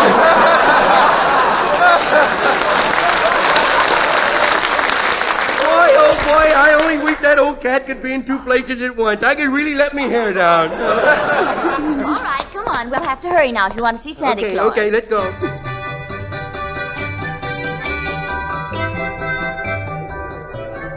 Goodness, what a crowd. Here, hold on tight to Mother's hand. Have you cut your fingernails lately, Mummy? Well, yes, why? I don't want to get knifed like the last time. Oh, boy, look at all the women. I wonder what would happen if I threw a dead mouse on the floor. Gracious, where do you get your ideas? Well, your boys down the pool hall tell Pop, and Pop tells me. Well, why does he tell you? He don't think I'm old enough to understand. Oh, Junior, let's not go this way. Let's go over here. Oh, no, you don't know it. I see that, boy. I see all that candy. Oh, look at that. Miles and miles of Babe Ruth safety pops. Oh, boy, I do believe I died and gone to candy heaven.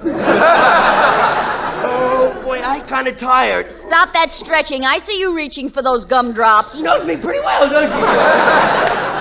Hey, Mummy, I want to see Santa Claus. Well, I'll take him to you just as soon as I get a new pair of shoes. I know. There ain't no Santa Claus. You storied to me just like you did about Pop's hair and you long eyelashes. Oh, don't be so silly, Junior. There is a Santa Claus. He's in the toy department on the 12th You floor. told me I knew I would find out where he was.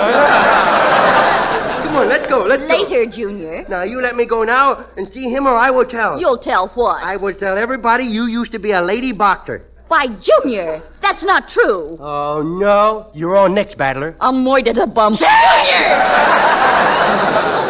Now you're going to get it. Oh, you hit me, You broke me with a nose. Oh, stop that. I didn't even touch your nose. You broke me. Then how come it ain't in the middle of me face like yours? Well, I don't suppose I'll have any peace until I take you to see Santa Claus. Come on, let's go. Hurry. Be careful of the elevator now. Oh, it won't bite me. Step back in the car, folks. Going up. Okay. Now see if you can behave yourself. I will try, but I'll tell you right now, I was fighting a losing battle. Third floor, tires, rubber, sugar, coffee, and gasoline. Another picture postcard. Junior, why did you do that? I don't know. I guess it's just a commando in me. Going up. 12th floor. Woo. What's the matter, little boy? Did I go up too fast for you? No, I always stand like this with my head between my knees. Toyland, everybody else. Oh, boy, Toyland! Well, wait till I open the door.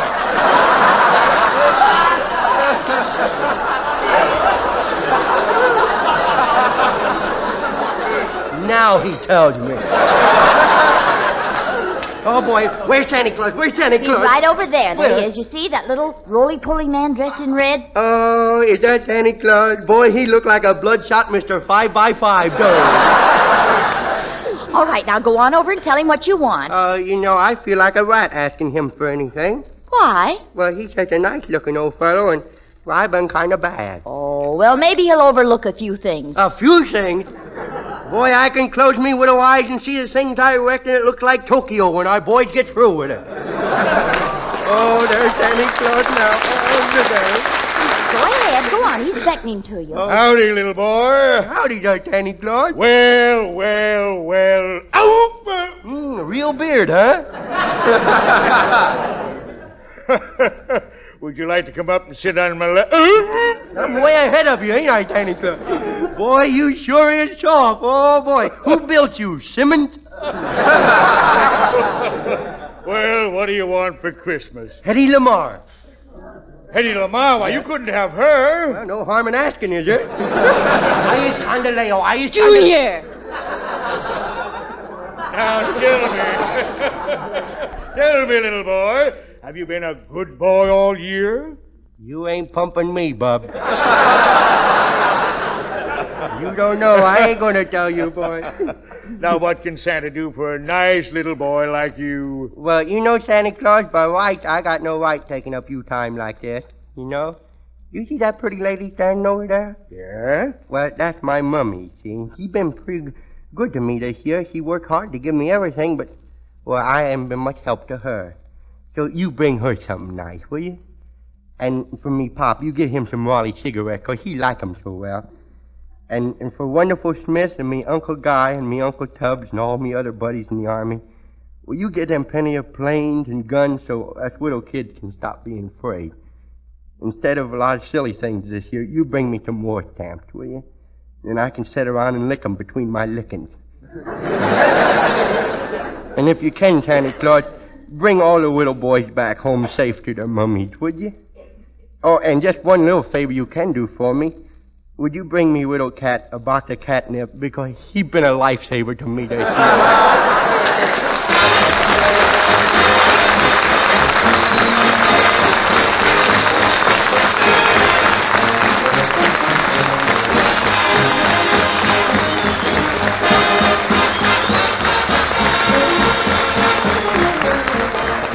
Hey, you Santa Clauses who are trying to find the right gift for that pipe smoker, listen. Here's the prize package for every pipe smoker on your Christmas list. A full pound of Sir Walter Raleigh pipe tobacco in its bright, colorful holiday gift package. It's a high spot in any smoker's life because Sir Walter Raleigh is the first choice of men everywhere who appreciate quality smoking. A smooth, rich, mellow blend of carefully cured burleys with a full nut-like flavor and pleasing, fragrant aroma. And, of course, give Sir Walter Raleigh to men in service. Outstanding favorite in the Army, Navy, Marines, and Coast Guard.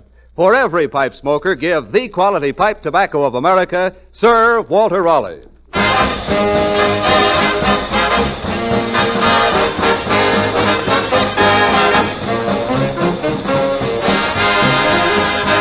Remember, we'll all be back again next Tuesday at the same time. Red Skelton, Ozzie Nelson and his orchestra, Harriet Hilliard, and yours truly, Truman Bradley. Meanwhile, listen to the Tommy Dorsey Show tomorrow night over most of these same stations.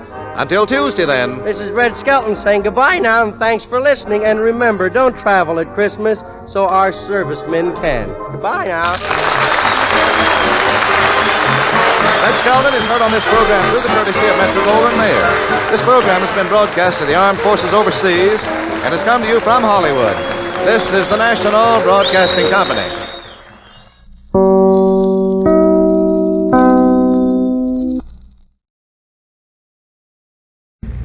Faster than a speeding bullet. More powerful than a locomotive. Able to leap tall buildings at a single bound. Look! Up in the sky! It's a bird! It's a plane! It's Superman! Yes, it's Superman, strange visitor from another world who came to Earth with powers and abilities far beyond those of mortal men. Superman who can change the course of mighty rivers, bend steel in his bare hands, and who, disguised as Clark Kent, mild-mannered reporter for a great metropolitan newspaper, fights a never-ending battle for truth, justice, and the American way. But before we join Superman, here is an important message. Fellows and girls, have you ever seen a squadron of American bombers roaring through the air in formation? Have you seen newsreel pictures of Uncle Sam's destroyers cutting through the seas on patrol in search of enemy subs and surface raiders? I'm sure you have. And I bet you were thrilled. You probably felt terribly proud, too. Well, if you've been buying war-saving stamps regularly, you have a right to be proud. Not only because those planes and those ships represent the fighting spirit of America, but because you helped to build them. Yes, sir.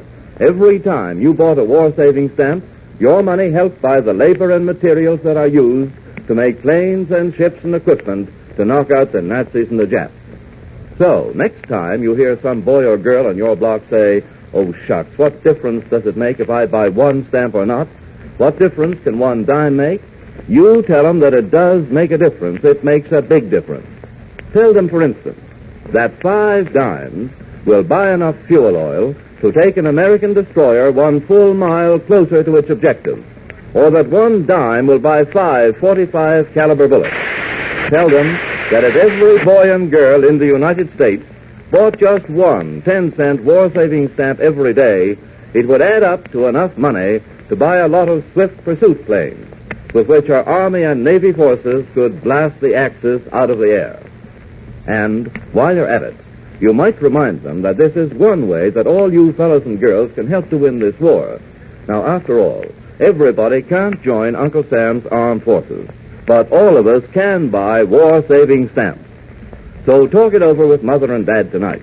Tell them you want to help Uncle Sam win this war by buying war-saving stamps regularly, every single day if possible. And I'm sure they'll be glad to cooperate. And now, the adventures of Superman. Superman and his companions in adventure, Jimmy Olsen, Lois Lane, and editor Perry White of the Daily Planet, are now on an expedition headed by the eccentric Dr. Leander Cameron to find the lost continent of Atlantis, believed to be lying at the bottom of the Atlantic Ocean. In our last episode, we heard how Dr. Cameron's multi-depth submarine in bathysphere was attacked by a Nazi U-boat, and how Jimmy Olsen was critically injured.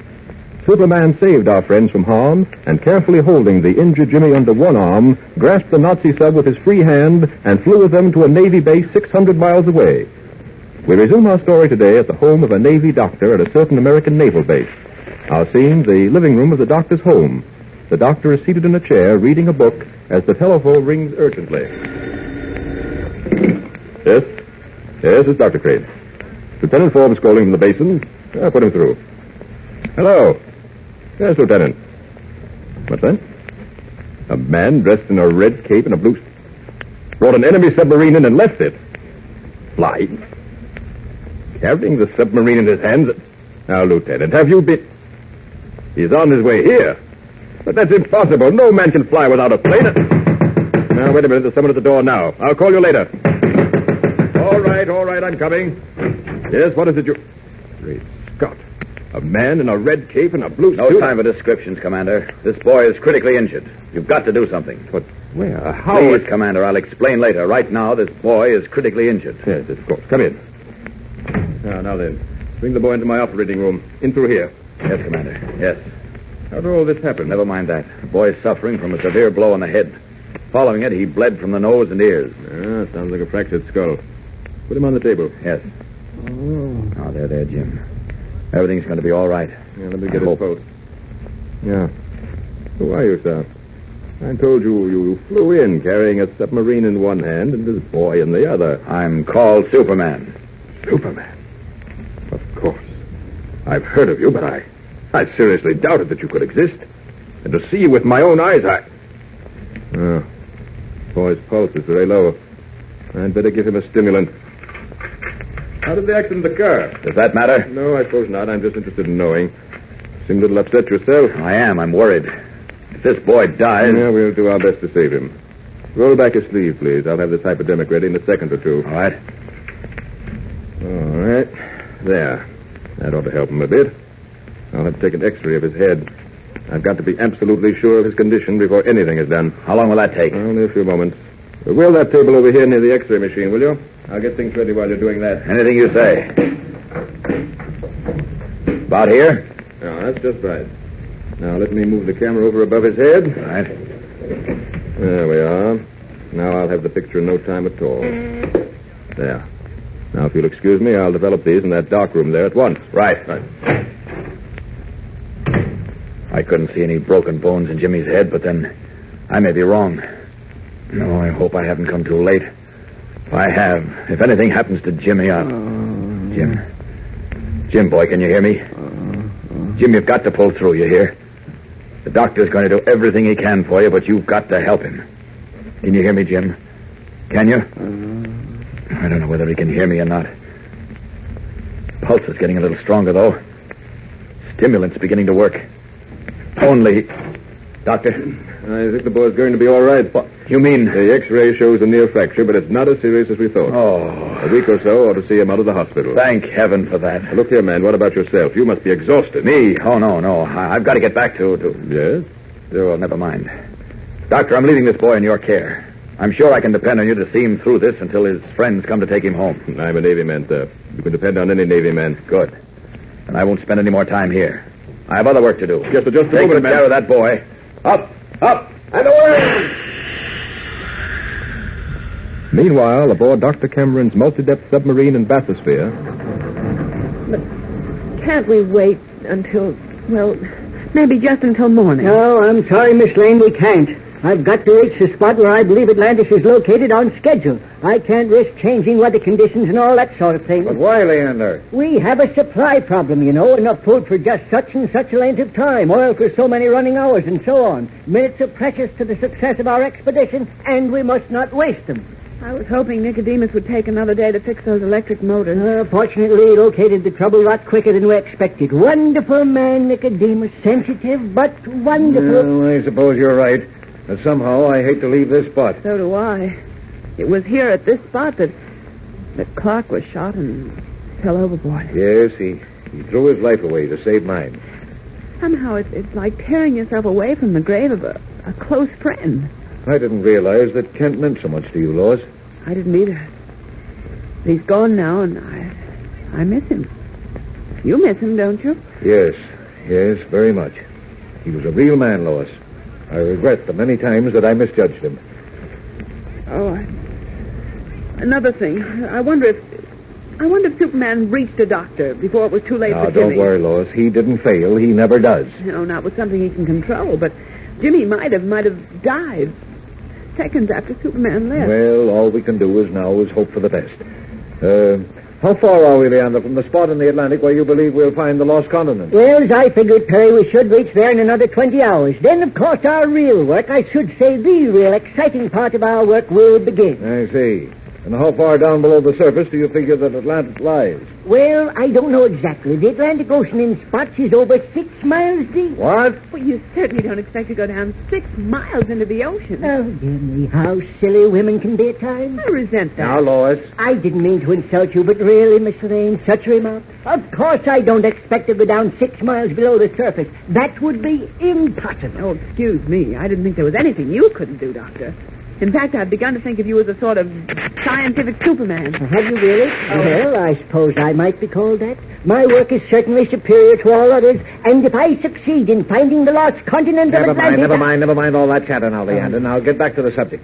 How far below the surface do you think we'll find the lost continent? According to my reckoning, based on many years of scientific research, I would say we shall find Atlantis about 2 or 3 miles below the surface. Now, wait a minute, Leander. Wait a minute. That's impossible. 2 or 3 miles below the surface? Why, we'd never be able to withstand the pressure. No, of course not. Not if we were in an ordinary submarine, but in the Cameron multi-depth submarine in bathysphere that will withstand water pressure to 3 miles and perhaps more. What about us? Will we be able to stand it? With ease, as long as we remain in the compression tank. Well, how does that work, Leander? Very simple, Perry. Elementary, in fact.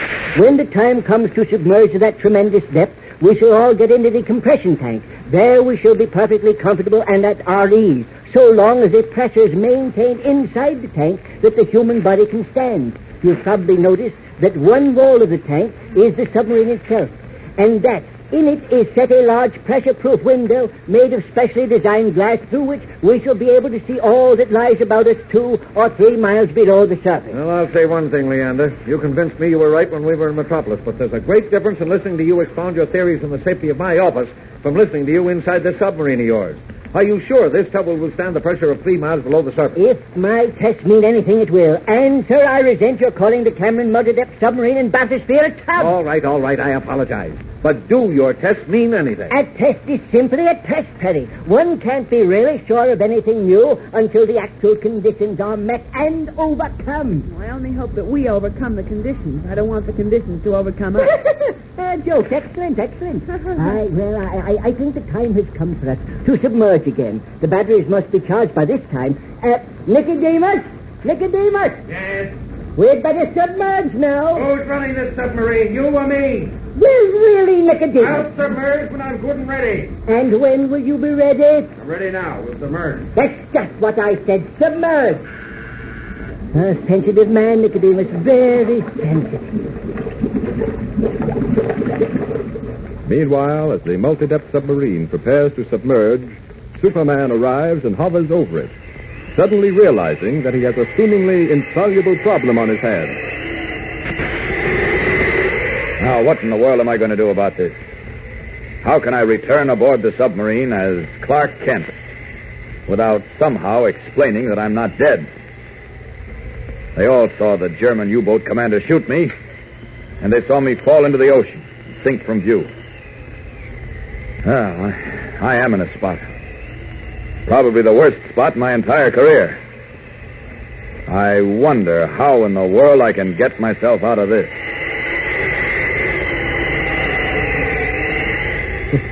Yes, how is Superman going to get himself out of this one? How can he possibly arrive aboard the submarine as Clark Kent when the others saw Kent topple from the deck and sink beneath the waves, apparently shot dead? Well, let's leave it to Superman to figure out, and let's be with him tomorrow to see how he does it. And be sure to listen every day, Monday through Friday, same time, same station. Tune in and follow The Adventures of Superman. By all means, don't forget to tune in to Superman tomorrow for another thrilling and exciting episode. And don't forget to talk to Mother and Dad before you go to bed tonight about making arrangements to buy war-saving stamps regularly. Start the day off right tomorrow. Buy at least one 10-cent war-saving stamp first thing after breakfast. And remember what I told you at the beginning of this program. Every single dime is important because all our dimes put together can go a long way to help pay for the guns and tanks and planes and ships we need to knock out the Nazis and the Japs. And here's an idea. Why don't you get together with your friends tomorrow and make a joint pledge to buy war-saving stamps every time you've got a dime? See which of you can buy the most war-saving stamps every week and every month. In that way, you'll be doing your share to win this war. Faster than a speeding bullet. More powerful than a locomotive. Able to leap tall buildings at a single bound. Look! Up in the sky! It's a bird! It's a plane! It's Superman!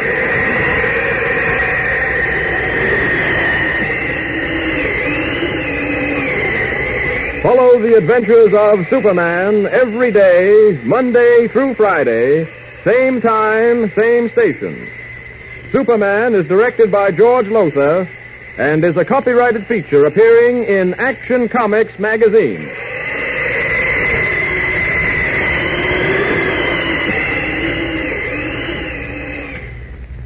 This is Mutual.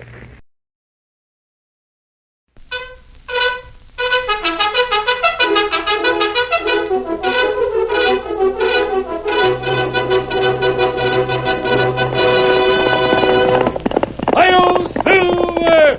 Ahoy! Fiery horse with the speed of light, a cloud of dust, and a hearty hi-yo, Silver, the Lone Ranger.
With his faithful Indian companion Tonto, the masked rider of the plains led the fight for law and order in the early western United States.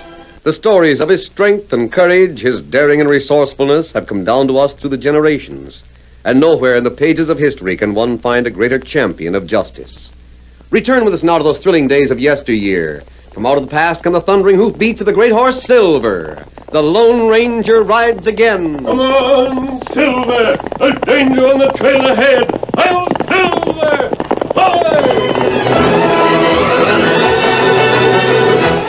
Snake Anson was all that his name implied. An evil, slinking, cunning creature who stopped at nothing to gain his desires. Orange flames lashed from the gun in the dry gulch. Snake glanced at the figure on the ground that he'd shot in the back, then jerked the watch fob of the dead man's vest. Then... Get up there.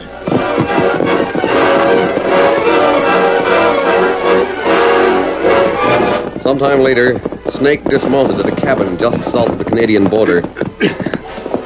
He hurried through the door and... Snake, what's the rush? What's happened? Is that Lone Ranger critter after you? Now, by Thunder Flint, I'm after him. Look what I got. Let me see. A bullet. What about it? A silver bullet. Don't that mean anything to you? Can't say that it does. Nobody uses silver bullets in this territory. Except... Yeah. The Lone Ranger. Right. We're going to trump his ace with this silver bullet. I don't get it. I've been trying to figure some way to get the Lone Ranger. Now I've got it. Go on. If you've listened to the stories that have been told about him, you know folks think of him as a knight in shining armor. Riding a white horse. Yeah, maybe they're right, Flint. But the armor has a flaw in it. Flaw? Yeah, soft spot. And that's the kid. Dan? Sure. Maybe he don't show it much, but the Lone Ranger thinks a lot of Dan. What of it?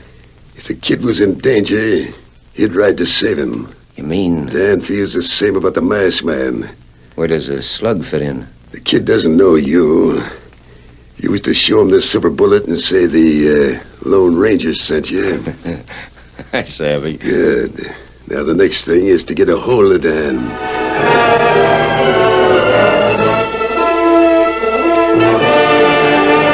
The Lone Ranger and Tonto rode across the snow outside of town. Though the mission which had brought them all the way from Texas to the snow-swept country just south of the Canadian border was concluded when an outlaw went to jail, they lingered because of Dan. Dan was a boy of 14, a lively, alert lad who had, since babyhood, been vitally interested in the stories his grandmother told him about the Lone Ranger. The boy's qualities had appealed strongly to the masked man, and there was something about him that stirred the imagination of Tonto. This boy named Dan had shown courage and resourcefulness.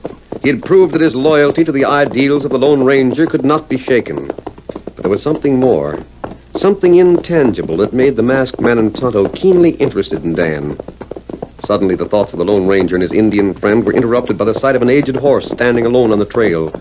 The beast seemed to be nudging something on the ground. Can't tell from here, Tonto. It looks as if someone is hurt.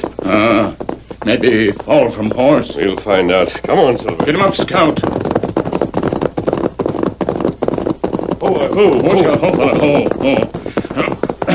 Fella on ground. Hurt bad. Steady, big fella.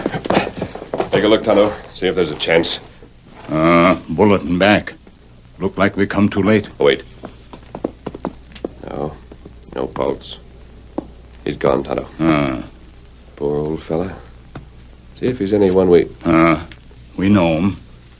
Old Mac. Reached the end of his trail at last.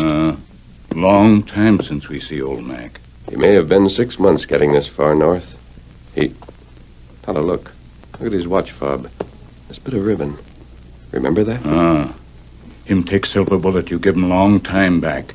Tie to watch fob. Him say, always wear it. Yes, he said. And I can remember every word of it. I'll wear this silver bullet till my dying day. Remember that? Me remember. Watch hasn't been stolen. Here money belt. He wasn't shot to be robbed. Why would someone kill an old man for the silver bullet? I wonder. Tonto, we're going to find this murderer. Careful where you step. There are footprints. Maybe we can find a clear one. He look round. Maybe over this way. We'll see him caught, Mac, and punished. We'll see that your old horse gets green pastures. Fella, that's about all we can do for you now. What have you found, Tonto? Here. Here, boot print. It plenty clear. Good. Fella shoot from gulch. Leave mark a boot here where ground plenty soft. A patch on the boot. We'll know it if we see it again. Find some hemlock branches. We'll cover this to protect it. It might be handy as evidence.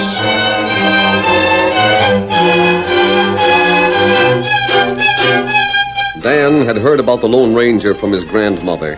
The thrills of her many stories, told over a period of many years, were exceeded only by the actual meeting of the masked man. Now more determined than ever to emulate the Lone Ranger, Dan was practicing to improve his speed at drawing a gun. You got a mighty lot of practice ahead of you, Dan, if you hope to come up to the Lone Ranger. I guess so. I sure have a lot to learn, Graham. Oh, you're young, lad. You've a lifetime ahead of you. Do you think the Lone Ranger was as gun fast when he was 14? I don't think so, laddie. Wait. Huh? Looks like that man's coming here. You know him? I don't think so. Oh, you looking for us, stranger? I reckon so. Looking for the Lone Ranger's friend. I guess you're the one. I'm his friend, all right. Young. What about the Lone Ranger? Where is he? Well, son, I hate to bring anyone bad news. Has something happened to him? Well, as to that, I can't say. I can't say for sure. What about him? He sent me to you. That is, I guess he did. Your name's Dan? Yes. Go on, mister. He wanted me to fetch you.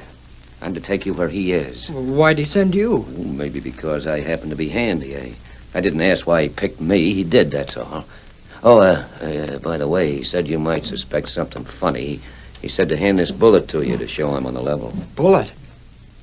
Graham, it's a silver bullet. I've got to go. Well, I don't know, Dan. Oh, but I've got to go, Graham. He wants me to. I don't know what you could do that an older man couldn't do. Probably safer. Well, maybe the Lone Ranger feels he can trust me. Gee, I got to go right away. I'll be back as soon as I can. Well, be careful now, Dan. Don't run risks. The Lone Ranger wouldn't want I reckon you to... he wouldn't send for the boy if there was risk, man. Well, I'll get a horse and be right with you. You'll take care of the boy, won't you, mister? Oh, sure. Don't you worry. He'll be taken care of. I wonder why the Lone Ranger'd send for a boy at Dan's age. Get on there.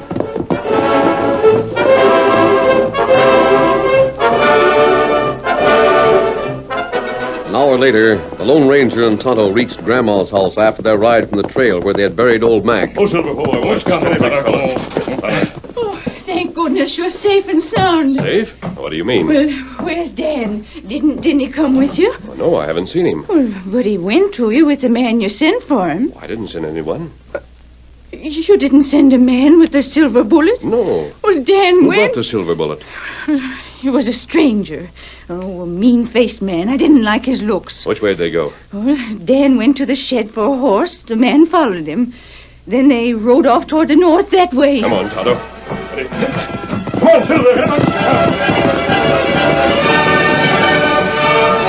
The clue of the silver bullet sent the masked man and Tonto in fast pursuit of Dan and the man described by Grandma. In a few moments, the Lone Ranger reined up. Oh, Silver, go. The tracks of two horses met tracks of many. Tonto leaped to the ground and spent precious minutes studying the mass of indentations in the soft ground. Then, quite suddenly... Look here, Kimasabi. Steady, big fella. What did you find? Marked by boot with patch. Marked the fellow who killed old Mac. One of the gang. Tonto, that bullet was stolen as part of a big scheme. That's right. How many in this gang? Looked like 12, maybe 15. They headed from here directly toward the border. They can cross to Canada. The laws of the states can't touch them. Come on. Ahead of the Lone Ranger, Snake Anson led his gang across the border. Dan had long since found that resistance was hopeless and escape far out of the question. When he realized that the United States was back of him and that he was in the Northwest Territory, he wondered what scheme the outlaws had in mind. Clean up! You rats will get yours. This is the Mounties' country. Get up while I look through these binoculars. See anything on the back trail, Snake? Yep, we're being followed. That's perfect. Just what I wanted. Lone Ranger? Same. I hope he found my boot marks. Now what? I'll take the kid with me on foot. Dismount you. What if I won't? You'll be dragged. What'll we do, Snake? You and the rest ride on. I'm walking the kid up the trail on the face of that cliff there. When we get to the ledge where the old cave is, we'll come down on a rope. When I signal with a shot, you and the boys come back shooting. The Lone Ranger will be trapped on that ledge. Couldn't we lie in wait and ambush him easier? Not with that redskin. That critter would smell an ambush a mile away. Do it my way, and we won't run no risks. All right, get down, you. All right. Sure you don't need me to help you, Snake? Do what I said. Go on, Dan. Start hiking up that trail ahead of me. Follow me, boys.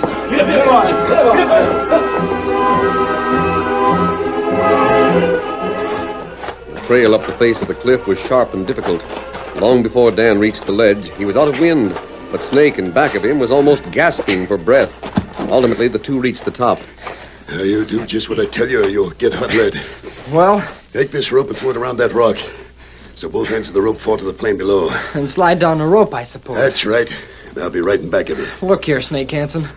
I don't know why you want to kill a Lone Ranger. You needn't know nothing. Just keep your trap shut and do what I say. And maybe you'll come out of it alive. You know I won't. You got no intention of letting me live to tell the Mounties about this. Get down that rope. Remember, I've got you covered. If I don't... Look, you young whippersnapper. You're going down, either by the rope or by a drop. And right now, too. All right. I'll take the rope. Hey, look out. Why, you clumsy, confounded fool. You knocked my binoculars over the edge. Too bad. Get down that rope before I lose my temper and throw you down.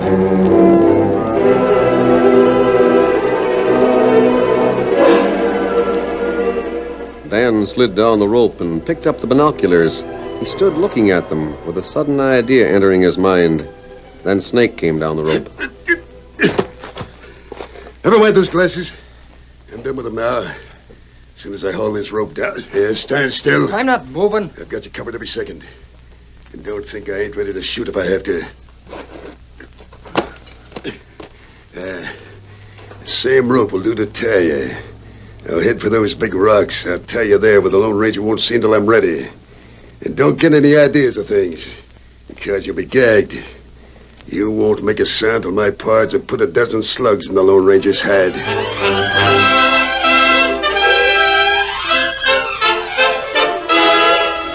The curtain falls on the first act of our Lone Ranger story. Before the next exciting scenes, please permit us to pause for just a few moments.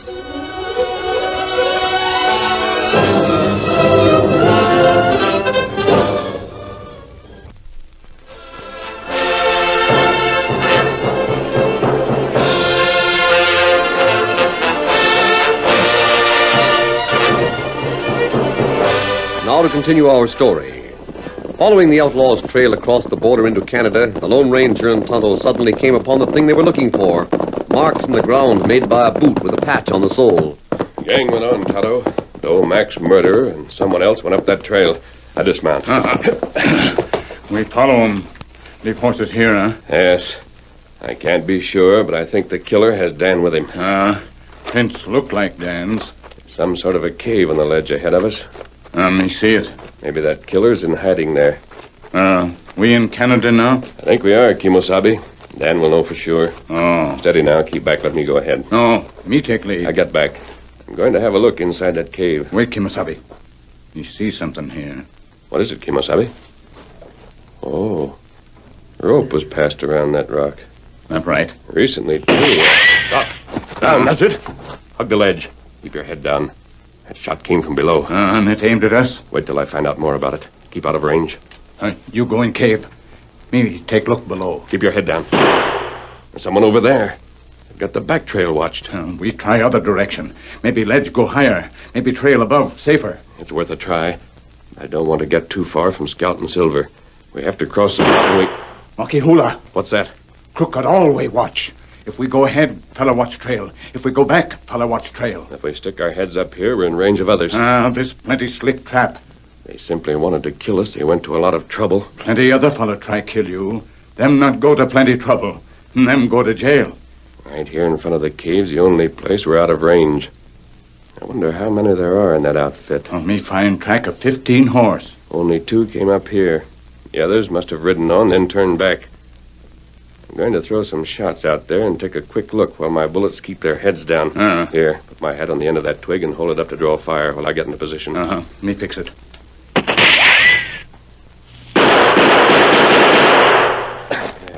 I had a chance to look around.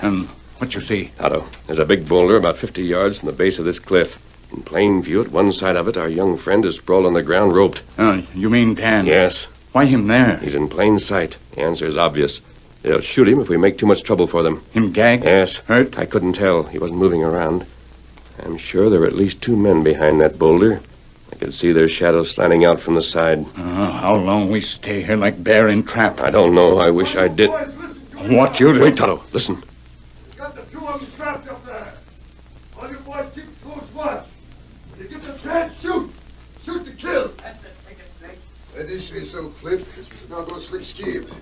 Until we had a chance to escape. Just a matter of time. I reckon you know you crossed the border into Canada. Sure. Which means that the lawmen in the States can't trail us here. That's so. We had to leave a track the Lone Ranger could follow.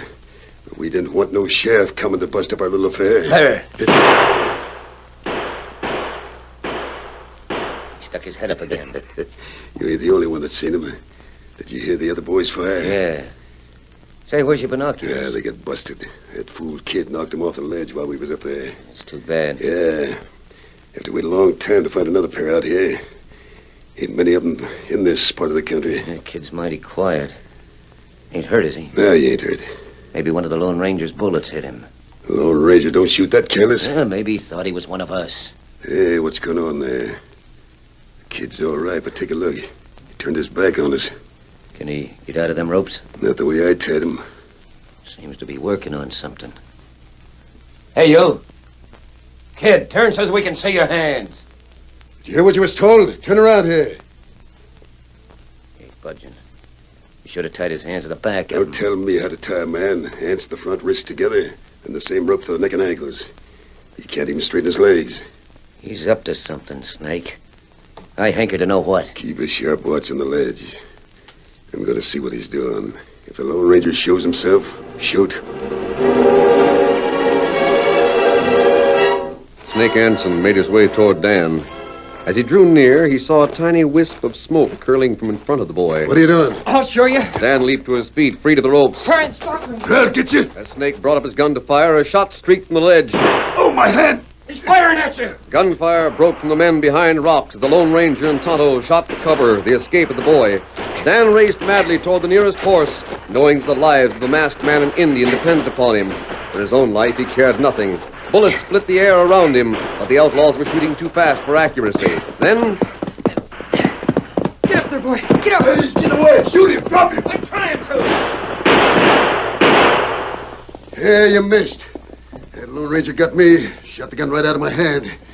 Now that doggone kid got away. Yeah, the masked man's out of sight again. Hang it all, when that kid made his break, shots flew from the ledge faster than I ever seen. I didn't dare stick my head out to fire back. Hey, that kid. Hang it all, I never thought of... How'd he get away? He had He them was busted tied. binoculars with him. He unscrewed one of the hunks of glass and used it as burning glass. Concentrated the sun till the rope was burned through. So that's what he was doing. Hey, bring help. We gotta work fast. Mighty fast, Snake. We're to get that masked man. Hey, well. Now I'm done with waiting around. I'm gonna get him. Boys, all of you, listen to me. Can you hear me? There's a lot of brush around the bottom of that ledge. Make a run for it and start a fire going. We'll smoke him out.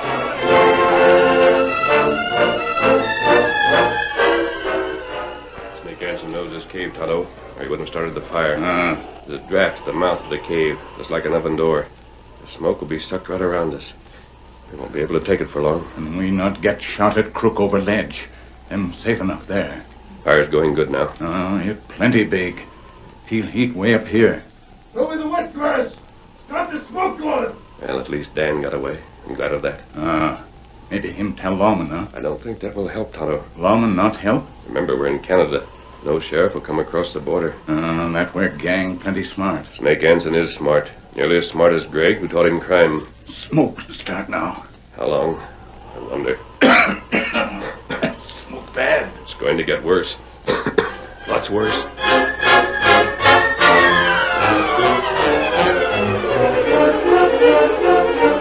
Pile it on. Throw on some wet grass. Start another fire going alongside the first. Get 2 fires going. Get 3, get a dozen. Make the smoke so thick it becomes a knife. Snake, are you sure the smoke's going into the cave? Look for yourself, Flint. You see the way it's sucked right across the ledge and into the cave? Think them two can get fresh air at the back of the cave? Nah, I studied this place from all angles. I know the location. This will either strangle those two or bring them into the open where we can drill them. Maybe the kid will get help. We won't waste time. More smoke, boys. Make it 10 times that big. The smoke became more dense with every passing moment. The Lone Ranger and Tonto felt tears streaming from their tortured eyes, and their tongues felt swollen in throats that were raw with the acrid fumes. Though they hugged the ground on the edge, gasping for air, they found no relief. Starting more fires. Can't wait much longer. You see him? When we go, Mosabi, we go together. We make run. Oh, wait. 1 minute more. Close your eyes. Try to keep the smoke out. Clear as possible. Then shoot some more. Who yelled? Tonto, I'm outie. Hear that? Boy, bring help. I'm going to look over the ledge. Now, wait. Gang may be ready. Shoot you. But they're not. Look, I'm standing up. They're paying no attention to us. Come on, down the trail. See over there. That's where the Mountie is, back of that rock. You see him? There's Snake Hansen. He's had to come to this side. Give him something to think about. There are other fellow with him. Better lead near them.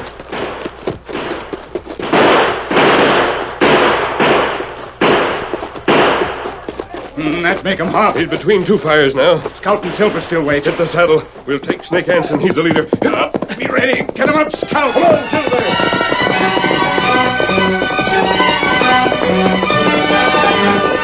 I want you, Hansen. No, wait, you you don't. Get him! Me shoot hand. Tell your man to surrender. Wait, let me... Hurry up or I'll drag you out of the saddle. I give up. Boys, give up. There's a whole army after us.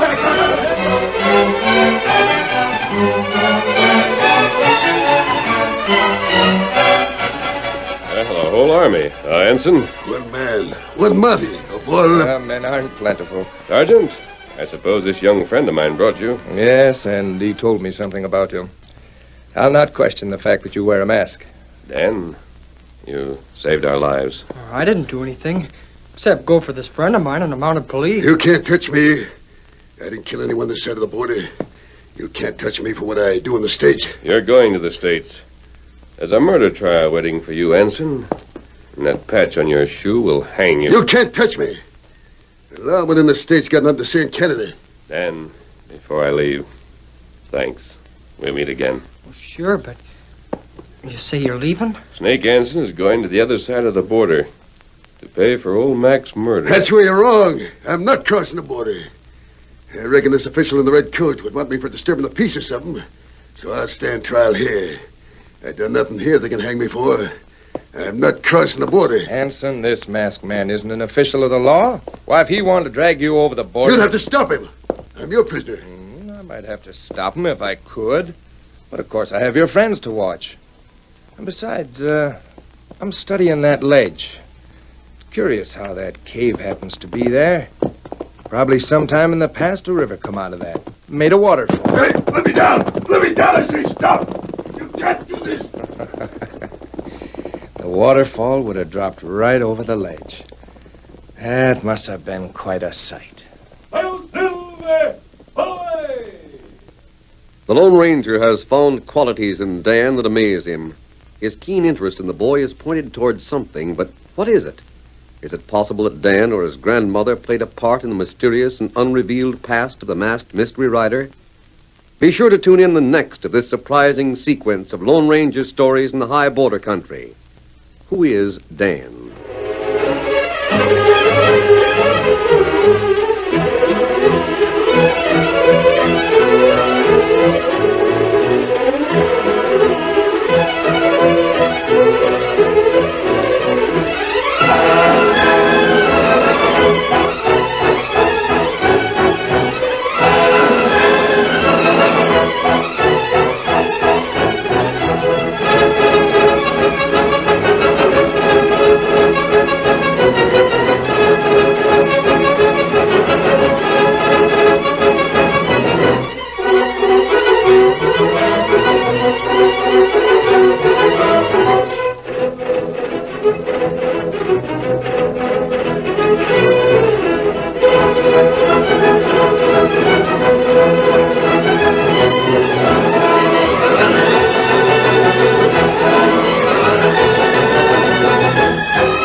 have just heard is a copyrighted feature of the Lone Ranger Incorporated.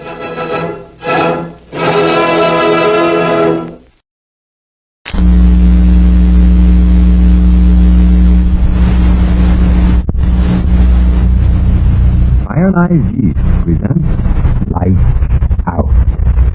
Everybody.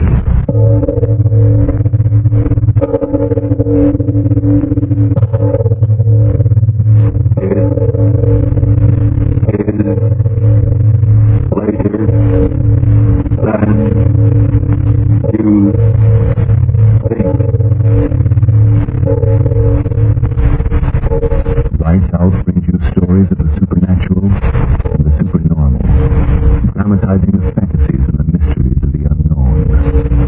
We tell you this frankly, so if you wish to avoid the excitement and tension of these imaginative plays, we urge you, calmly but sincerely, to turn off your radio now. My name's Arch Overland. Tonight, another in our series of tales of the weird and the unusual. I plead with all mothers-in-law who listen to tonight's story not to send me poison pen letters. The fact of the matter is, I like mothers-in-law. I'm really not responsible for what happens in the twisted brains of my characters, am I? But first, before we start, Frank Martin has a word for you. And now, lights out. Everybody.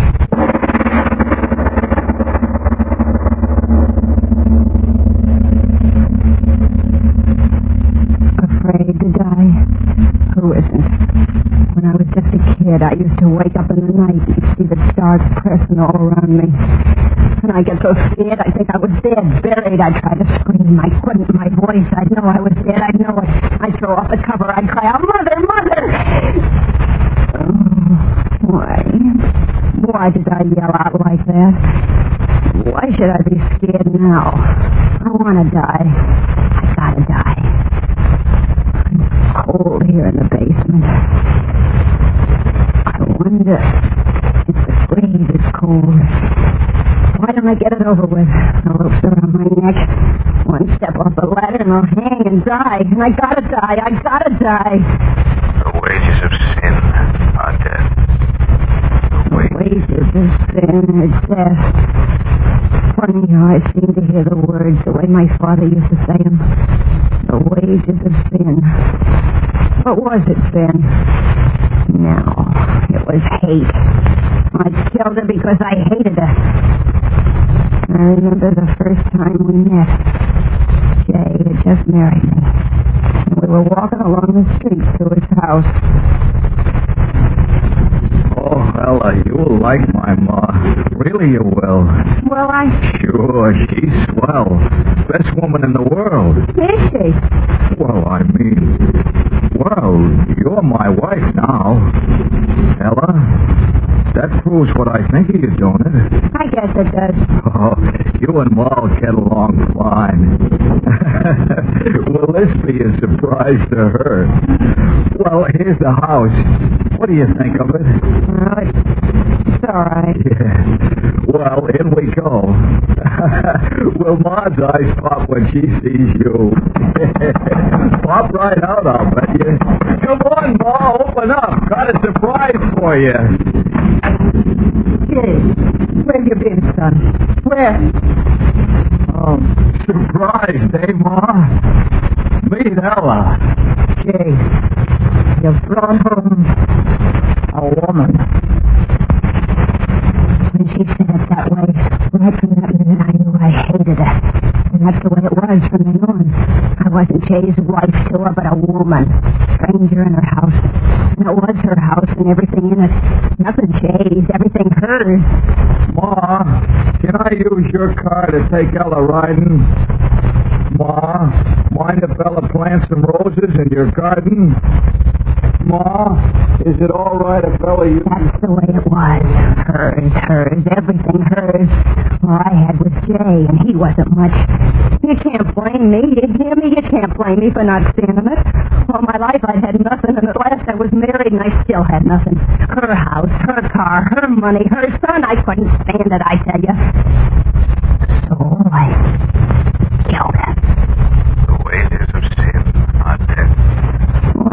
keep hearing Pa's words in my head. I'm going to kill myself. I'm going to do it. It's just that I want to sit here on top of a ladder and think and talk about everything for a little while. The last chance I'll get. So, like I said, I killed her. Well, not right away. I stood it for weeks and months. But all the time inside of me, something was talking. Kill her. Everything will be yours. Kill her. Soft, right? And then louder and louder until my head was filled with it. Louder and louder until I couldn't stand it no more. Louder and louder until I said, yes, I'll do it. Yes. Yes. Everything would be mine then.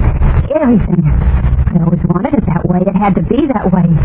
Here in this basement, that's where it happened. Jay went to work. I came down here. Oh, it wasn't very hard to do what I had to do. I remember every minute of it so well. Every minute. I called her, and she came down into the basement. You called me, Ella? Yes, I called you. What's the matter? Somebody took the lid off the sewer down here. Land sakes alive. Now, who could have done that? Heavy iron cover like that. Jay wouldn't have done it. Is it deep down there? Of course it's deep. Ain't a sewer anyway. Covers an old well this building was built over. Oh. What are you owing about? Heard my son Jay tell you the same thing weeks ago. Yes, he did tell me. Funny, I forgot. Oh, look. What? Down in the well, look. I don't see nothing. What?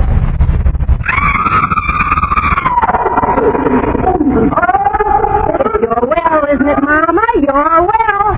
Everything is yours, so stay in it. Stay in it, Mama. Stay in it. Your well, Mama, but everything else is mine now. Everything mine. That's the way it was. Easy. Too easy. Jay came home. He said, Say, Ella, where's Ma? I don't know. She wasn't here when I got back from the store. Must have gone out. Oh. Well, she'll be back. Leave it to Ma. But she didn't come back. How could she? Jay went to the police. They came around. They asked questions. They went away. And nothing happened. It was as easy as that. Wages of sin are death. Wages of sin are death. Oh, why do I keep hearing that in my head? Why? I'm gonna die. Ropes around my neck. Just a little bit longer talking, just a little. She was gone. And I had her house and her son. And then I didn't want him. I tell you, he made me sick just to look at him. Mama. I wanted to forget. And then, one day, I got an idea. There was more room under that iron lid in the basement, wasn't there? That was it, yes, that was it. Got free of her, now I get free of him. Build a house, quick, get away, far away. Yeah, that was it, a free woman. With my looks and all that money, oh, would I have a time. I planned everything. Told the neighbors Jade was going on a trip. I said Jade wrote me to sell the place and join him out of town. I tell you, it was perfect. Came home that night. The night I was going to let him join his mama. Anybody home? I'm always home. Oh, you said that just like Mama used to. Did I? Say, that reminds me. I got a new detective agency working on the case. They think that maybe she lost her memory somehow. You know, like you read about. All right. What, Ella? Sit down and eat your supper. You want it to get cold? Don't see why you don't want to talk about finding Mama. After all... Sit down and eat your supper. You'll find your Mama.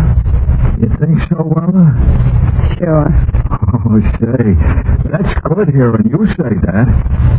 Finding my Ma, that's something I'd sure like to do. He sat down to eat. I made him a good supper. Why not? His last supper. And then it happened. We were sitting there eating when there was a knocking at the door.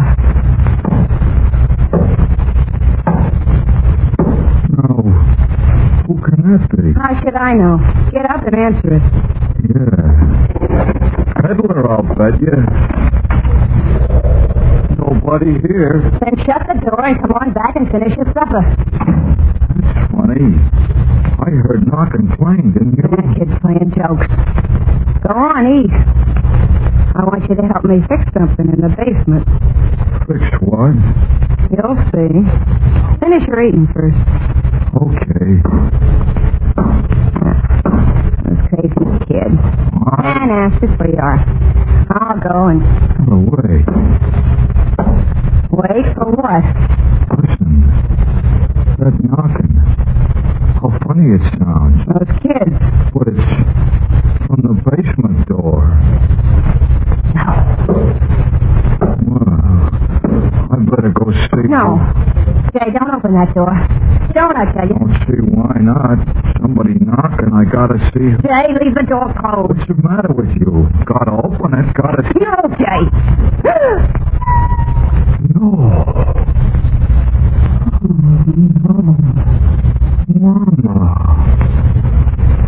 Mama.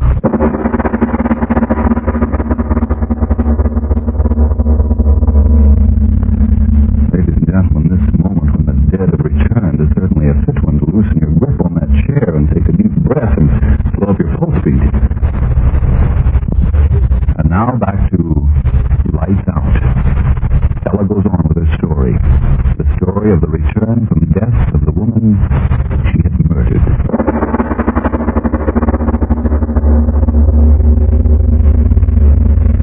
Yeah, it was her, all right.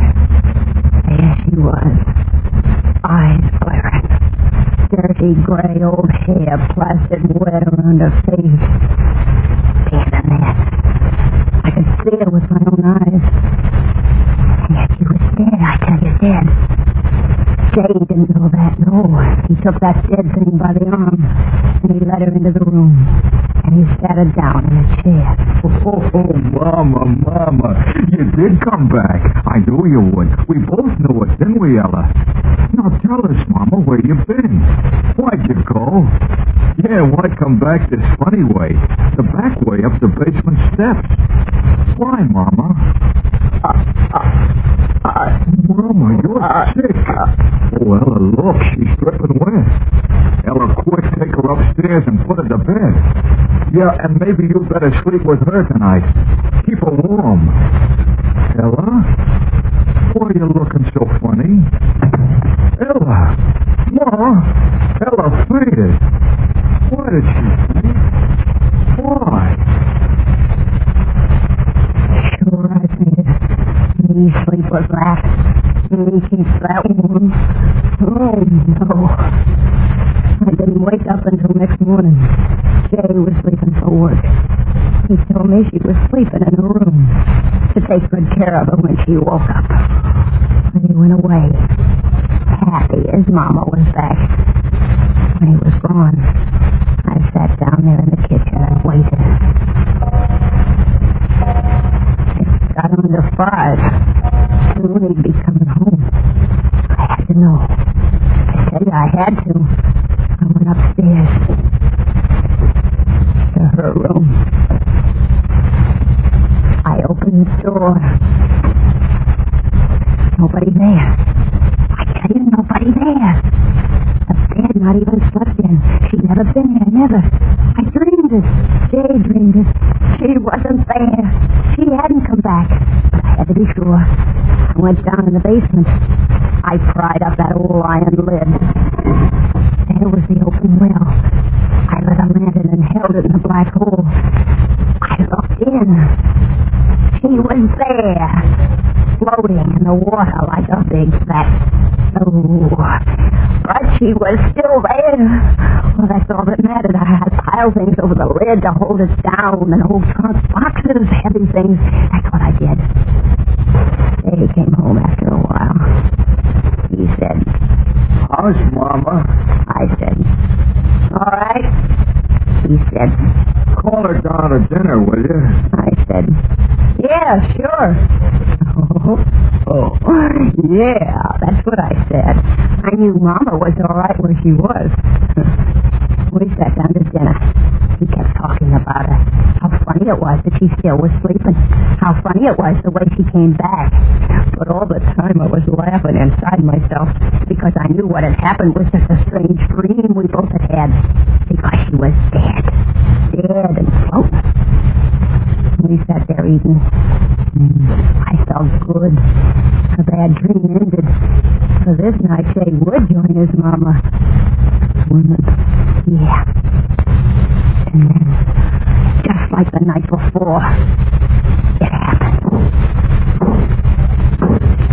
Hey, now who in the world's that?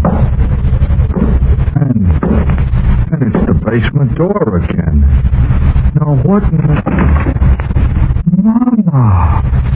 You!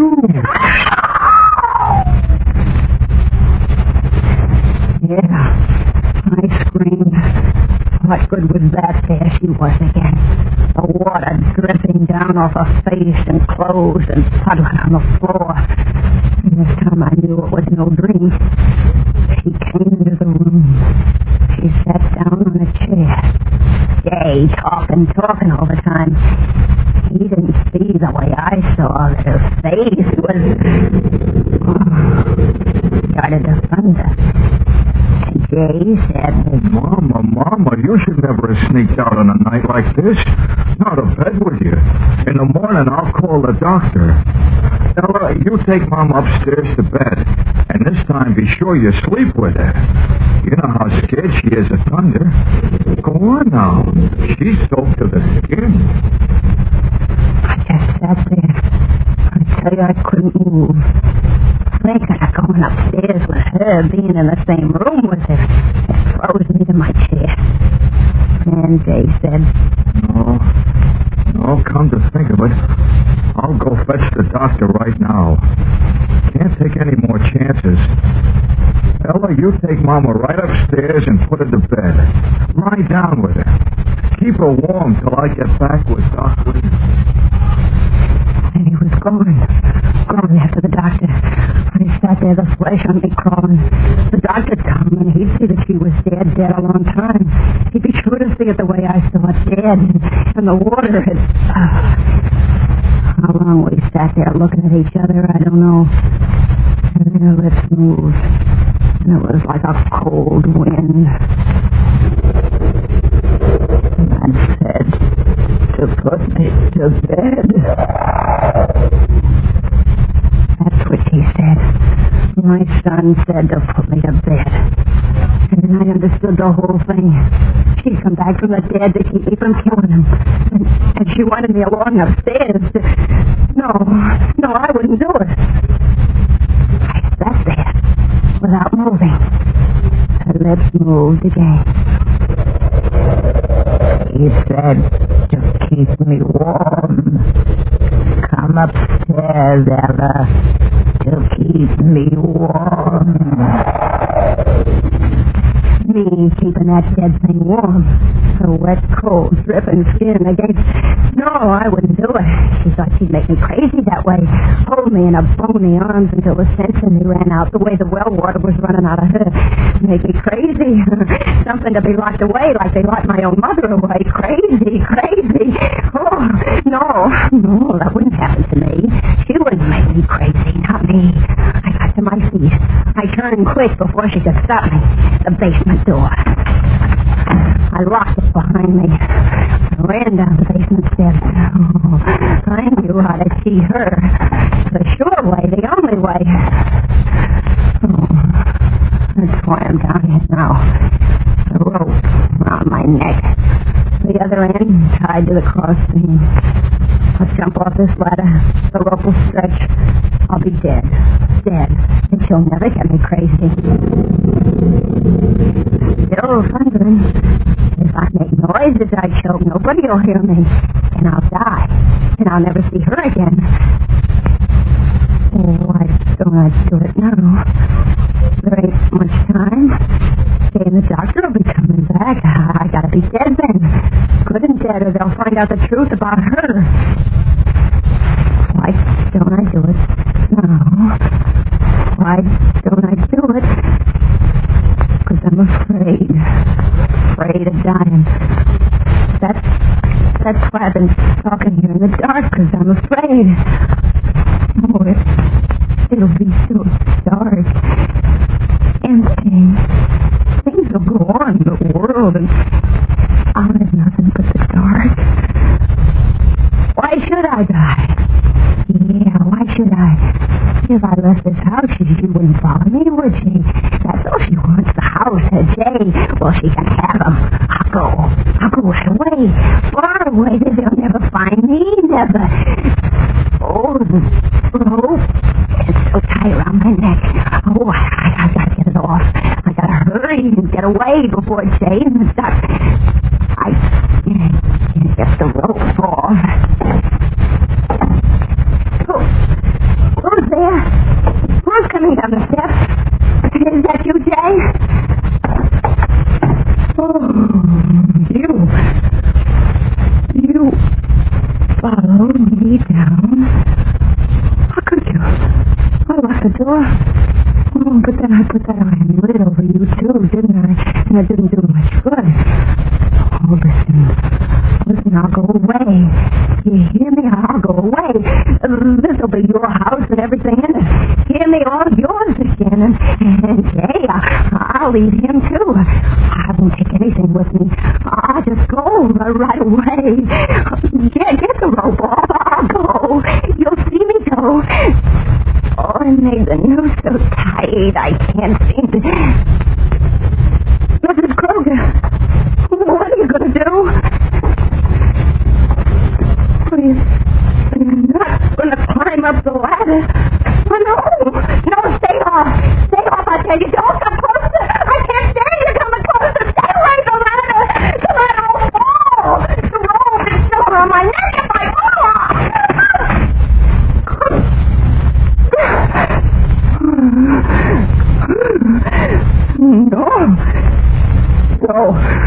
No, you won't make me die. I've got hold of the rope with my hand. I won't choke this way. My arms are strong. I can hold on to the rope above my head for a long time. Jay'll be home right away. He'll get me down. I'll live. I will, and you'll still be dead. I'll tell them that you fell in the well. They'll believe me. They'll believe me. Well, say something. Say something. I know you're standing down there watching me. You're waiting for my arms to get tired, so I'll let go. But I won't let go. I won't. Jay'll be home. I can't let go. I can't.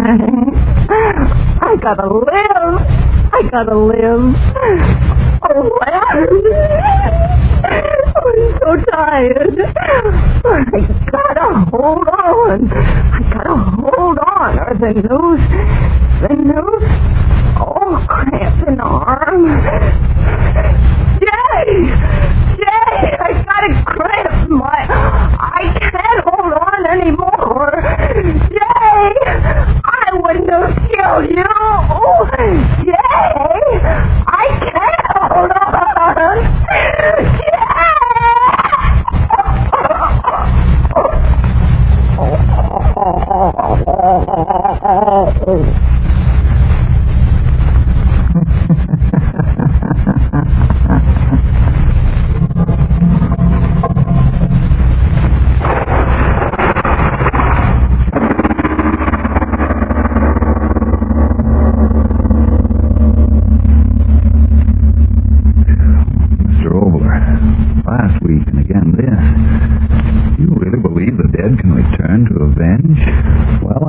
This week, factual one, which will wait for a moment for you, Mr. Martin. Friends, remember now, if you're one of the thousands who need more vitamin D and iron,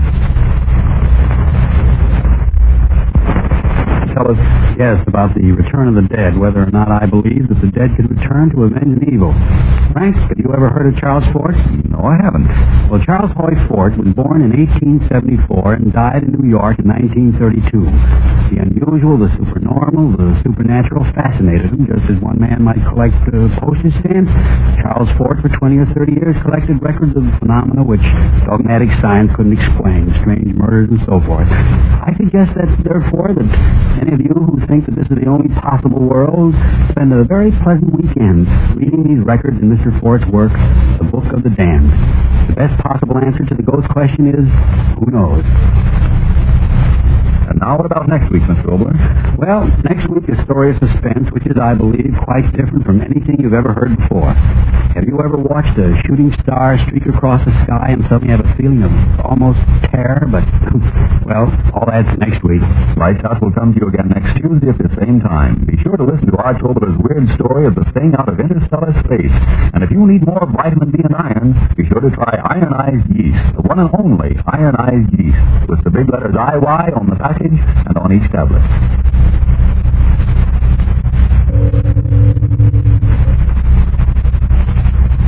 Do you intend to be well-dressed next year? Then take good care of the clothes you now own, because there's a shortage in many clothing materials. And to help get the best wear from your present clothes, keep them free of grease spots with Energine cleaning fluid. Grease spots are the favorite feeding place of moths all year round. Grease spots also make your clothes look worn, run down, old before their time. But with Energine, you can remove those grease spots easily, neatly, efficiently. To help care for your clothes, get Energine cleaning fluid tomorrow. This is the Columbia Broadcasting. Hello? Hello. John? Yes, Daddy. I won't be able to see you this evening. I'm taking Snooks to school. To school? At this time of the evening? Well, they're putting on some sort of Christmas entertainment. And Snooks is going to be featured. She tells me. Oh, well, is the kid nervous, Daddy? Apparently not, but I am. She doesn't appear to be too well rehearsed, and heaven only knows what will happen. Well, call me after it's over, Daddy. If I have any strength left. Goodbye, John. So long, Daddy. So Snooks is going to be featured in a school play. That should be worth seeing. Well, have you got everything you need, Snooks? I can't find my wings, Daddy. Wings? Oh, what wings? For the butterfly game. Oh, those tissue paper things. Yeah, I was wearing them yesterday in the bathtub. What for? I wanted to see how a butterfly looks when he's swimming. Butterflies don't swim. Why? I don't know. Let's hurry up and find the wings, or you'll never get to school on time. Now, where did you put them after you got out of the tub? They was all wet, so I put them in the stove to dry. Stove? You didn't light the oven, did you? Didn't I? Oh, how could you be so silly? They probably got burned to a crisp.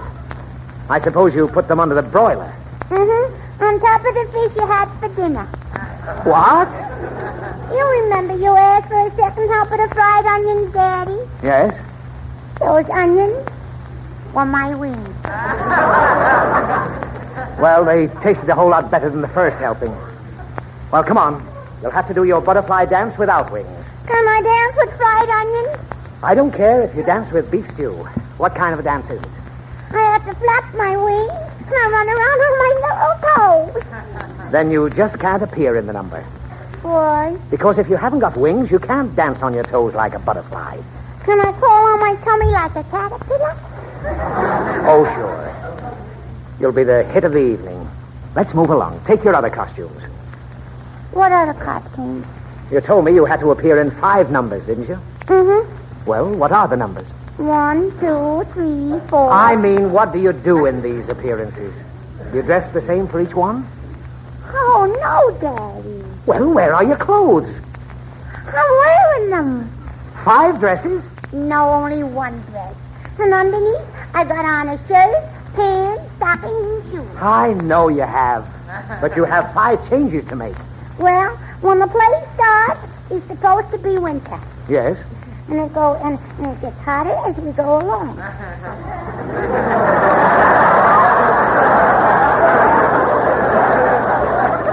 So I take off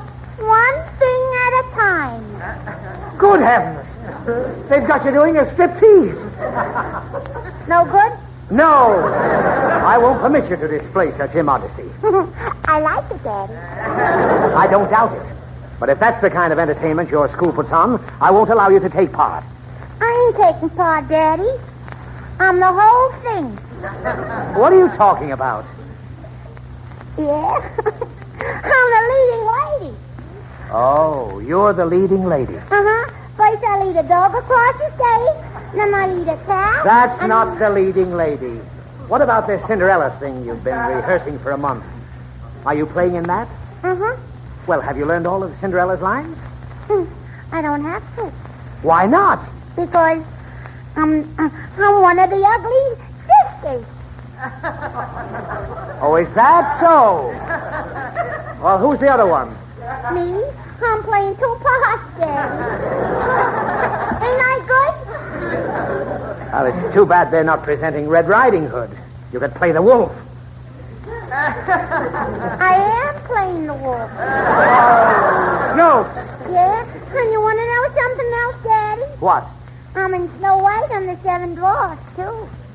I suppose you're one of the dwarfs. No, Daddy. Oh, no? Well, are you Snow White? No. I'm the homely witch. So those are the choice parts they picked for my daughter to play. Well, I won't stand for it. Why? In the first place, you're in too many things. How can you possibly remember all of the lines? I don't have to remember nothing. I just have to stand on a stage and look ugly. I'm not going. I won't go to that school and be humiliated. They have no right to single you out for those hideous roles. Why couldn't they use that homely little buckler girl? You can't even call her face a face. She's in the play, Daddy. We're in it together. What play? Beauty and the Beast. Oh, they finally gave you a break, eh? Yeah. At first they were going to let somebody else play the Beast. But I got it. Oh, the whole thing is preposterous. I won't allow it. You can't go. Why? Because I'll be the laughing stock of the neighborhood. Stand on the stage and look ugly indeed. You're staying home. Oh, stop it. Mommy said the parts were all right. Well, they may be all right for Mommy. You'd be practically miscast. Can I just be in Cinderella? All right, but that's all. And the only reason I'm letting you be one of the ugly sisters is because they probably won't be able to get an understudy. Now, come on. Let's hurry, Daddy. Hang on to my hand. I'll give those teachers a piece of my mind. Yeah, me too. Well, we'll show them something. Now, listen, Snooks. I want you to play your part like a real actress. You can steal every scene. Can It's easy. I know all the tricks. I didn't spend 4 weeks with the loophole repertory players for nothing, you know. Were you an actor, Daddy? Was I an actor? Yeah. Are you serious, Snooks? I was a matinee idol when I met your mother. She says you was idle all the time. Never mind what... When I was a youngster in the theater, I could read a menu and make you cry.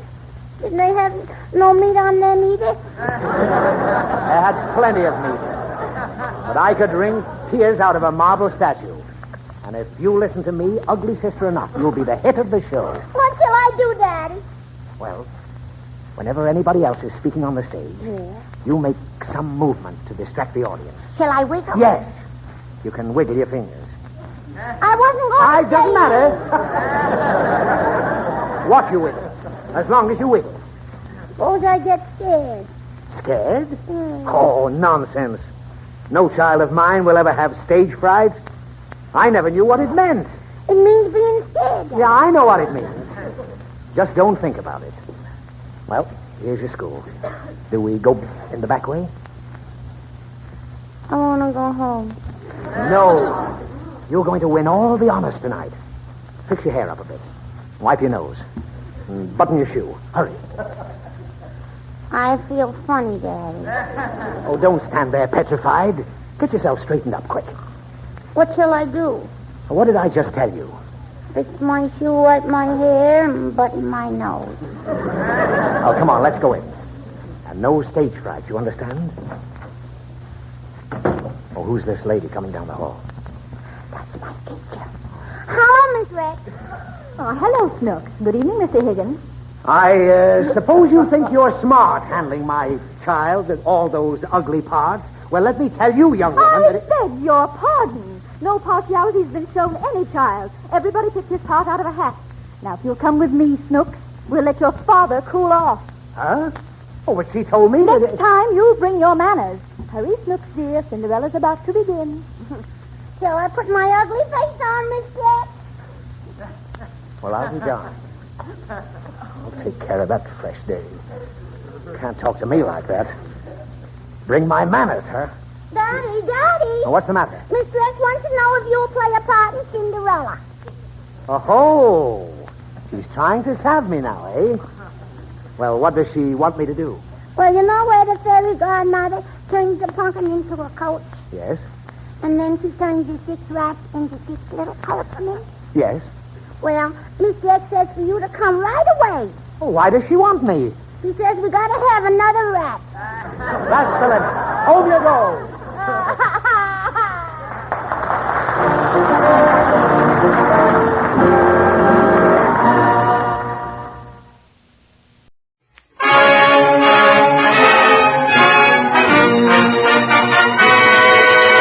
The Treasury Star Parade.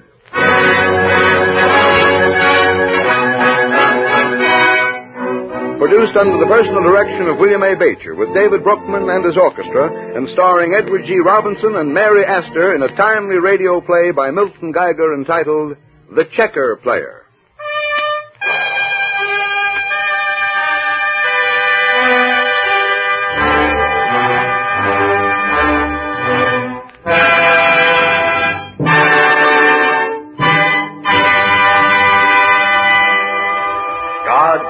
In a mysterious way, his wonders to perform.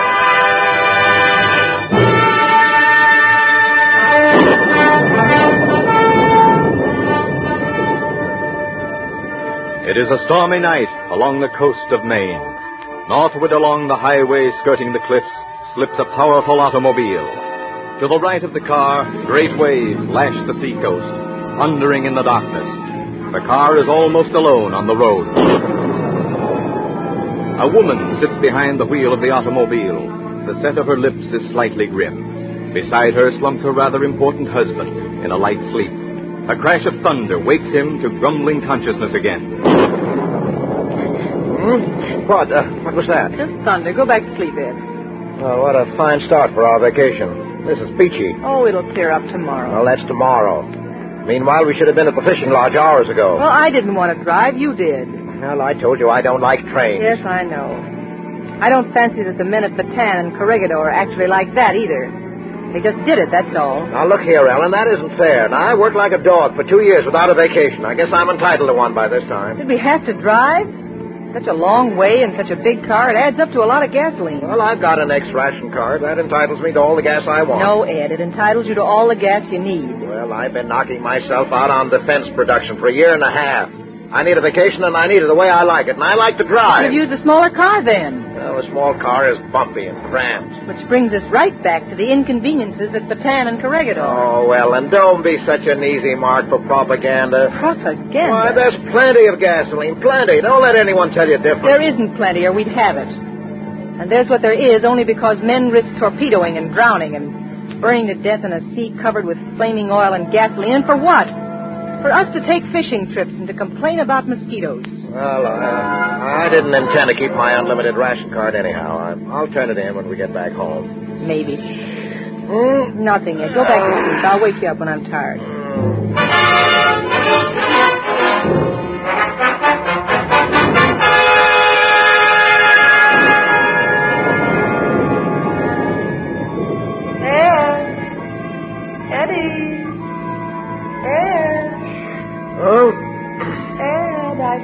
Gasoline.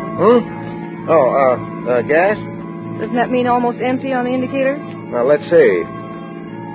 Yeah, it's awful close. I'd have stopped without waking you, but all the stations are closed up now. What do you think? Well, up ahead there, that looks like a gas station. Oh, yes. Yes, I think it is. Gloomy looking place, but pull in just so they've got gas. Hey, anybody home? Where's all the service? Two men inside. They seem to be playing checkers or something. I guess they don't expect much business considering the hour and the storm and the rationing. Yeah, only mad dogs and businessmen go out in the midnight rain. Hey! Here comes one of them now. Oh, hooray. Yes, sir. What can I do for you? How about a little gasoline? I got a little gas. All right, fill her up. Fill her up? That's right. Well, you said how about a little gas? That tank of yours must hold 24, 26 gallons. That's a heap of gas times like these. Well, that's all right. I've got an unlimited ration card. Wait a minute. Here it is. See? I see it all right. Only, do you need all that gas? Now, look, mister, suppose you just let me be the judge of that, will you? I don't mean to be nosy, mister. Only a lot of fellas, they get hurt and killed lugging gas up and down the coast, and I just thought... Well, they're doing it because they want to, and the gas is here to be used, isn't it? Yes, mister, but... I don't mean to argue with you about it. Either give me what I want, or I'll drive on and get it somewhere else. Well, if that's the way you put it, all right. Like you say, you could get the gas at Blanchfield's down the road a piece. As long as you're going to get it, might as well be me that sells it. Fill her up, huh? Yes, high-test gas. High-test? Uh-huh. You have to have high-test? Well, that's all I ever use. Well, high-test gas is the gas that comes the hardest.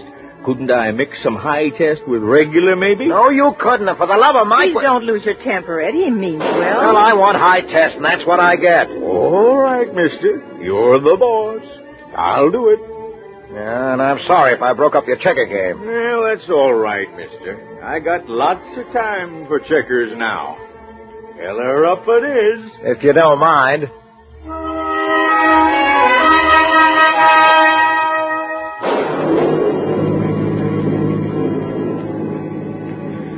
Can you imagine having to fight tooth and nail for a tank full of gasoline?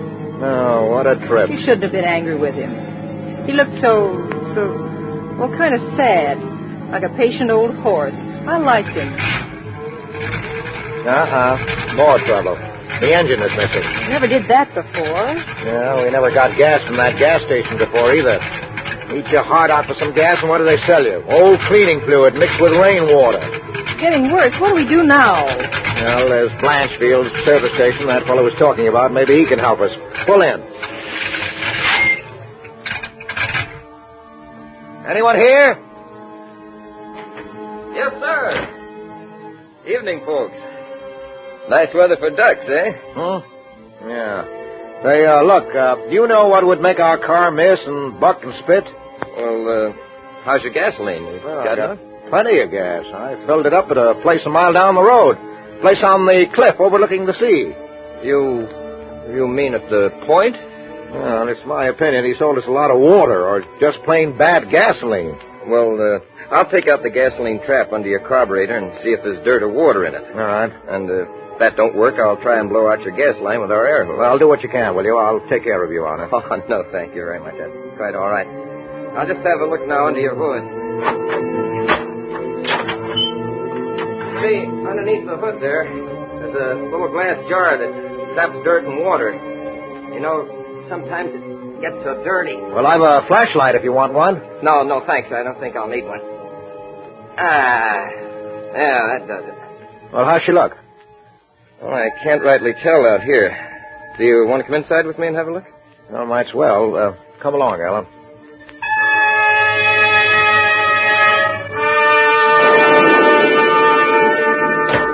Say, this is some night, isn't it? Yeah, it's terrible. Where did you say you got that gasoline? Well, I'd say I got it right in the neck. Come on, we'll take this over to the sink and have a look at it. All right. Well, what do you see? This is queer. Why? What's wrong? What's the matter? This is the matter. There's your gasoline in the sink. Great Scott. It's blood!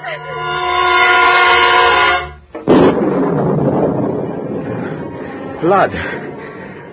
Look, mister. Look, I don't get this. But you better move on.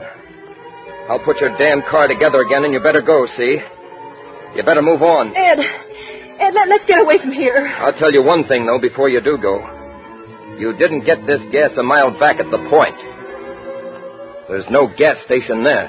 Blood in the gas tank. Helen, let's get out of here. Quick!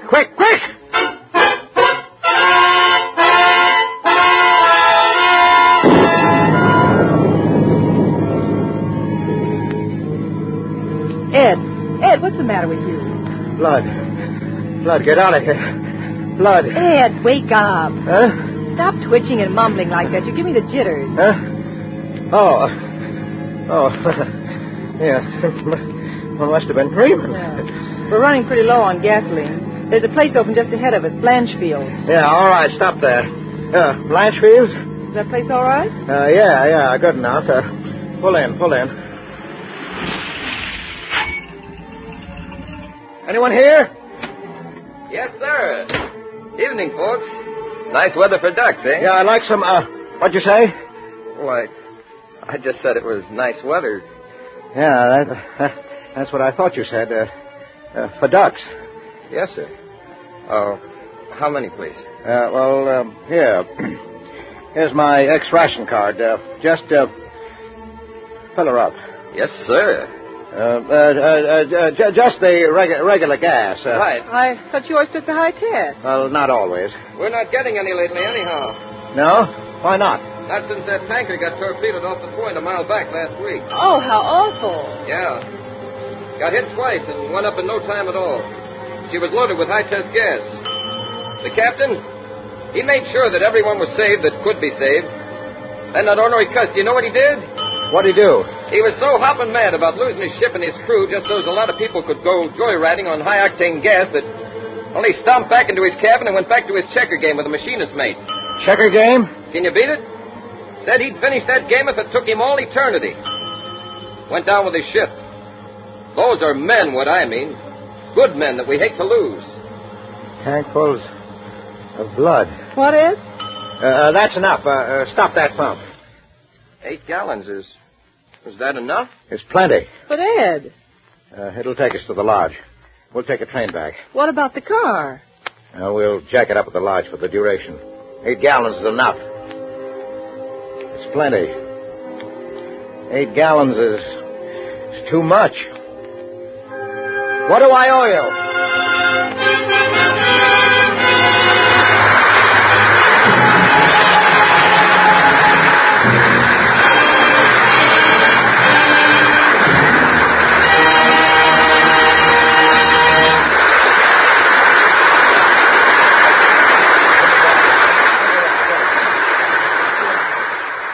Blood in your tank.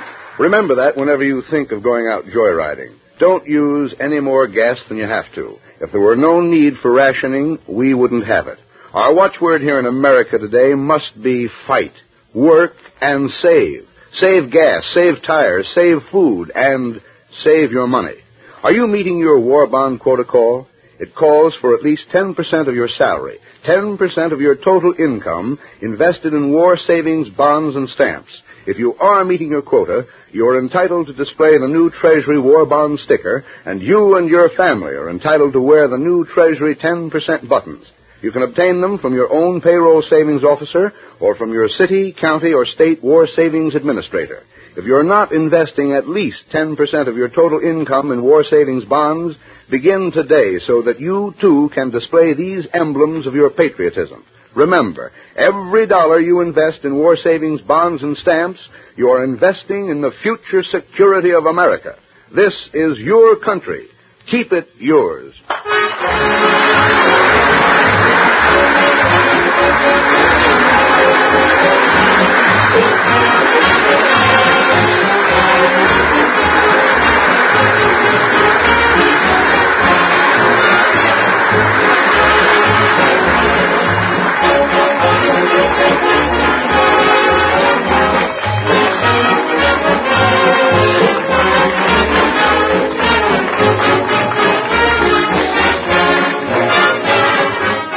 United States Treasury Department wishes to thank the distinguished artists who gave their talents to this broadcast. Mr. Edward G. Robinson and Miss Mary Astor, and Mr. Milton Geiger for his very timely script, The Checker Player. We also wish to thank the Hollywood Victory Committee for its courtesy in arranging for Mr. Robinson and Miss Astor's appearance on this program, and this station for the use of its facilities. The orchestra was under the direction of David Brookman, and the entire performance was under the personal direction of William A. Beecher. This is Paul Douglas speaking.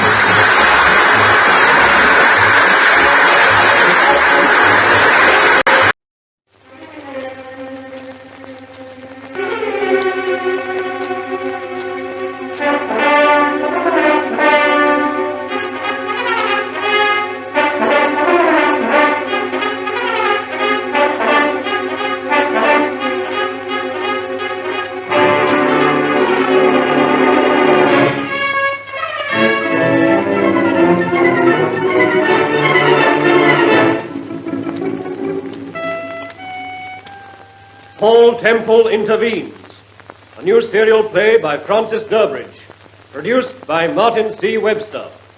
8th and final episode, introducing the Marquis.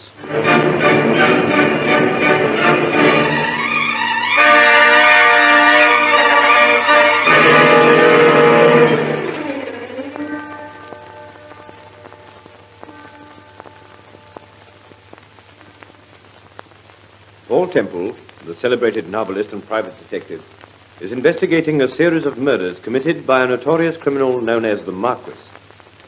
The Marquis has an appointment at the October Hotel. But shortly after Paul Temple and Sir Graham Forbes arrive on the scene, a fire breaks out in the hotel, and Temple immediately...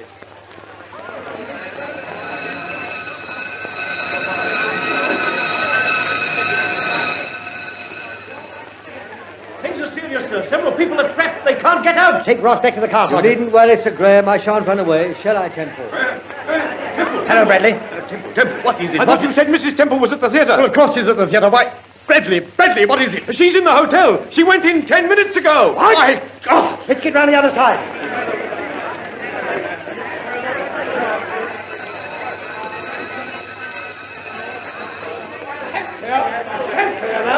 For heaven's sake, keep back over there. Yeah, where the devil do you think you're going? I've got to get through there. I've got to. My wife's in that building. Don't be damn silly, man. You can't get through here. Get that jet over. No. Further over to the right. Didn't you hear what I said? You can't get through here. Temple. There's Steve. She's over on the left. Look. Where? There. Oh, thank God for that. Steve. She spotted us.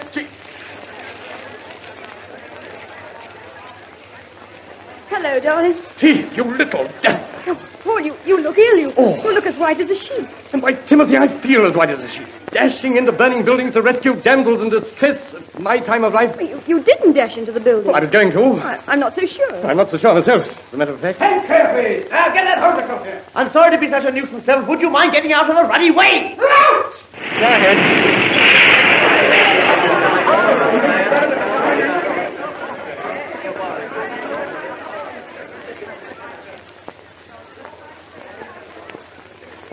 There's one of our cars over here. Follow me.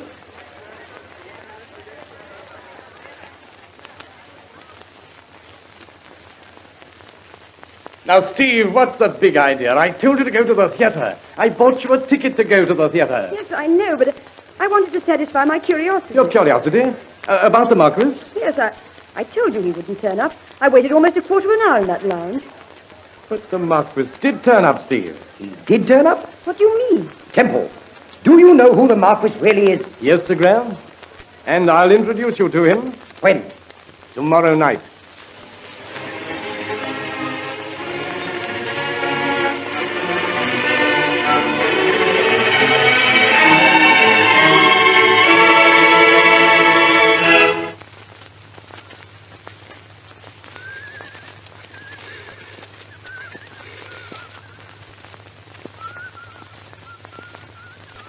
Sir Felix Rayburn. Oh, this is Paul Temple speaking.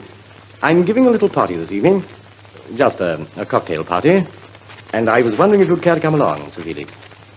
Hmm? Yes, I know it is. You've got to try everything once. Yes, all right. 6 o'clock? Oh, and bring Mrs. Clarence, if you'd like to. Well, why not? Yes, all right. Right you are. Goodbye.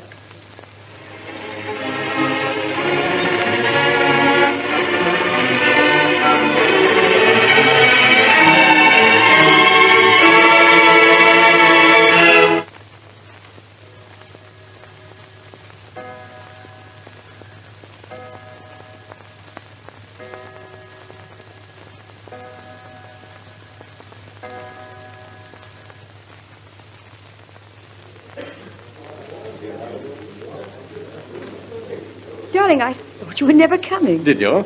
Hello, Story. How are you? Hello. Yeah, I'm all right. I think. What's the idea of this party, Temple? Do you know Sir Felix Rayborn? Roger Story? How do you do? Oh, how do you do, sir? Hello, Mrs. Clarence. You don't look very happy with that dry martini, you know. Can I get you a gin and lime? Yes, I think I would like a gin and lime, Mr. Oh, Temple. splendid. A gin and lime, darling, for Mrs. Clarence. Good evening, Mr. Temple. Hello, Ross. Why, how nice of you to come. What are you drinking? I have a whiskey and soda, thank you. You got my telegram, then? Yes, I got your telegram, Mr. Temple. It is very nice to have you with us, Ross. Good evening, Ross. Oh, good evening, Mr. Graham. Ah, Sir Graham, dear, I've been waiting for you. What would you like to drink? Steve's getting me a whiskey and soda. Oh, that's splendid. Over here, darling. Whiskey and soda for Sir Graham. Oh, I was forgetting. I'm so sorry. Sir Graham, you know Sir Felix Rayborn? Sir Felix, Sir Graham Forbes, Inspector Ross. How do you do? How do you do? Here's your drink, Sir Graham. Ah, thank you, Steve. Oh, darling, I'm sure Mrs. Clarence would like another gin and lime. Oh, no. Really, Mr. Temple. Yes. Hello, Price. What is it? Superintendent Bradley is here, sir. Oh, good. Come in, Bradley. Come in. Good evening, sir. Good evening. I'm sorry I'm late. Oh, hello, Superintendent. Oh, hello, Mr. Story. What would you like to drink, Bradley? Well, I think I'd like a glass of beer, sir. You would. That's grand. Now, a glass of beer, Price. Yes, sir. Oh, and Price, is the drawing room... The drawing room is quite ready now, madam. Oh, thank you, Price. Oh, good. Now, listen, everybody. There's a very pleasant fire in the drawing room and a number of very comfortable chairs. I want you all, if you will, go in there and make yourselves comfortable. And make yourselves as comfortable as possible. Because... Because what, Mr. Temple? Because I'm afraid you're all going to get rather a surprise, Superintendent.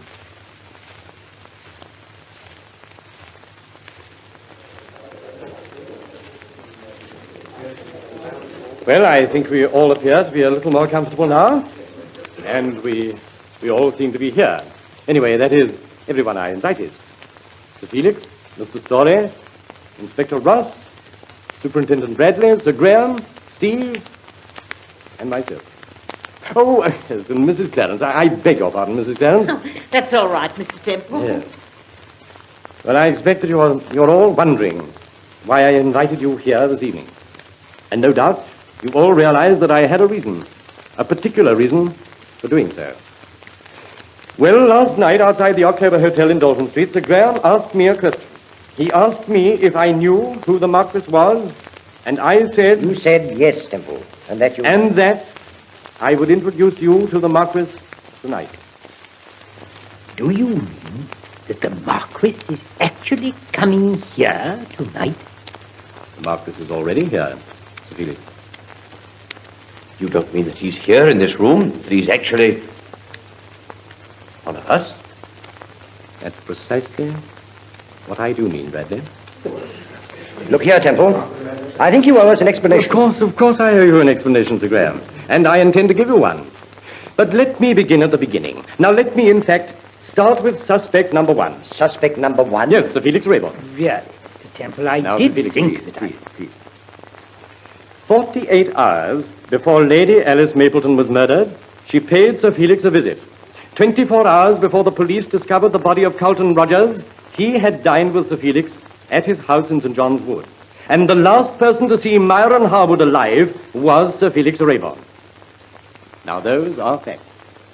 Definite, undisputed facts. I agree, Mr. Temple, but as I have already pointed out to you, if I were the Marquis, would it be likely... It isn't likely that you'd draw attention to yourself, at least not in such a highly incriminating manner. No, I agree, Sir Felix.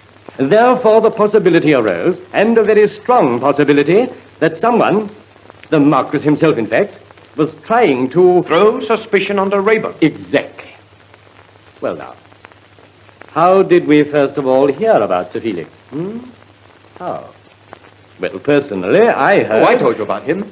It was after the car smash, Temple. Yes, that's quite right. Yes, that's right. Yes, you told us about his story. And that brings us to Roddy Carson and suspect number 2, Inspector Ross.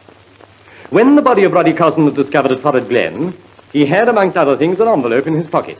And scribbled on the back of the envelope was Sir Felix Rayborn, 492 Montpesson Avenue, St. John's Wood. Now, the first thing that struck me about this was the word Montpesson. It was spelled correctly. I knew instinctively, therefore, that Roddy Carson hadn't written those words on the back of the envelope. He couldn't even spell his own name, let alone the word Montpesson. Now, why were those words written on the back of an envelope? And why was the envelope placed on the body of Roddy Carson? Presumably to continue to throw suspicion onto Yes. Felix. But that wasn't exactly the only reason, Bradley. I discovered that the handwriting on the envelope was the handwriting of Inspector Ross. Inspector Ross? Yes, Inspector Ross. Now, what did that mean? Well, it could only mean one of 3 things. Either Ross was the Marquis, or he was a confederate of the Marquis, or he was a victim. Exactly. In other words, Ross was being blackmailed. Yes. How'd you find out, Mr. Temple? I'll tell you how I found out, Ross. I made Sir Felix pretend that he was dead. The whole country thought he was dead, including the Marquis. Now, if Sir Felix was dead, this meant that the Marquis had to shift suspicion onto someone else. The obvious choice was Ross. Yes, always providing, of course, that Ross wasn't the Marquis. Well, you know what happened. Suspicion shifted onto Ross almost immediately. Yes, of course, yes. The day we all thought Sir Felix had been killed, I received a note. Instructing you to write a letter to the Honourable Charles Surflane demanding £7,000 in the name of the Marquis. Yes, that's quite right. Good heavens, Ross, what was he blackmailing you about? Bigamy. You see, Ross was under the impression that he had committed bigamy, but fortunately for us, his first wife, Lydia Staines, died in New York exactly... But Temple, if Ross isn't the Marquis, then who is? Can't you guess, Story? Huh, I'm damned if I can. Look here, Temple. If you don't know who the Marquis is, for heaven's sake, say so. But I do know who the Marquis is, Bradley. You remember the lorry that smashed into my car? Yes. Why do you think they didn't find the lorry driver? Why, he disappeared. Oh, no. No, that's just the point, Bradley. He didn't disappear. What do you mean? Don't you know what I mean, Bradley? I mean the lorry was driven by Roger Story. What? Mr. Story. Why do you think Story turned up at the inn at Bevensey when Slater was killed? You know damn well why I turned up. To tell you about Sir Felix. You turned up because you were already in the district and you were frightened of being seen. What about his motor car accident with Slater? Surely the motor car accident was a fake.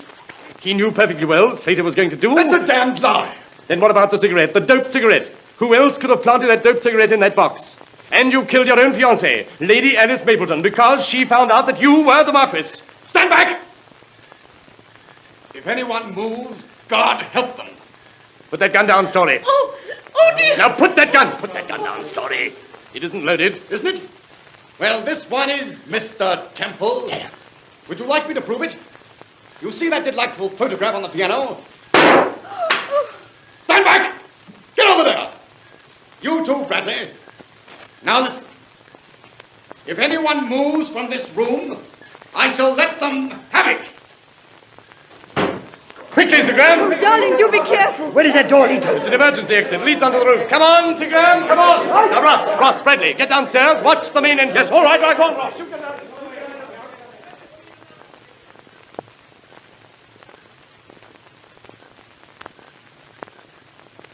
Oh, I don't think the skylight's been open for years. Yeah. Oh, that's got it. He can't have come this way. I'm not so sure. Difficult to see. What's that place, Temple? Over there on the right. Where? There. Oh, that's a restaurant. They've got a glass roof there. It's covered with a blackout sheet. I thought he looked peculiar. Just a minute. What is it? There he is. Where? He's on the parapet. Stay where you are! You hear me, Temple? Stay where you are! He's trying to get on the other building. If he jumps... If he jumps, he'll... Story! It's a glass roof! Don't jump! Stay where you are! Stay where you are, Temple! Story! For heaven's sake! My God, he's done it!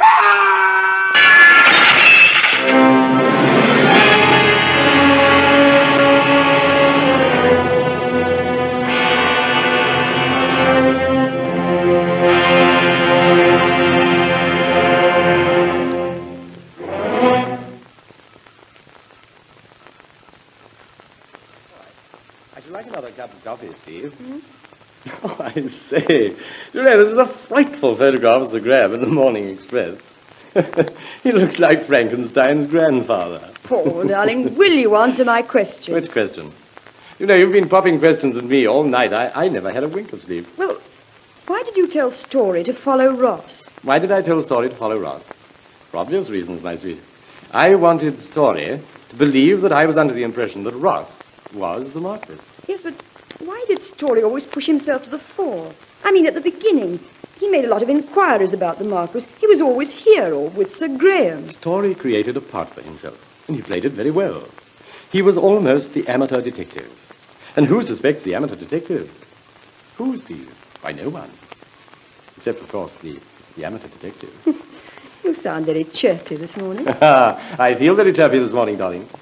Paul, how did you find out that Lydia Staines was dead? Maisie found that out for me. You know, you can't beat Maisie when it comes to research. Yes. Here's your coffee. Thank you, darling. I say, there's a great pity about that photograph. The one of your mother. Yes, the bullets completely ruined it. Oh. Yeah, you know, I was frightfully fond of it. You beast. I say, this coffee is very good. Paul? Yes? There's something I want to ask you. Was Maisie Dalloway a very old friend? Darling. Well, I just wanted to know. No, my dear Steve. Maisie was not a very... Oh, hello, Price. What is it? Well, this letter has just arrived, sir. It was brought by a special messenger. Oh, thank you. Thank you very much. What is it, Paul? Timothy, why, that's the limit. It's an invitation to a wedding. And she wants me to be the best man. Who wants you to be the best man? Why, Maisie. Maisie? Yes, dear. Maisie's getting married. On Tuesday, December the 29th, at St. George's, Hanover Square. But who to? Can't you guess? The remotest idea. To Sir Felix Rayborn. What? Do you know, there must be something in this Egyptology after all. All the time.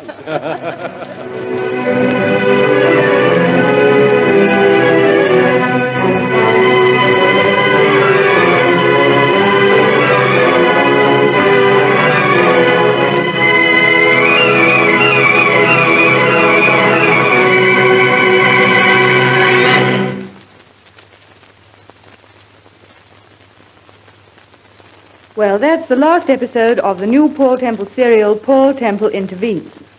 And here is Paul Temple. Hello, listeners. Well, you can all sleep safely in your beds. Roger's Story, alias the Marquis, is now safely out of the way.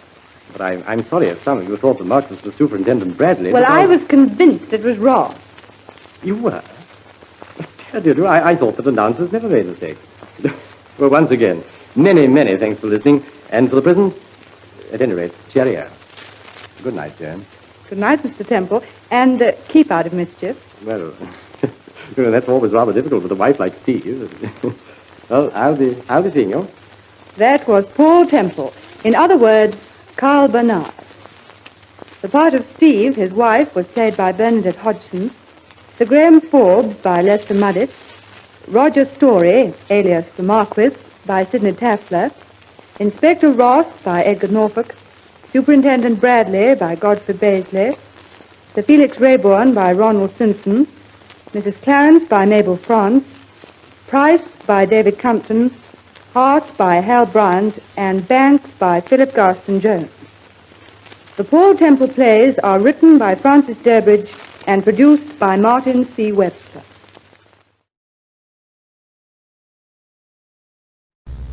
Faster than a speeding bullet.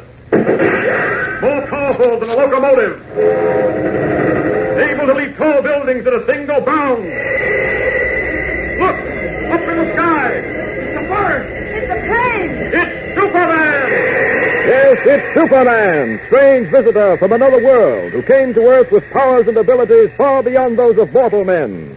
Superman who can change the course of mighty rivers, bend steel in his bare hand, and who, disguised as Clark Kent, mild-mannered reporter for a great metropolitan newspaper, fights a never-ending battle for truth, justice, and the American way. But before we join Superman, here is an important message. Fellows and girls, every day the city, state, and national offices of civilian defense organizations are swamped with letters from young people like yourselves. And most of these letters ask, what can I do, what part can I take in the national war effort? Now, the writers of these letters are all too young to join the United States Armed Forces, too young to join any of the numerous home defense groups. And yet they ask, isn't there something we can do? Some of you listening now are no doubt among those who have written these letters, and I'll bet many of you who have not written have thought the same thing. Well, the answer is a very simple one, and here it is. You can do your part in civilian defense. You can help win this war by buying war-saving stamps regularly. How does that help, you ask? How can my dime or 20 or 40 or 50 cents help to win this war? That's easy, too. For instance, your dime, just 10 cents, would buy 5 .45 caliber bullets that can be used by our soldiers, sailors, or Marines to knock 5 Japs or 5 Nazis out of commission. And believe me, it's going to take a lot of those bullets to knock them all out and win this war. Another thing, 50 cents, which represents 5 10-cent or 2 25-cent war-saving stamps, will buy enough fuel oil to bring one of our destroyers a full mile closer to the Jap fleet in the Solomon Islands. And you know what happens when our Navy gets close enough to turn on the heat. And here's one more thing for you to think over. If every fellow and girl in the United States bought at least 5 10-cent war-saving stamps every day, the amount of money they'd lend to the government would buy enough fighter planes and bombers to blast Hitler's Luftwaffe right out of the air. So remember that each and every dime is important, that buying war-saving stamps is a very important way to help win the war. So why not pledge today to buy war-saving stamps regularly? And keep in mind this slogan: every time you've got a dime, buy a war-saving stamp. And now, the adventures of Superman. As you know, Editor Perry White of the Daily Planet is financing an expedition to locate the lost continent of Atlantis, believed to be lying at the bottom of the Atlantic Ocean. Following a series of mishaps during which Jimmy was so seriously injured that Superman had to fly him to a naval hospital, our friends reached the spot in the Atlantic below which Dr. Leander Cameron, eccentric explorer and leader of the expedition, believes the lost continent will be found. As our last episode ended, Dr. Cameron's multi-depth submarine and bathysphere began the dive that will end, he believes, in the sighting of the lost continent of Atlantis 3 miles below the surface of the ocean. We join our friends now 1 mile below the surface, a depth no human being has ever descended to before. Listen. A mile below the surface? You really mean that we're actually a mile below the surface? Yes, Miss Lane, we're submerging rapidly. Can't see a thing through this window. Everything's pitch black. That's right. I thought you said, Leander, that we'd see all sorts of strange things. We will, Perry, we will. I haven't switched on the searchlight yet. Searchlight?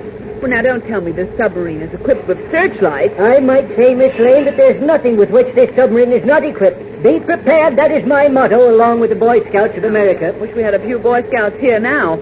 I'd feel safer, perhaps. I'm not going to switch on the lights until we're 1.5 miles below the surface.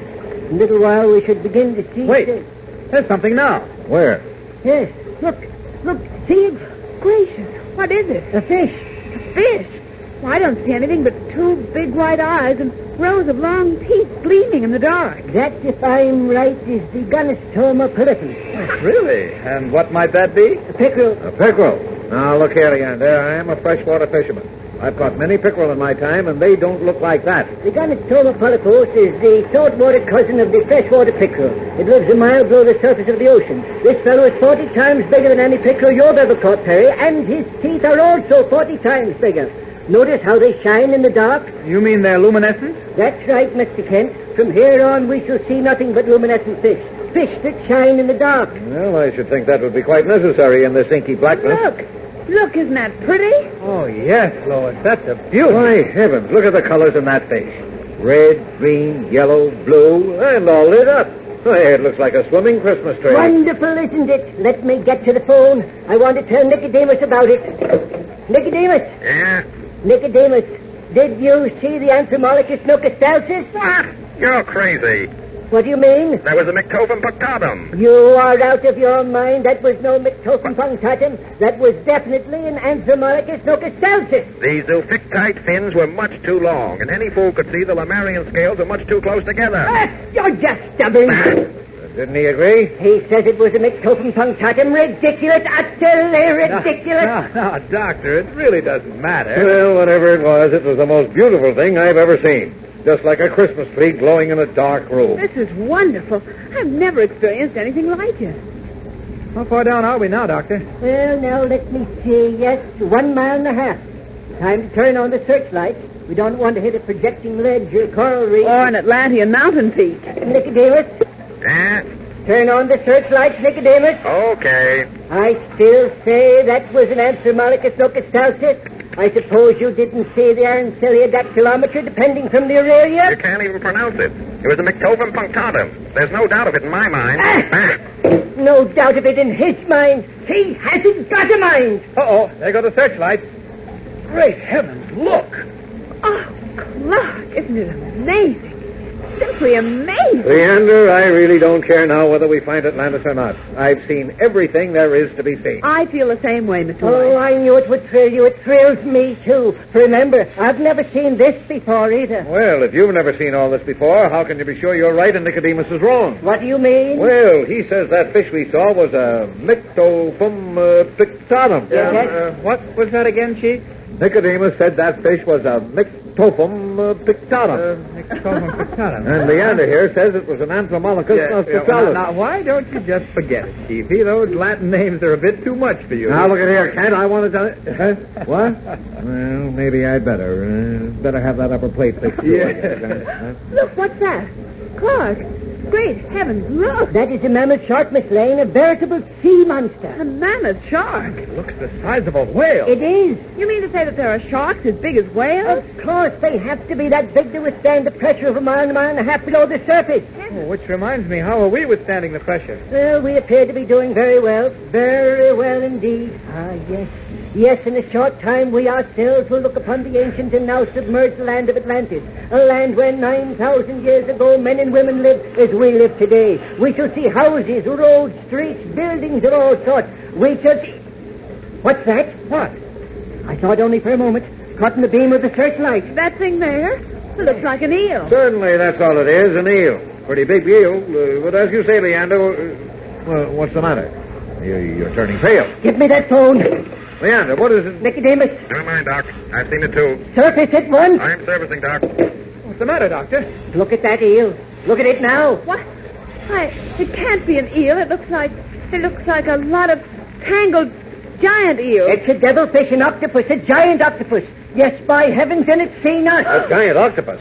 Oh, 40 to 60 times larger than the ordinary octopus. Parrot, we must get away from it. We must. Are we starting toward the surface? Yes. Hadn't we better turn off our searchlights? No, the octopus can see in the dark. We can't escape him that way. Pray to heavens he doesn't come after us.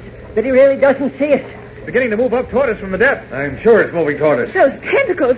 Look at them. They're as big as fire hoses. He's seen us. We're in a bad spot, I'm afraid. A very bad spot. The phone. Nicodemus. Yeah? Nicodemus, what do you think? No, I think he's going to come for us, Doc. We must do something. Is there anything we can do, Nicodemus? Nothing except trying to keep away from him. Then why don't you? We're not rising very fast. What's the matter with you? You know I can't rise any faster than the compression tanks will take it. You want a case of the bends? Rather a case of the bends, Nicodemus, and no body left with which to have them. That thing will crush us like an eggshell if it gets a hold of it. It's coming up fast. Tell you what I'll do, Doc. I'll level out and try to get away from it that way. Can't do it by trying to reach the surface. No, don't do that. Keep rising. We may be able to reach a depth where the giant octopus can't go. I never thought of that. Keep surfacing, then. We'll see what happens.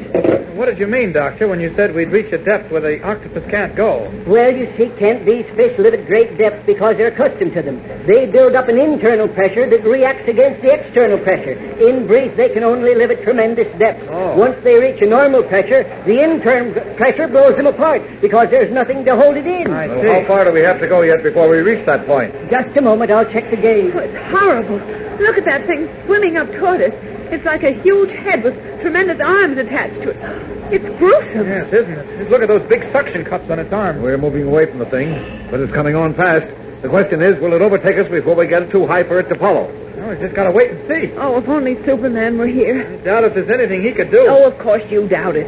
If Superman were here, he'd get out through the escape chamber and kill that thing. Oh, I've been wondering about that. He could get out through the escape chamber, of course, but how would he get out of this compression chamber? Well, what do you mean, Kent? Well, it seems to me if the door of the compression chamber was opened, we'd all die. There's a tremendous pressure outside there. A pressure you wouldn't be able to withstand for more than a second or two. What do you think this compression chamber is for, anyway? You're right. I never thought of that. What the devil are we discussing Superman for, anyway? He's not here, and he can't help us. Yes, I'm afraid you're half right, anyway. The suspense is awful. Look, that horrible octopus is gaining on us. That tremendous head, those long, horrible tentacles. Hold on to yourself, Lois. What's the point of holding on to myself when we haven't a chance? We're going to be crushed by that huge and disgusting thing. Easy, Lois, easy. Nothing's happened yet. Make it away from us. Leander, can't we rise any faster than this? Well, Nicodemus is doing the best he can, Perry. Well, then his best isn't good enough. That thing is going to catch us, so is shooting. Well, the gauge is reading miles below the surface. We can rise to 3/4 of a mile before the devilfish reaches us. I think we may be safe. What do you mean you think we may be safe? It's impossible, Mr. Kent, to gauge the pressure accurately. I don't know just how much or how little pressure that octopus can stand. Lois, what? Look, against the window. A suction cup. A suction cup from one of those tentacles.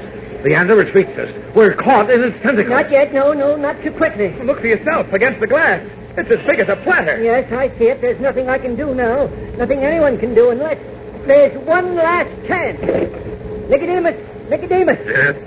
We rise no faster than this. No, Doc. We're rising just as fast as we can. It's impossible to go any faster. But we've got to go up faster. The octopus has one arm around us already. There are more now. We've got to reach a pressure he can't stand. Wait a minute.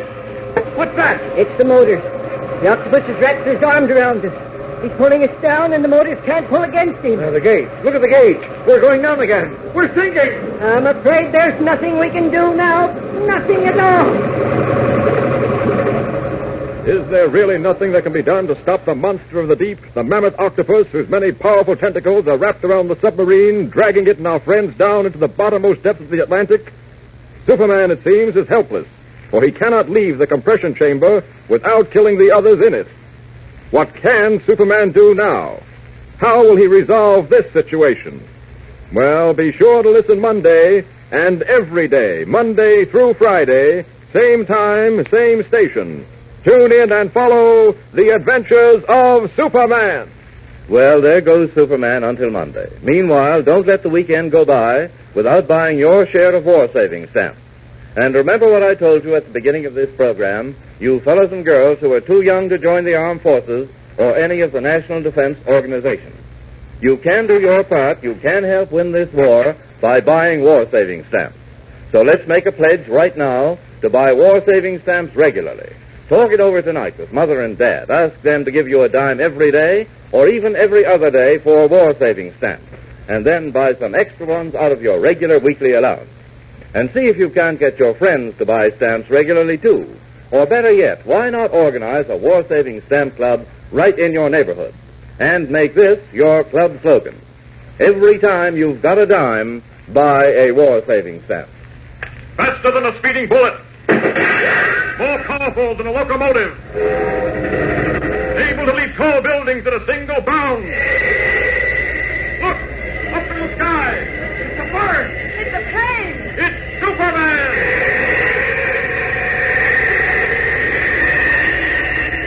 Follow the adventures of Superman every day, Monday through Friday, same time, same station.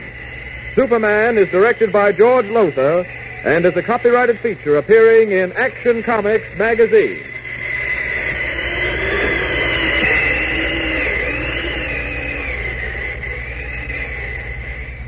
This is Mutual.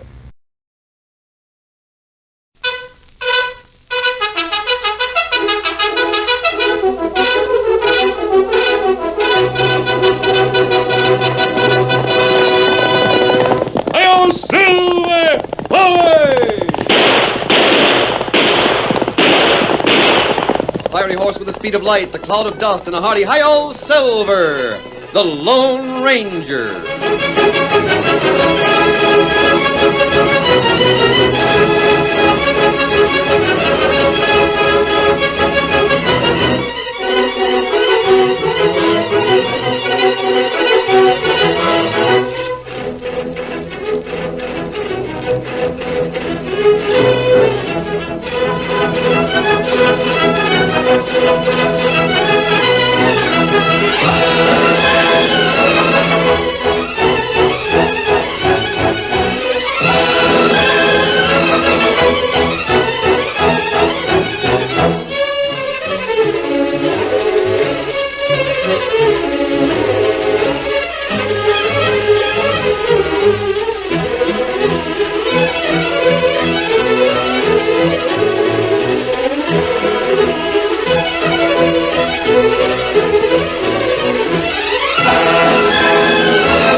With his faithful Indian companion Tonto, the masked rider of the plains led the fight for law and order in the early western United States. The stories of his strength and courage, his daring and resourcefulness have come down to us through the generations. And nowhere in the pages of history can one find a greater champion of justice. Return with us now to those thrilling days of yesteryear. From out of the past come the thundering hoofbeats of the great horse Silver. The Lone Ranger rides again. Come on, Silver! There's danger on the trail ahead. Hi-yo, Silver!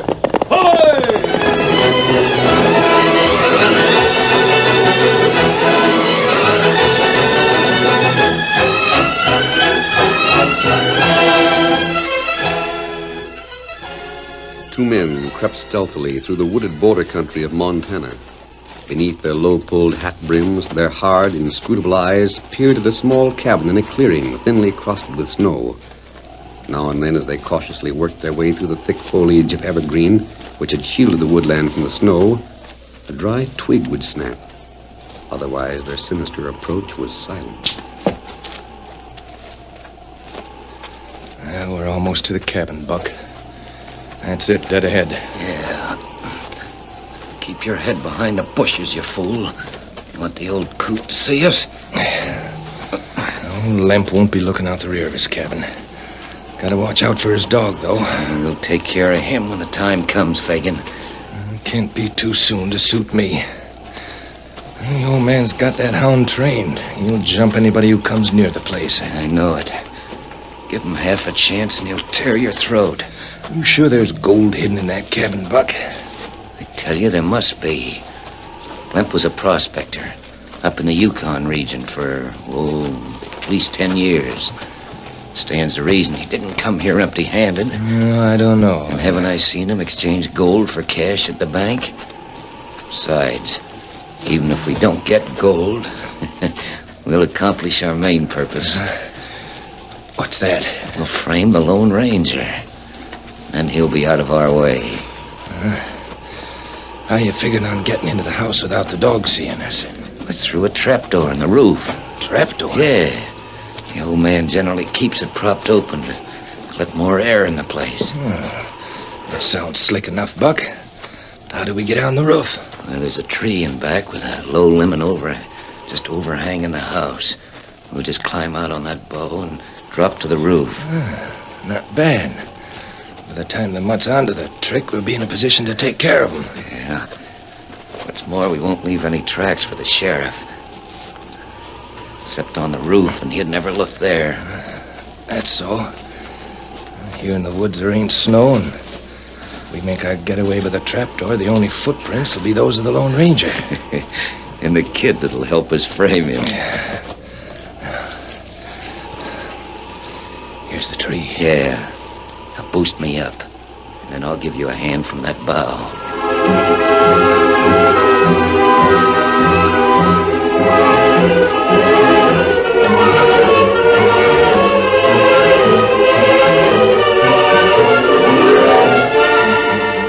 Inside the cabin, old Joshua Lemp was preparing the midday meal for himself and his faithful canine companion, Prince.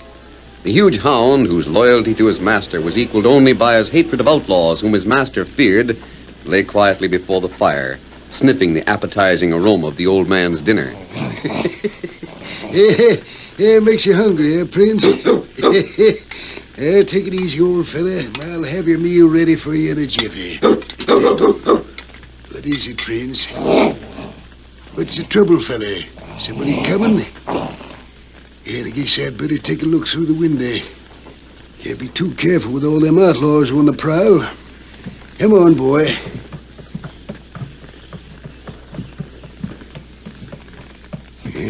Don't see anybody. You gave me a scare, you old scoundrel. Well, I reckon I'll forgive you. Come on, let's have dinner. Let off your dog, Lemp. We got you covered. What the... Haul him off and we'll riddle him. No, don't shoot. I'll chain him. Be quick about it. Down, Prince, down, old fella. It's all right. They're friends. Here, let me fasten your chain to your collar. There. Dog can't hurt you now. Well, that's showing sense. Yeah, and the more of it you show, the better off you'll be. Where's the gold you got hidden? Gold? That's right. Where is it? Well, I haven't any... It ain't healthy to lie, Limp. But Come on, talk fast. Gold ain't no good to you when you're dead. You're making a mistake. There isn't any gold here. The old man wants to play dumb, Fagin. Maybe we ought to loosen his tongue, eh, Buck? Yeah. Hand me that poker in the fire. Sure. What are you going to do? You getting scared? No, Here's the poker, Buck. Red hot. This'll refresh your memory, Limp. No. I'll tell. Make it fast. The gold's under the floorboard in that corner. Get it, Fagin. Right. It better be there, Limp, or there'll It's there. I've always hid it there. You should have put it in the bank. It's safer. You low-down crook. I've got it. Gold. Well, you've got what you wanted. Now get out. We got just one more thing to do. Then you won't be bothered again. Ever. No, don't.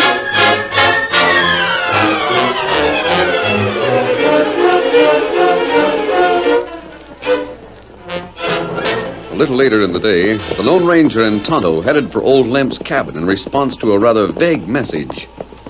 That's Limp's cabin just ahead, Tonto. Evidently he's home. There's smoke coming from the chimney. Him had visitor today. Yes. Those hoof prints in the snow lead directly to the cabin.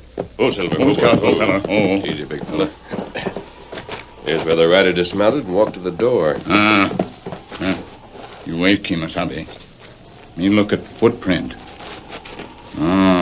That's strange. Strange?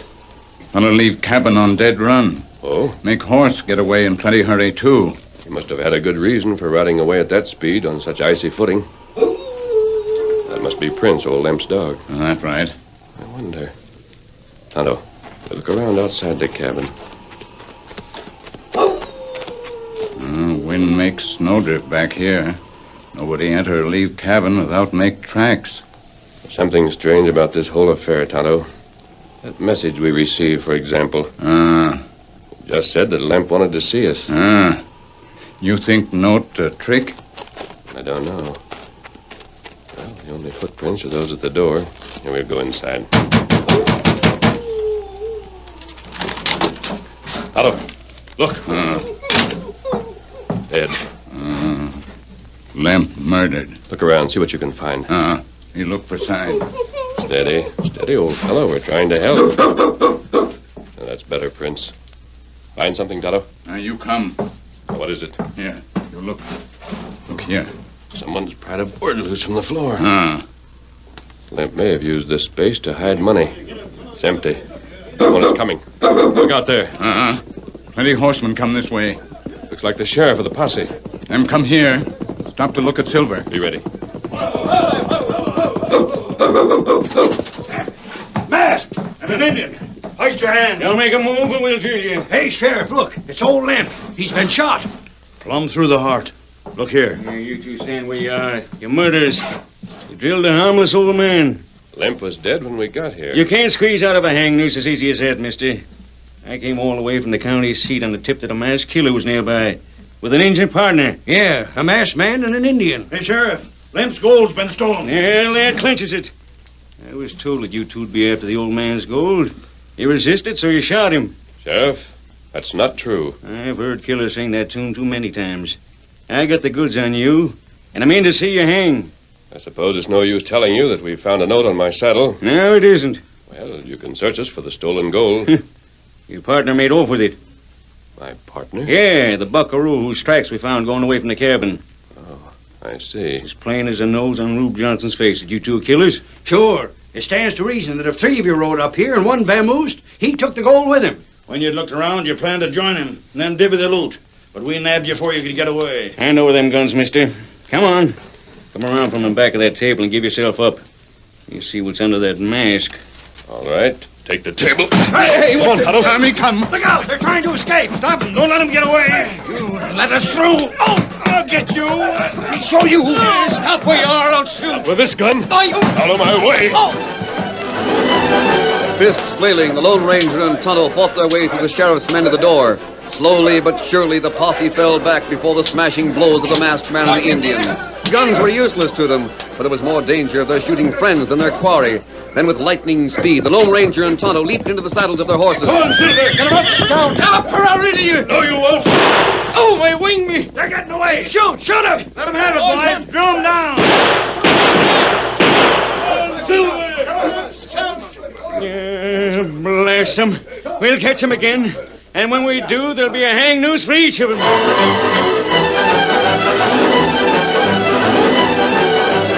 Quickly leaving their pursuers behind, the Lone Ranger and Tonto rode to an arroyo and reined up. Oh, Silver, Let's go, fella, Oh, we can't stay here, Tonto. The sheriff's men can trail us in the snow. That's right. Silver's extra long strides will be easily identified. We've got to keep out of their way to find the real killer. Real killer go free if we get captured. Someone tried to frame us for Lemp's murder. First by writing that message, then by sending for the sheriff. That's right. Tonto, we've one clue. What, Pat? The footprints that we saw approaching and leaving Lemp's cabin. You think killer make tracks? Who else could have left them? Me know who make tracks in snow. Me know who made footprint. You do? Then name him. Who murdered Lemp? Tracks made by Dan. Tonto's announcement was unbelievable. Since arriving in the high border country just south of Canada, the Lone Ranger and Tonto became acquainted with a boy of 14 named Daniel. The boy's admiration for the Lone Ranger and his loyalty had been proved on several occasions. Dan had fine qualities that interested the masked man. Tonto saw more than these qualities. He, without commenting, noted many things about the boy that stirred his imagination and made him wonder. It was incredible that Dan had killed old Lemp. The Lone Ranger couldn't believe it. You don't believe it, do you, Tonto? Me know Dan make tracks. But me know Dan not killer. Tonto, the only way to establish our innocence is to show the law that someone else went to Lemp's house and to produce that person. And if we do that, Dan will be accused. I know we're not the murderers. I know Dan isn't. And who is? And how did he get into the house without making tracks in the snow?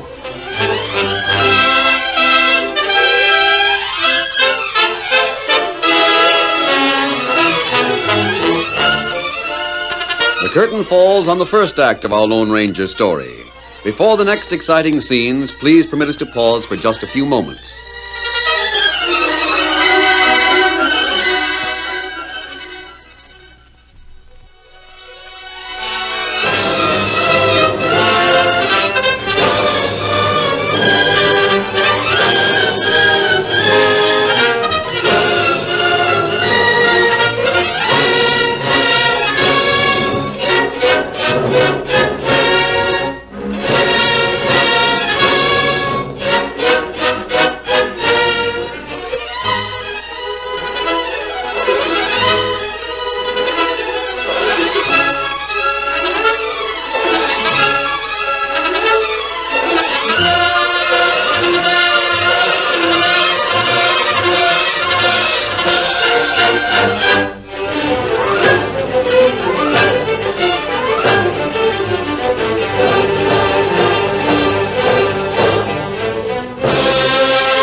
Now to continue our story.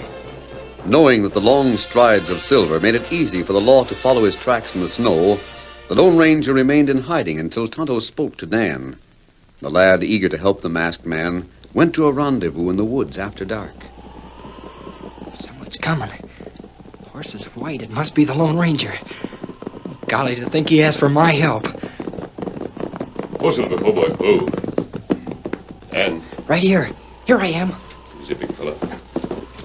Good for you. What can I do? I heard about you and Tonto. Everyone in town is talking about... Well...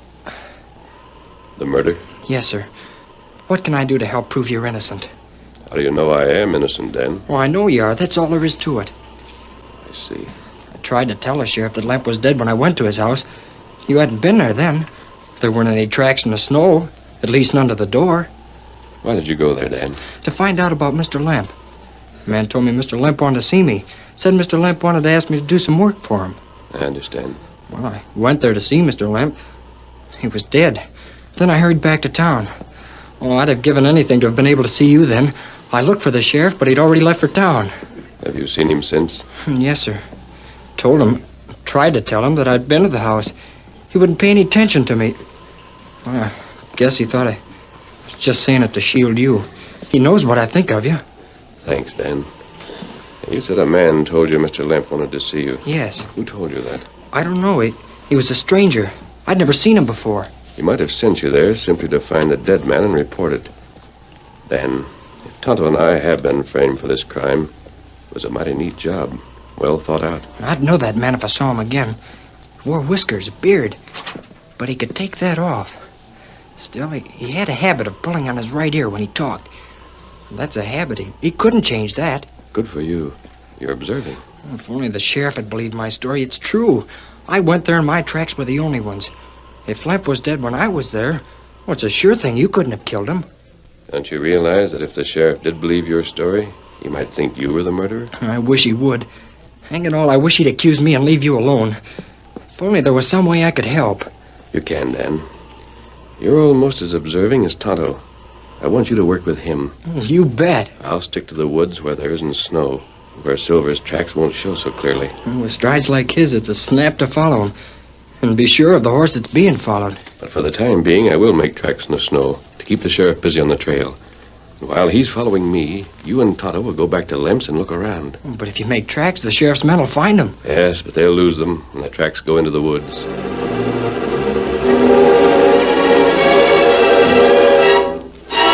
While the sheriff's men spent the next morning following the carefully planned tracks of the Lone Ranger, Tonto and Dan were able to go to the dead man's cabin.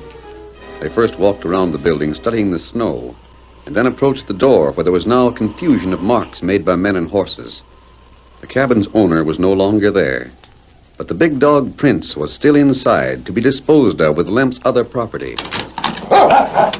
Hello there, Prince, old fella. Look, Tonto, he's glad to see us. Him good dog. There, now, down, boy. Say, I wonder if the lawman thought you had plenty of food and water. Him make friend when Lone Ranger here. He's a fine dog. Mr. Lemp trained him.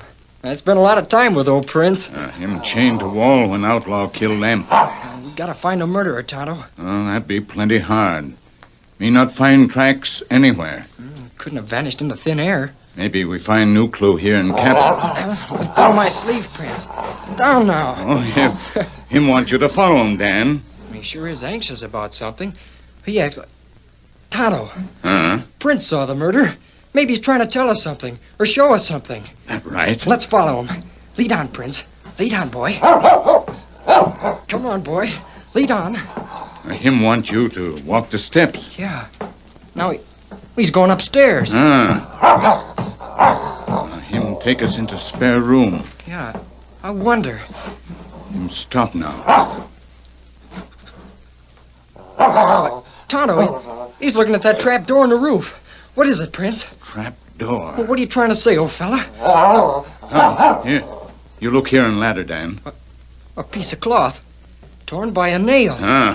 This may be way of murderer's escape. Well, let's climb the ladder, Tonto, and have a look at the roof. Down, Prince. Down, boy. Wait till I get the trap door open. There. Come on, Tonto. He come up. Roof give clue to get away. Yeah, they left their footprints in the snow, Tonto. There were two murderers. That right. But how did they get on the roof? You look there.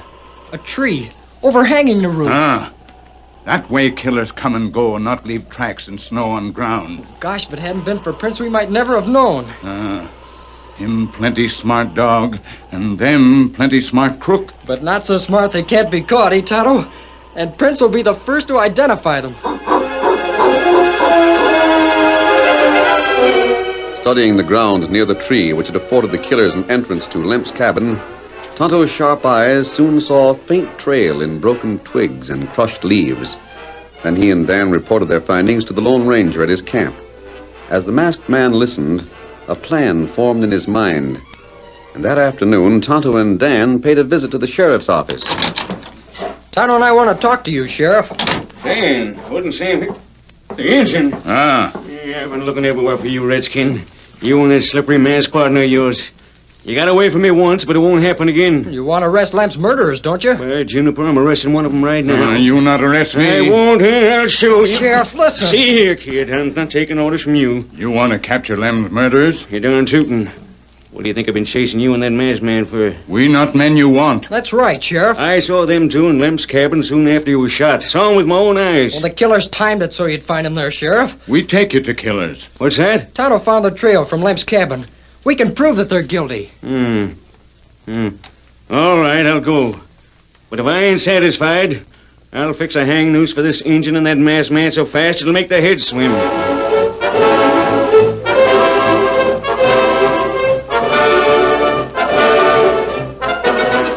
In a gray, weather-beaten shack some distance from town, Buck and Fagin sat at a worn table. Buck idly fingered some playing cards, but Fagin shifted nervously in his chair. Quit beefing, Fagin. And for the last time, stop squirming in that chair. What if the law ain't caught up with the Lone Ranger and the Indian for the Lemp murder yet? Them two spell trouble for us, Buck. I can feel it in my bones. Yeah, your bones always were kind of sensitive, Fagin. Just the same. And your heart's squeamish. Oh, save it, Buck. This ain't no time for us to get tough with each other. We gotta think, and think fast. Suppose the masked man and the Indian are free. They're being hunted, ain't they? Yeah, but... Well, the smart thing would be for them to head south. Maybe you're right, Let them but go. Nobody'd ever think to look for our tracks on the roof of Lemp's cabin. If they skip, the case will be closed. Suppose they don't skip. Suppose they stick around, they get a lead on the real killers. And where we be. Or suppose we're captured and they're captured and prove that they ain't guilty. Oh, stop worrying. I figure the sooner I move out of these parts, the better. Give me my share of Lem's gold. I'm getting out. Have it your own way. What was that? What? Thought I heard a dog bark. Sounded like it might be Lemp's mutt. You just imagined it, Fagin. Yeah, you're right. I heard it that time. It is Lemp's hound. I know it is. If he finds us... he'll kill us. He ain't finding me. Get the gold and let's clear out. Help me with this bag. We should have put it in 2 bags. We'll have to carry it between us this way. I'll take that gold, Fagin. What? The Lone Ranger. And the Indian. He ain't taking me. Stay where you are, Buck. Like fun. Oh, you wing me. You not run, Fagin. Out of my way. Too much talk. The money bag should tell you most of what you need to know about these two, Sheriff. Sheriff? Here, let me see it. Don't let him, Buck. Looks like your hunch was right. Lemp's name is in this gold sack. That dog's coming here. Yes, Fagin. The dog was a witness to the murder. We don't know what you're talking about. Where'd you get that gold? It's ours. We had it all along. It just happens to be in an old sack Lemp owned. Bring in the dog, Dan. He's coming. The way that dog acts. He wants to get at you. He's a killer. Hang on to him, kid. Don't let him loose. We didn't do anything. Fagin's right, kid. You're lying, both of you. Buck, that dog, he'll get us. We confess we hang. Now, don't be a fool. They can't prove anything. What? He's the one. You mean Buck? Yeah, he's the one that sent me to Lemp's. He wanted me to see Lemp dead, so I'd report it. He wanted you to be there, Sheriff, when the Lone Ranger was on hand. Look at him. Remember I told you he had a habit of pulling on his ear? Well, look what he's doing now. Buck, you fool. Well, I'll get square with you, Buck. Frame the Lone Ranger, eh? Well, I'll let this dog at you. Go on, Prince, get him. Let me behind you, Fagin. Oh, no, hang on to him, kid. Don't let him loose. No. I'll talk. I'll tell it was Buck. He did it. No, you rat. Grab him. You got him. Just hang on to that dog. Don't let him go. I'll tell it all. It was Buck's idea. He done it. He made me help. Sheriff, you have the confession. If you want more evidence, look on the roof of Lemp's cabin. The tracks there will fit these killers. Steady, Prince. Quiet now, fella. Quiet, boy. It's all right. Tracks on the roof, huh? Never thought of looking there. You had, Sheriff. These two would have cleared out before you got them. They kept posted on what went on. Why, Juniper Dan, you sure had me scared. I thought that dog was to be loose to raise hob. I guess I couldn't have let him really off the leash. He might have turned killer dog. You wouldn't want Prince to be a killer? I should say not. Then I told you that we might team up. Oh, gee. When, real soon? Let me go and ask Grandma. I know she'll say it'll be all right. She'd be proud to have me work for you. No, not yet, Dan. Not just yet. You take the dog to town. We'll find a new home for him. But I'll see you again. Soon, Dan. Maybe very soon. Oh, golly, I sure hope so. Come on, Prince. Come on, old fella. Yeah, take care of that one. I'll rope this critter the engine knocked out. Tonto, the more I see of that boy, the more I like him. Dan plenty good boy. Make Tonto wonder. What you mean, You say you make 'em partner. I have a feeling that Dan is going to be very close to us, Tonto. The strangest feeling I've ever had. Oh. Easy, big fella.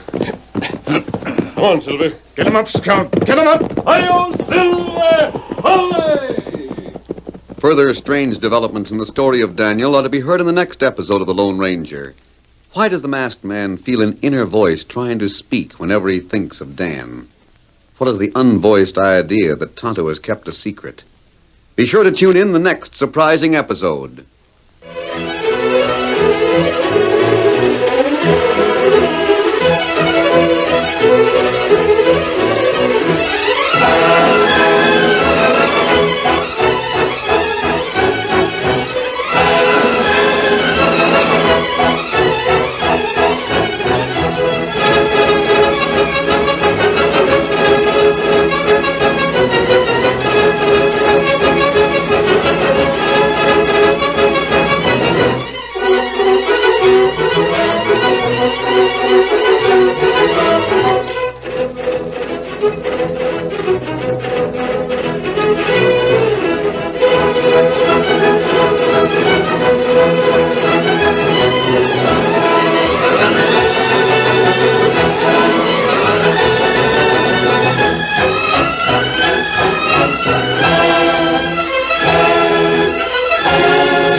The story you have just heard is a copyrighted feature of the Lone Ranger Incorporated.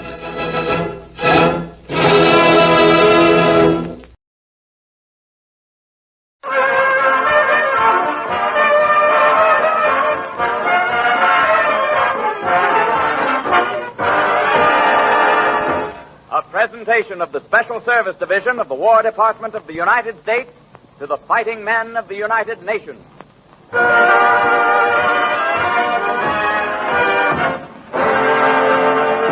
Jubilee.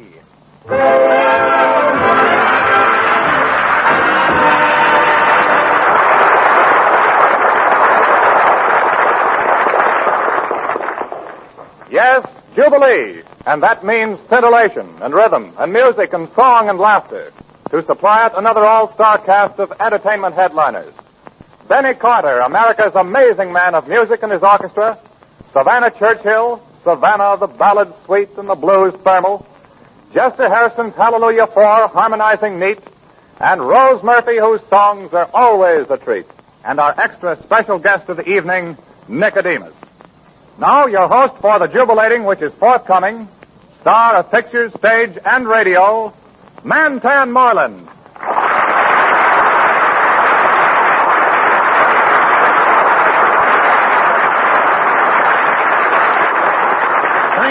Thank you. The letter MC designates master of ceremonies. Now, that's me. They could also designate magnificent collaboration. That's Benny Carter's band in this Jubilee opener. They collaborate but magnificent. With leader Benny to stage a grand gala spectacular cinderoo.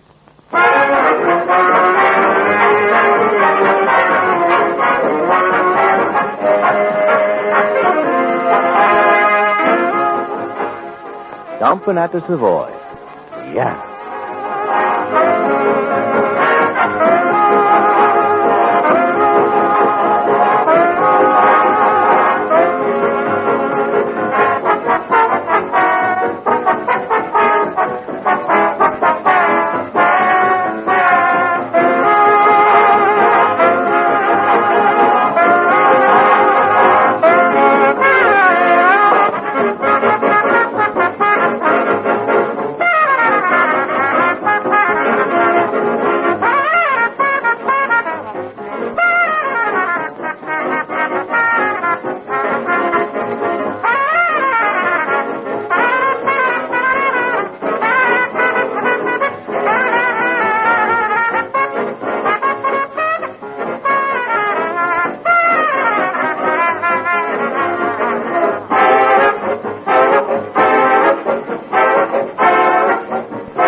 Whenever Ben Carter plays the ballad music, he always calls on Savannah Churchill. Of course, with Savannah, there's something. Something which make every confined alligator, hip cat, and jitterbug forget all about music solid. Savannah inspires with sweet music, like this ballad, All I Need Is You.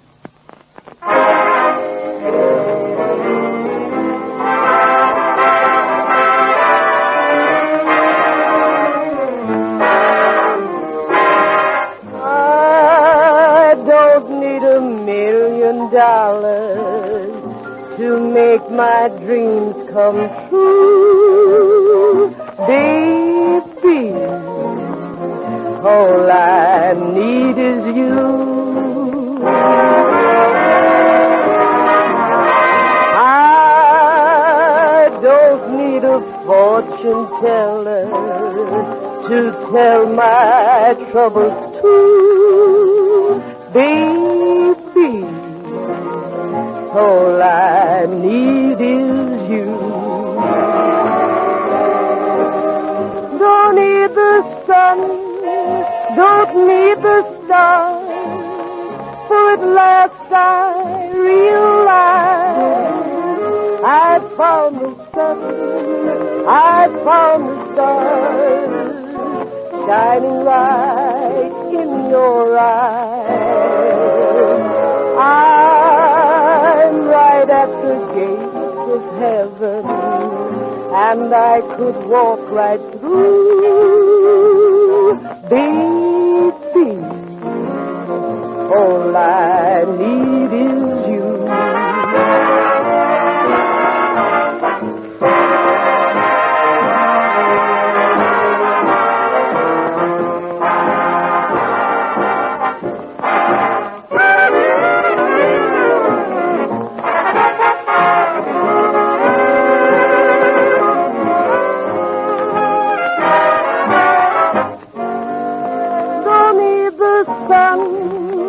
Don't need the stars, for at last I realize I found the sun, I found the stars, shining right in your eyes.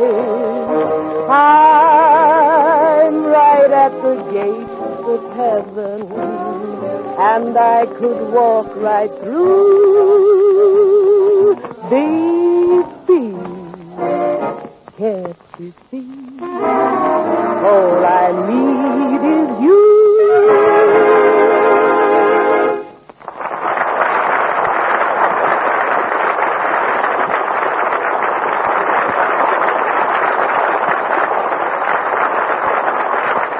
You've all met, I'm sure, Little Liza. The Little Liza immortalized in the folk song which bears her name. Well, now, Jester Harris and Hallelujah 4 were introduced to Little Liza some time ago, and they've been singing her praises ever since, like this.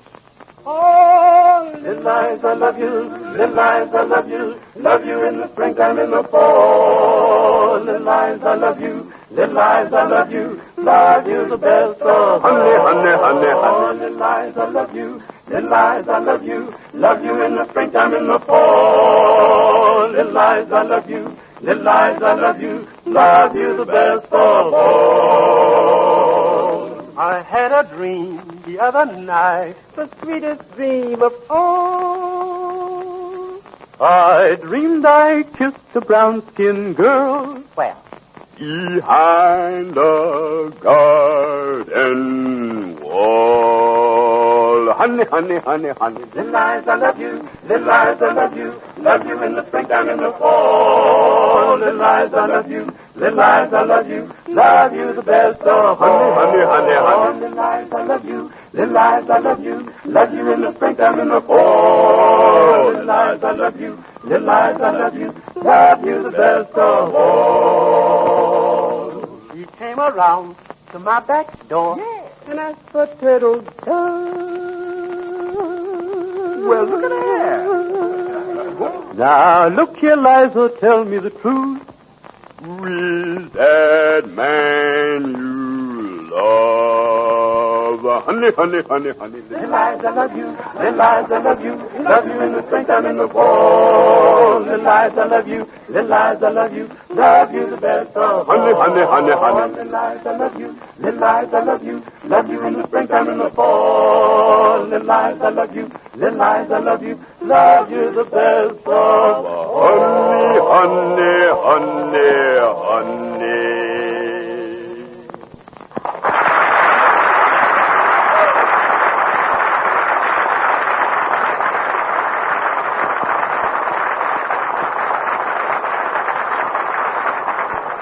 From the Ziegfeld Follies of 1936 came a beautiful melody. From the saxophone of Benny Carter comes now our beautiful interpretation. It's jubilation music, sensitive, melodic. I can't get started with you.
I would like now to introduce to you our comedy star of the evening.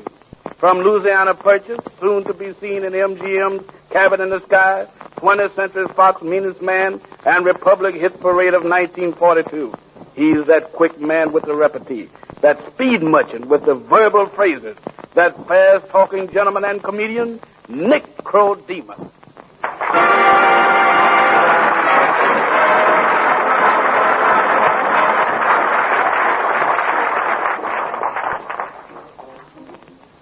You can stop now, Ben. How's y'all? Yes, sir, I sure am glad to be here. In fact, I'm glad to be anywhere. I just got here to Hollywood from Harlem. You know, down at that railroad station, all the directors and all the reducers was at that station to greet me. There was Metro going and all the mayors. There was Republic and Democratic. 20th Century Fox and the Little Foxes. United Artists and the Union Painters. All of them was at that station to greet me. But they couldn't find me. They didn't know what train to look under. You should have seen me in Harlem. When I played there, I had that audience rolling in the aisle. Till there she came and took my dice away. The only thing I didn't like about Harlem is the way money gets away from you. I stayed there for 8 weeks, and 11 hours went just like that.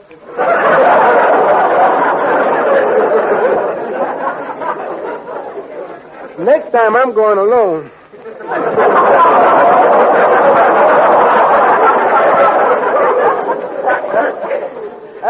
I wasn't always in this business here, what I'm in now. I used to have a job in a grocery store. Nice job. They was paying me weekly. Very weekly.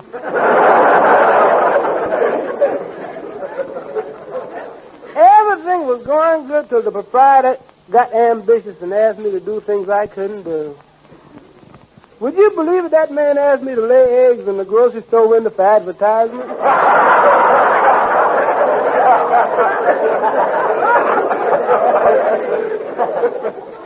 Last time I was in Hollywood, I turned down an offer for Gone with the Wind. This time, the director, he's stubborn. He won't take no for an answer. Caught in the draft. I went to see the man what examines you, and when I walked into his office, I knew the odds was against me. There it was paid up on his door, draft doctor, 9 to 2. He stuck a little round thing under my tongue. He said it was a thermometer. It might have been a thermometer to him, but it chewed like glass to me. He said the red stuff in it, in the center, was mercury. I told him I knew it was no strawberries. He said if I'd have swallowed that mercury, I'd have what they call a slow poison. I told him I'd love that, because I wasn't in no hurry.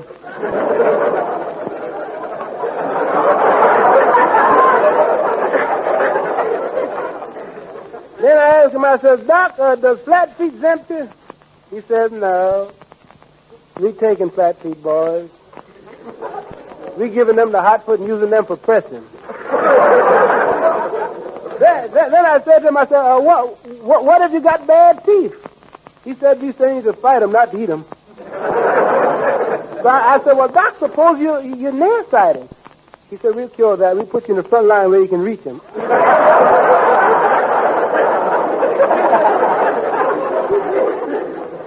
Then the doctor said to me, said, well, how would you like to be in the Air Force? So I told him that's the only way he's going to get me in the Air Force.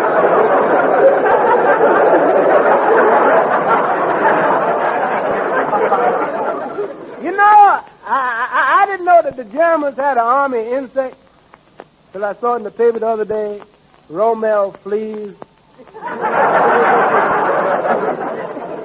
I asked him, I said, Doctor, what you want with me when you got good fighters like Joe Louis?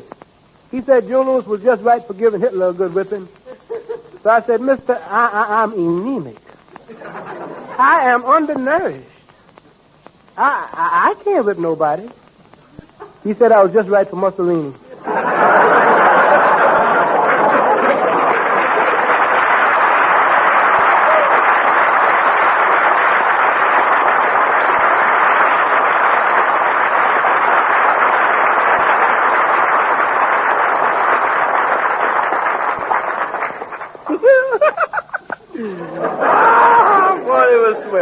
Now, she plays piano with a lift. She sings without a letdown. She's fast transportation to the melody, rhythmical. And references, of course, to being one and only Rose Murphy. And now the one and only really goes. And she sings and plays the one and only Honeysuckle Rose.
Now, a lift, a pickup, music with whiz, with dash, with tempo.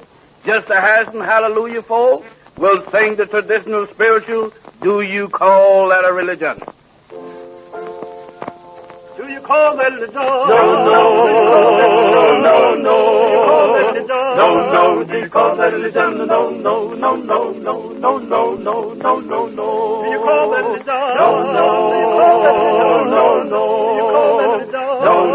call that religion? No. Come on, my dear brother. Tell me if you can. Now, look here, my dear brother. Do you think you're going to the promised land? No. I know I've got good religion. Yeah. And I know that my soul is right. Yeah, my soul is preaching. But sometimes old Satan gets around me, and he tries to make me backbite. And you bite on everybody. You call that religion? No, just call that religion. No.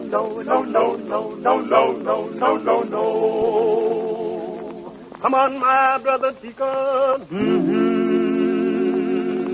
Tell me if you can. Now, look here, Brother Deacon. Do you think you're going to the promised land? Hmm?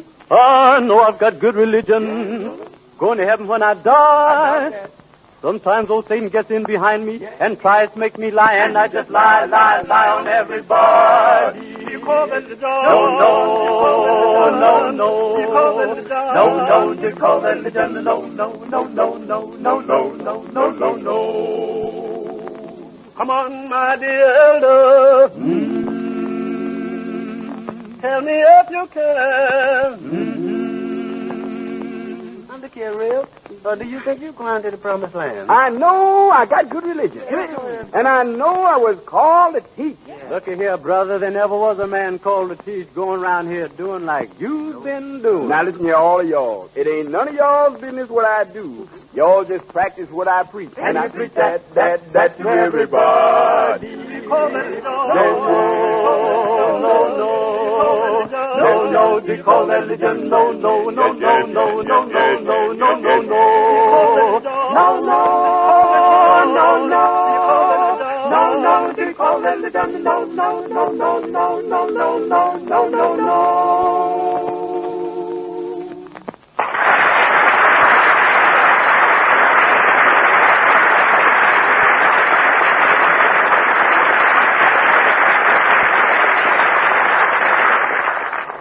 Now, music that makes for a large modicum of swing masterfully mellow. Listen to me talk. Where did I get all those words? Benny Carter and his orchestra with a solid sender and a real rhythm unbender. Old Man River.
I guess we can mark completed.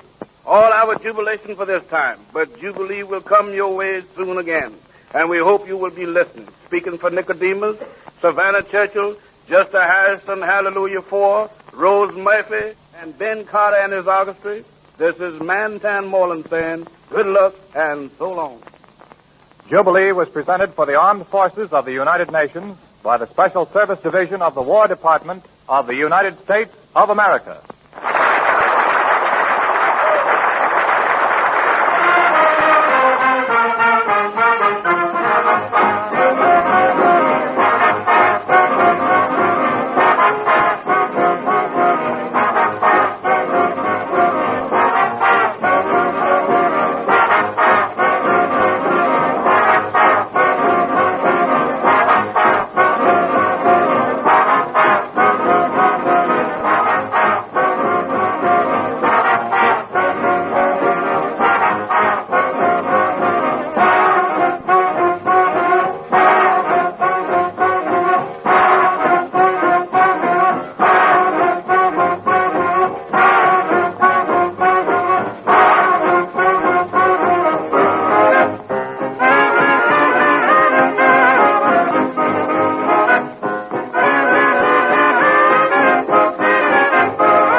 It's 8:30. It's 8:30 New York time. Time to wake up America and stump the experts.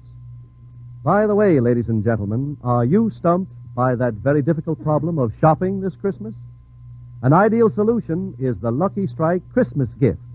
500 Luckies, 25 packages of 20 each, packed in a handsomely embossed gift box in the modern smart color, winter white. Remember, servicemen themselves have voted cigarettes their number one preference. So the Lucky Strike Christmas gift gives them just what they want. Ask to see it at your favorite cigarette counter. And incidentally, you'll be glad to know that there's no extra charge for this exquisite packaging. Each week at this time, Lucky Strike provides a quartet of colossal, well, almost, intellects, and invites you to reduce their mental stature. You provide the questions, and our experts try to answer them. Remember, for every question used, Lucky Strike will give you not only $10 in war stamps, but a set of the 12-volume Britannica Junior Encyclopedia. If the question is muffed, you get the Junior Britannica, plus a $50 war bond, plus a 24-volume set of the regular Encyclopedia Britannica. Send your questions to Information Please, 480 Lexington Avenue, New York City.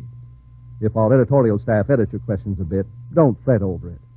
In case of similarity, we'll have to be sole judge of who shall be paid. And all questions become the property of Information Please. And now light up a Lucky Strike as I present our Master of Ceremonies, book reviewer of the New Yorker magazine, Clifton Fadiman. Mr. Fadiman. Thank you, Mr. Clark.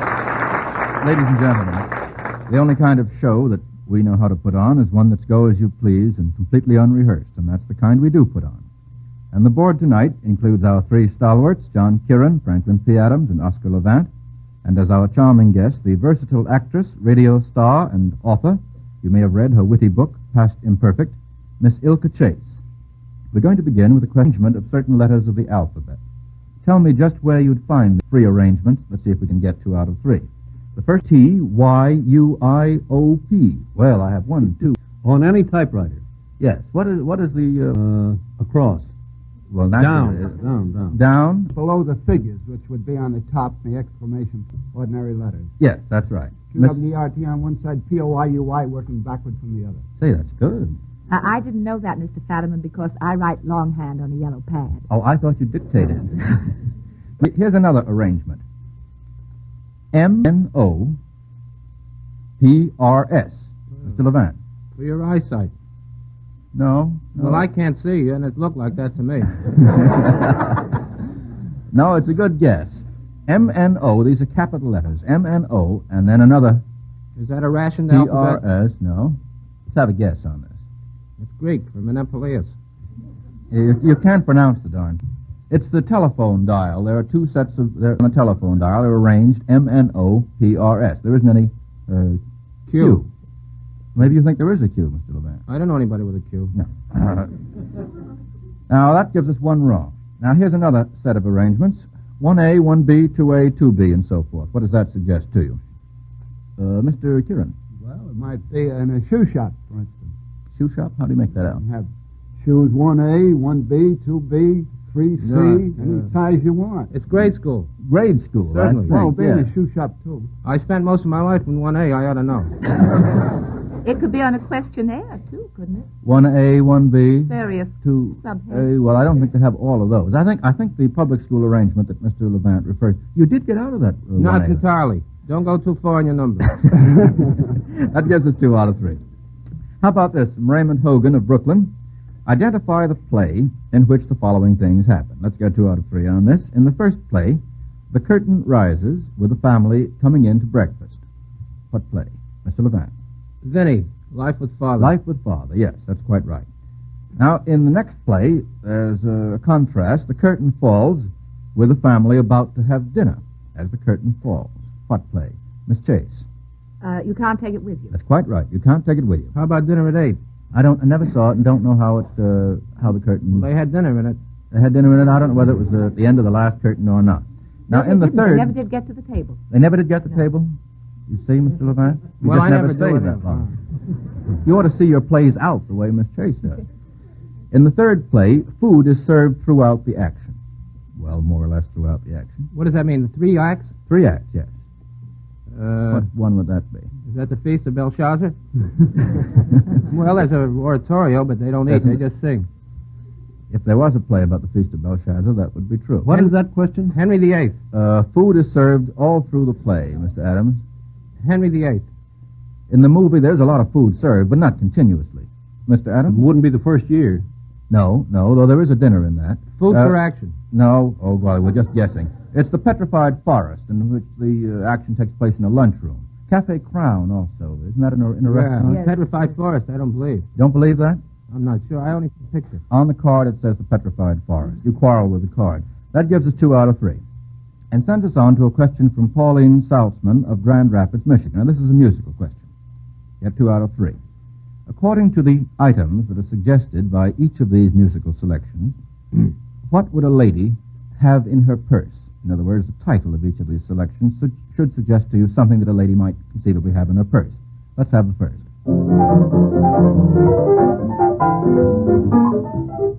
Kitten on the keys. That a boy? Well, what? keys. Keys, yes. Gee, I'm smart. Yeah, you chose the right I almost one. said kitten, you know. Don't have kittens in purse. Do they have kittens in purse? I don't think so. How about the second?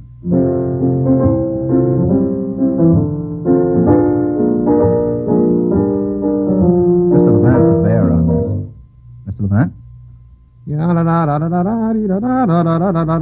Why, change, partners, and dance with me? Dance. Change. Change. He's all right into it.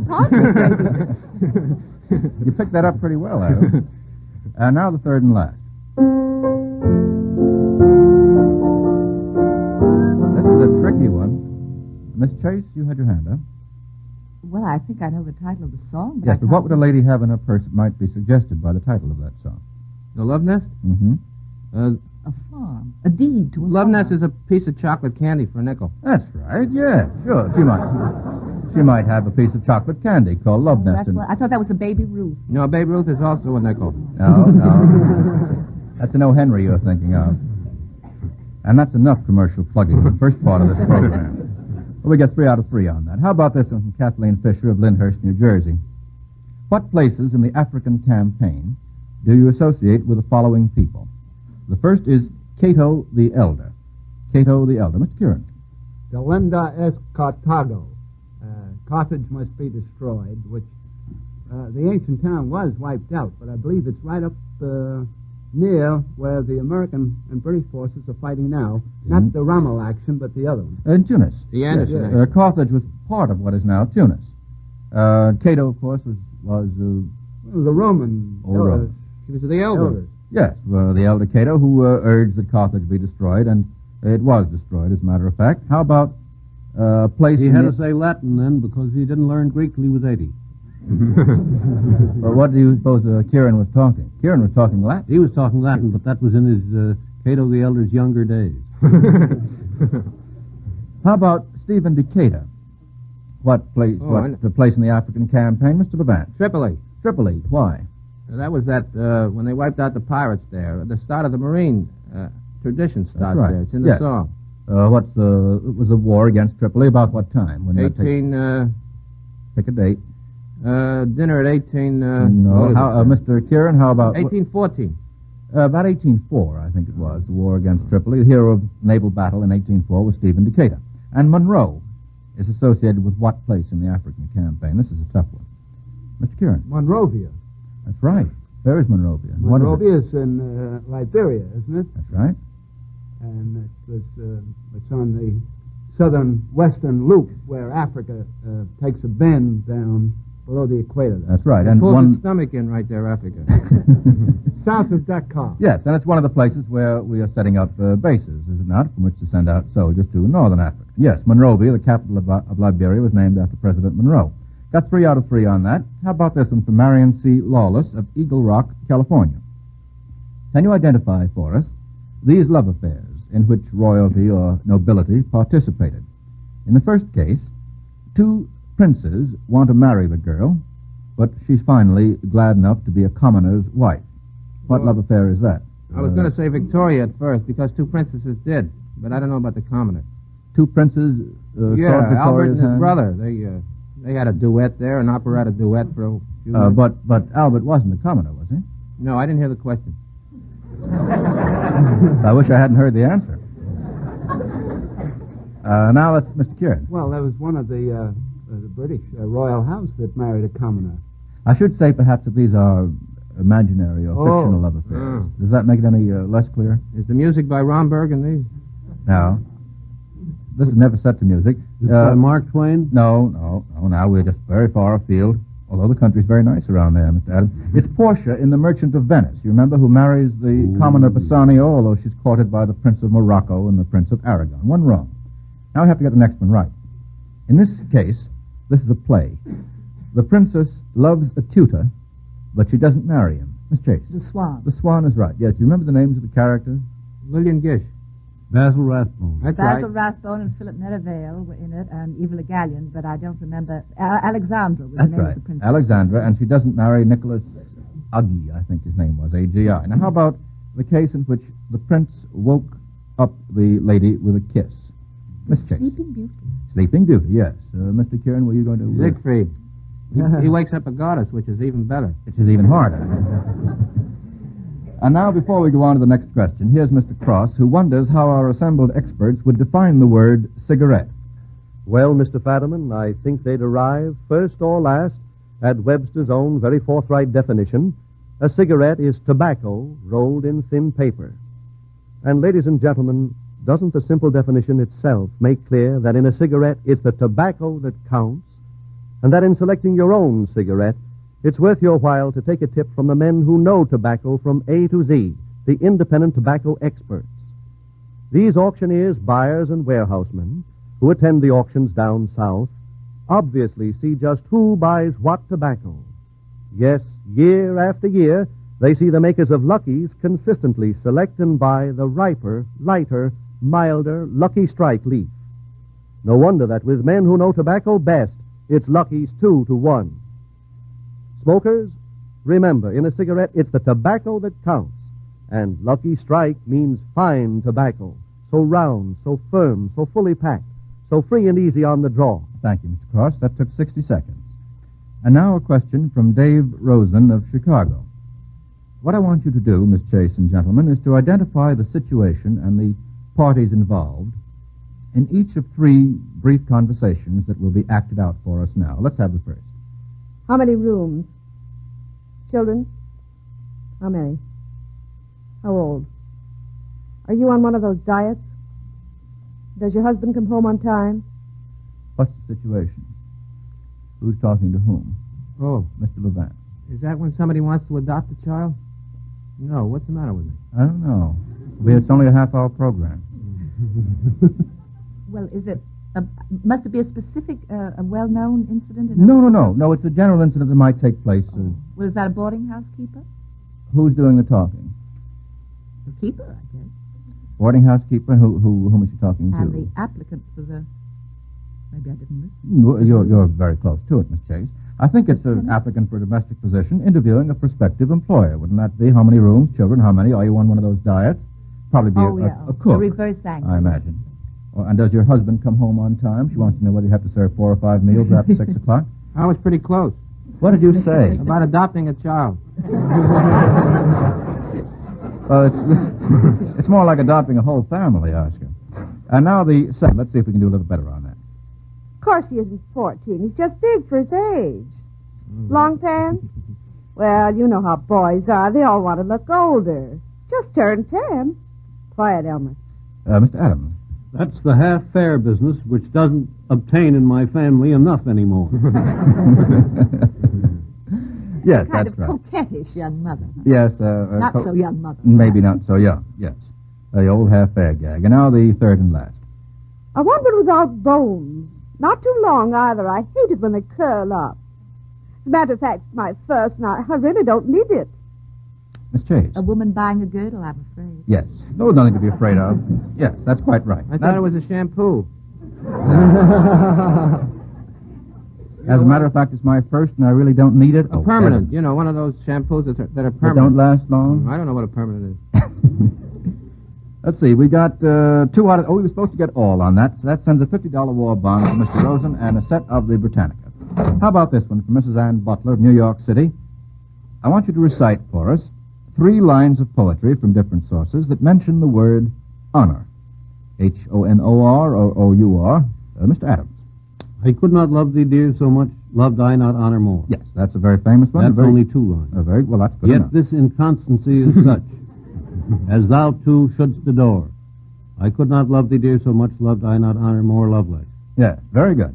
How about another one with the word honor in it? Love, honor, and obey. I thought of that, too, but that's only one line. Well, finish the ceremony and we'll be married. Why, Mr. Levat, I didn't know you cared. I do, very much. We have no time for that sort of thing on this program, Miss Chase. That would be perfectly all right. A single line is all right. A single line is quite all right. Love, honor, and obey is all right. It isn't a line of poetry, although it sounds like it when you get married. Don't spoil it now. Later on, it gets more prosaic. poetry than truth, anyway. How about one more? Mr. Honor Kieran? thy father and thy mother. What commandment is that? Honor thy father and thy mother is very good. Not a line of poetry, but in the Bible. Don't knock the Bible to me. That gives us 3. How about another one? Mr. Kieran, you've been cogitating there. I can't get a start on one. He can get one on honoris causa. Near enough. All is lost save honor. Famous line. Miss Chase, do you have another one? No. That's a translation. Well, we use translations on this program. I speak only in French and Latin, Mr. Kieran. How about this one from Virginia Leach of Piedmont, California? If in a magazine you saw cartoon characters in these settings that I'll now describe, who would you expect the artist to be? The first setting is a ladies' club meeting. Who would the artist be, Miss Chase? Helen Hokinson. Helen Hokinson, yes. And for what magazine? The New York. New Yorker, an excellent magazine. Plug. Anything for Vogue? How about this one? A man and a woman in twin beds with a dog at the foot of them. Miss Chase again. James Thurber. James Thurber. Also in the New York. Yes. You don't have to do this. More. Right, all right. A svelte. You know what that is, Mr.? It's Dutch for veld. A svelte girl in a negligee. You know what that is? Yeah, that's an Esquire. That's an Esquire. Yeah. You should read the New Yorker. I never It read might be in Vogue, mightn't it? Who would the cartoonist be, Miss Chase? Oh, it would probably be a photograph. No, it's a petty girl.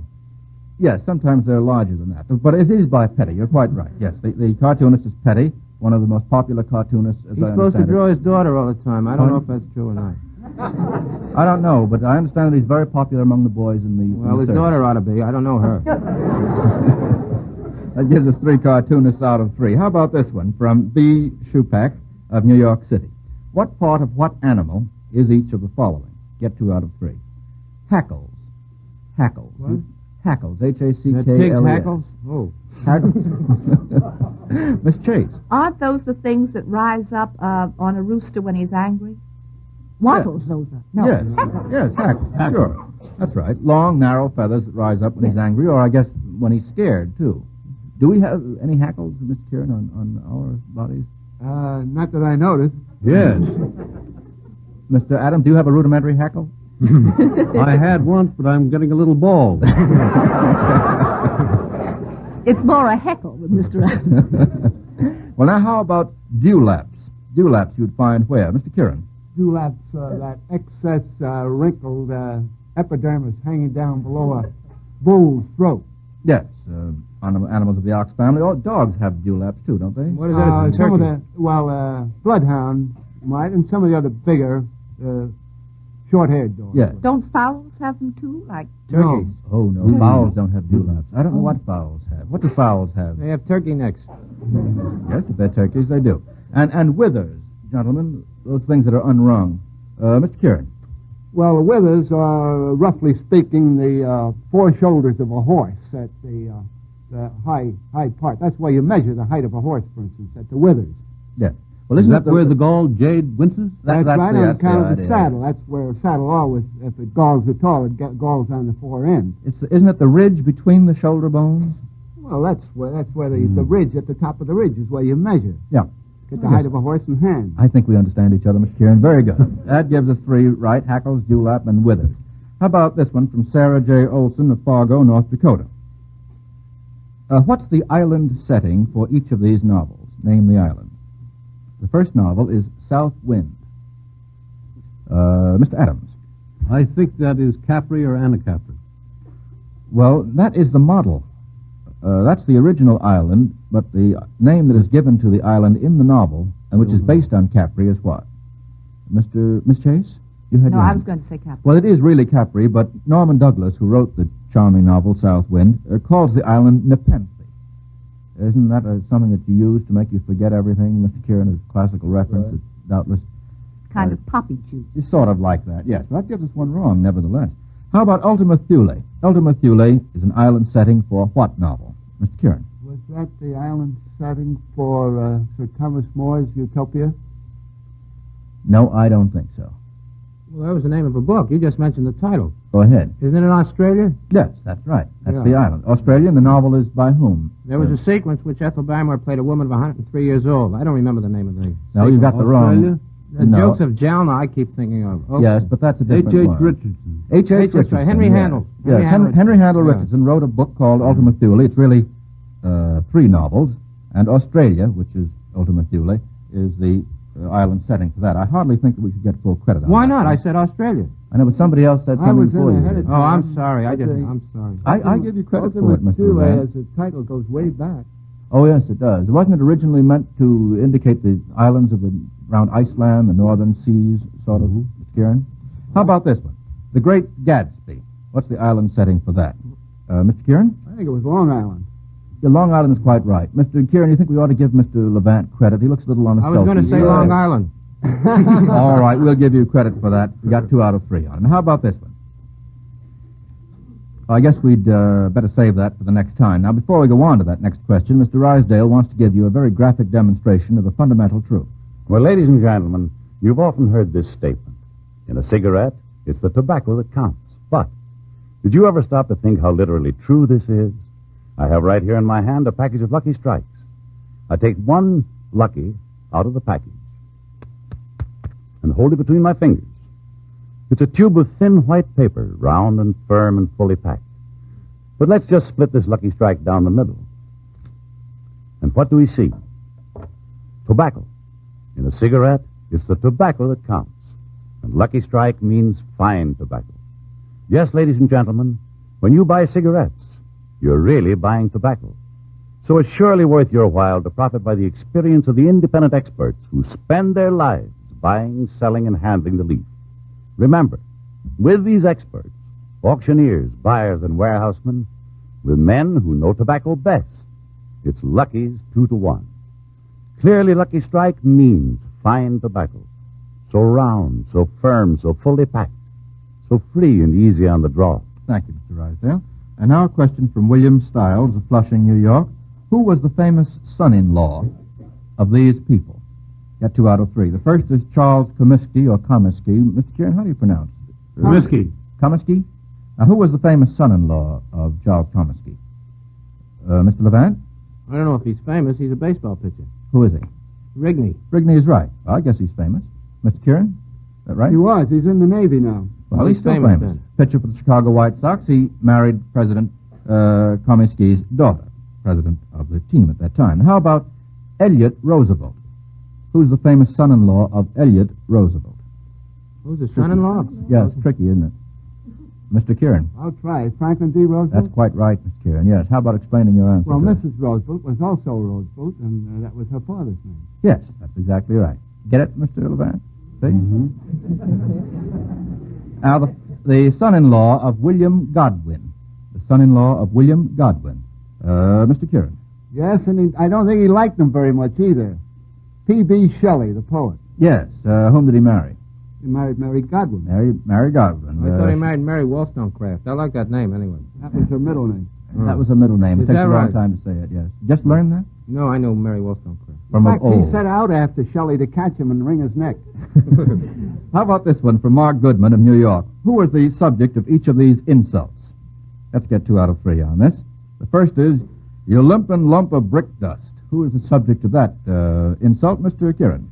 That was the regimental beastie, Gunga Din. Yes, and of course it's from the famous poem by Kipling. Now here's another insult. This is a nice long one. I'm going to enjoy it. Coward, poltroon, shaker, squeamer, blockhead, sluggard, dullard, dreamer, shirker, shuffler, crawler, creeper, sniffler, snuffler, wailer, weeper, earthworm, maggot, tadpole, weevil. Who's being insulted, Mr. Adams? Or do the names of your friends crowd so readily to mind? Is that an insult? Just sounds Do those tiresome. rhyme? Pardon? Do those rhyme, some of them? Yes, some of them rhyme. How about a guess, Mr. Adams? Mr. Kieran, Mr. Chase? It's Robin Oak Apple, a character... Oh, that's right. Where, Mr. Adams? In, I think Ruddigore. Ruddigore is right, yes. We have to call that wrong, nevertheless. Who is the subject of this very simple insult? Most uncommonly fat. Most uncommonly fat. Mrs. Chase? Falstaff? No, I don't think he was fat, all right, but I don't think he was called that. Mr. Kieran? Father William. That's right. How How about about grown proving most uncommonly fat, yet you turned a back somersault in at the door. Pray, what was the reason for that? That's right. That's pulling out of the hat. That's not a very easy one to get. Well, that gives us 2 out of 3, and unfortunately, that is not enough to send Mr. Goodman a $50 war bond. And I think that's all we'll have time for. Thank you, Miss Chase, for helping with the party tonight. Now, in a few seconds, I'll announce next week's guests. Tonight, Lucky Strike has paid out just 1 set of the Encyclopedia Britannica, and that means 1 $50 war bond. And speaking of bonds, the other day, I heard about a private down in Fort Riley, Kansas. This private was watching some girls trying to sell war stamps to the folks lined up at a moving picture box office. And they just wouldn't buy. Finally, the soldier said very quietly, "Look, why not just tell them if they can't afford to buy stamps, they can't afford the movies?" Well, they sold $20 worth in 10 minutes. Ladies and gentlemen, that soldier down in Fort Riley, he was talking to you and to me. Now, next week, Mr. Kieran and Mr. Adams will be with us to spread their particular brand of Christmas good cheer. And our guest, well, we're going to have 2 guests. One of our guests will be our old friend, Judge James Wallace of the New York Court of General Sessions. You'll remember the judge is that outstanding baritone who has turned down offers from Metropolitan Opera House after each appearance on Information Please. Now, with Judge Wallace, ladies and gentlemen, we hope to have another famous vocalizer known to all listeners. He's authorized us to announce that he'll do everything he can to be with us next week, which, as you know, is Christmas night. Now, he may be unable to make it, and if he is unable to make it, it'll only be because the unusual pressure of his duties at this particular moment may prevent him. Now, this may seem an odd, even a mystifying way to announce a guest, but you understand what we mean when we inform you with special pride that our second guest may be our favorite expert and yours, a great public servant, Mr. Leon Henderson. Now remember to send your letters with questions and the correct answers to Information Please, at 480 Lexington Avenue, New York City. And now we'll listen to a parting message from Mr. L.A. Speed Riggs.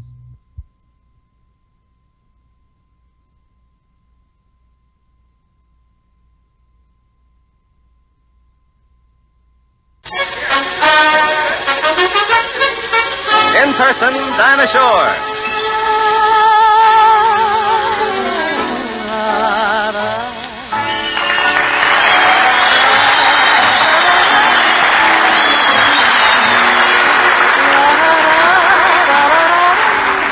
Come on in, Dinah. Hello, Truman. Good evening, ladies and gentlemen. Hiya, fellas. Yes, in person, Dinah Shore. With Gordon Jenkins and his orchestra in her own show. Dinah herself in person with words and music for everybody, especially for our boys in the service and the girls they left behind them. Brought to you by Bristol Myers Company with a suggestion that you make Mum your word for charm. That's M-U-M, Mum. For her first number tonight, in person, Dinah Shore sings Hip Hip Hooray. Hip, hip, hooray, we're living in the USA. Come on, you Yanks, and holler thanks. Hip, hip, hooray, hip, hip, hooray. Americans will always say, we like it here, stand up and cheer. Hip, hip, hooray. Every girl and boy can find romance beneath star-spangled skies. Lots of fun for everyone in our land of paradise. Hip, hip, hooray, living in the USA. Let freedom ring, come on and sing hooray. Hip, hip, hooray.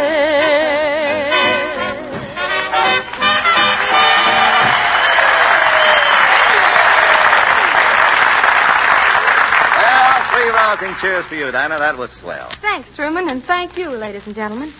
Hey, it's really a surprise to see so many of you here tonight, what with gas rationing and the dim out and all. You know, those things are certainly cutting down on nights out, aren't they, Dinah? Well, that A cart of mine keeps me home plenty, I can tell you that. But you know, it's not so bad, Truman. The last few nights I've stayed home and worked in my darkroom, getting caught up on some of those back negatives, wrapped Christmas presents, played games, and written letters. And it's fun. I've been getting acquainted with home again. Yeah, that's right, Dinah. Home has seemed more important to all of us lately. Incidentally, that thought is beautifully expressed in this next song, Truman. Cole Porter has written a lovely ballad called You'd Be So Nice to Come Home To. You'd be so nice to come home to. You'd be so nice by the fire while the breeze on high sang a lullaby. You'd be all that I could desire under stars chilled by the winter, under an August moon burning above. You'd be so nice, you'd be paradise to come home to and love to come home to and love.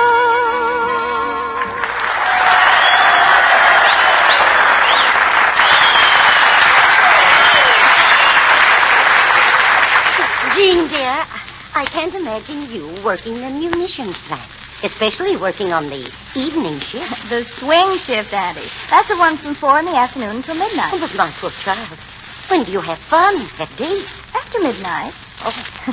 You see, Auntie, many of the movies and restaurants stay open after midnight just to give us war workers a chance to relax before we go to bed. My lambs. And you get all dressed up and go out at midnight? Who said anything about getting all dressed up? Of course, a girl freshens up a bit. But the main things are your compact and mum. That's the modern glamour girl. Jean works long, busy hours at a war plant, and when work is over, in just a few minutes, she manages to look attractive and be attractive. You see, like thousands of girls and women, Jean follows that sure way to banish undaintiness the mum way. That's M-U-M, Mum, the snowy white underarm deodorant cream. And the mum way is a quick way. It takes only 30 seconds to apply Mum, Yet you'll have complete confidence in your daintiness for long hours while you're at work or at the movies or dancing. And all the time, Mum is safe. It is harmless to your skin and to the fabric of your very best dress. So you can use Mum any time you like, as often as you like. You can use it even after you're dressed. So never be without a jar of Mum. Keep one with you, for example, where you work. Keep one on your dressing table. Then you're prepared at any time to banish undaintiness that famous sure way, the Mum way. Get Mum from your druggist tonight or tomorrow.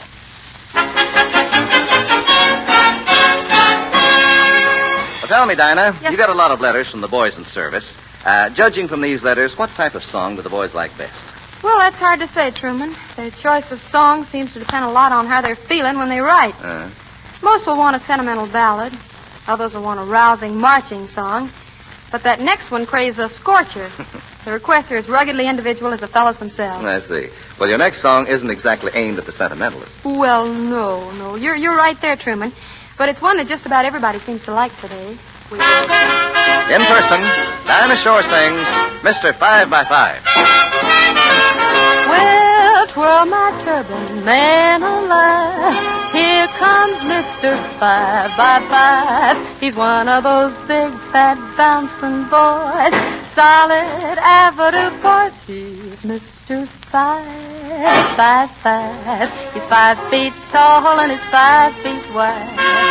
He don't measure no more from head to toe than he do from side to side. Mr. 5x5. 15 chins on a line of jive. He's a mellow old cat, a real half-fat. He's Mr. 5x5. That man can really jump it for a fat man. The only trouble is there's no way of knowing whether he's coming on or going. Mr. 5x5, slightly plump on the solid side. He don't shake it no more from head to toe than he do from side to side. That man can really jump it for a fat man. The only trouble is there's no way of knowing whether he's coming on or going. Mr. 5x5, solid man of jive. He don't shake it no more from head to toe than he do from side to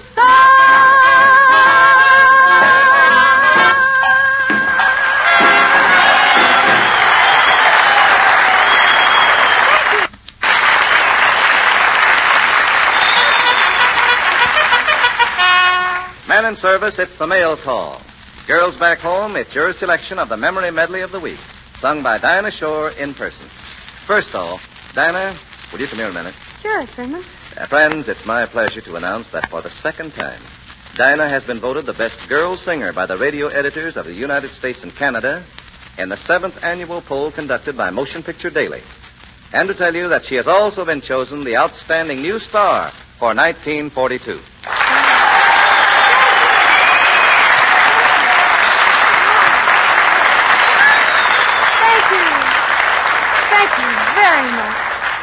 And my sincere thanks to the Motion Picture Daily and the radio editors of this country and Canada. This is really an honor and a wonderful Christmas present. Well, you deserve it, Dinah. Congratulations. Thanks, Truman. And now, what about tonight's memory medley? Well, friends, our medley tonight includes 3 great songs by Irving Berlin. The first one is for our brave allies, Russian Lullaby. And the second one tells of a great love, How Deep is the Ocean. And the third one is for you boys in the service. This is the Army, Mr. Jones. Every night you'll hear her croon a Russian lullaby.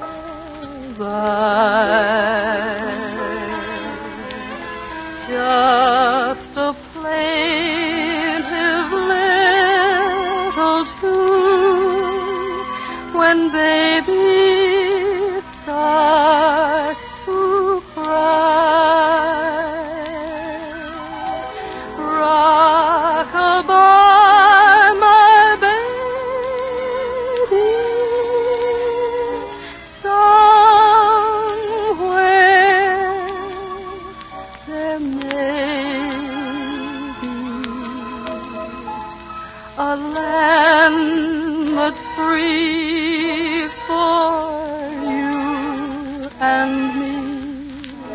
and a Russian lullaby.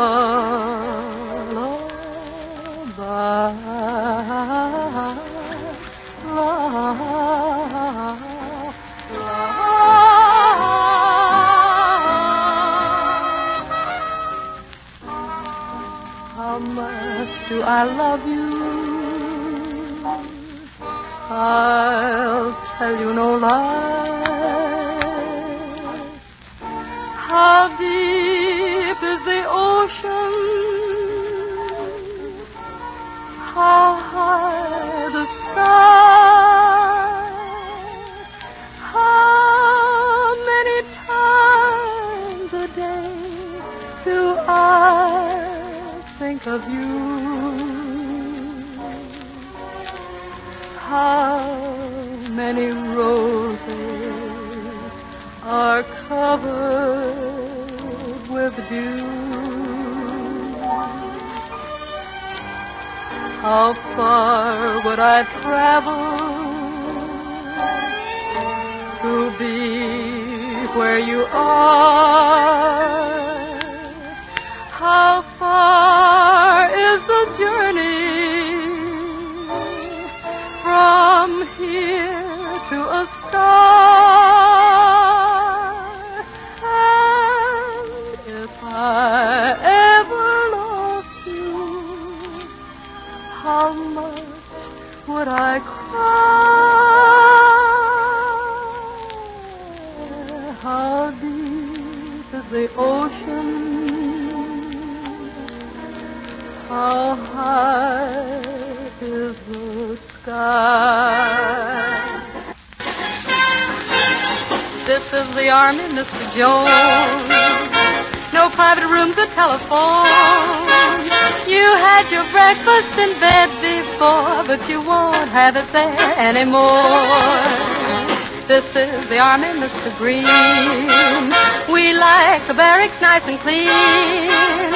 You had a housemaid to clean your floor, but she won't help you out anymore. Do what the buglers command. They're in the Army and not in the band. This is the Army, Mr. Brown. You and your baby went to town. She had you worried, but this is war, and she won't worry you anymore. You're in the Army now, you're not behind the plow. You gotta get up, you gotta get up, you're in the Army now. You're in the Army now, you're not behind the plow. You gotta get up, you gotta get up, you're in the Army now. This is the Army, Mr. Brown. You and your baby went to town. She had you worried, but this is war. And she won't worry you anymore.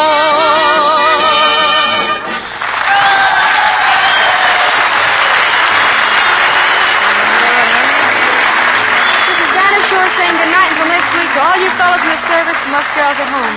Night, girls. Night, fellas. Night, everybody. Remember next week at this same time, in person, Dinah Shore, same station. And won't you also remember, ladies and gentlemen, to make Mum your word for charm, get a jar of Mum. That's M-U-M, Mum, from your druggist tomorrow. Truman Bradley speaking. This program came to you from Hollywood. This is the Blue Network. KECA, Los Angeles. Hello? Are you there? Well, we're here. Yeah.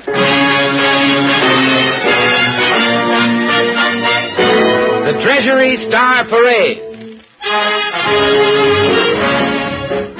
Starring George Burns and Gracie Allen with Paul Whiteman's orchestra and Jimmy Cash and yours truly, Bill Goodwin.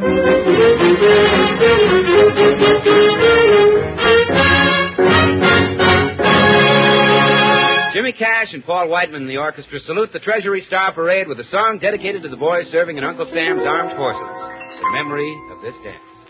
A girl with a boy in uniform were dancing the night away, and just before the dance was through, I overheard him say, the memory of this dance will always cling to me, and always bring to me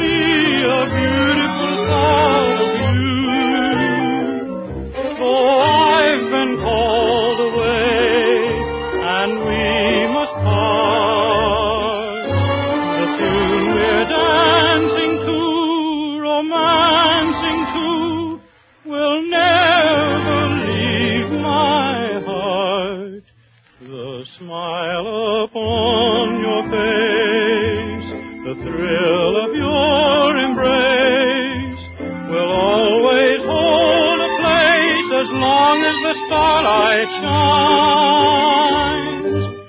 So till we meet again and dance again, I want you to know while I'm gone, the memory of this dance will linger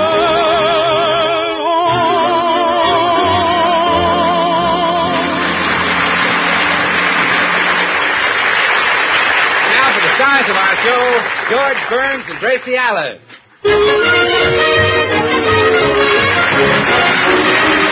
And here they are.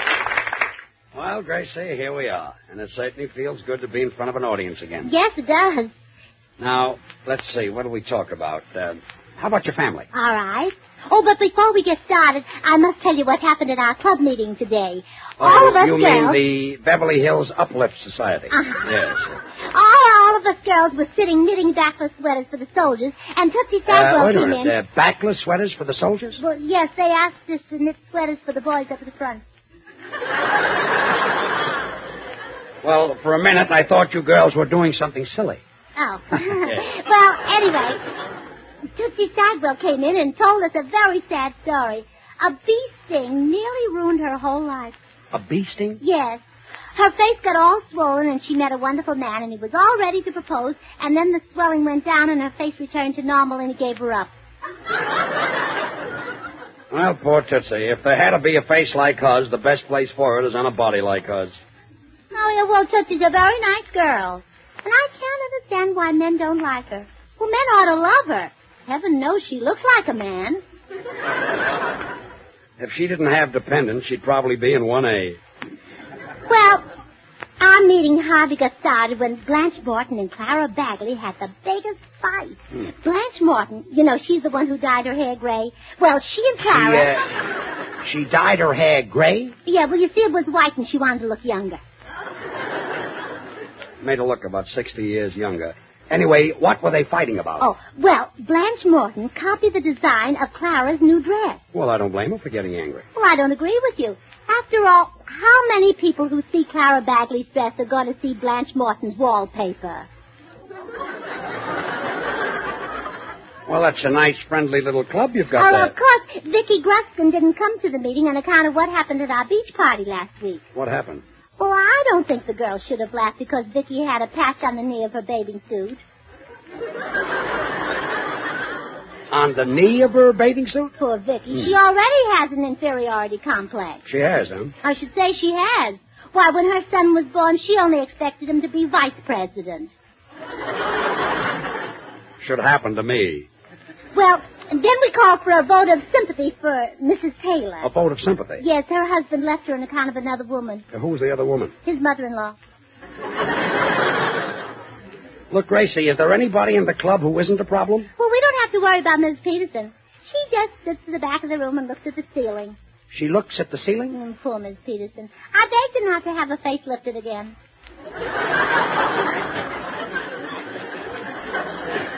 Why doesn't she have it done just once more and then sit backwards?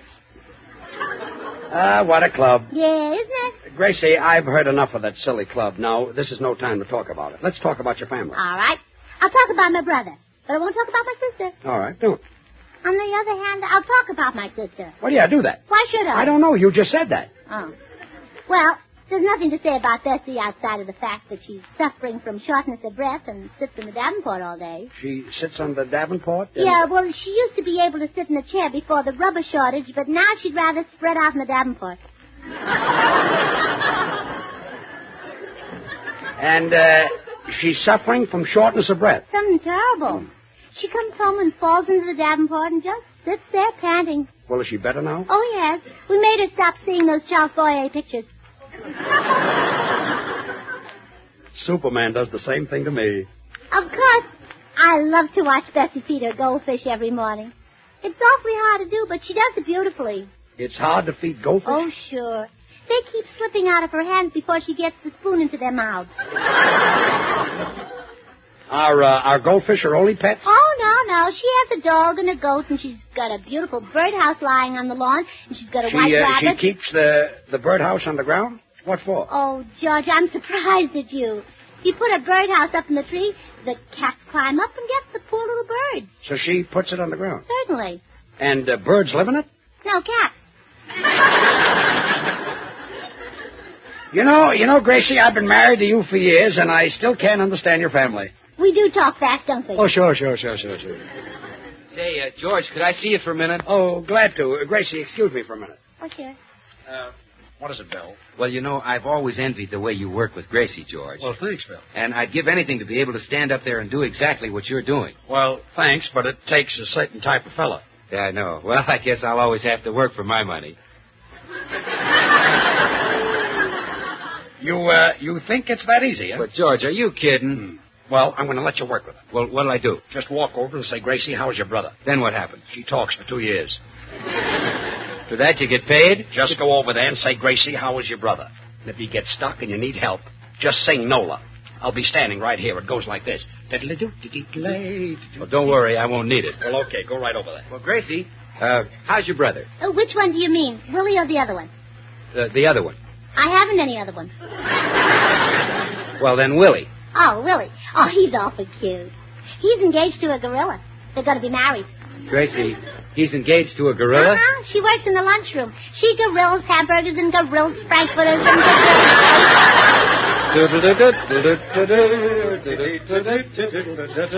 I knew you'd send for me. Gracie, is Willie going to marry this girl?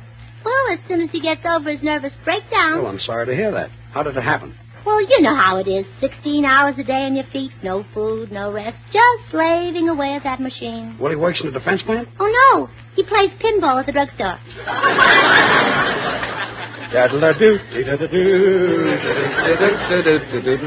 I'm here. Well, Gracie, all your brother Willie does is play pinball. Well, he used to play the pipe organ at church until his legs gave out. His legs gave out? Yes, you see, he learned to play on a mouth organ, and in church he got awfully tired running back and forth blowing on those pipes.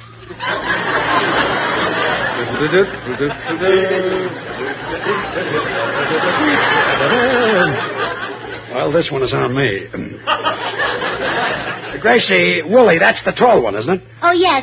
The one who wears dark glasses when he goes to the movies and sticks his little finger out when he drinks a cup of tea. Well, why does he stick his little finger out? Well, can you think of a better place to hang the tea bag? No, but why does he wear dark glasses when he goes to the movies? Oh, just in case it's a Don Amici picture. The light from his teeth hurts Willie's eyes. Oh, no, George, thanks. I've had enough. No. You keep your easy money, George. I'm going out and get an aspirin. Oh.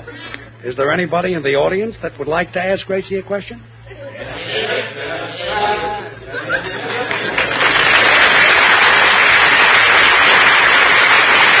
George Burns from Gracie Allen. Now, Paul Whiteman's special. We're all to the flowers.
right now, millions of loyal Americans are proudly saying, I belong to the largest patriotic club in the world, the War Bond 10% Club. Yes, sir, I'm investing 10% of my entire income in United States war savings bonds and stamps. How about you? Are you doing your share to help our boys defeat the Nazis and Japs? Well, folks, you can answer that question quickly. If you're investing at least $1 out of every 10 that you earn in war bonds and stamps, you're a member of the War Bond 10% Club. If you're not, start right now and invest at least 10% of your income every week or every payday in war bonds and stamps. You'll be proud to display the Treasury 10% window sticker and wear the red, white, and blue club button that you can secure from your employer or state administrator. Oh, Bill Goodwin is right. Remember, $1 out of every 10 for war bonds and stamps. Just think, out of every dollar we give, 49 cents goes to hit Hitler, 49 cents goes to slap the Jap. What's the other 2 cents for? Mussolini, he works very cheap. I say.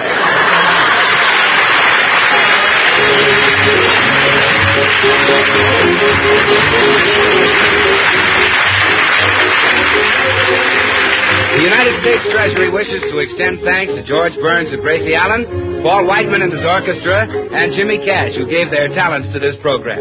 Also to the Hollywood Victory Committee for its cooperation, and to this station for the use of its facilities. This is Bill Goodwin speaking.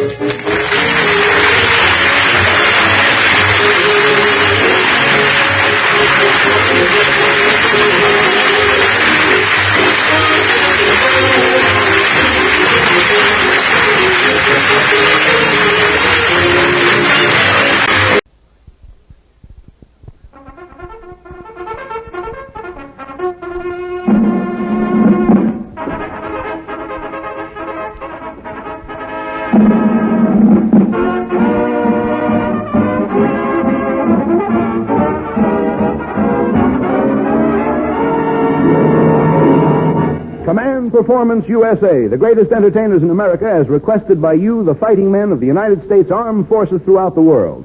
Command Performance, presented this week and every week till it's over. Over there.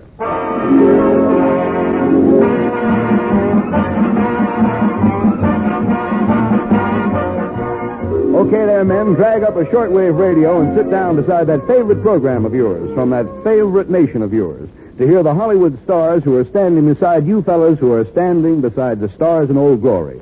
Let's get rolling now with a man who will keep 'em rolling on Command Performance tonight, the man who's received soldiers' mail from wherever you soldiers are, your master of ceremonies.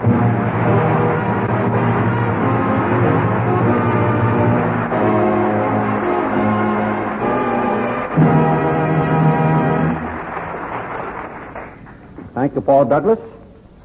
And hello, fellows. We want to thank you very much for these letters. You know, here in Hollywood, we actors get quite a few letters, even those of us who are not sweater girls. And a few of us are not. But all the fan mail in the world isn't worth one little note from one of you men out there.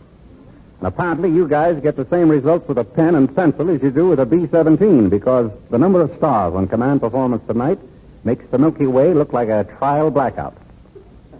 Now, our first letter comes from Private First Class R.A.W. And he says that the gang in North Ireland can't get enough of Martha Tilton. So we say that the gal to correct that situation is Martha Tilton.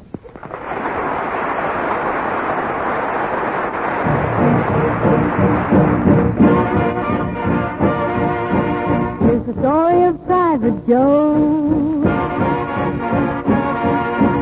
He's a fella you may not know. He's the pride of Company Q. So let me introduce him to you. Draft board called him up one day. They said, Bud, you're on your way. So he's in the Army now. Private Joe's his name. Sergeant bullied him, you see. Made him do that OKP. But they're buddies now, you see. Corporal Joe's his name. He brushed up on his military manners. He shined the general's boots. He's not the kind to wave any banners, but he's a sergeant in a new suit. Went to see his Daisy Bell, just to give her his farewell. He went AWOL, Private Private Joe's his name. What a shame, what a shame. He let love step in and change his rank again.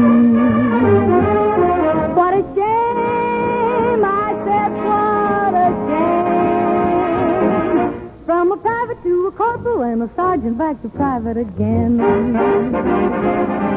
Now Private Joe was full of ambition. He marched in every parade.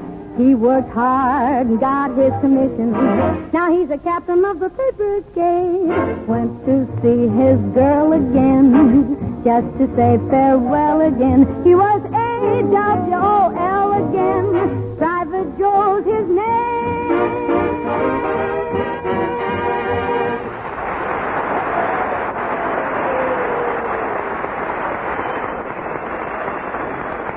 Thank you, Martha Tilton, and thanks to Lou Bring, who is conducting Local 47's Command Performance Orchestra tonight. Well, now, somewhere in the British Empire, last April 5th, the canteen manager on the HMS Manchester heard your program, fellows, and here's the letter he wrote that night. To Georgie Jessel, I should like to tell you how nice it was to hear your voice again. The last time I saw you was in the Naval Hospital in Philadelphia, when you entertained us last December. I thought you might like a word of thanks from a Limey. Signed, J.H. For Limey J.H., for Technical Sergeant A.W. at Howard Field, and for the host of fighting men everywhere who have commanded his return to command performance, a man whose name will always be found on marquees in the heart of American stage fans, Georgie Jessel.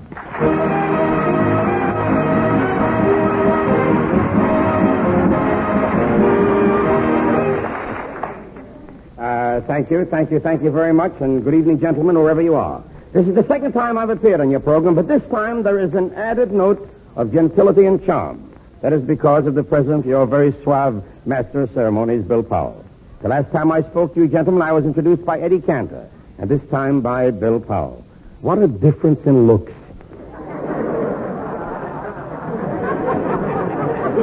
And what a difference in an introduction. Mr. Cantor brought me on with this bon mot of his. He says, now, boys, here comes Georgie Jessel. His wife was supposed to be with him, but she can't come because she's teething. Well, this is not in the script, but she'll be able to bite people long after Cantor can't. I'll tell you that right now. I am here at this time in Los Angeles with a vaudeville show at the Biltmore Theater. And I'm very happy there. I have a lovely, nice dressing room, the second door on the right. Only trouble is people keep coming in saying, oh, pardon me. And, but business is good, and it's nice because, you see, vaudeville is an interesting thing. Lately, I haven't been in it. I've been appearing in the larger motion picture theaters throughout the country. And it's a very interesting thing. You do 6 shows a day. And you got to keep very mentally alert because you got to think of new stuff at every performance because you're working for the same people all day, you see. Instead of going to the mountains for the summer, they go to the balcony of the picture theater, you see. And, well, it's a nice thing because, you see, the show starts about 10 o'clock in the morning. In the first performance, the audience are not very appreciative. They are mostly men. They are the city salesmen. Yeah.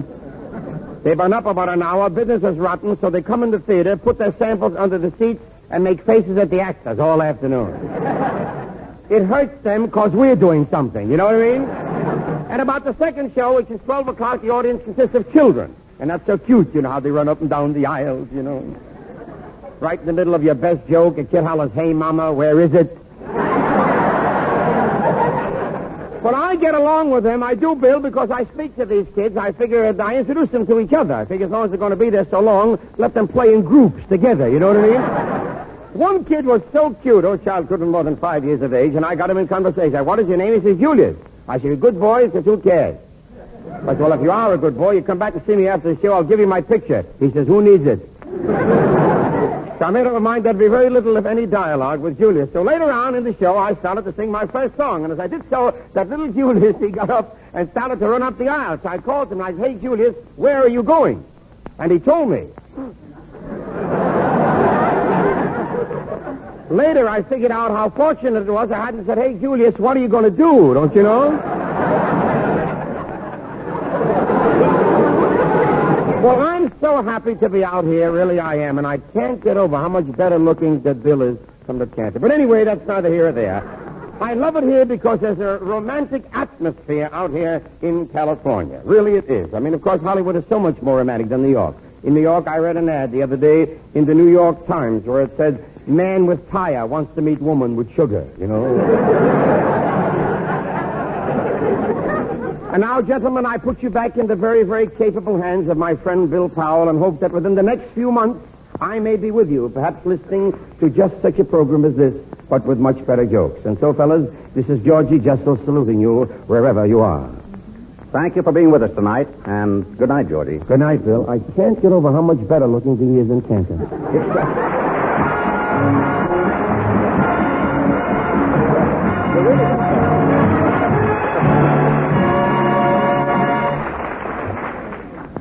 Well, it's very nice of George to say that I'm better looking than Eddie Cantor, but you know, in all fairness to Eddie, I'm not really. It's just that when a man's had 5 daughters, well, bound to do a little something to his figure. Now, here's a mailbag wearing silver spurs, filled with letters like this one from Captains J, W, and S, ex-cowboys at Corozal, and from Private J.W.M. with that signal battalion squadron in the Canal Zone. And this one from Seaman A.D.R. and K.J.W., St. Thomas, Virgin Isles. We all are just a couple of drugstore cowboys in the Navy, so we'd like to hear that real cowboy who's our favorite actor and singer and a favorite all over the good old USA. His name is Gene Autry, and we hope you can help us. Well, boys, we all like the cut of your hats and the way you're handling those GI shooting irons, and we're mighty proud to present Movie Land's #1 cowboy, assisted by the Melody Ranch Boys and Nora Lou, in that great new tune, assisted by the Melody Ranch Boys and Nora Lou, in that great new tune.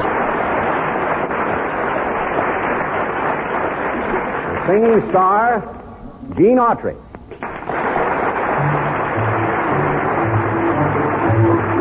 I got spurs that jingle, jangle, jingle.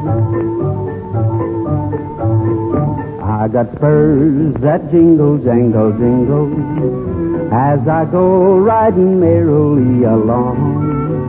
And they sing, oh, ain't you glad you're single? And that song ain't so very far from wrong. Oh, Mary Ann, though I'd love to stay forever, though I know I never can, 'cause I got spurs that jingle, jangle, jingle, as I go riding merrily along. And they sing, oh, ain't you glad you're single? And that song ain't so very far from wrong.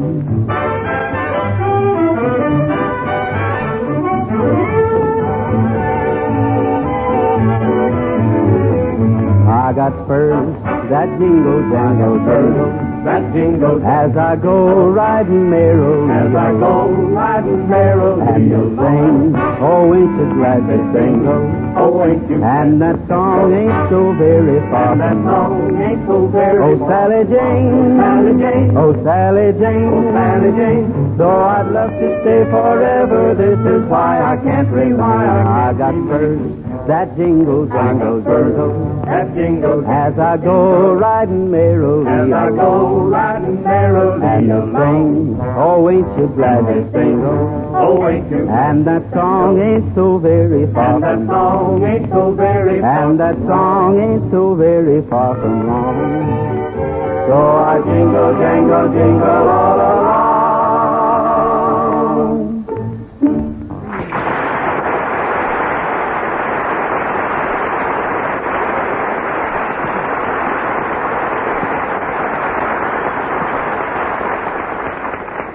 Thank you, Gene Autry.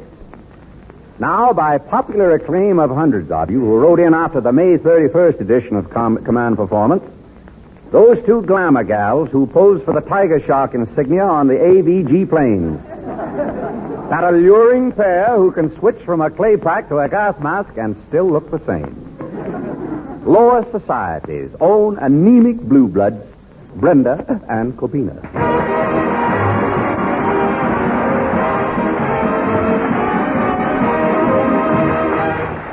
Brenda, what is it, Copina? isn't it wonderful about the new women's army? We ought to get into that. You said it. Where is the recruiting station? Well, there's one down in San Diego. You mean way down there where all the Marines and sailors are? Yeah. Do you know the way? Blindfolded. Oh, gosh, I'm so excited. I can't wait to get into an army uniform. Me too. With my figure, what do you think I'll look like, a West Pointer? More like an Irish setter. Oh, you're just jealous. Say, when I get in the army, I'll look wonderful in khaki. Yeah, it'll go so well with your teeth. Look who's talking. Miss Repulsive of 1942. Don't change the subject. We're talking about the women's army. You knew the recruiting officer was coming this afternoon. Why weren't you home? I had very important business over at the garage. What were you doing? Getting my girdle retreaded. It cost $7.50. Do you think I got taken in? Yeah, but not enough. After all, Brenda, you have to look trim if you're going to be in uniform. Oh, what's so special about being in uniform? Listen, when I get you into a smart-looking uniform, dozens of gorgeous men will be hanging around you, dying to take you out, throwing themselves at your feet. Brenda, stop drooling. But, Cobina, are you sure? Why, certainly. You ask me, women look just as good in uniforms as men do. Just stick me in a uniform and I'll put myself up against a man any day. Yeah, but who will you get to hold him? Oh, gee, Brenda, I wonder if we can stand that army life. Gosh, I don't know. What do we have to do? Well, I guess you march all morning, drill all afternoon, and then you wash out your clothes, and then before you go to bed, you shampoo your hair. You mean in the army you wear the same hair every day?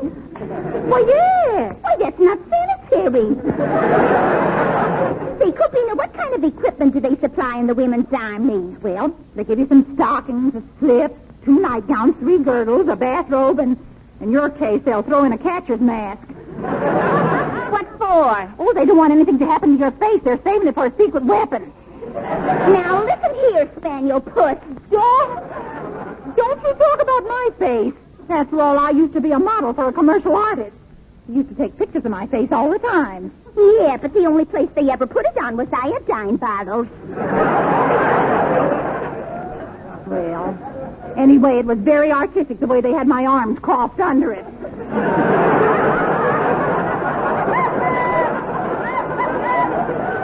Oh, what do we care? What do we care as long as we keep our boyfriends happy? Say, by the way, what's happened to yours? Which one? Oh, you know, that cute little drafty, the fellow with the 1A body and the 4F mind. Yeah. Gosh, he's sweet. You know, the first night I met him, he gave me some expensive face powder and a bottle of perfume. Match your belly? I don't know. I just used it behind my ears.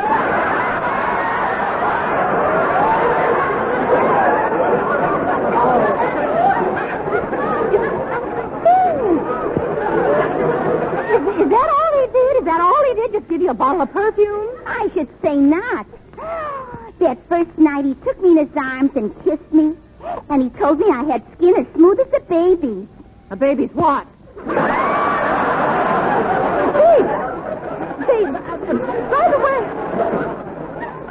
By the way, how come you two aren't going together anymore? Oh, I decided to give him up. After all, any girl can lose her head over a man. Yeah, but you're the only one who looks better without it. Oh, you make me sick. Oh, now, girls, before you get into an argument, wouldn't you like to send some message to our fighting men all over the world? Oh, I'll say, believe me. I'd like to say to all you fighting men and Uncle Sam's forces everywhere, to you thousands of soldiers, thousands of sailors, and just oodles of Marines, when it's all over there, and you come back home, there's just one thing we want you to remember. What is it?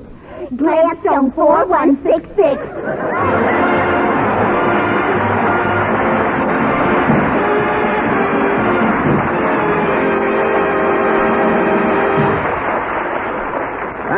Thank you, Brendan Cabina. Now, there's a particular mailbag here that's all swelled up like a blimp, with letters from BCM at that submarine base in the Caribbean, from the field artillery boys at APO 855, from the American offshore bases at APO 801C, from those 3 pineapple soldiers at Fort Shafter, and hundreds more. But let's read just this one from Private J.J.B. at Fort Reed, Trinidad. Dear Command Performance, we've been looking for Minnie from Trinidad ever since we got here and can't find her. But if Judy Garland would sing Minnie from Trinidad like she did in Ziegfeld Girl, well, maybe we could smoke Minnie out of these jungles. Well, gang, here she is, Judy Garland.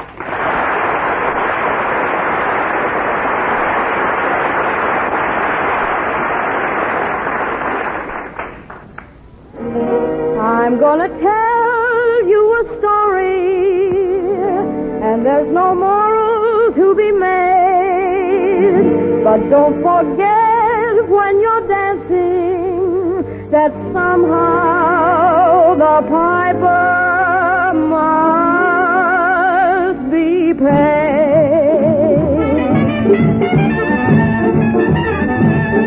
Down on an island in the southern seas, there lives a lassie named Minnie Breeze, and all the natives agree that she's the hottest thing in Trinidad. When Minnie dances, I guarantee, with every move of her vertebrae, the temperature jump up 10 degrees. In Trinidad, that isn't bad. They call her Minnie from Trinidad. They all love Minnie from Trinidad. And all the natives would be so sad if Minnie ever left Trinidad. Although the natives love Minnie Snow, Minnie had herself a steady bone, a fella known as Calypso Joe, and Minnie swore they'd never part. But they stepped in only as they could. Min won a contest for dancing good, so she went away to Hollywood. When Joe heard that, it broke his heart. They call her Minnie from Trinidad. She wasn't good, but she wasn't bad. Calypso Joe was so very sad when Minnie up and left Trinidad. In Hollywood, Minnie traveled far. They changed her name to Minnie Lamar, and pretty soon she became a star, the siren of the picture show. But one day Minnie got awful mad. A guy got fresh and she said, "You cad, my heart belongs to my Trinidad, my Trinidad Calypso Joe." They call her Minnie from Trinidad. They all love Minnie from Trinidad. But there is only one native lad gets skinny with Minnie from Trinidad. So Minnie gave up her dough and fame, and she went back to from where she came. But when she got there, she heard with shame that her Calypso Joe was dead. When Minnie heard that, she almost died. She got a gun to try suicide. But as she started to shoot, she cried, "I think I'd rather live instead."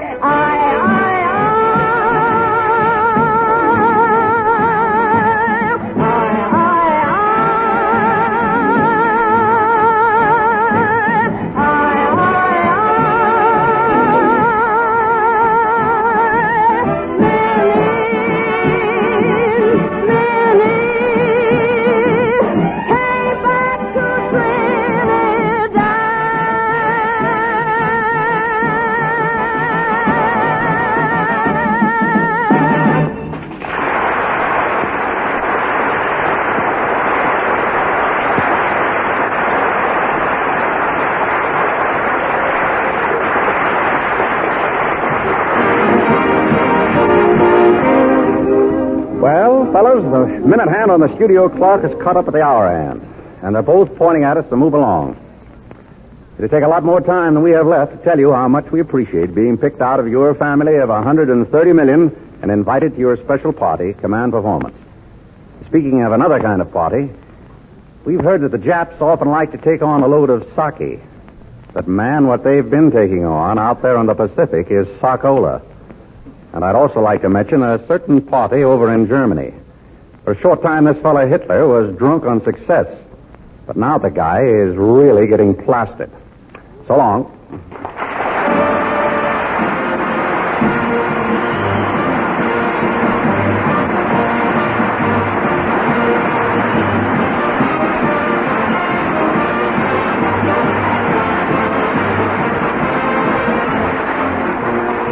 That's it for now, men, but we'll be seeing you again next week. Same time, same station. Meantime, we'll be looking for the mailman, and man, you keep carrying that mail for Uncle Sam.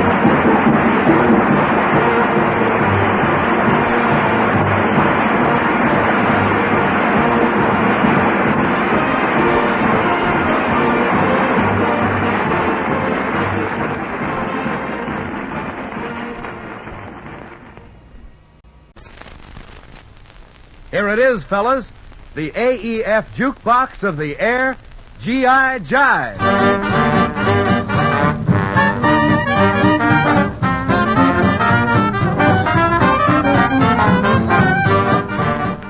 Hiya, fellas. Yep, it's the G.I. Jive. And this is Jill, well supplied with the necessary nickels to get the old jukebox going.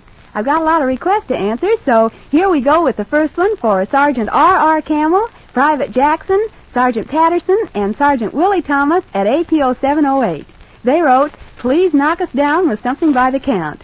Well, fellas, see if this'll do. It's Count Basie playing Blue Lou.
Okay, 708, pick yourselves up now while I drop another nickel in the jukebox, push button number 2, and we have music by Bob Crosby.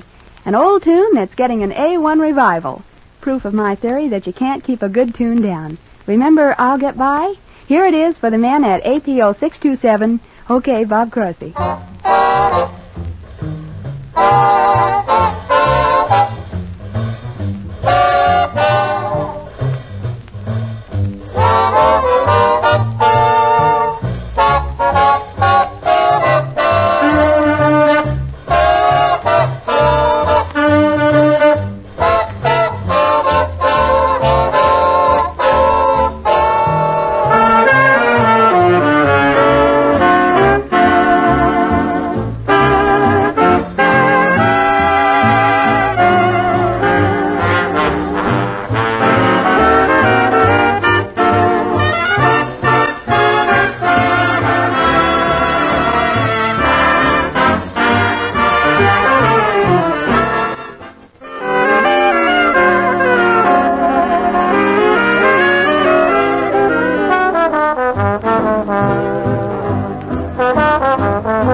Boy, the jukebox is just full of good oldies.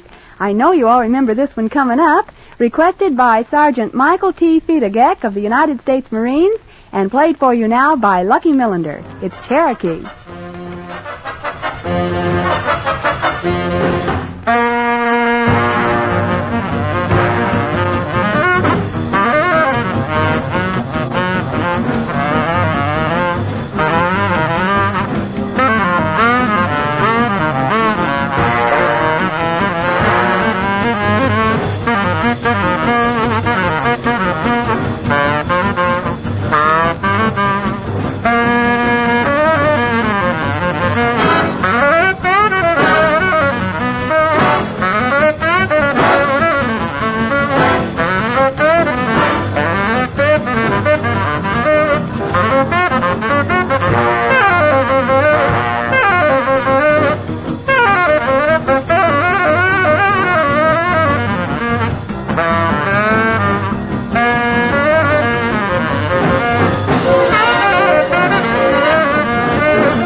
By the way, fellas, let me know what you want on a card or a letter addressed to G.I. Jive, Armed Forces Radio, Los Angeles, USA.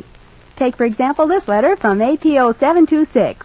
It says, the members of Hut Number 1 would like to hear Cherry by Harry James and wish to have it dedicated to Staff Sergeant A.P. Smith. Signed, Sergeant Kelly, Sergeant Carlson, Sergeant Burford, PFC Heatman, and PFC San Martino. All right, Sergeant Smith, from the gang in Hut Number 1 to you, and also for Benny Waits and the men at APO 981, it's Cherry by Harry James.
Looks like you wound this session up, because we're about to sign off for now. Come next G.I. Jive time, the jukebox and I will be here to spin some more of the stuff you want to hear. Till later, this is Jill saying good morning to some of you, good afternoon to some more of you, and to the rest of you, good night.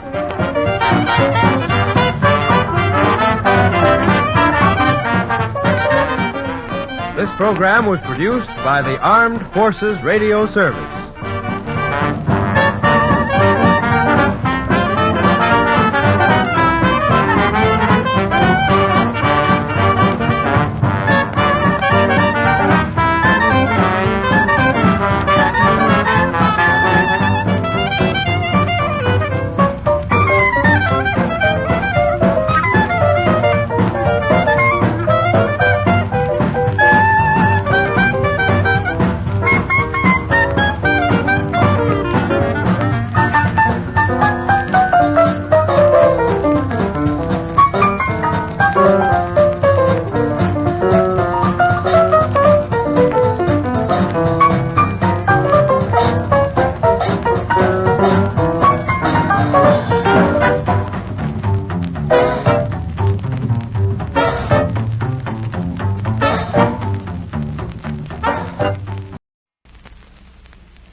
At ease and listen to the folk songs of tomorrow.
Wonderful dreams, wonderful scenes from nowhere, made every hour sweet as a flower for me.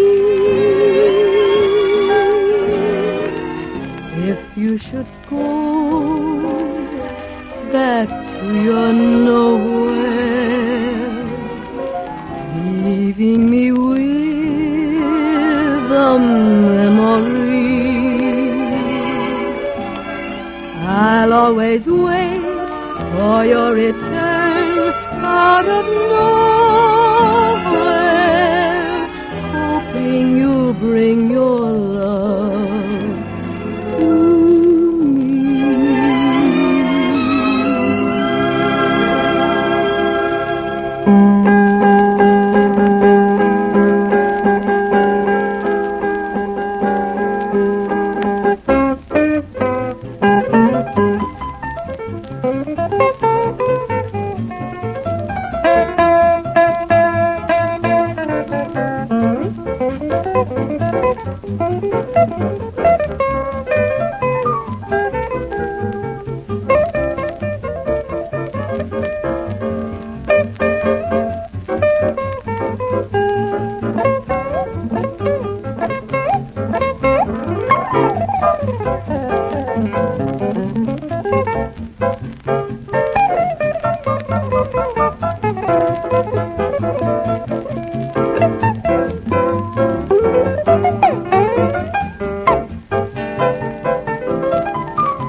exactly how I feel.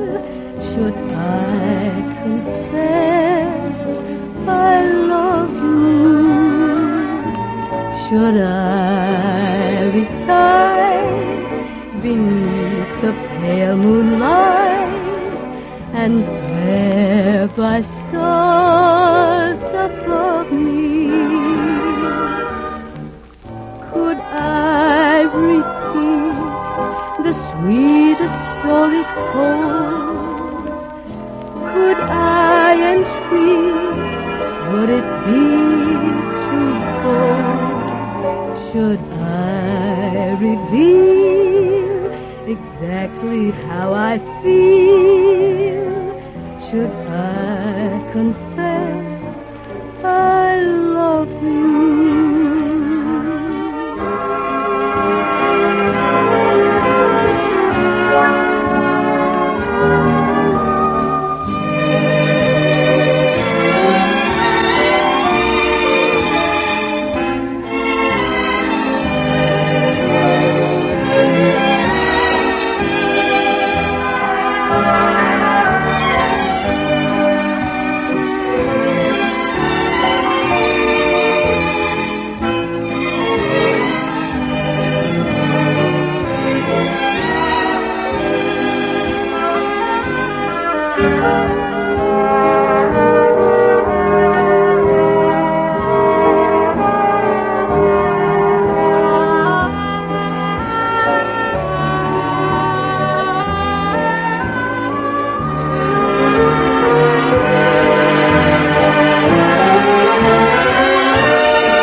Today's program in the series At Ease brought you Oh, What a Pal Was Mary, A Little Bit Independent, The World is Waiting for the Sunrise, Out of Nowhere, Chinatown, Campanitas de Cristal, Garden in the Rain, Should I, Take My Heart, If I Should Lose You, and My Darling.